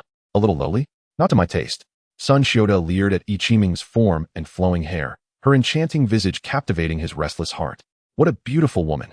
She seems untouched by the world. Wokyu, will you not make an introduction? Sun Shota smiled, adjusting his posture. Wokyu realized the gravity of the situation. Knowing it was beyond his control now. Dagu, I'm meeting them for the first time and do not know their names yet. Wokyu apologized. Sun Shota, initially poised to erupt in anger, suddenly recalled that he must maintain his image during a first encounter. Should the beauties misconstrue his intentions, it could jeopardize his plans. He signaled to a nearby lackey, who approached with a grin. Might I ask for the name of this lady? My older brother would like to befriend her. Completely disregarding bald brother and the others, Ichiming turned her head away, repulsed by the man's gaze. Perhaps it's best we don't get acquainted? The lackey glanced toward Sun Shota, who shot him a glare. Wokyu detected Sun Shota's displeasure, his heart racing. Miss, your lackey hasn't finished speaking. Jiao Xiaoxiao interjected angrily. What is your issue? Can't you see my sister is unwilling? Must you be so direct? Where's your sense of propriety? The moment she finished, Wokyu was taken aback, and Sun Shota was momentarily stunned before erupting in fury. Are you implying that I lack awareness? Sun Shota enunciated each word with venom. Faced with his imposing demeanor, Jiao Xiaoxiao instinctively retreated beside Li Yan. Ichiming, sensing the tension, turned to Li Yan with a pout. Big shot, they're bullying us. Help. Her plea made it seem as if they had been wronged in some grievous manner. Chapter 58. Last words? Sun Shota was notorious for his malevolence, should conflict arise. It would be troublesome, noted Su Jiayun. Let us observe. No need to rush. Lin Yuanliang replied calmly, his gaze fixed on Li Yan. I wish to see what makes you different. Sun Shota's anger shifted towards Li Yan and Bald Brother. As Bald Brother noticed Sun Shota's stare, he instinctively stepped back. Realizing that anyone who could intimidate Woking, it must be a resident of the upper tier, where individuals possessed at least elite 3-star beast pets, and he dared not engage. With one retreat, Sun Shota's gaze settled entirely on Li Yan. Beneath his somewhat handsome facade, there appeared to be nothing remarkable. His beast pet was merely a tad unusual, nothing worthy of note. He had encountered students from the 3rd year and those in the chaotic zones, and this individual appeared unfamiliar, likely not belonging to either group.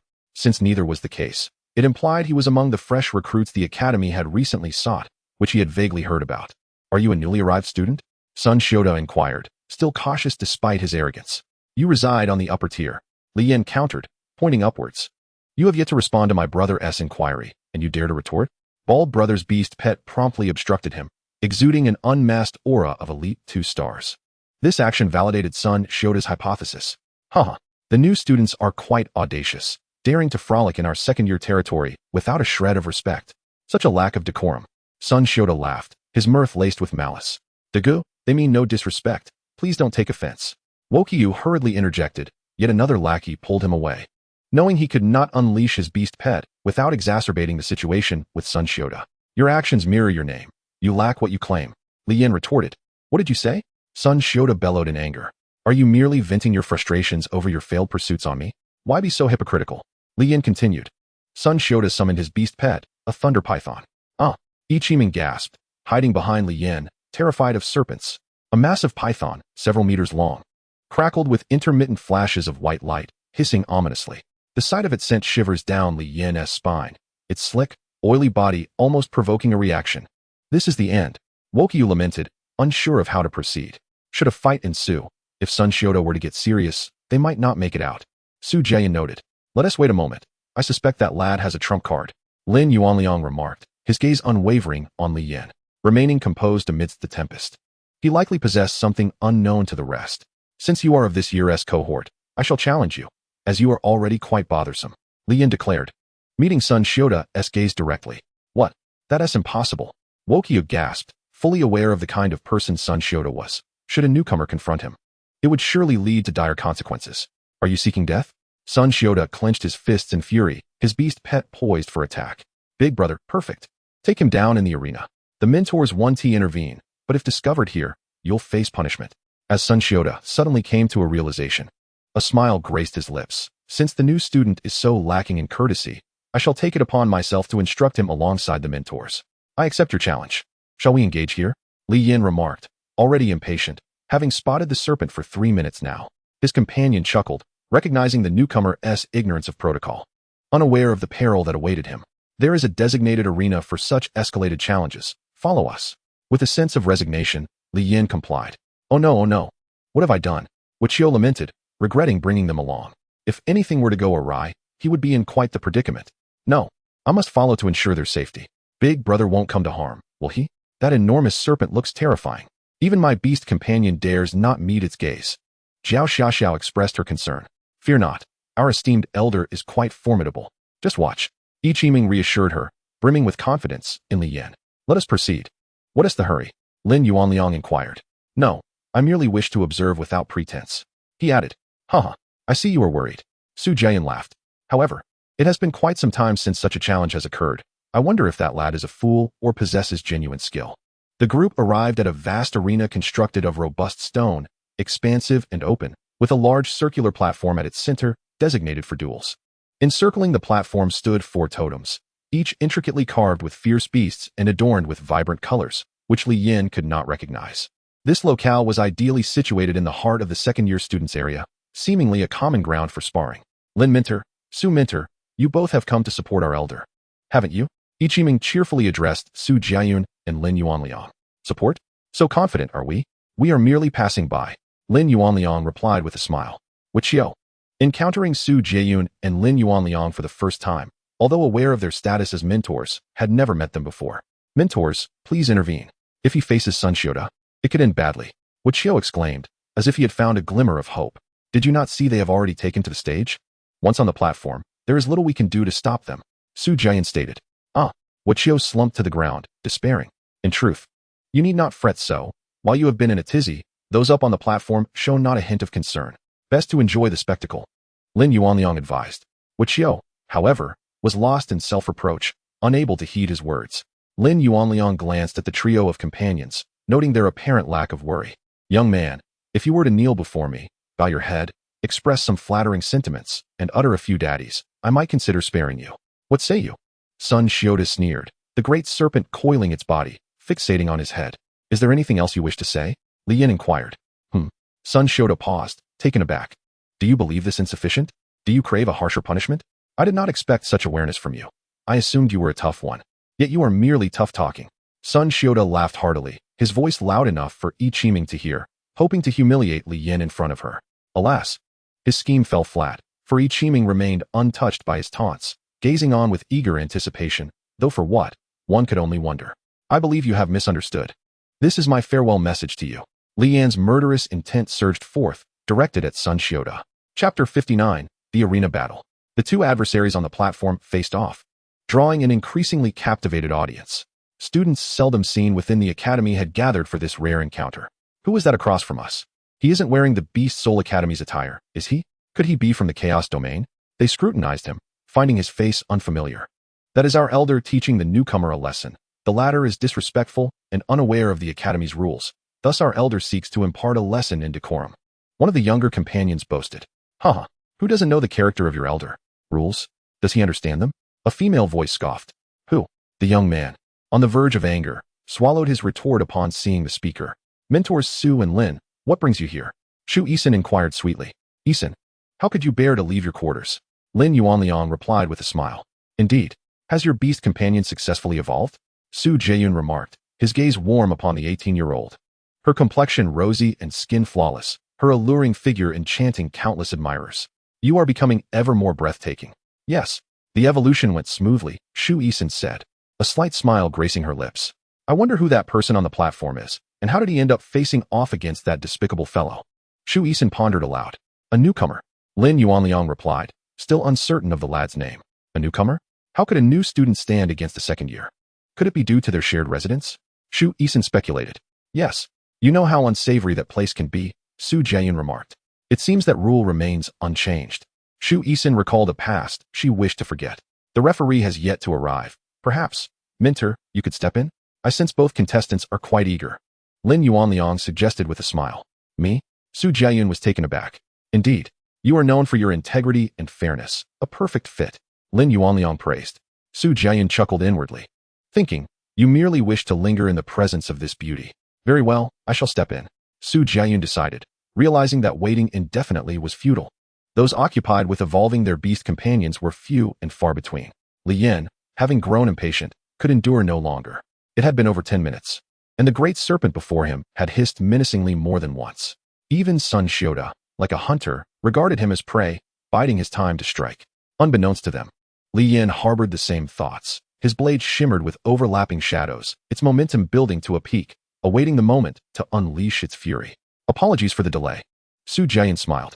Yet, Li Yin remained unresponsive, intent on waiting for the signal to commence. No rush, Mentor. I am not impatient, Sun Xiuda replied with a grin.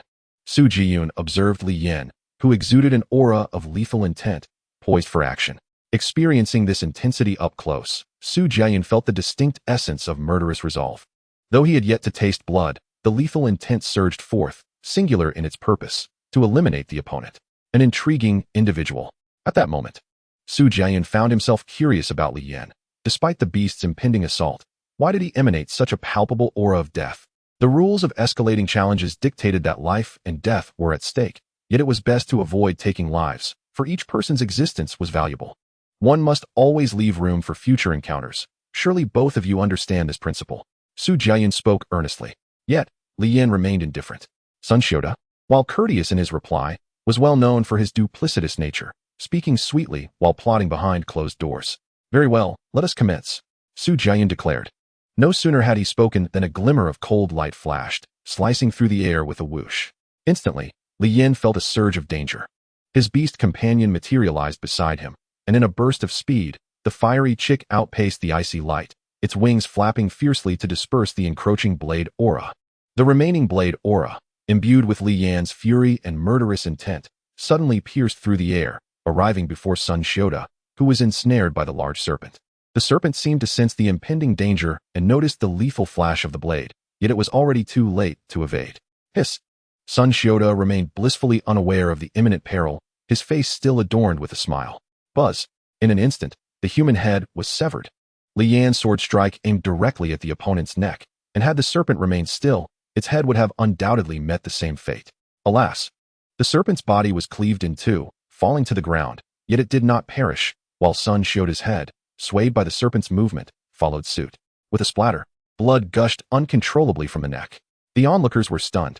Not only the students, but even the mentor Lin Yuanliang was taken aback. What a swift strike! What a brutal attack! Could such speed of assault truly be achievable by a mere human? Shu Yisun exclaimed in astonishment. So that was how the strike was delivered. But it was executed with such rapidity. Even having witnessed the entire sequence, the essence of it eluded Bald Brother, who lamented. Li Yin cast a glance, and the little dog understood, dashing towards the fleeing upper half of the serpent, raising its paw to grasp, instantly shattering the serpent's head, as fragile as parchment. At the moment of the serpent's demise, Ichiming finally reacted, screaming in delight. Oh yeah, the boss has won. I knew the boss would triumph. Victory was achieved so effortlessly? Zhao Xiaoxia gazed at Li Yin, who resembled a chivalrous hero, with disbelief. At that moment, she thought that this seemingly unremarkable young man wielded his sword with such grace. The surrounding students, roused by the cheers, were equally bewildered. They had won? How was victory attained? The beast companion had intervened? Indeed, it had. With a single paw strike it had slain an elite-level serpent? This battle unfolded like a dream to everyone present. Yet, the most incredulous of all was Su Jian, who stood closest but remained utterly confused. Had they truly won? Was Sun Xiuda truly dead? The newcomer had bested Sun Xiuda? Qiu gazed at the corpse upon the stage, his body momentarily unresponsive. Yearning to rise, yet finding himself unable. Thud! Sun Xiuda's corpse collapsed on the arena, blood staining the ground red. Boss, you were incredible. I knew I did not misjudge you. Ichiming rushed onto the stage, lavishing praise upon Li Yin, disregarding the deceased, as if they were invisible. After dispatching the serpent, the little dog returned to Li Yan's side. The battle concluded, and it was time for him to depart. Descending the arena, he approached Qiu, stating, "Take me to that fellow's residence. I wish to settle matters." With a calm demeanor, he uttered such commanding words. Is this what a newcomer is like? Qiu gazed at Li Yin, entranced. Meanwhile, the subordinates of Sun Xiuda, sensing the tide had turned, hastily retreated to their quarters, vanishing from Li Yan's sight. Senior, are you daft? Ichiming waved her small hand in front of Qiu's face. Qiu, as if struck by thunder, suddenly regained his senses. I shall take you immediately. Chapter 60, Arrangements. As Li Yin departed, the crowd began to buzz with chatter and discussion. The rise of the newcomer would undoubtedly leave a lasting impression, and given their youthful appearance, the potential for future achievements seemed limitless. Congratulations, Mentor Lin Yuanliang, for recruiting such an exceptional student, who has slain a second-year student upon entering. Shu Yisun remarked with a smile. Lin Yuanliang's expression was a blend of joy and concern. The joy stemmed from acquiring such a powerful student, which would yield substantial rewards for the academy. The concern, however, was rooted in the newcomer's ruthless approach, leaving no room for mercy. Though it was a fair duel, the death of a student would cast a shadow in the minds of the mentors. Unless the talent was truly extraordinary, it would be difficult for them to receive the academy's full support in the future. Sighing, Lin Yuanliang bid farewell to Shu Yisun. Su Jiyun, amidst the whispers of the crowd, slipped away, urgently seeking answers. With the mentor's departure, the focus of the arena naturally fell upon the beautiful Shu Yisun. The fascination was not solely due to her beauty, but also her formidable prowess. Possessing both beauty and strength, having consistently ranked among the top 5 in her third-year cohort, she had become an object of secret admiration among the students, the goddess in their hearts. Shu Yisun did not linger long. She had merely come to witness the spectacle, and with the excitement dissipated, it was time for her to leave. However, she felt a profound curiosity towards the man skilled in sword techniques. It was well known that in a world dominated by beast tamers, martial skills had long been lost. Is this it? The modest arrangement, with commonplace furnishings, left only the wooden stool with a glossy orange sheen as a noteworthy item. In a glance, a wooden bed, indistinguishable from the one he had at the foot of the mountain, caught his eye. Yes, this is the space you have won. Moreover, the rooms of everyone were quite similar. Wuqiu remarked in admiration, now understanding that the individual before him was undoubtedly extraordinary and possessed great strength, having previously been unaware. He now realized the need to observe hierarchy out of respect, lest he provoke displeasure. It appeared unremarkable. That fellow seemed rather arrogant, yet the household was adequately maintained. Bald Brother commented. Understood, then you all may leave. I wish to tidy up, Li Yin stated, his expression impassive. Boss, allow me to assist you with the cleaning. This room is rather spacious. How can you manage alone? Ichiming chuckled.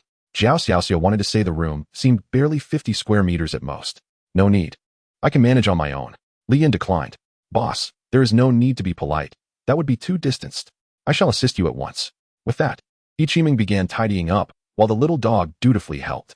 Bald Brother secretly smirked and retreated. Zhao Xiaoxia and Wuqiu gradually realized what was happening and quietly withdrew. Just as they were about to leave the room entirely. Where does that person's subordinate reside? Make way for her to stay, Li Yin declared, having realized that if he did not find her a place, she would likely impose herself upon him. Ichiming turned to share a knowing glance with the little dog. Success, Wuqiu quickly replied. They all reside on the lower level, towards the edge. Upon hearing the lower level, Ichiming's mind raced. No, that's too far from the boss. It presents added danger. Boss, there's no need for trouble. Once I tidy up, I can return to that shabby hole. Though it may be unkempt, it suffices for living. It's only a year. I can endure. Ichiming lamented, her expressions exaggeratedly pitiable, exuding as much sorrow as possible. After all, I am a person of misfortune, unloved since childhood, and even now, without affection, meeting the boss is already my long-awaited fortune. So I dare not ask for more. To compliment Ichiming's performance, the little dog embraced her and began to feign tears, genuine droplets streaming down. Bald Brother's mouth hung agape in shock. This was utterly exaggerated. They could hardly bear to watch. Not to mention Li Yan. Zhao Xiaoxia was equally taken aback, not expecting Ichiming to possess such a facet. The little meatball has outdone you, Li Yan remarked, speechless. He turned to Wuqiu, inquiring about the neighboring resident. Could arrangements be made for a change of quarters? Ichiming gazed at Li Yan with tear-streaked cheeks, having previously made her eyes appear misty for authenticity. The neighbor is? Wuqiu momentarily forgot, unable to recall. However, the students who did not venture outside next door abruptly ceased their activities. He heard their conversation quite clearly. Stepping out from the adjacent room, he encountered the 5 of them, and his confidence dwindled instantly, particularly upon meeting Li Yan's frosty gaze. Ah, it's him. Li Ziming awkwardly pointed at him. I haven't offended you, have I? The student inquired cautiously, aware of his own commendable abilities, but recognizing that they paled in comparison to Sun Shioda's. The fact that the other party resided here suggested that they either had a connection with Sun Shioda or had triumphed over him. If it were the latter, then he certainly could not afford to offend them. No, Li Yan replied. Then why are you occupying my room? The student retorted, noting that they were not dressed in academy attire and that he was unfamiliar with their appearances, leaving him uncertain of their backgrounds. Because she wishes to stay here. Li Yan gestured towards Ichiming, who, in turn, began to cry, as if she had been grievously insulted, with Li Yan pursuing accountability. Isn't this too excessive? This is coercion, the student exclaimed in indignation, though he dared not voice his anger. For some reason, Wuqiu felt a twinge of sympathy for him. If you are unwilling, I can challenge you. According to the rules, if I win, I shall be permitted to reside here. Li Yin asserted, still adhering to reason. Upon hearing this, the prospect of a battle loomed, and might even result in fatalities. Wuqiu immediately stepped forward. Stop. Let me talk to him. This student did not seem as despicable as Sun Xiuda. If he were to perish at Li Yan's hands, that would be too tragic. In truth, he was overthinking. Li Yan was not one to kill indiscriminately. If the other party did not provoke him excessively, he would not resort to such measures. The student, bewildered by the unfolding events, was pulled aside by Wuqiu, and had he not known Wuqiu, he would have summoned his beast to retaliate. Wuqiu earnestly spoke to him. From the perspective of Jiao Xiaoxia, she witnessed the student's expression shift dramatically. Before long, the student returned, but his demeanor had altered. He regarded Li Yan as though he were a butcher, his eyes betraying an inescapable fear. I have spoken with him. He is willing to vacate the downstairs room. Wuqiu relayed on behalf of the student. Is there still space downstairs? Li Yan inquired, surprised. If those few lackeys of Sun Xiuda move out, there will be just enough room for your two friends to stay below, Wuqiu elucidated. After pondering for a moment, Li Yan nodded. Shall I accompany you? No. It's sufficient for this senior to go with me. Wuqiu replied, gesturing to the senior. Yes, I will accompany him. They would not dare to act recklessly with me around. The senior smiled amiably. Thank you for your assistance. Li Yan felt a bit awkward about the situation. The other party had not wronged him, yet he was requesting them to relocate, which left him with a sense of guilt. With a resigned glance at Ichiming, who continued to feign distress, he felt utterly helpless. Not a problem. Following the instructions, Wuqiu and the student headed downstairs directly, while the senior stormed angrily towards the residence of the three troublemakers. It was all their fault that he found himself in this predicament. Chapter 61, Confronting the Upperclassmen. Some unwanted items needed to be discarded, and aspects he disliked required modification. After all, he would be residing here for quite some time. Out with the old, in with the new. Perhaps this could be considered a minor obsession of his. Once everything was arranged, the sun had nearly set. The group gathered around a large pot. As Li Yan funded a hot pot feast, with everyone contributing their efforts. This marked the first day of their school journey, a new beginning, while also forging new friendships. It smells wonderful, Ichiming exclaimed, her eyes sparkling, while the little ball of fur drooled in anticipation. Wuqiu and Li Ziming had never encountered such a feast and were utterly fascinated. Over the course of the afternoon, Li Ziming and Wuqiu learned of this formidable individual's background. They referred to him as an outsider. You both have been immensely helpful today. I have no gifts to offer, so please consider these 2 pet eggs as a token of gratitude. Li Yan presented 2 pet eggs. Esteemed one, you need not be so courteous. We are all students henceforth, and it is only natural to assist one another. Wuqiu humbly replied. Li Ziming echoed his agreement. Accept them. The esteemed one has offered them, so there is no need for politeness. Ichiming said cheerfully, embodying a spirited demeanor, with someone voicing their sentiments. Wuqiu no longer resisted. It would be impolite to leave them hanging, and he happily accepted the gifts. Li Yan shot Ichiming a glance, feeling as though he had crafted a wedding gown for her, while she contributed nothing in return. Ichiming, having gained an advantage, chose to remain silent and simply indulged in the feast. She truly did not see herself as an outsider, making it seem as though Li Yan owed her something. Esteemed one, what quality might these pet eggs hatch into? Li Ziming inquired with caution. Wuqiu shot him a glance, reproaching his lack of decorum. You should accept it without asking for more. Do you not fear being swatted dead? They will hatch at least into a 1-star quality. Li Yan stated. What? Li Ziming exclaimed, his voice rising sharply. Even the bald-headed fellow looked over in astonishment. Is that true? Wuqiu asked, uncertainty clouding his mind. He was acutely aware that his beast companion had taken years to reach 1-star quality, yet these eggs would begin at that level. Did this not imply that their growth could potentially evolve into something rare? Of course, what the esteemed one says is true. Ichiming took on the role of Li Yan's spokesperson, responding on his behalf.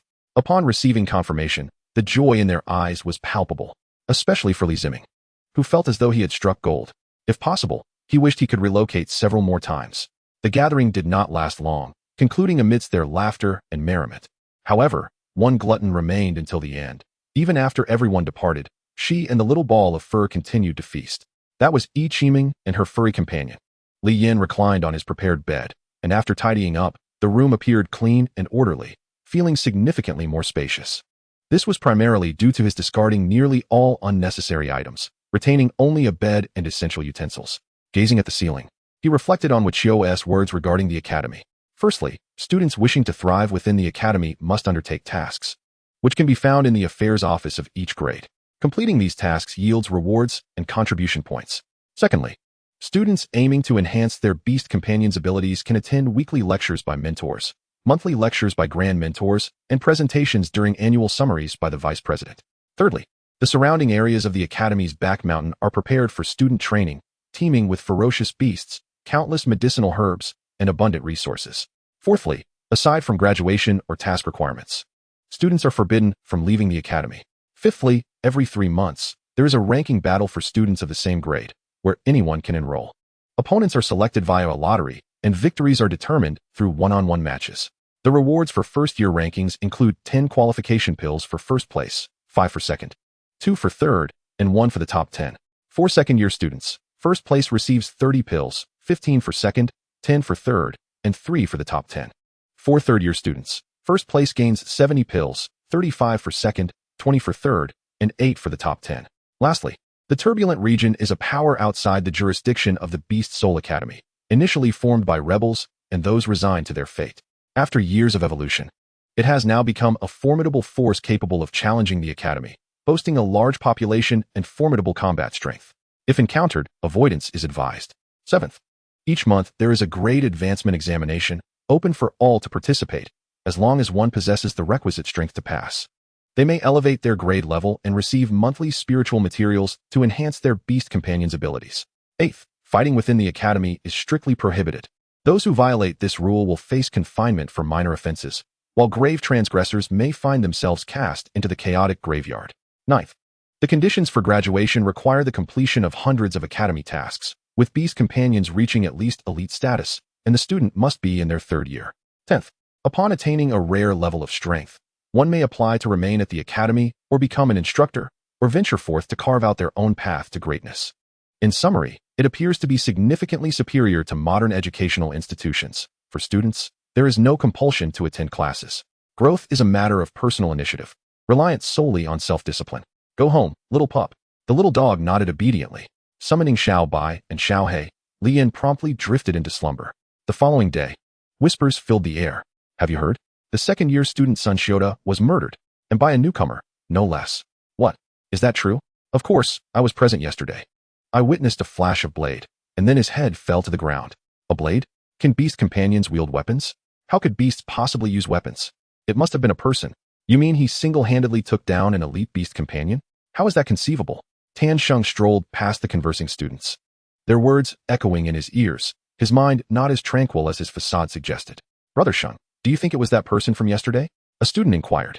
It's highly probable. Tan Sheng replied with a smile. That is utterly terrifying. The student exclaimed in shock.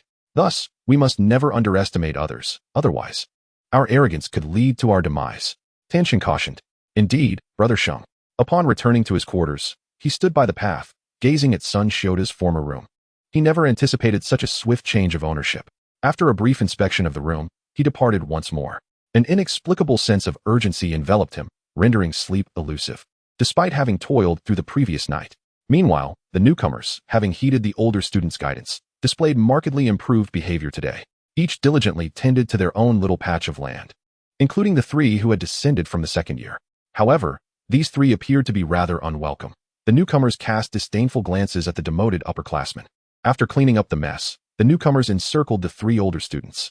The one who had taken refuge in the corner retreated further away, perhaps out of pity. The crowd spared him their ire and directed their focus towards the 3 shifty-eyed individuals. What do you intend to do? The Academy has rules against laying hands on fellow students. Without Sun Shota's protection, the trio suddenly lost their bravado, their voices barely above a whisper. What do you think we want? We were beaten by your senior yesterday. What do you think? One of the newer students replied angrily. Having suffered the worst of the assault, that has nothing to do with us, and we are new students now. Huh, whether it does or not. You can ask my fists. One newcomer, unable to contain his impatience, kicked one of the older students in the shoulder. A cry of pain rang out, resounding like a battle horn. The sounds of thumping and screams reverberated through the cave. Although their cries were loud, the newcomers were not foolish. Some covered the older students' mouths, muffling the noise to a minimum, while others took on the role of motivators, each with a clear division of labor. Are you really not going to intervene? Intervene? Isn't everyone quite happy here? They are truly unfortunate to have you as their mentor, Su Jian remarked. Lin Yuanliang chuckled heartily, offering no rebuttal. Chapter 62, The Extremely Difficult Task. What does the Academy leadership intend with yesterday's events? It means nothing, just a passive stance. Have you found the answer you sought? Lin Yuanliang countered. It's just that we are too weak to meet the requirements. Of course, there is another possibility. That boy has practiced ancient martial arts from a young age. Su Jian explained. The former thought was terrifying. Regardless, I refuse to believe that boy is stronger than us. The latter, however, remains a possibility. Lin Yuanliang stated. Are you preparing to investigate? No. It's time to wrap this up. Let us go. I doubt there will be any fatalities. After exchanging one last glance, they departed.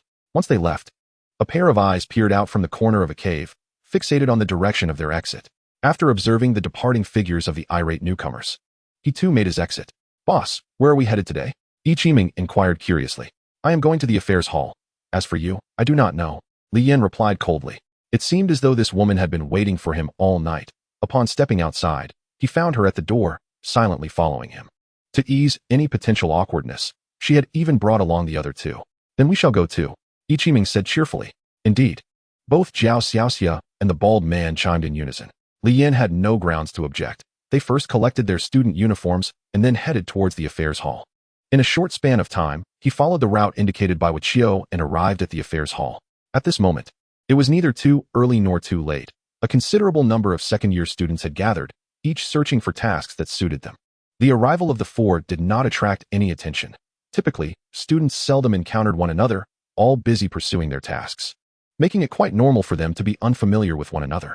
Even though Li Yin had caused quite a stir the previous day, it did not spark any significant commotion. Only a few second-year students were aware, as were the academy leaders, who chose to feign ignorance. Upon reaching the task board, they found it adorned with a unique paper reminiscent of an ancient type of parchment.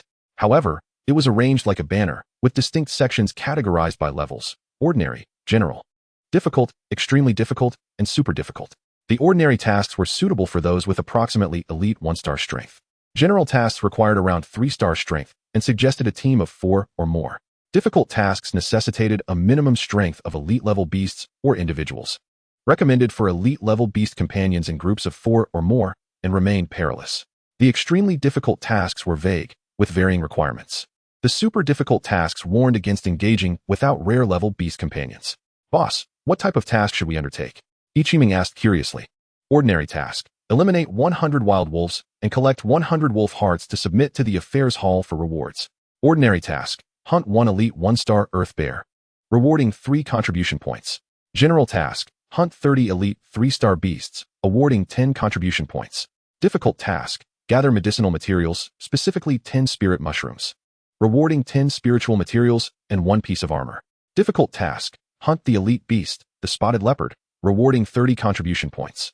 Li Yin surveyed the board and approached the extremely difficult section. This task panel did not boast as many options as the ordinary and general categories, nor did it resemble the difficult tasks that focused on beast hunting. Instead, it presented opportunities to engage with humans, tasks involving interpersonal dealings. I advise you to consider tasks that are appropriate for your abilities. Do not reach too far and jeopardize your progress. A mentor from the affairs hall addressed Li Yin and his companions. Li Yin turned, locking eyes with the mentor. From their gaze, he discerned their skepticism regarding their capabilities. He concluded that they believed Li Yin was merely browsing and would not commit, thus deeming it unnecessary to waste time. Li Yin turned his attention back to the extermination tasks. Elimination. Extremely difficult. The request from Maple Leaf City indicates that not far from its borders lies a band of mountain robbers, led by the notorious Tang Gaozhua, who has been a scourge to the common folk, preying upon wealthy merchants and frequently clashing with the lord of Maple Leaf City, causing considerable distress. The objective is to completely eradicate this band of robbers, specifically by bringing back the heads of Tang Gaozhua and his 2 lieutenants to signify the task's completion. It is worth noting that Tang Gaozhua has already attained rare-level prowess. The deadline for this mission is 1 month. Upon confirmation, Li Yin approached the administrator and declared, I wish to undertake this elimination mission. The 3 individuals nearby, still perusing the tasks, were taken aback. Had he truly found a suitable assignment so swiftly? They had searched for quite some time, lingering over the ordinary quests, yet had not encountered anything commendable, mostly mundane tasks involving the hunting of ferocious beasts, often in overwhelming numbers. Elimination? The administrator remarked, instructing them to search through the ordinary and general tasks once more, still not grasping that Li Yin referred to an extremely difficult mission. It is within the extremely difficult category. Li Yin insisted. Extremely difficult? The administrator flipped through his ledger, suddenly halting his finger and looking up in astonishment. You mean to say you wish to accept an extremely difficult task? His exclamation stunned all those searching for assignments, and upon hearing the term extremely difficult, they were left in disbelief. Is someone truly attempting an extremely difficult mission? In our second year? They turned their gazes towards Li Yan, sensing something amiss. Ichiming stepped closer to Li Yan. Big shot. You seem to have become the center of attention once more. Are you certain you want to accept an extremely difficult task? The administrator reiterated. Absolutely, Li Yan affirmed. Upon receiving this confirmation, the administrator remained skeptical, struggling to comprehend. After all, it had been ages since such a person had emerged among the second-year students. Those with abilities typically ascended to third-year students or perished on the path of growth. Let me remind you, this task is exceedingly challenging. The leader possesses rare-level strength, and his band comprises several hundred members, all formidable. Are you truly certain? The administrator cautioned. Hearing the mention of rare level, everyone gasped again. Brother Bald also looked astonished. Zhao Xiaoxiao regarded Li Yan with incredulity. She knew he was strong, but could he possibly be that strong? Even having witnessed him effortlessly dispatch an elite-level beast. It was hard to fathom him being compared to rare-level prowess. Indeed, Li Yan nodded. With this second confirmation, the administrator hesitated no longer, promptly facilitating the transfer of the mission to Li Yan and advising him, once the time is up, regardless of success or failure, return swiftly, or the academy will send someone to retrieve you. If you perish, that may be one matter, but if you survive and do not return, you shall face punishment. With a clear understanding, the four departed the affairs hall, Li Yan clutching a pass, a token permitting him to exit the academy, a special insignia of the Beast Soul Academy. In truth, he undertook this mission with his own intentions. Initially drawn to the academy out of curiosity, he soon realized it did not meet his expectations, thus contemplating his departure. Chapter 63, Descent from the Mountain. Big shot. Are we truly about to face a rare-level opponent? Ichiming inquired, brimming with eagerness. Brother Bald also looked over, astonished that his first mission would prove so formidable. You hardly resemble a girl, Li Yan remarked suddenly. The three were taken aback, unsure why he made such a statement. However, after a moment, Ichiming quickly comprehended. He was referring to her. How do I not resemble one? Humph. It is your poor eyesight that fails to see clearly, Ichiming retorted, proudly puffing out her chest, a typical 36D, significantly larger than Zhao Xiaoxiao's. Li Yan was at a loss for words. He meant not her appearance, but her character, yet he chose not to elaborate. With the insignia in hand, the four smoothly exited the academy gates and, following the map provided, began their descent down the mountain. Zhao Xiaoxiao and Brother Bald felt a twinge of melancholy, knowing they faced numerous challenges ahead, not merely the difficulty of the task, but also the potential assaults from wild beasts along the way. It was crucial to understand that traversing the wild forest to reach the outside world was a perilous journey. Meanwhile, in the third-year affairs hall, Shu Yisun pondered the abruptly intercepted mission. She had been eyeing this task for quite some time and had prepared extensively for it. However, upon returning to find it claimed, she felt a mix of confusion and disappointment. Mentor, may I inquire who accepted this mission? Shu Yisun asked softly. I am unaware. The individual who took it is not from our vicinity, the administrator replied. Not from here, Shu Yisun exclaimed in surprise. The administrator, upon hearing that a second-year student had taken on the task, bore a similarly astonished expression. Which student could it be? Shu Yisun mused with curiosity. I do not know. Perhaps you should inquire in the second-year office, the administrator suggested, clearly sensing Shu Yisun's earnestness. Thank you, mentor. After bidding farewell to her mentor, Shu Yisun wasted no time in heading to the second-year affairs hall. Upon arrival, she found a considerable gathering, engaged in animated discussions. Some had lingered, while others had come to hear the news. Shu Yisun, what brings you here? Surely not just to see this old man. Upon encountering the stunning beauty, the mentor could not help but jest. Shu Yisun smiled gracefully. I have come to see you, mentor. I wonder what you are all discussing. The mentor quickly grasped that Shu Yisun had arrived for the same reason and recalled hearing about her evolution, which was indeed related to the elimination mission. Everyone made way for her, and Shu Yisun, beaming, approached her mentor. Greetings, senior. They all chorused, the boys captivated by Shu Yisun's beauty while the girls envied her allure. Hello, everyone. Shu Yisun responded politely, turning to seek answers. The administrator first asked everyone to disperse, then recounted the conversations to Shu Yisun. Is it possible that the person from yesterday's arena and the one who accepted the task today are the same individual? Shu Yisun pondered, beginning to believe it might be true. If it were him, perhaps it was plausible, setting aside his strength. His somewhat reckless nature could lead him to undertake such a venture. Moreover, she could surmise his motive for accepting the task was to exit the academy, as she herself had harbored that thought upon entering. The mentor, noticing Shu Yisun deep in thought, refrained from interrupting and rummaged through some records. After a while, he confirmed. Indeed, there is no record of him, and the new student roster indicates he possesses merely high-level strength. No, I must follow him to see, otherwise. If he encounters Tang Gaozhua, he could be in grave danger. He may not be aware of the leader's ruthless nature. Furthermore, the time for the mission is limited. Mentor, could you issue me a pass to leave the academy? Shu Yisun inquired. What is the urgency? Are you in a hurry? The administrator questioned, puzzled by her sudden eagerness. Yes, there is a matter I must attend to. Shu Yisun nodded. The academy has strict rules against leaving. I have no authority to grant such requests, the administrator replied. Shu Yisun was aware of this regulation and approached it with a sense of trial and error. However, I do have a newly arrived task from Blue City. Perhaps you might find it suitable, the administrator suggested. Upon hearing this, Shu Yisun's interest piqued, and she immediately glanced at the details. Extremely difficult task, heart-eating beasts. Ethereal and illusory, they can transform into human forms, pretending to be foolish in the human world, remaining silent, but at night they commence their hunting, devouring hearts to enhance their power. Currently, their strength is at the elite level of 2 stars, with tremendous growth potential. In the midst of an exceedingly challenging task, an elite-level target unexpectedly emerged, indicating that this mission would not be trivial. Yet, Shu Yisun did not hesitate to accept it. For completion of this task would grant her the freedom to leave the hospital. Safe travels. Her mentor smiled warmly. Shu Yisun politely acknowledged the sentiment before departing with her token. Strange, we've been walking for quite a while, yet we haven't encountered a single ferocious beast, said Jiao Xiaoxia.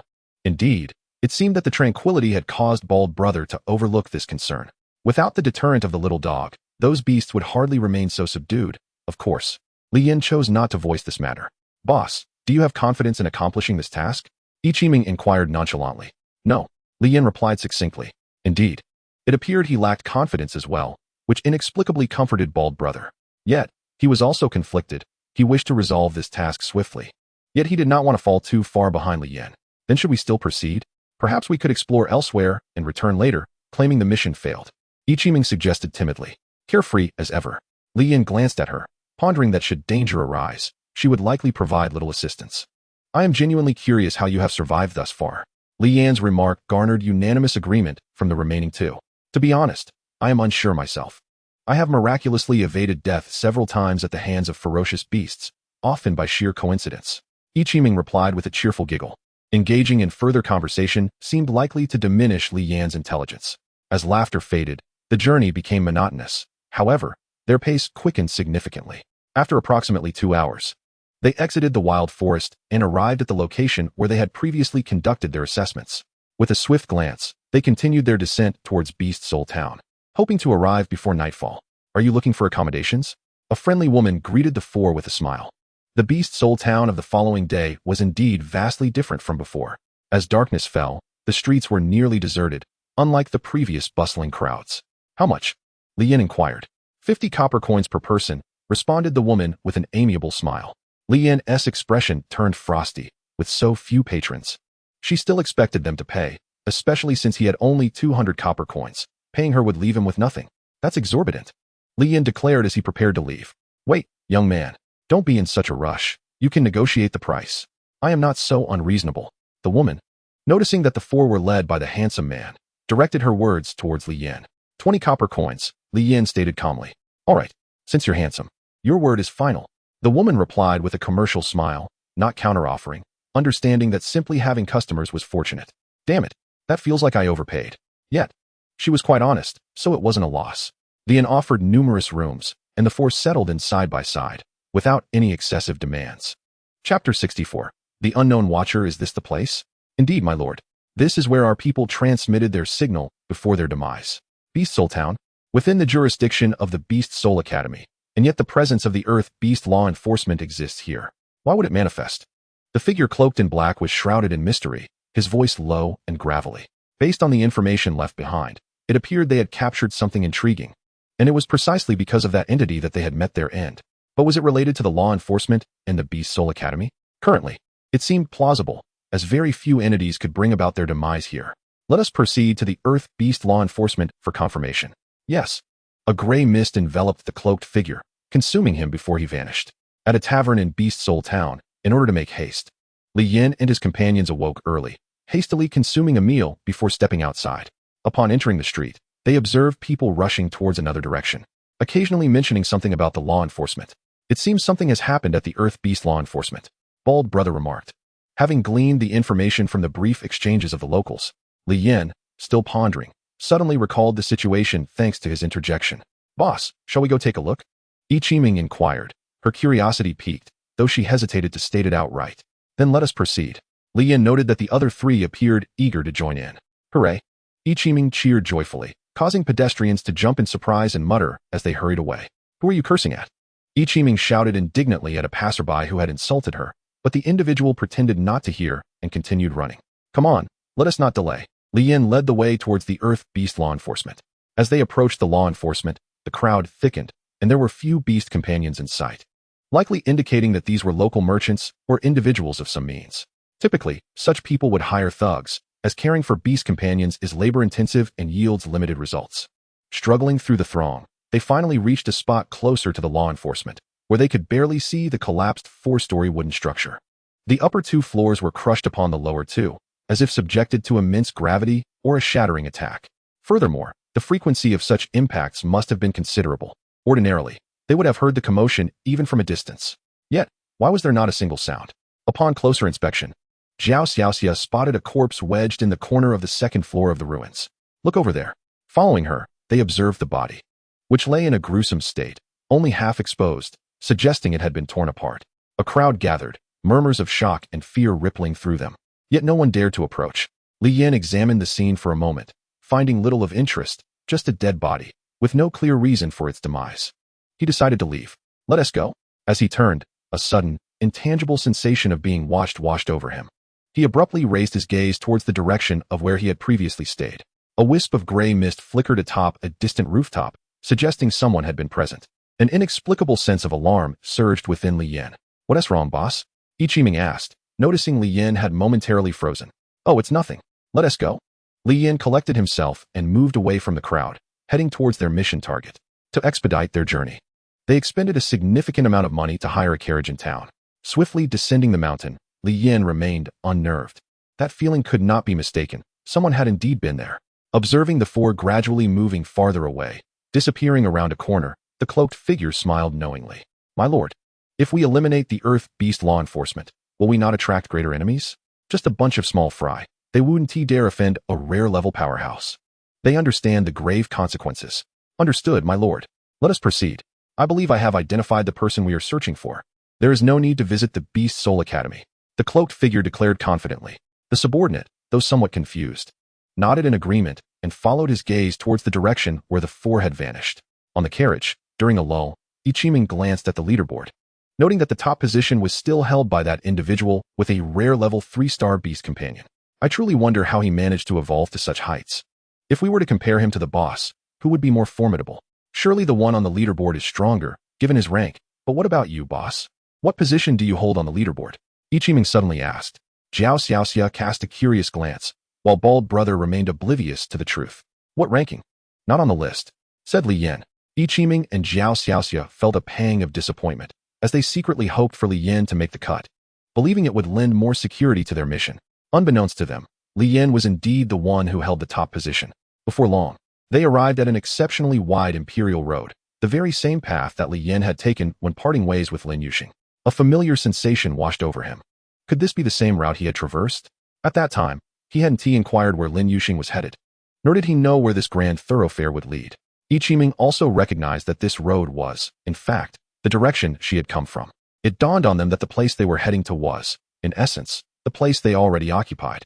If by chance they encountered Lin Yuxing, it would provide the perfect opportunity to inquire about the identity of the individual who had taken him to the Beast Soul Academy. He had spoken so exuberantly back then that he had forgotten to mention his name. As the journey stretched on, with nothing else to occupy their time, the trio settled down to play cards, teaching Bald Brother the intricacies of Do Di Zhu. Li Yin, however, found the activity rather mundane and chose to gaze ahead, lost in contemplation. That's not how it's played. A 3 cannot beat a 2. But isn't 3 greater than 2? Not in this context. How can that be? Ichiming and Zhao Xiaoxia watched, bemused, as Bald Brother grew increasingly frustrated, having failed to grasp the game even after half an hour of instruction. Bald Brother, too, felt vexed by the abundance of illogical rules in this game. After a heated debate among the three, They resumed their game with a noticeable improvement in flow. Li Yin glanced at his small dog, which wore a vigilant expression. In truth, the dog had maintained this alert demeanor since they had departed from the small town, though it did not overtly search for threats. Its behavior conveyed to Li Yin that the seemingly tranquil path concealed dangers lurking in the shadows. Reluctantly, he interrupted their game, unwilling to succumb to an untimely demise shrouded in ignorance, and decided to pay heed to their surroundings. While the presence of the dog generally deterred most dangers, prudence was the mother of safety. Chapter 65. The man in the black cloak, are you suggesting we are being watched? Bald Brother was the first to respond, his beast companion also eyeing their surroundings with apprehension. What is going on? Boss, why the sudden seriousness? Jiao Xiaoxia, her petite frame curled up to one side, inquired cautiously. Ichimeng, oblivious to the gravity of the situation, reluctantly gathered the cards, casting an annoyed glance at Li Yin, feeling he was overreacting and overly suspicious.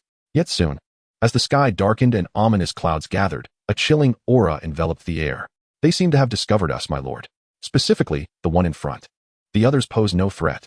The man in the black cloak fixated his gaze on Li Yin. There was an aura about this individual that elicited a sense of trepidation in Li Yin. He was unsure of its source, but remained wary. Having followed them this far without making a move, he understood that the gathering storm signified it was time to act. The weather, which had been clear just moments before, shifted dramatically.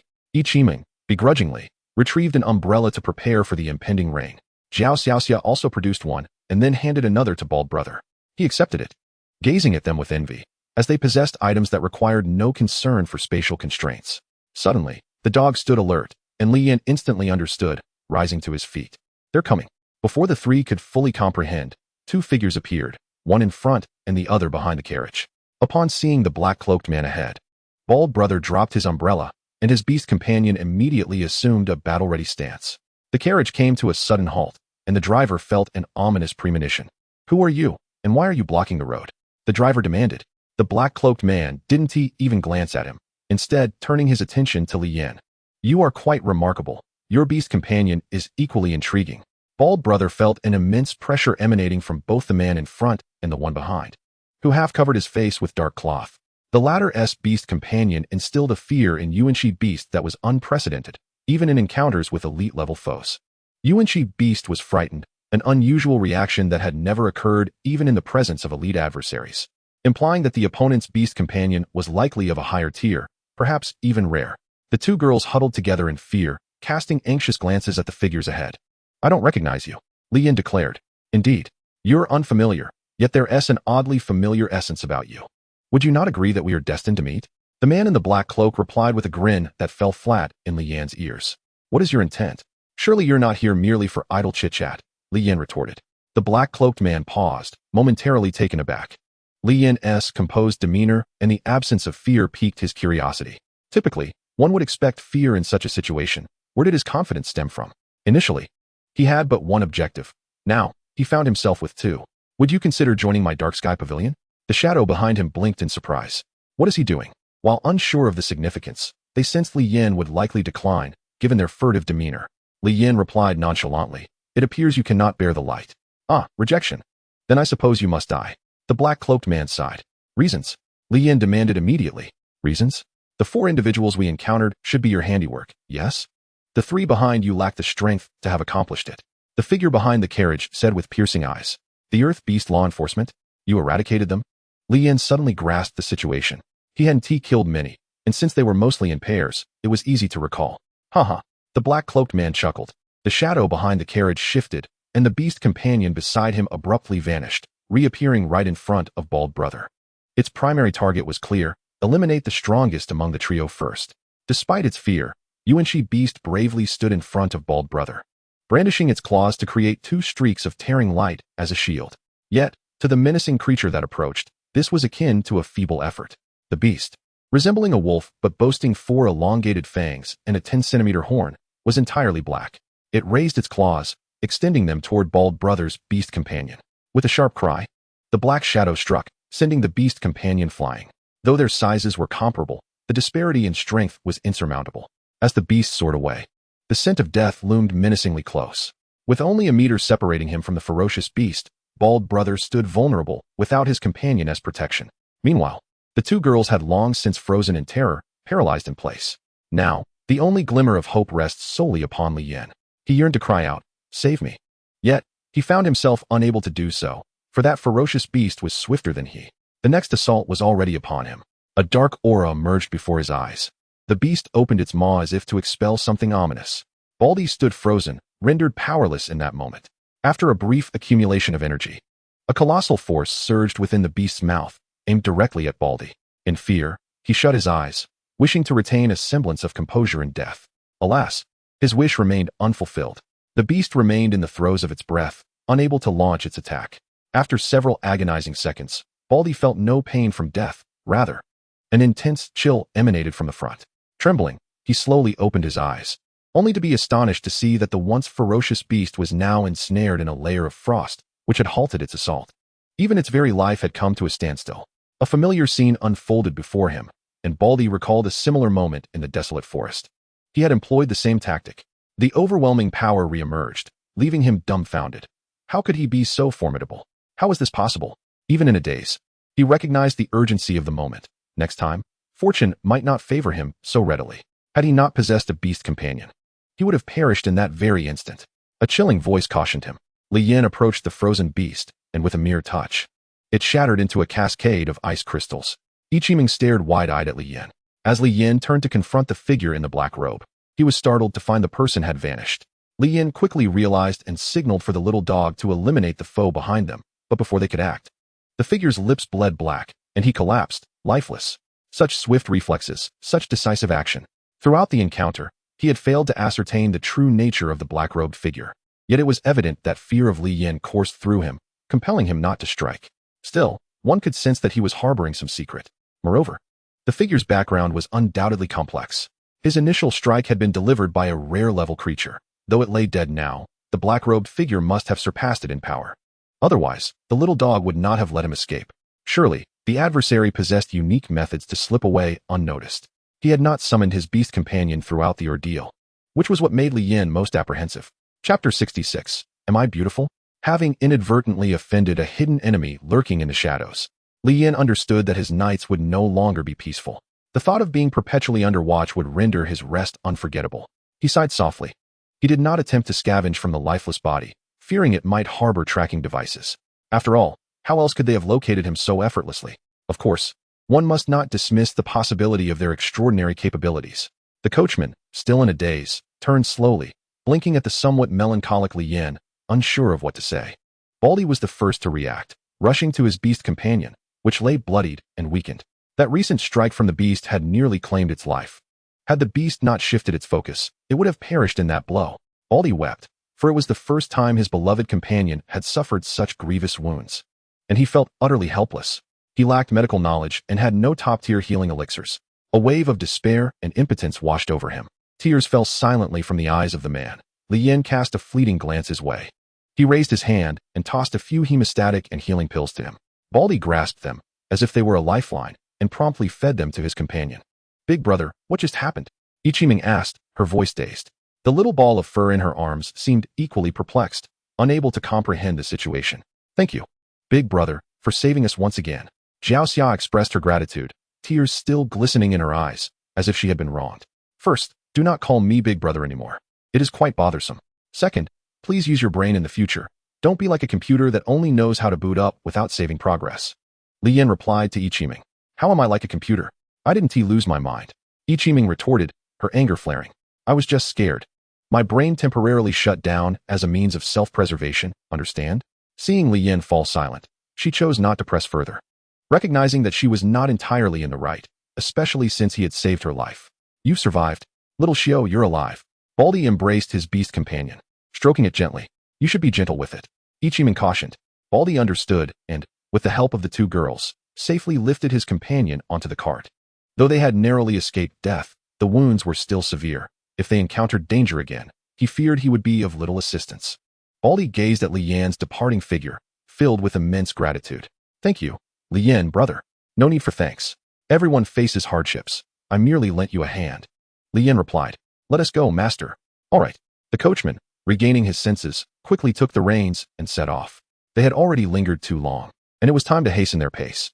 Soon, they departed the scene, leaving the body on the roadside to be abandoned in the wilderness. Half an hour later, beneath the dim sky, a figure emerged from the silent forest, glancing at the corpse before surveying the distant horizon. What kind of power could this be? Who was he? Such formidable strength, capable of annihilating a rare-level beast companion. Truly terrifying. Now, he had encountered a worthy opponent. If news of this were to spread, I would surely have nowhere to hide my face, but survival takes precedence. Until I have absolute certainty, I will not provoke this individual. The figure examined the items on the corpse, then discreetly retrieved a small object before departing quietly. He showed no interest in the body. He needed to return to the main hall. Why is the world like this? Jiao Xia lamented, a hint of sadness in her tone. Baldi tended to his beast companion. After several hours, the creature's injuries had significantly improved, thanks to the healing pills Li Yin had provided. Although he was unaware of the cost of those pills, he understood their worth was undoubtedly high given their efficacy. Truthfully, every world operates this way. You simply happen to witness it. Li Yin spoke calmly. Therefore, if you wish to survive, you must continually grow stronger. So, Big Brother Li, how did you become so powerful? Ichiming inquired, munching on snacks. Big Brother Li? Li Yin was about to retort, but halted mid-sentence. Engaging with her seemed rather foolish. From now on, just call me Li Gu. Besides, I may not even be older than you. Okay, Li Gu, you must be older than me. I'm not yet 18. Ichiming giggled. Then, sister, you're not older than me. I'm already 18. Jiao Xia chimed in. Ichiming froze, her face turning slightly awkward. Just call me Li Gu from now on. Li Yin preferred not to dwell on the matter. Li Gu, you still haven't answered me. How did you become so formidable? Ichiming resumed her snacking, completely disregarding Jiao Xia's previous question. Talent, Li Yin replied candidly. What kind of answer is that? I want to know about your journey to strength. Ichiming pouted. Li Yin remained silent, devoid of any process, relying solely on his innate talent. He was acutely aware that without such gifts, he would amount to nothing. After a brief silence, Ichiming grew restless, her eyes darting about. However, noticing the serious expressions on everyone's faces, she hesitated to intrude and was left to her own boredom, sharing her delectable snacks with the little ball of fur. To be precise, it was the little creature that indulged, while Ichiming played the role of the feeder. Throughout the afternoon, that glutton scarcely paused, consuming an astonishing amount of food.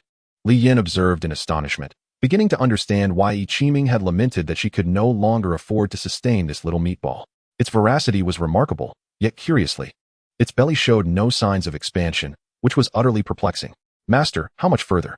The coachman promptly replied, if the weather remains clear. We should arrive in about 2 hours. Good. The current pace of travel was swift, and Li Yin felt no urgency. In 2 hours, night would likely envelop the sky. Although visibility would diminish, there was little that could be done. Indeed, 2 hours later, darkness fell, and they approached the city gates, guided by the light of a candle. Fortunately, the gates were guarded day and night. Otherwise, they would have been forced to sleep in the wilderness. After a brief inquiry and inspection, the guards permitted them entry into the city. Upon entering Maple Leaf City, Li Yin's immediate impression was the abundance of trees. Skirting the towering city gates, he was greeted by a panorama of yellowing leaves and golden trunks. The trees here outnumbered those in Blue City, standing tall and resplendent. However, the sheer volume of foliage made locating establishments somewhat cumbersome, as many were obscured by branches. After some wasted time, they eventually found an inn. After negotiating the price, the bald man promptly paid, feeling embarrassed to ask Li Yin for any contribution. His selflessness alleviated Li Yin's financial discomfort. Ascending to their rooms, the group succumbed to drowsiness as night fell.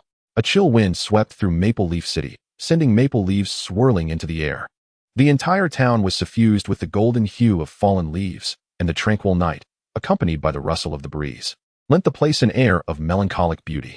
In the stillness of the night, as everyone settled into slumber, extinguishing their lamps and fires, only one area remained illuminated by the flickering glow of a red candle. Am I beautiful? Chapter 67, The Bandit Clan. In the darkness, the candlelight illuminated a woman gazing at the two bound men before her. Their eyes were sharp yet devoid of life, entirely unaffected by her beauty. Am I beautiful? The woman seemed enamored with her own physique, caressing herself while presenting her most alluring attributes to the two men. Yet, the men appeared lifeless, their handsome faces overshadowed by the torment their bodies had endured, as if their vitality had been thoroughly drained. Seeing their lack of response, the woman's expression darkened, a crimson tide spilling from her lips as a creature of unknown origin slithered forth from her mouth. It descended, crawling towards the men, and bit into one of their legs. He winced in pain but remained silent. The creature then burrowed into the wound, and as it writhed within him, his suffering intensified, his expression contorting in agony. The pain twisted his features, yet he remained voiceless, as if his mouth could not part. As time passed, his anguish escalated, his breathing becoming labored, and his body began to wither. Within 5 minutes, the creature emerged, noticeably plumper. While the man had been reduced to little more than skin stretched over bone, his breath finally stilled. The woman reclaimed the creature, allowing it to crawl back into her body, and she was enveloped by a wave of warmth and comfort, a sensation akin to a dream, rendering her utterly entranced. Such pleasures are fleeting. Her gaze then shifted to the other man. This time, she did not inquire about her beauty, but instead unleashed the creature once more. It reappeared, slender and swift, and repeated its earlier actions, this time departing from the man's body in half the time. The woman consumed the creature, savoring the experience with a look of profound satisfaction. After indulging, she cast a glance at the 2 emaciated corpses before departing without a backward glance. Dispose of this. Yes. Second in command. The bandits observed the woman's retreat, their eyes lingering on her alluring silhouette and enticing form, leaving one of the young bandits parched with desire. If you wish to live, suppress your cravings. Otherwise, you may find yourself among the corpses inside. Yes, Brother Hua. I was merely looking, haha. The bandit offered no further explanation. Together, they swiftly carried the bodies to a desolate area and buried them, their efficiency indicating this was not their first endeavor of this nature. Upon returning to their hideout, just as they intended to rest, they spotted a striking figure entering with 3 men. The bandits, drenched in sweat, carefully retreated, knowing that this night would inevitably lead to another sleepless vigil, and perhaps another banquet. The following morning, Li Yin stepped out of the inn alone. Before his departure, he had briefly entered the bald man's room to inform him of his intention to act independently that day. There was no need for further explanation. The bald man understood the gravity of the situation and the reason for Li Yan's solitary mission. The task was perilous, and their presence would only hinder him. He bore no resentment, willingly agreeing to safeguard the 2 women in their stead. After Li Yan left, the bald man devised his own plan to remain within the inn until Li Yan's return. Unencumbered by any burdens, Li Yan moved swiftly, mentally reviewing the critical points of his mission. This task posed little challenge for him. Rare-grade beasts were easily dispatched. Thus, in a direct confrontation, even 100 foes would merely be offering themselves up for slaughter. What truly troubled Li Yan was locating the individuals involved. The bandit group had 3 leaders, and aside from their formidable prowess, they were not all in one place. According to the information he had, the first leader, Tang Gaozhua, was always in the mountains. The third was likely also present but occasionally ventured out, while the second, a woman, had been concealed within Maple Leaf City for years. The city lord's inability to eradicate this bandit clan stemmed not only from their balanced strength, but also from the second leader's network of informants, allowing her to evade capture repeatedly. Finding these individuals was not Li Yan's forte. Moreover, the city lord had yet to uncover the woman's hiding place, making it even more challenging for him as a newcomer. It seemed prudent to seek out the first leader first, taking an unconventional approach. He hoped that this bandit chief was not a particularly tough nut to crack. Otherwise, he would indeed find himself in a precarious situation. As Li Yan exited the city gates, he summoned his small dog into his contract bracelet and then sought a secluded spot in the woods to call forth the Cloud Eagle. He had not forgotten that the Cloud Eagle was rideable, and now was the perfect time to utilize its abilities. With a powerful flap of its wings, Li Yan swiftly mounted the magnificent creature. In the narrow heights of the forest, traversing appeared to be no simple feat yet. In the eyes of the Cloud Eagle, there was no sign of difficulty. With its wings spread wide, it forcefully flapped, summoning a tempest that sent the grass below whirling. Its colossal form soared through the void, executing a swift somersault, prompting Li Yan to grip tightly. The Cloud Eagle ascended majestically, its wings beating powerfully, stirring the air currents. The sound of rushing wind echoed as the eagle let out a piercing cry, slicing through branches and soaring towards the heavens. Feeling the biting cold winds around him, Li Yan clutched the eagle's back, finding warmth in its presence, thus evading the chill. He gestured for the Cloud Eagle to descend slightly. The altitude was disorienting him. The eagle glided effortlessly above the treetops, exuding an air of dominance, while the myriad beasts below remained silent in awe. Li Yan, meanwhile, meticulously searched the vast expanse of the forest. Indeed, this was a monumental task, yet not insurmountable. Constructing a settlement for several hundred individuals within the mountains would certainly require considerable space. Soon, atop a hill, he spotted an unusual sight. Thick gray smoke billowing upwards, as if something was ablaze. Such a density of smoke visible from afar could only mean one thing. Patting the Cloud Eagle, it understood and suddenly accelerated. The sound of air being torn apart echoed as the duo sped forth. As they drew closer, Li Yan's confidence grew. The Cloud Eagle's speed was remarkable. In under a minute, they approached their destination. Rather than directly confronting them from above, Li Yin opted to descend from 500 meters away, ensuring he confirmed that they were indeed the band of mountain thieves. He retracted the Cloud Eagle into his contract bracelet, allowing it to rest. Although it was not fatigued and wished to continue playing, Li Yin resolutely commanded it to return and recuperate. He summoned his companions, Little Dog, Little White, and Little Black. Thus began the hunt for the trio of beasts. Chapter 68. The Death of Tang Gaozhu. Brother, don't you think we should consider relocating? Staying in one place isn't safe anymore, proposed the third elder. Relocate? Absolutely not. Tang Gaozhu chuckled heartily, setting down his wine cup. We clashed with Maple Leaf City numerous times, and they haven't managed to take me down. There's nothing to worry about. But if we're right under their noses, if they launch a surprise attack, wouldn't we be at a disadvantage? The third elder reasoned. An ambush? Huh. The Beast Law Division has no time to concern themselves with our trivial matters, Tang Gaozhu retorted, taking a swig from his jug. What if it's the Beast Soul Academy? I've heard that the Lord of Maple Leaf City has placed a bounty on us, sending it to that academy. What if they send someone? The third elder pressed. If they were going to come, they would have done so by now. Their delay indicates one thing. They're simply too busy, Tang Gaozhu replied. Currently, the only ones in the academy capable of contending with me are a handful of mentors or a few third-year students who might hold their own. The rest are nothing but trash. No sooner had he finished speaking than the door was violently flung open, splintering wood flying everywhere.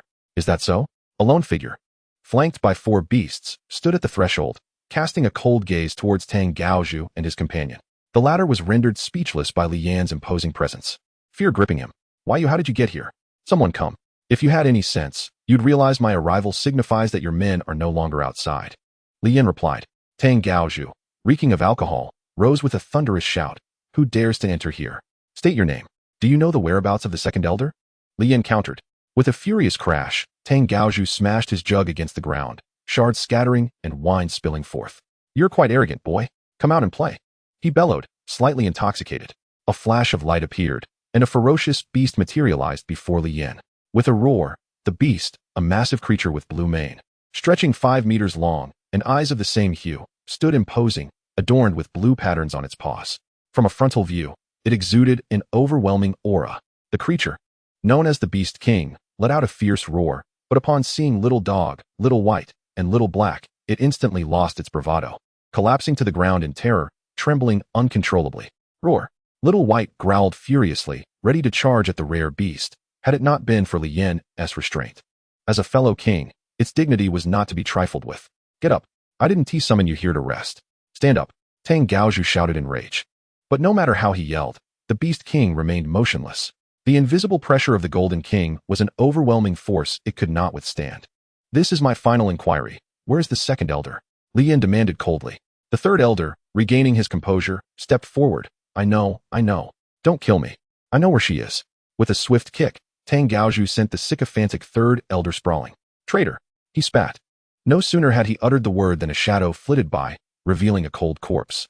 Oh no, 2 corpses, as the Beast King, in a final act of bravery, shielded its master from a lethal blow, defying its natural fear of death. But alas, the relentless energy of Little Dog's icy assault proved too much, sealing their fates in a tragic end. There was no excessive pain, no cries uttered. Under the cold onslaught, all met the same fate. As Little Dog passed by the trembling third elder, the latter could not bear to witness the death of his brother, yet he knew his fate was sealed. An icy dread enveloped him, and he bore the pain in silence. You are quite perceptive. Lead me to her, Li Yan stated calmly, stepping before the fallen Tang Gaozhu.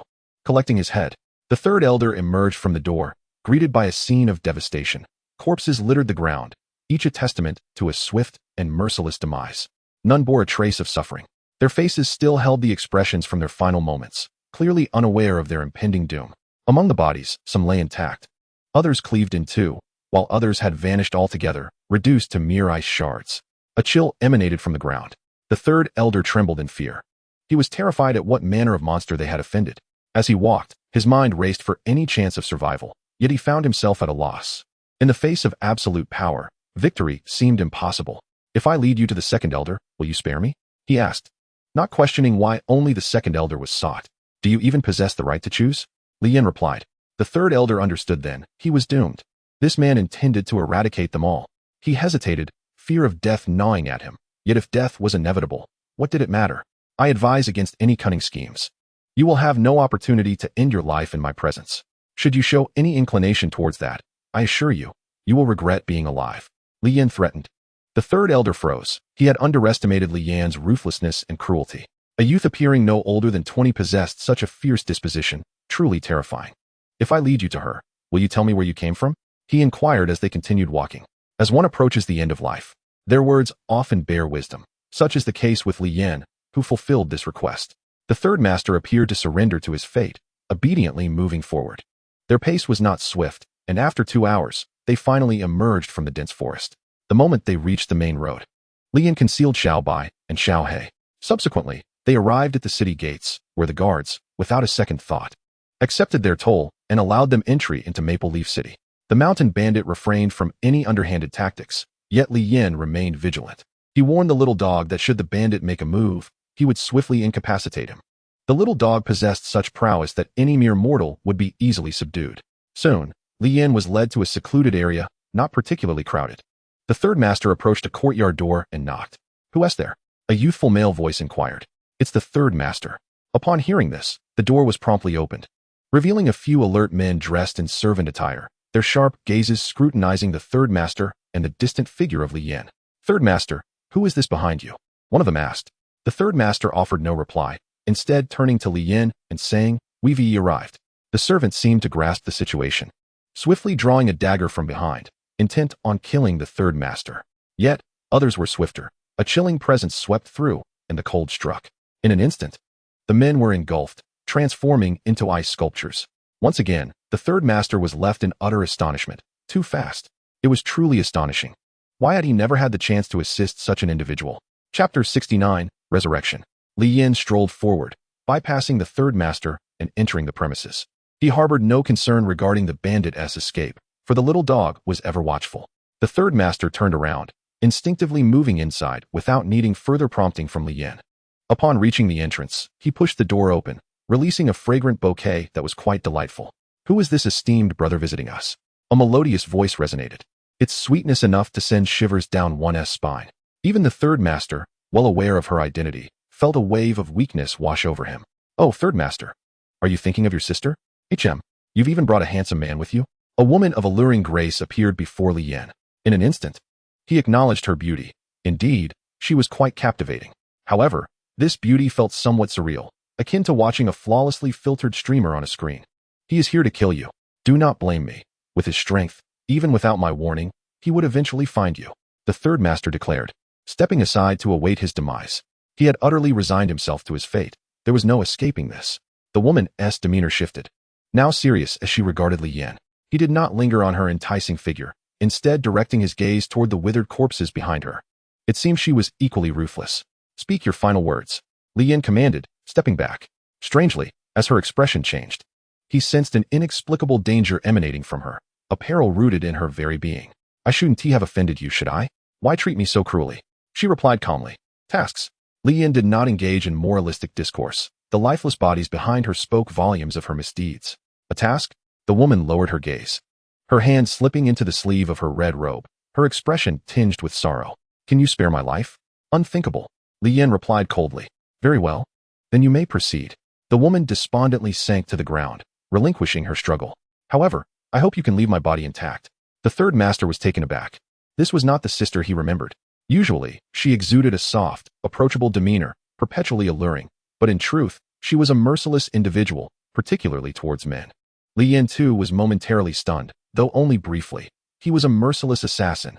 Were she a virtuous soul, perhaps he might have hesitated, even reconsidered his mission. But if one bore the mark of villainy, then there would be no mercy. Li Yan understood his purpose all too well. "I am sorry, but I must take your head," Li Yan declared, turning away. The little dog leaped, vanishing from their sight. The third master's eyes narrowed. The little dog reappeared, now before the woman, who, despite her face being ashen, widened her eyes in shock as the little dog materialized before her. Yet, her body remained unmoving. With a swift motion, blood gushed forth as the woman's head severed cleanly from her body. The little dog executed the strike with precision, merely removing her head. "I hail from the Beast Soul Academy, a first-year student." Li Yan did not forget his promise. Although he resided in the second-year dormitory, he was, in essence, still a first-year student. The third master comprehended, aligning his thoughts with his suspicions, yet upon hearing that Li Yin was a first-year student, he was astonished to the point of being speechless. Li Yin collected the 2 severed heads and departed. Ding.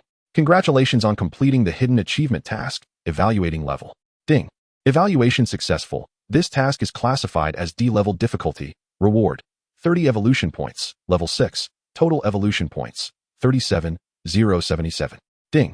This type of task is a recurring task and can be undertaken repeatedly. As Li Yin walked along the main road, he first felt bewildered, then elated. Could it be that he could earn evolution points through quests? Previously, he had merely aimed to expedite the completion of this task before embarking on his monster hunting journey. For evolution was paramount. However, hunting monsters was no simple endeavor. Locating beasts of equal rank to the little dog proved challenging, and he had yet to encounter even a rare beast.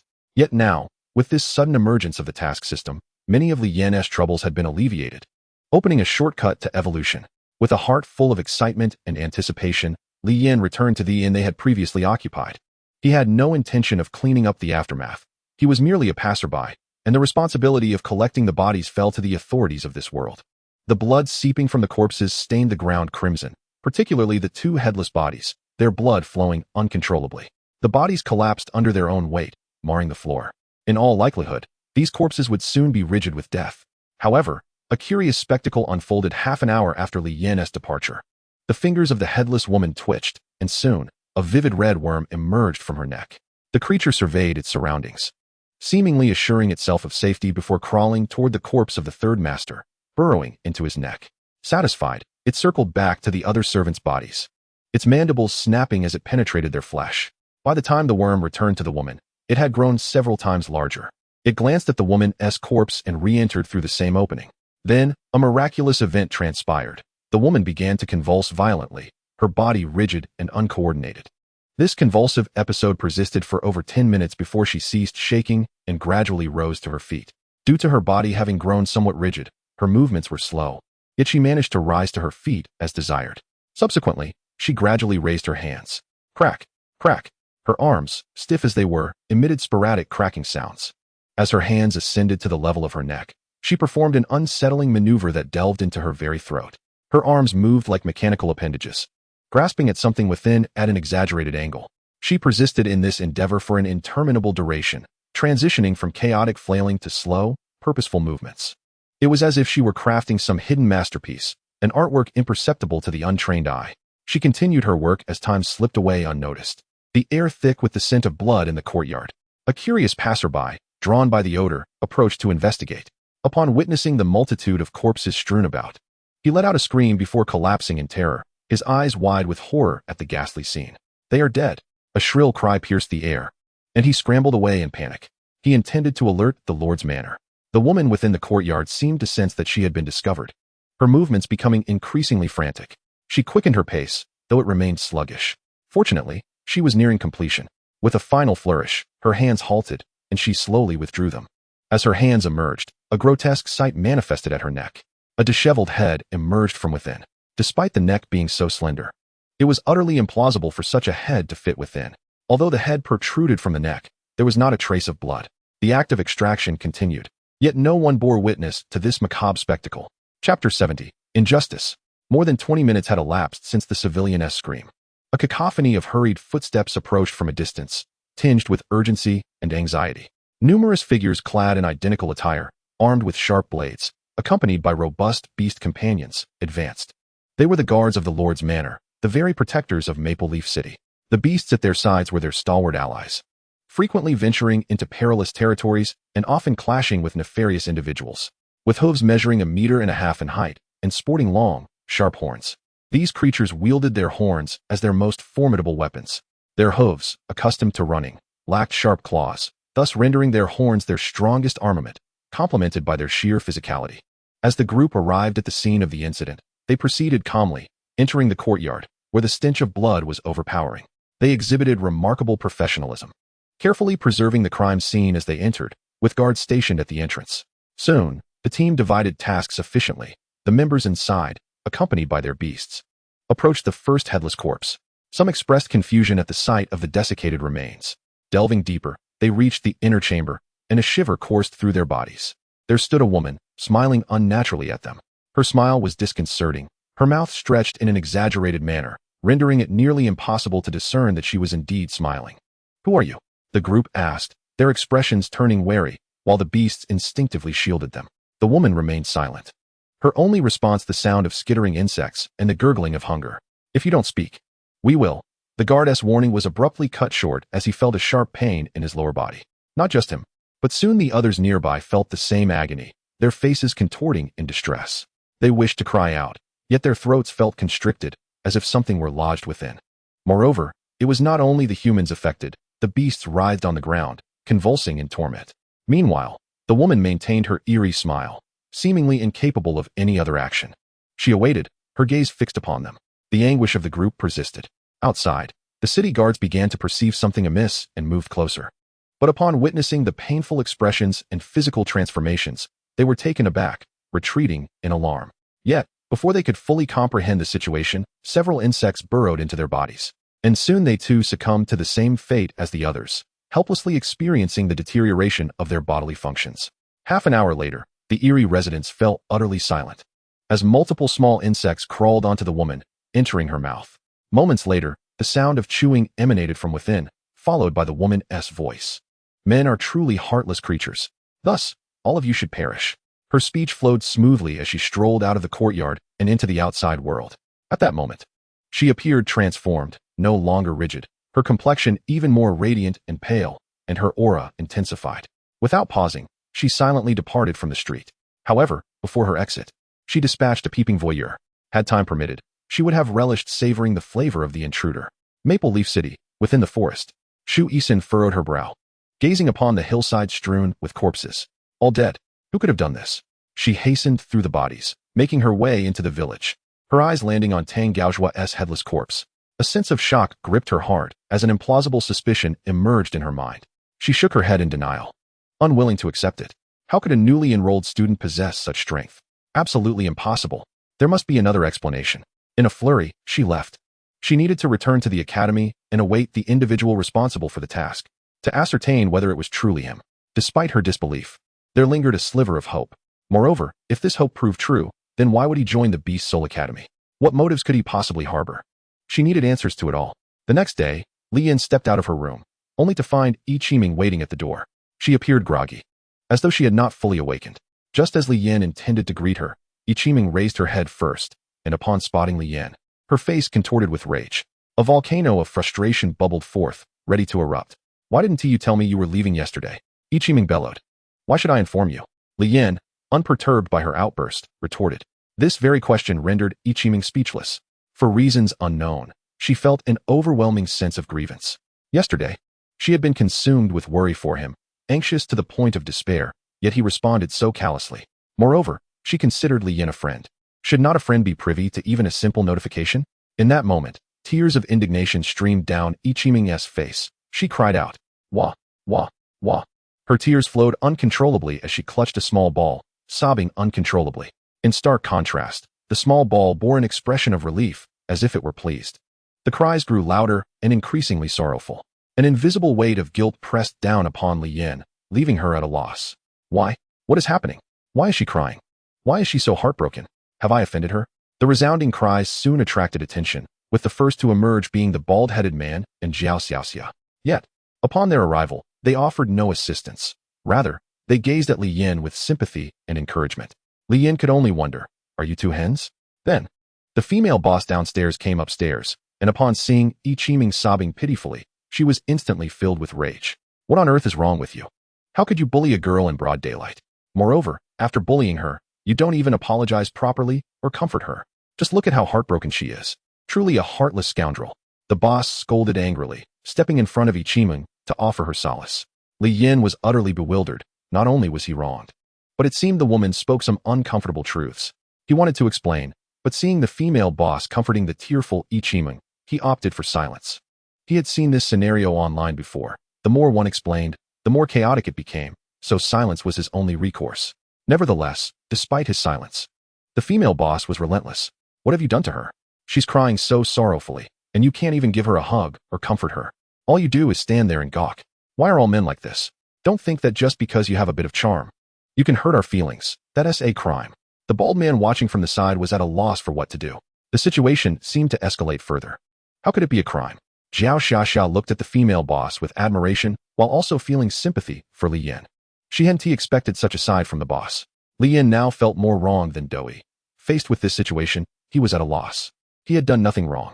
He wanted to seek help from the online community, but everyone was discussing matters of evolution and beast companion growth, ignoring his plight. Helpless, Li Yin could no longer bear Ichiming's heart-wrenching sobs. Her voice was piercing, and the more he listened, the more he felt a twinge of guilt. As if he had truly erred, Li Yin fled. Confronted by this heart-rending cry, he found himself powerless. After he left, the female boss unleashed another torrent of curses upon his actions, completely perceiving him as someone who refused to admit wrongdoing and shirked responsibility. The bald man knew he should say something now. He hurried forward to defend Li Yin, but instead, he was also scolded by the female boss, who branded him as just another worthless man. Seeing the bald man's aggrieved expression, Zhao Xiaoxiao suddenly burst into laughter. Hearing the laughter, Ichiming quickly wiped her tears and, with the boss's support, returned to her room. Once inside, Ichiming quickly calmed down. After shedding her tears, she felt much better. Girl, it's nothing. All men are like this. Don't let him make you suffer. The boss, clearly someone with experience, offered this sage advice. Unfortunately, the sentiment didn't quite hit the mark. Reflecting on the earlier events, Ichiming suddenly gained some clarity. It seemed Li Yin really hadn't done anything wrong, and her tears stemmed from her own feelings of injustice. Wiping her tears, she promptly explained to the female boss and expressed her gratitude. This explanation took an hour, and after much effort, Ichiming finally managed to make her point to the boss. Realizing her misunderstanding, the boss could only smile awkwardly and depart. She knew she had misjudged him, but why hadn't anyone informed her? The bald man chimed in, I did say so. Leaving the inn, Li Yin wandered aimlessly through the streets. He had originally intended to return to the academy, but this whole ordeal had delayed him. Passing by a restaurant, a glint of cold light flashed in his eyes, and he took a step back. Crash! A plate shattered. Then, without pause, several more plates followed suit, accompanied by a chorus of curses. Li Yin, already in a foul mood, suddenly smiled, a rather sinister smile. He entered the establishment with his little dog in tow. The waiters, preoccupied with the chaos upstairs, were oblivious to his arrival. Sir, please wait downstairs for a moment. We'll attend to you shortly, one of the waiters managed to say. But Li Yin had already seen the source of the disturbance. A drunken man, along with his beast companion, was wreaking havoc. The frail waiters, lacking their own beasts, stood no chance against him. From Li Yan's perspective, the man was relishing the intoxication, and the waiter's futile attempts to stop him only amplified his enjoyment. His beast companion, fierce and imposing, menaced the waiters with its elongated fangs, exuding an air of aggression. Yet, to Li Yin, it was merely a fade. Li Yin gently pushed past the waiter blocking his path, halting the words about to escape his lips. What seemed like a light touch bore down on the waiter with the weight of a mountain, rendering him powerless. Despite the young man's seemingly slender frame, he possessed immense strength, leaving the waiter astonished and scrambling to get out of the way. Li Yin advanced, clearing another waiter standing in the doorway. Locking eyes with the ferocious beast, the beast instantly sensed Li Yan's extraordinary nature, perceiving the gaze of a hunter, the kind one only sees when stalking prey. Without needing his little dog to intervene, Li Yin, fueled by anger, swung his fist. The ordinary beast had no chance to evade. As the punch surged forward, the beast roared in alarm, attempting to ward Li Yin off. Bang! Without any surprise, a single punch sent the creature flying out of the second-floor window, crashing onto the street below. The man had yet to comprehend the situation when he felt a shadow flash by, accompanied by a chilling breeze. Li Yin felt considerably relieved. This punch should not claim the beast's life. As onlookers gaped in shock, Li Yin slowly approached the drunken man, who had ceased throwing plates and instead began to threaten Li Yin. Kid, if you dare come closer, my beast will tear you apart. You think you can walk away? You're asking for death. In his drunken stupor, the man seized a plate from the table and swung it at Li Yin, but his hand froze mid-air, caught firmly by Li Yin's grip. You're asking for trouble. The man struggled fiercely, but to no avail. As he exerted more force, Li Yin merely smiled, as if watching a clown's performance. Let go of me. The sound of bones dislocating abruptly rang out. The man's face contorted in pain as he groaned incessantly. He attempted to use his injured hand to soothe his broken wrist, but Li Yin was unwilling to grant him that mercy. He longed for a double dose of misfortune. With his other hand, he grasped the man's other wrist and twisted it harshly. The shrill cries of agony echoed throughout the restaurant. The waiters, witnessing the unfolding events, gaped in astonishment, unable to articulate their disbelief. The patrons below, unable to see the scene clearly, could only infer that the man who had just ascended was now enacting retribution upon the drunken fool. The man with 2 dislocated wrists cried out in excruciating pain, his face contorted in anguish. Yet the pain did little to rouse him from his stupor. He had indeed indulged excessively. Lian offered a faint smile, lifting him effortlessly, her hands sliding down to his shoulders. In the presence of the formidable Lian, the inebriated man lacked any strength to resist, surrendering to her whims. "I hope this will help you sober up," Lian remarked with a smile. Then with a forceful twist of her fingers, she snapped. Crack, crack. His shoulder shattered instantaneously, resulting in a catastrophic fracture. The intense agony elicited a frenzied scream from the man, the alcohol dissipating sharply, nearly causing him to faint from the pain. "I will kill you. I will kill you." Upon recognizing Li Yan's visage, rather than reflecting on his predicament, he escalated his threats and intimidation. Li Yan's smile widened. "In truth, when you utter those words, I feel compelled to thank you. You alleviate my guilt, otherwise I would have to spend a minute reconciling my conscience." With that, Li Yan hoisted him up as one might a fledgling chick. The man seemed to comprehend the grim fate awaiting him, and dread washed over him. "Please, no. No, I was wrong." The sharp sound echoed as Li Yan crushed his kneecaps, obliterating them completely. An even more excruciating wail erupted, reverberating throughout the restaurant, drawing the attention of all present. The man trembled in agony, his eyes bloodshot, and his lips bruised as he gazed at Li Yan, resembling a devil with a smile. Cruelty. Satisfied with one last glance at him, Li Yan departed. Chapter 72. The Reward. She spared the man's life, for he had once spoken of vengeance against her. Li Yan deemed it fitting to grant him an opportunity, hoping he might seize it. Upon exiting the restaurant, she cast a glance at the severely injured beast by the roadside, smiled, and proceeded forward. Amidst the astonished, envious, and peculiar gazes of onlookers, she left without receiving praise or reprimand for her excessive force.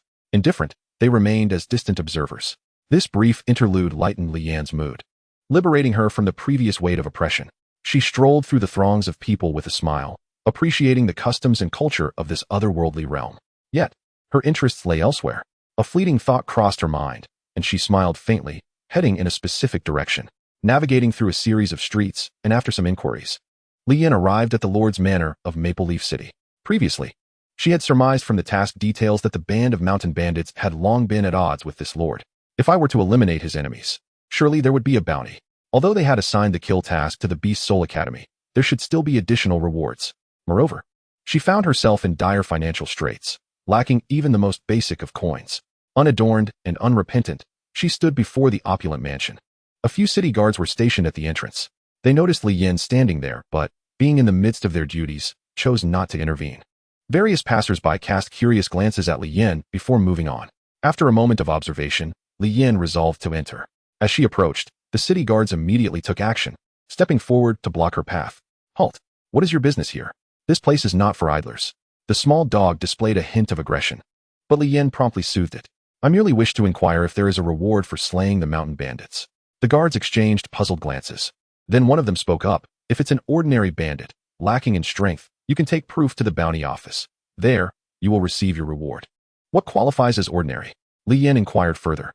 "Is this your first time doing this?" The guard scrutinized her with a discerning gaze. She possessed striking features, and her beast companion was equally impressive. Yet could one so young truly be formidable? They began to doubt whether she was merely wasting their time. "Yes," Li Yan nodded.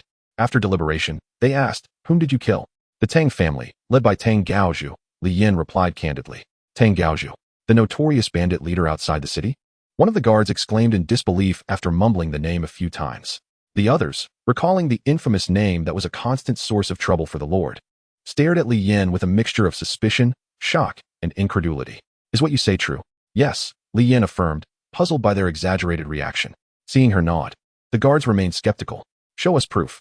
"How troublesome," Li Yan sighed, reluctantly tossing the head of Tang Gaozhu onto the ground. The severed head bore the scowling visage of a man with a square jaw and beard, unmistakably Tang Gaozhu. The guards stared at Li Yan in disbelief, momentarily at a loss for words.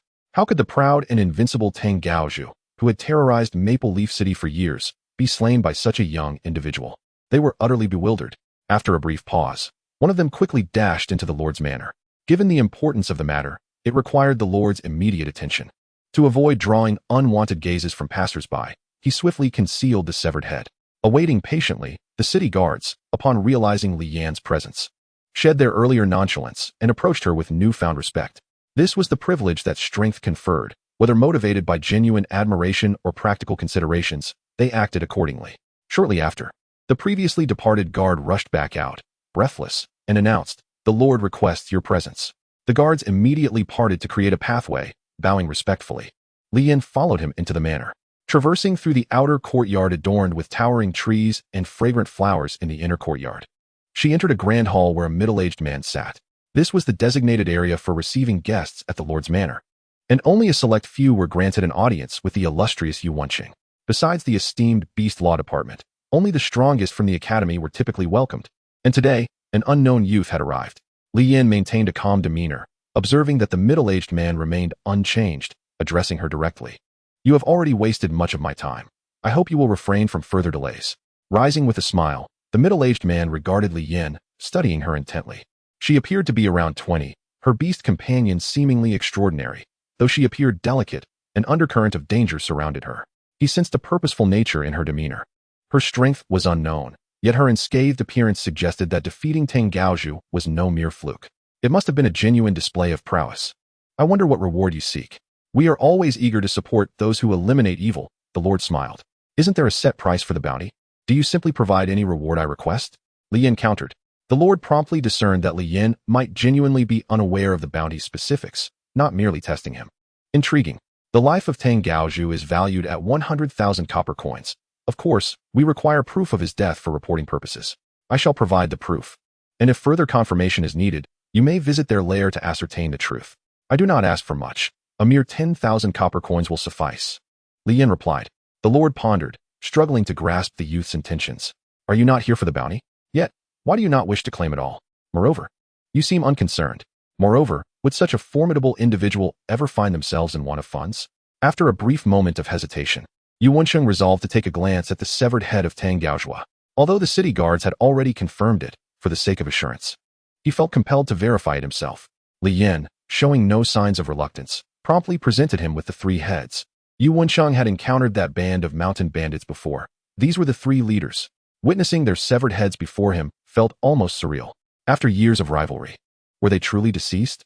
Having seen them, shouldn't he take some action? Lian inquired. Without hesitation, Yu Wenqing summoned a soldier to retrieve the copper coins. This individual was even more terrifying than he had imagined. So young, and how he had accomplished this was beyond comprehension. After all, the second-in-command had eluded him for years, never revealing their hiding place. Soon, a soldier appeared before them, carrying a large bag of copper coins. Lian assessed it and estimated it to be over 10,000 copper coins. Yu Wenqing smiled and remarked, "This is all yours, exactly 100,000 copper coins." Lian, unceremonious, accepted it. Whether it was 10,000 or 100,000, it made no difference to him. With a mere wave of his hand, the coins vanished into his spatial backpack. This display astonished Yu Wenqing, further piquing his curiosity regarding Lian's identity. Chapter 73, The Crimson Mist. "May I inquire which faction you represent?" Yu Wenqing asked directly, without any preamble. "I belong to no faction. I am but a free spirit," Lian replied ambiguously, unwilling to divulge his origins. Surrendering the heads was enough to convey his stance. Until he grasped the strength of that academy, he needed to remain inconspicuous. This decision had only been made upon his arrival, prompted by a glimpse at the rankings. Although he still held the first position, the second had changed hands, not due to a decline in strength, but rather due to an inexplicable disappearance. He had speculated that the individual might have suffered a failed evolution, causing their beast companion's level to plummet, yet upon further investigation, he found no trace of them. This served as a reminder to Lian that possessing a golden-tier beast companion did not equate to invincibility. "You are always welcome to visit the Lord's mansion. We would be delighted to host you." Yu Wenqing extended the invitation. Indeed, with the money secured, Lian found no reason to linger any longer. He bid farewell to the Lord and set off on his return journey. After such a lengthy absence, she should have calmed down by now. "Lord, it appears he resides within the city. We dared not pursue further," one of the guards reported. "Good work. To befriend him, one must not be hasty," Yu Wenqing pondered. Where did he come from? An outsider or someone affiliated with the academy? However, if he were from the academy, there had been no reports of such a notable figure. Everything would have to wait until their return. If that band of mountain bandits had indeed been entirely eradicated, then this individual was undoubtedly extraordinary. At such a young age, it was indeed enviable. "My lord, we should aim to bring him under our wing." Someone interjected as the man had not yet departed. Indeed, perhaps he truly lacks connections. Yu Wenqing lamented. Then we shall observe the situation. Report, my lord. More bodies have been discovered in the southern part of the city. The manner of death is identical to the previous cases. A soldier announced. Understood. The soldier bowed and took his leave. Yu Wenqing turned to the man beside him. You may go. This perpetrator is no ordinary foe. Yes. The man accepted the command and departed, while Yu Wenqing returned to his tea house. The serene streets felt oddly out of place in the bright, clear weather. This should have been a bustling thoroughfare, yet it was guarded by soldiers, all wearing expressions of tense vigilance, as if bracing for something. Within their perimeter, several houses exuded a pungent odor of blood, with desiccated corpses sprawled haphazardly on the ground, appearing to have succumbed to death not long ago. A keen observer would notice that each of these corpses bore a peculiar wound, small yet fatal. Of course, these soldiers were oblivious to this detail. As the lowliest guardians of the common folk, they were merely equipped to combat robbers, rioters, and lesser beasts. Their abilities were mediocre, and they could achieve no more than this in their lifetimes, with little hope for advancement. They were acutely aware of their limitations, which made them hesitant to act rashly in such cases. Previously, a number of soldiers had perished. They feared that they might be next, prompting them to keep their distance. Yet, even from afar, they felt no sense of security, unable to fathom the elusive killing methods of their foe. Before long, the individual who had been with Yu Wenqing appeared. He surveyed the sealed-off area. What is the situation inside? Reporting, my lord, we did not venture further, but there are several corpses inside. A soldier responded. The man cast them a disdainful glance, saying nothing, and proceeded into one of the houses. The soldiers behind him, gripped by fear, dared not follow. The man shot them a sidelong glance, sneering. The soldiers of today were indeed a shadow of their former selves, knowing only to evade. Oblivious to the fact that offense was the best means of resolution, evading only granted the adversary greater opportunity to strike. In the next moment, as if his words had summoned fate, he continued to examine and analyze within, while outside, anguished groans of pain began to emerge. The sounds were filled with suffering and helplessness. Without needing to ponder, it was clear that the city guards had encountered disaster. He hesitated not, departing the house to witness a shocking sight. All the soldiers outside lay on the ground, convulsing in agony, their moans of distress echoing in the air. Their mouths seemed sealed, bodies retracting grotesquely, as if they were succumbing to a state of collapse. The man approached, intending to assist them, but as he drew near, a faint aura of blood repelled him. The aura was not overwhelmingly potent, yet he sensed that should he become tainted by it, his future would be fraught with difficulties. It was not a deadly poison, but it possessed a slow, lethal quality. This was the first time he had encountered such an unusual method of killing. Choosing to remain at a distance, he resolved to observe the deaths of these individuals to discern the hidden assassin's techniques. The agony did not last long. Their bodies quickly withered and expired. Shortly thereafter, a large, crimson worm emerged from within them, slithering away into the distance. Their movements were synchronized, a uniformity that was unsettling. He looked up to see a woman of alluring figure, clad in a red robe and red-soled shoes. This attire rendered her even more captivating, as her body swayed enticingly, stirring the heart. You truly have a heart of stone. To watch your subordinates perish before your eyes without a flicker of concern, such cruelty puts even the likes of me to shame. The woman beckoned the worms back home, consuming them with a crunch. The sight made the man furrow his brow in dismay. What manner of creature was this, subsisting on insects? The woman's beauty could not mask the chill that coursed through the man's soul. Who are you, so cruel and bloodthirsty, that you feed on such creatures? Did you not see? I am a connoisseur of delicacies. The woman replied with a seductive smile, her body soon enveloped in a crimson mist. The mist appeared abruptly, without warning, and in an instant, the woman vanished within its embrace. The man immediately grew alert, fixating his gaze on the mysterious mist, sensing its unusual nature. He swiftly summoned forth his beast companion, a rare-level frost venom lizard. As the beast companion emerged, it exuded a faint green aura, akin to the red mist that surrounded them. However, in terms of efficacy, it was considerably lacking. The man initially anticipated that the crimson fog would gradually draw near and assault him, but he was evidently mistaken. The red mist began to dissipate, vanishing as if it had never existed. Yet, the man understood that danger still loomed nearby. In the next instant, his beast companion let out a piercing cry, prompting him to swiftly turn around. To his astonishment, he beheld his companion ensnared by the abruptly materializing red mist. As if it sought to drag her into its own realm, he attempted to reach out and pull her back, but upon contact, a searing corrosive sensation caused his hand to shed a layer of skin. Reluctant to engage the red mist again, He shifted his focus to the tail of his beast companion, enduring the pain as he strained to pull her back. Thus began a contest of strength. This tug-of-war persisted for a full minute. The man bellowed for his beast companion to unleash her skills, but it seemed as though she could not hear him. Merely exerting her strength against the pull, her head already deeply engulfed in the crimson fog. Panic seized him as he realized that his beast companion was utterly restrained, and it was only a matter of time before she was consumed by the mist. The outcome was all but sealed. Chapter 74, The Man in White. The man's shock was profound. His beast companion was of rare caliber. Yet, this rarity was rendered utterly powerless. He refused to surrender, continuing to struggle against the overwhelming force. However, his companion began to falter, her body slowly being engulfed by the fog, her front hooves now also submerged. What on earth was this abominable thing?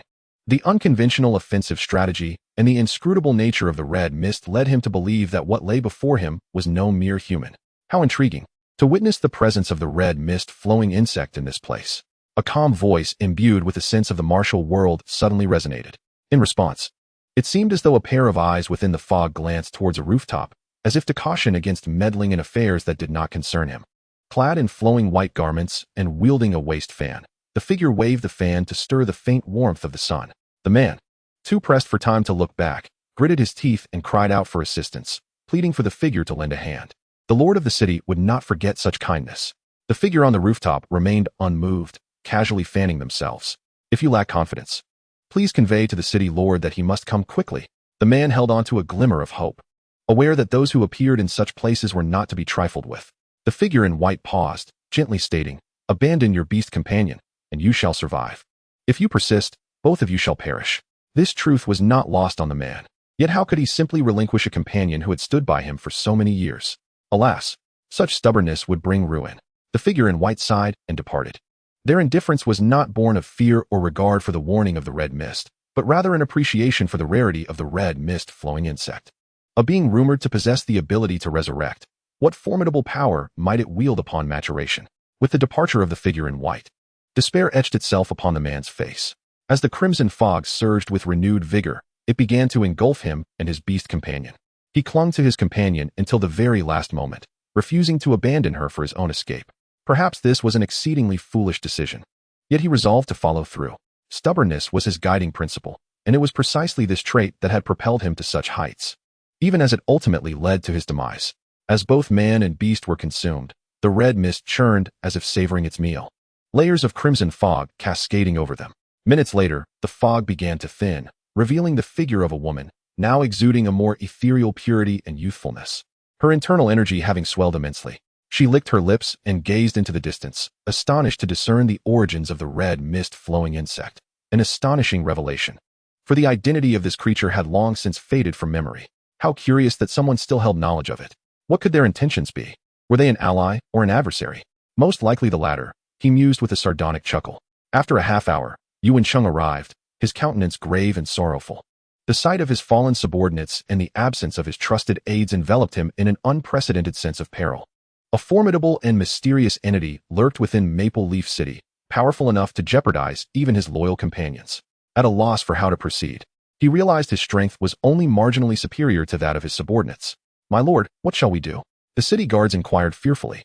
"Dispose of the bodies and return to the city lord's manor." Yuan Sheng found himself momentarily paralyzed, devoid of a plan.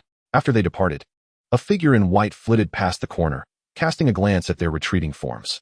On the official road, a group of 4 resumed their journey. Li Yin and the bald man reclined leisurely in the back carriage, while the 2 women occupied the front cart. The carriage sped along, moving at least twice as fast as before. Such is the advantage of wealth. With sufficient funds, one can procure satisfaction. Li Yin reclined in the rear, resting his eyes, while Ichi Ming in the front cart bore an expression of melancholy, plagued by self-doubt. Did she truly lack charm to the extent that he found her distasteful, deliberately opting to ride separately? In truth, she was overthinking it. A single cart for 4 individuals would hinder their speed, whereas splitting into 2 carts was far more efficient. Had it not been for the Master's advice that further division would yield no significant speed increase, she would have called for more carts. Regardless, she was now affluent and indulged in extravagance. However, her actions were perceived by the other 2 as akin to Ichi Ming's previous conduct, which might have been excessive. Li Yin, carefree, paid little heed to the matter and chose to rest instead. The journey was long, and sleep was a necessary reprieve. After some time, They reached their first camping spot for the night. Except for the bald man, the three set up their tents independently, and Li Yin casually tossed a tent to the bald man. He nodded in gratitude and clumsily began to grapple with the unfamiliar task. Fortunately, it was not overly complicated, and he quickly managed to set it up. From the time he awoke until the camp was established, Li Yin had not exchanged a word with Ming, nor had he spoken to anyone else. Nonetheless, his silence confirmed Ming's suspicions that he was still upset with her. Pouting in the tent, she muttered to herself that men could be so petty. The night passed without further conversation. At dawn, the group simply shared some grilled meat before departing. During the meal, Li Yin remained taciturn, a habit he had long cultivated. However, others misinterpreted this as evidence of his lingering anger. Such is the nature of humanity. What may be a trivial matter can escalate into complications due to emotions. In hindsight, it truly mattered little. Much like yesterday's incident, Li Yin believed it was best to let bygones be bygones. It genuinely was of no significance. She may have cried, and he may have been wrongfully accused. But in the end, nothing had transpired. Overthinking only served to cause discomfort. As they set off once more, they adhered to their prior itinerary, continuing onward. The carriage was steeped in silence, the surrounding forest equally tranquil, occasionally stirred by a gentle breeze, birds taking flight, and leaves rustling, a normal occurrence. With nothing pressing to occupy his mind, Li Yin glanced at the leaderboard, noting a significant drop in numbers over the past few days, now around 80 million.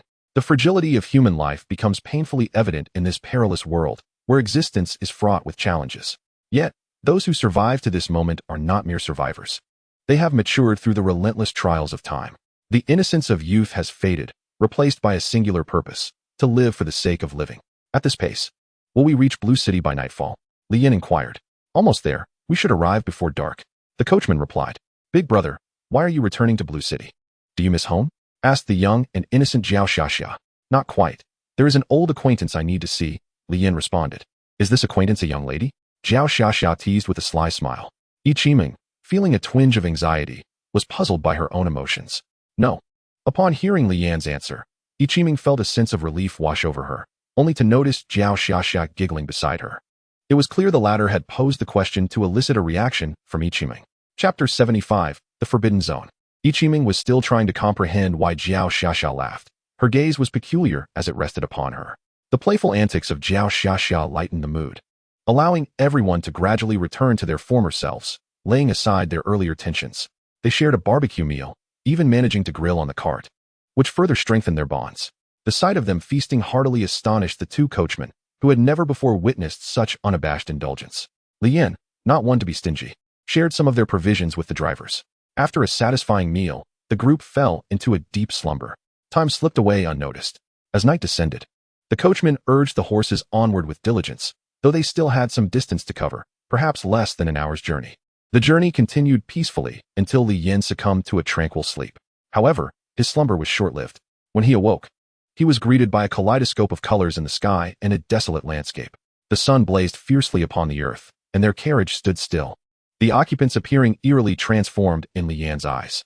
The two coachmen were nothing but skeletons, devoid of flesh, yet they maintained their driving postures. The three passengers remained asleep, oblivious to the bizarre transformation around them. Li Yin called out loudly, but the trio showed no sign of stirring, as if they had not heard him. Panic began to envelop him. Was this merely a dream?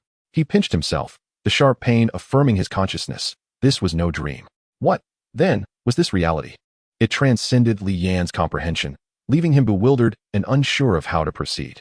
Fortunately, his loyal canine companion remained by his side, and the contract bracelet on his wrist was still intact. Otherwise, he might have lost his sanity. The little dog, too, gazed in bewilderment at the colorful sky and barren earth. From its perspective, everything had shifted suddenly, the world inexplicably transformed. Li Yin called out again, but the three still did not respond. For safety's sake, he released all his beast companions, seeking an added sense of security, while his gaze drifted towards the ominous darkness that loomed in the distance. The vibrant sky was suddenly tainted by a spreading shadow, and an unsettling foreboding gripped him. Something ominous seemed to be descending. As Xiao Jiao emerged, invigorated yet filled with longing for Li Yin, it bore a striking resemblance to a king. Its body transformed into a resplendent golden hue, now colossal in size, measuring 7 to 8 meters in length. Li Yin felt a swell of pride for its evolution. Enough of the grooming. It's time to prepare for battle, he declared. Upon hearing the call to arms, Xiao Jia eagerly stepped forward, its imposing figure towering over its companions.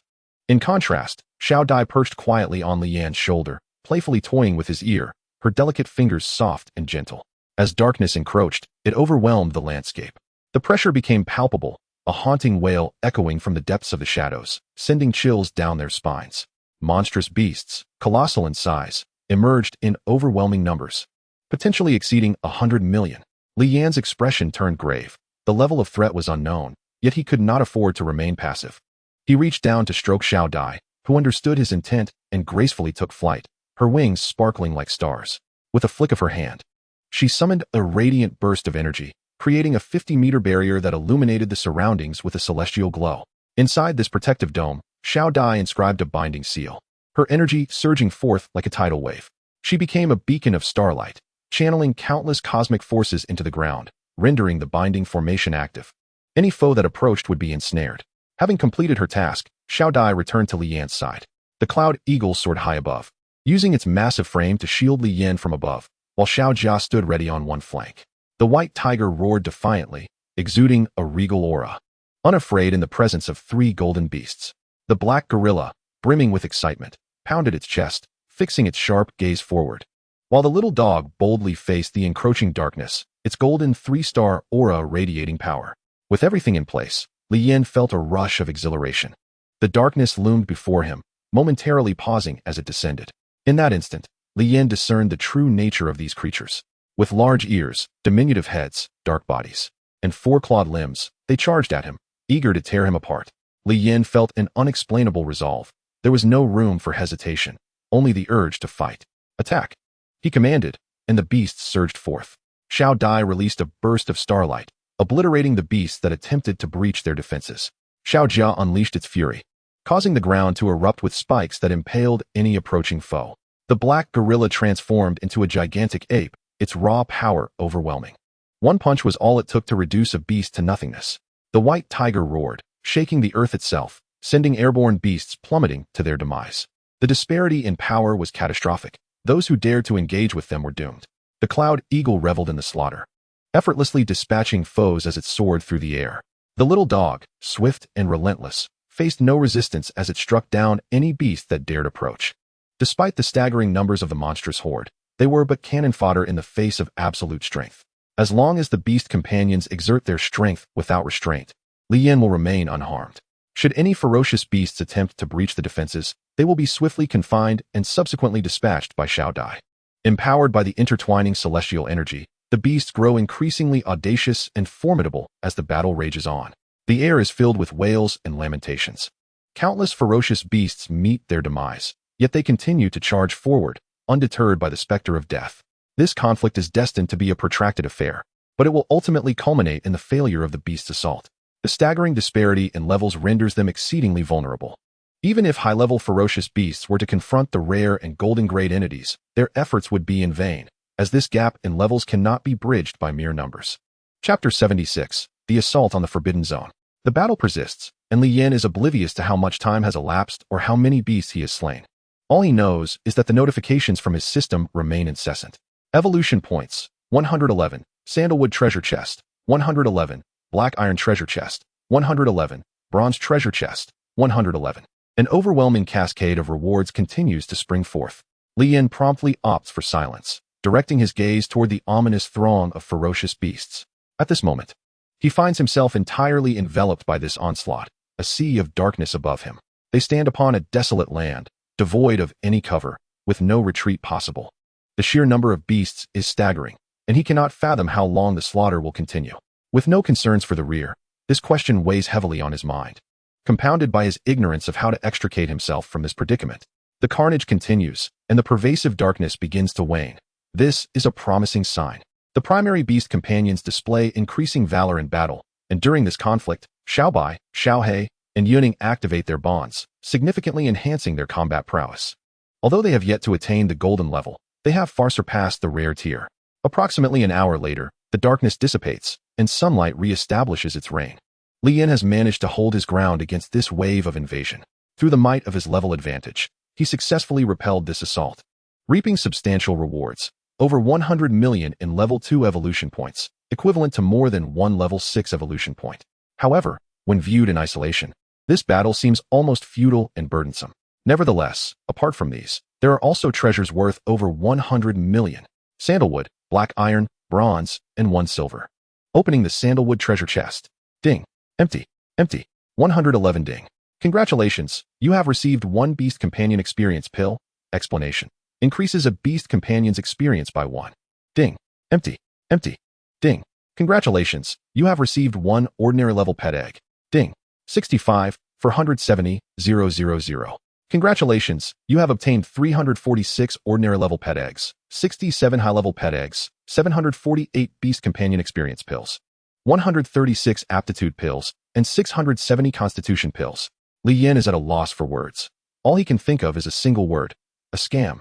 Opening the black iron treasure chest. Ding. Empty. Empty. Empty. 111 ding. Congratulations, you have received 1 high-level pet egg. Ding. Empty. Congratulations. You have received 1 level 2 Beast Companion Experience Pill. Explanation. Increases a Beast Companion's experience by 15. Ding. Empty. Ding. Congratulations. You have received 1 piece of spiritual material. Explanation. This herb can increase a pet's level and enhance its aptitude, but its efficacy is low and requires substantial use to see results. Ding. 34, 570,000. Congratulations, you have obtained a total of 320 ordinary pet eggs, 124 high-level pet eggs, 230 level 2 Beast Companion Experience Pills, 340 pieces of spiritual material, 224 aptitude pills, and 507 constitution pills. Opening the bronze treasure chest. The familiar notifications return. Ding. Empty. Empty. 1 ding. Congratulations, you have received 1 level 3 Beast Companion Experience Pill. Explanation. Increases a Beast Companion's experience by 2. Ding. Empty. Ding. Congratulations, you have received 1 first-tier weapon. Ding. Empty. 11, 020, 000. Congratulations, you have obtained a total of 370 high-level pet eggs, 30 first-tier equipment pieces, 345 level 3 Beast Companion Experience Pills, 650 pieces of spiritual material, 300 aptitude pills, and 470 constitution pills. Li Yan's expression darkens. These items offer no substantial enhancement to him, leading to profound disappointment. He turns his gaze to the remaining solitary silver treasure chest, placing all his hopes upon it. Opening the silver treasure chest. Ding. Congratulations, you are the first to open a silver treasure chest, luck 100. Ding. Congratulations. You have received a Spirit Enlightenment Pill, Beast. Explanation. This pill is of superior quality. When consumed, it greatly enhances one's comprehension and stimulates latent potential. It appears to have yielded something valuable. A smile graces Li Yan's face, as it is something he has never encountered before. It must be of great worth. This is the unwritten law he chooses to believe. He examines the pill, its glossy, multicolored surface shimmering, with intricate designs etched upon it, exuding an air of elegance and refinement. It also possesses a delightful fragrance. Satisfied, Li Yan stores it away, eyeing the small dog as the primary candidate for consumption. Deep down, he still harbors a fondness for the small dog, which has always been genuinely devoted to him. Before he can take a moment to reflect, dark clouds re-emerge on the distant horizon, gradually expanding. This time, their movements are slow, yet they are steadily gathering. Li Yan is perplexed as to their origin, but he senses that these ferocious beasts come from nowhere, as if they materialized out of thin air. Simultaneously, the small dog and the others also notice this. And the small dog is filled with fighting spirit, showing no signs of fatigue from the previous battle. Not only it, but all the ferocious beasts exhibit the same vigor. The recent onslaught felt more like a mere tickle than a true challenge. They could barely breach defenses, devoid of any thrill that battle typically brings. Li Yan glances at the 3 individuals, still seemingly in a stupor from the earlier conflict, along with the skeletal coachman. Normal individuals would not be so unresponsive, and they do not appear to be ensnared by any external force. Could they be illusions? Li Yan muses, aware that his limited experience may be a shortcoming. Meanwhile, as Li Yan contemplates, the beasts in the sky surge forward once more. These are also flying beasts, yet their appearance and aura differ entirely. This time, the beasts are markedly larger than their predecessors, with elongated, sharp beaks. Li Yan surmises that their level has likely reached the elite tier. They have arrived. The airborne beasts launch a widespread assault, and the surrounding beast companions spring into action. Countless ferocious beasts tear at the bodies of the companions, their seemingly razor-sharp teeth and claws failing to leave a single wound. Instead, they are systematically dispatched. These elite-grade beasts prove as fragile as parchment in the face of rare and golden-tier entities. The outcome is inevitable. After nearly an hour of fierce combat, they are all eradicated. This time, The spoils are significantly greater than before. The level 6 evolution points alone amount to over 150. There are over 64,780. 000 sandalwood treasure chests, more than 54,000 black iron treasure chests, 140 bronze treasure chests, and 15 silver treasure chests. Once again, he is poised to open a multitude of treasures. Li Yin does not hesitate, opting to open them all at once to swiftly bolster his strength. He estimates that the beast's onslaught has not yet ceased, and the horizon still harbors brewing threats. Ding. Empty. 11,111 ding. Congratulations, you have received 1 high-level pet egg. Ding. Congratulations. You have received 1 beast companion experience pill. Ding. Congratulations on acquiring a first-order defense item. Ding. Congratulations on receiving a physique pill. Ding. Congratulations on obtaining a talent pill. With over 150 million occurrences, ding. You have collectively acquired 240 common pet eggs, 851 advanced pet eggs, 048 beast experience pills, 860 talent pills, 447 physique pills, for 30 second-order beast experience pills, for 190 spiritual materials, 62 first-order equipment pieces, 745 third-order beast experience pills, and 102 other advancement elixirs.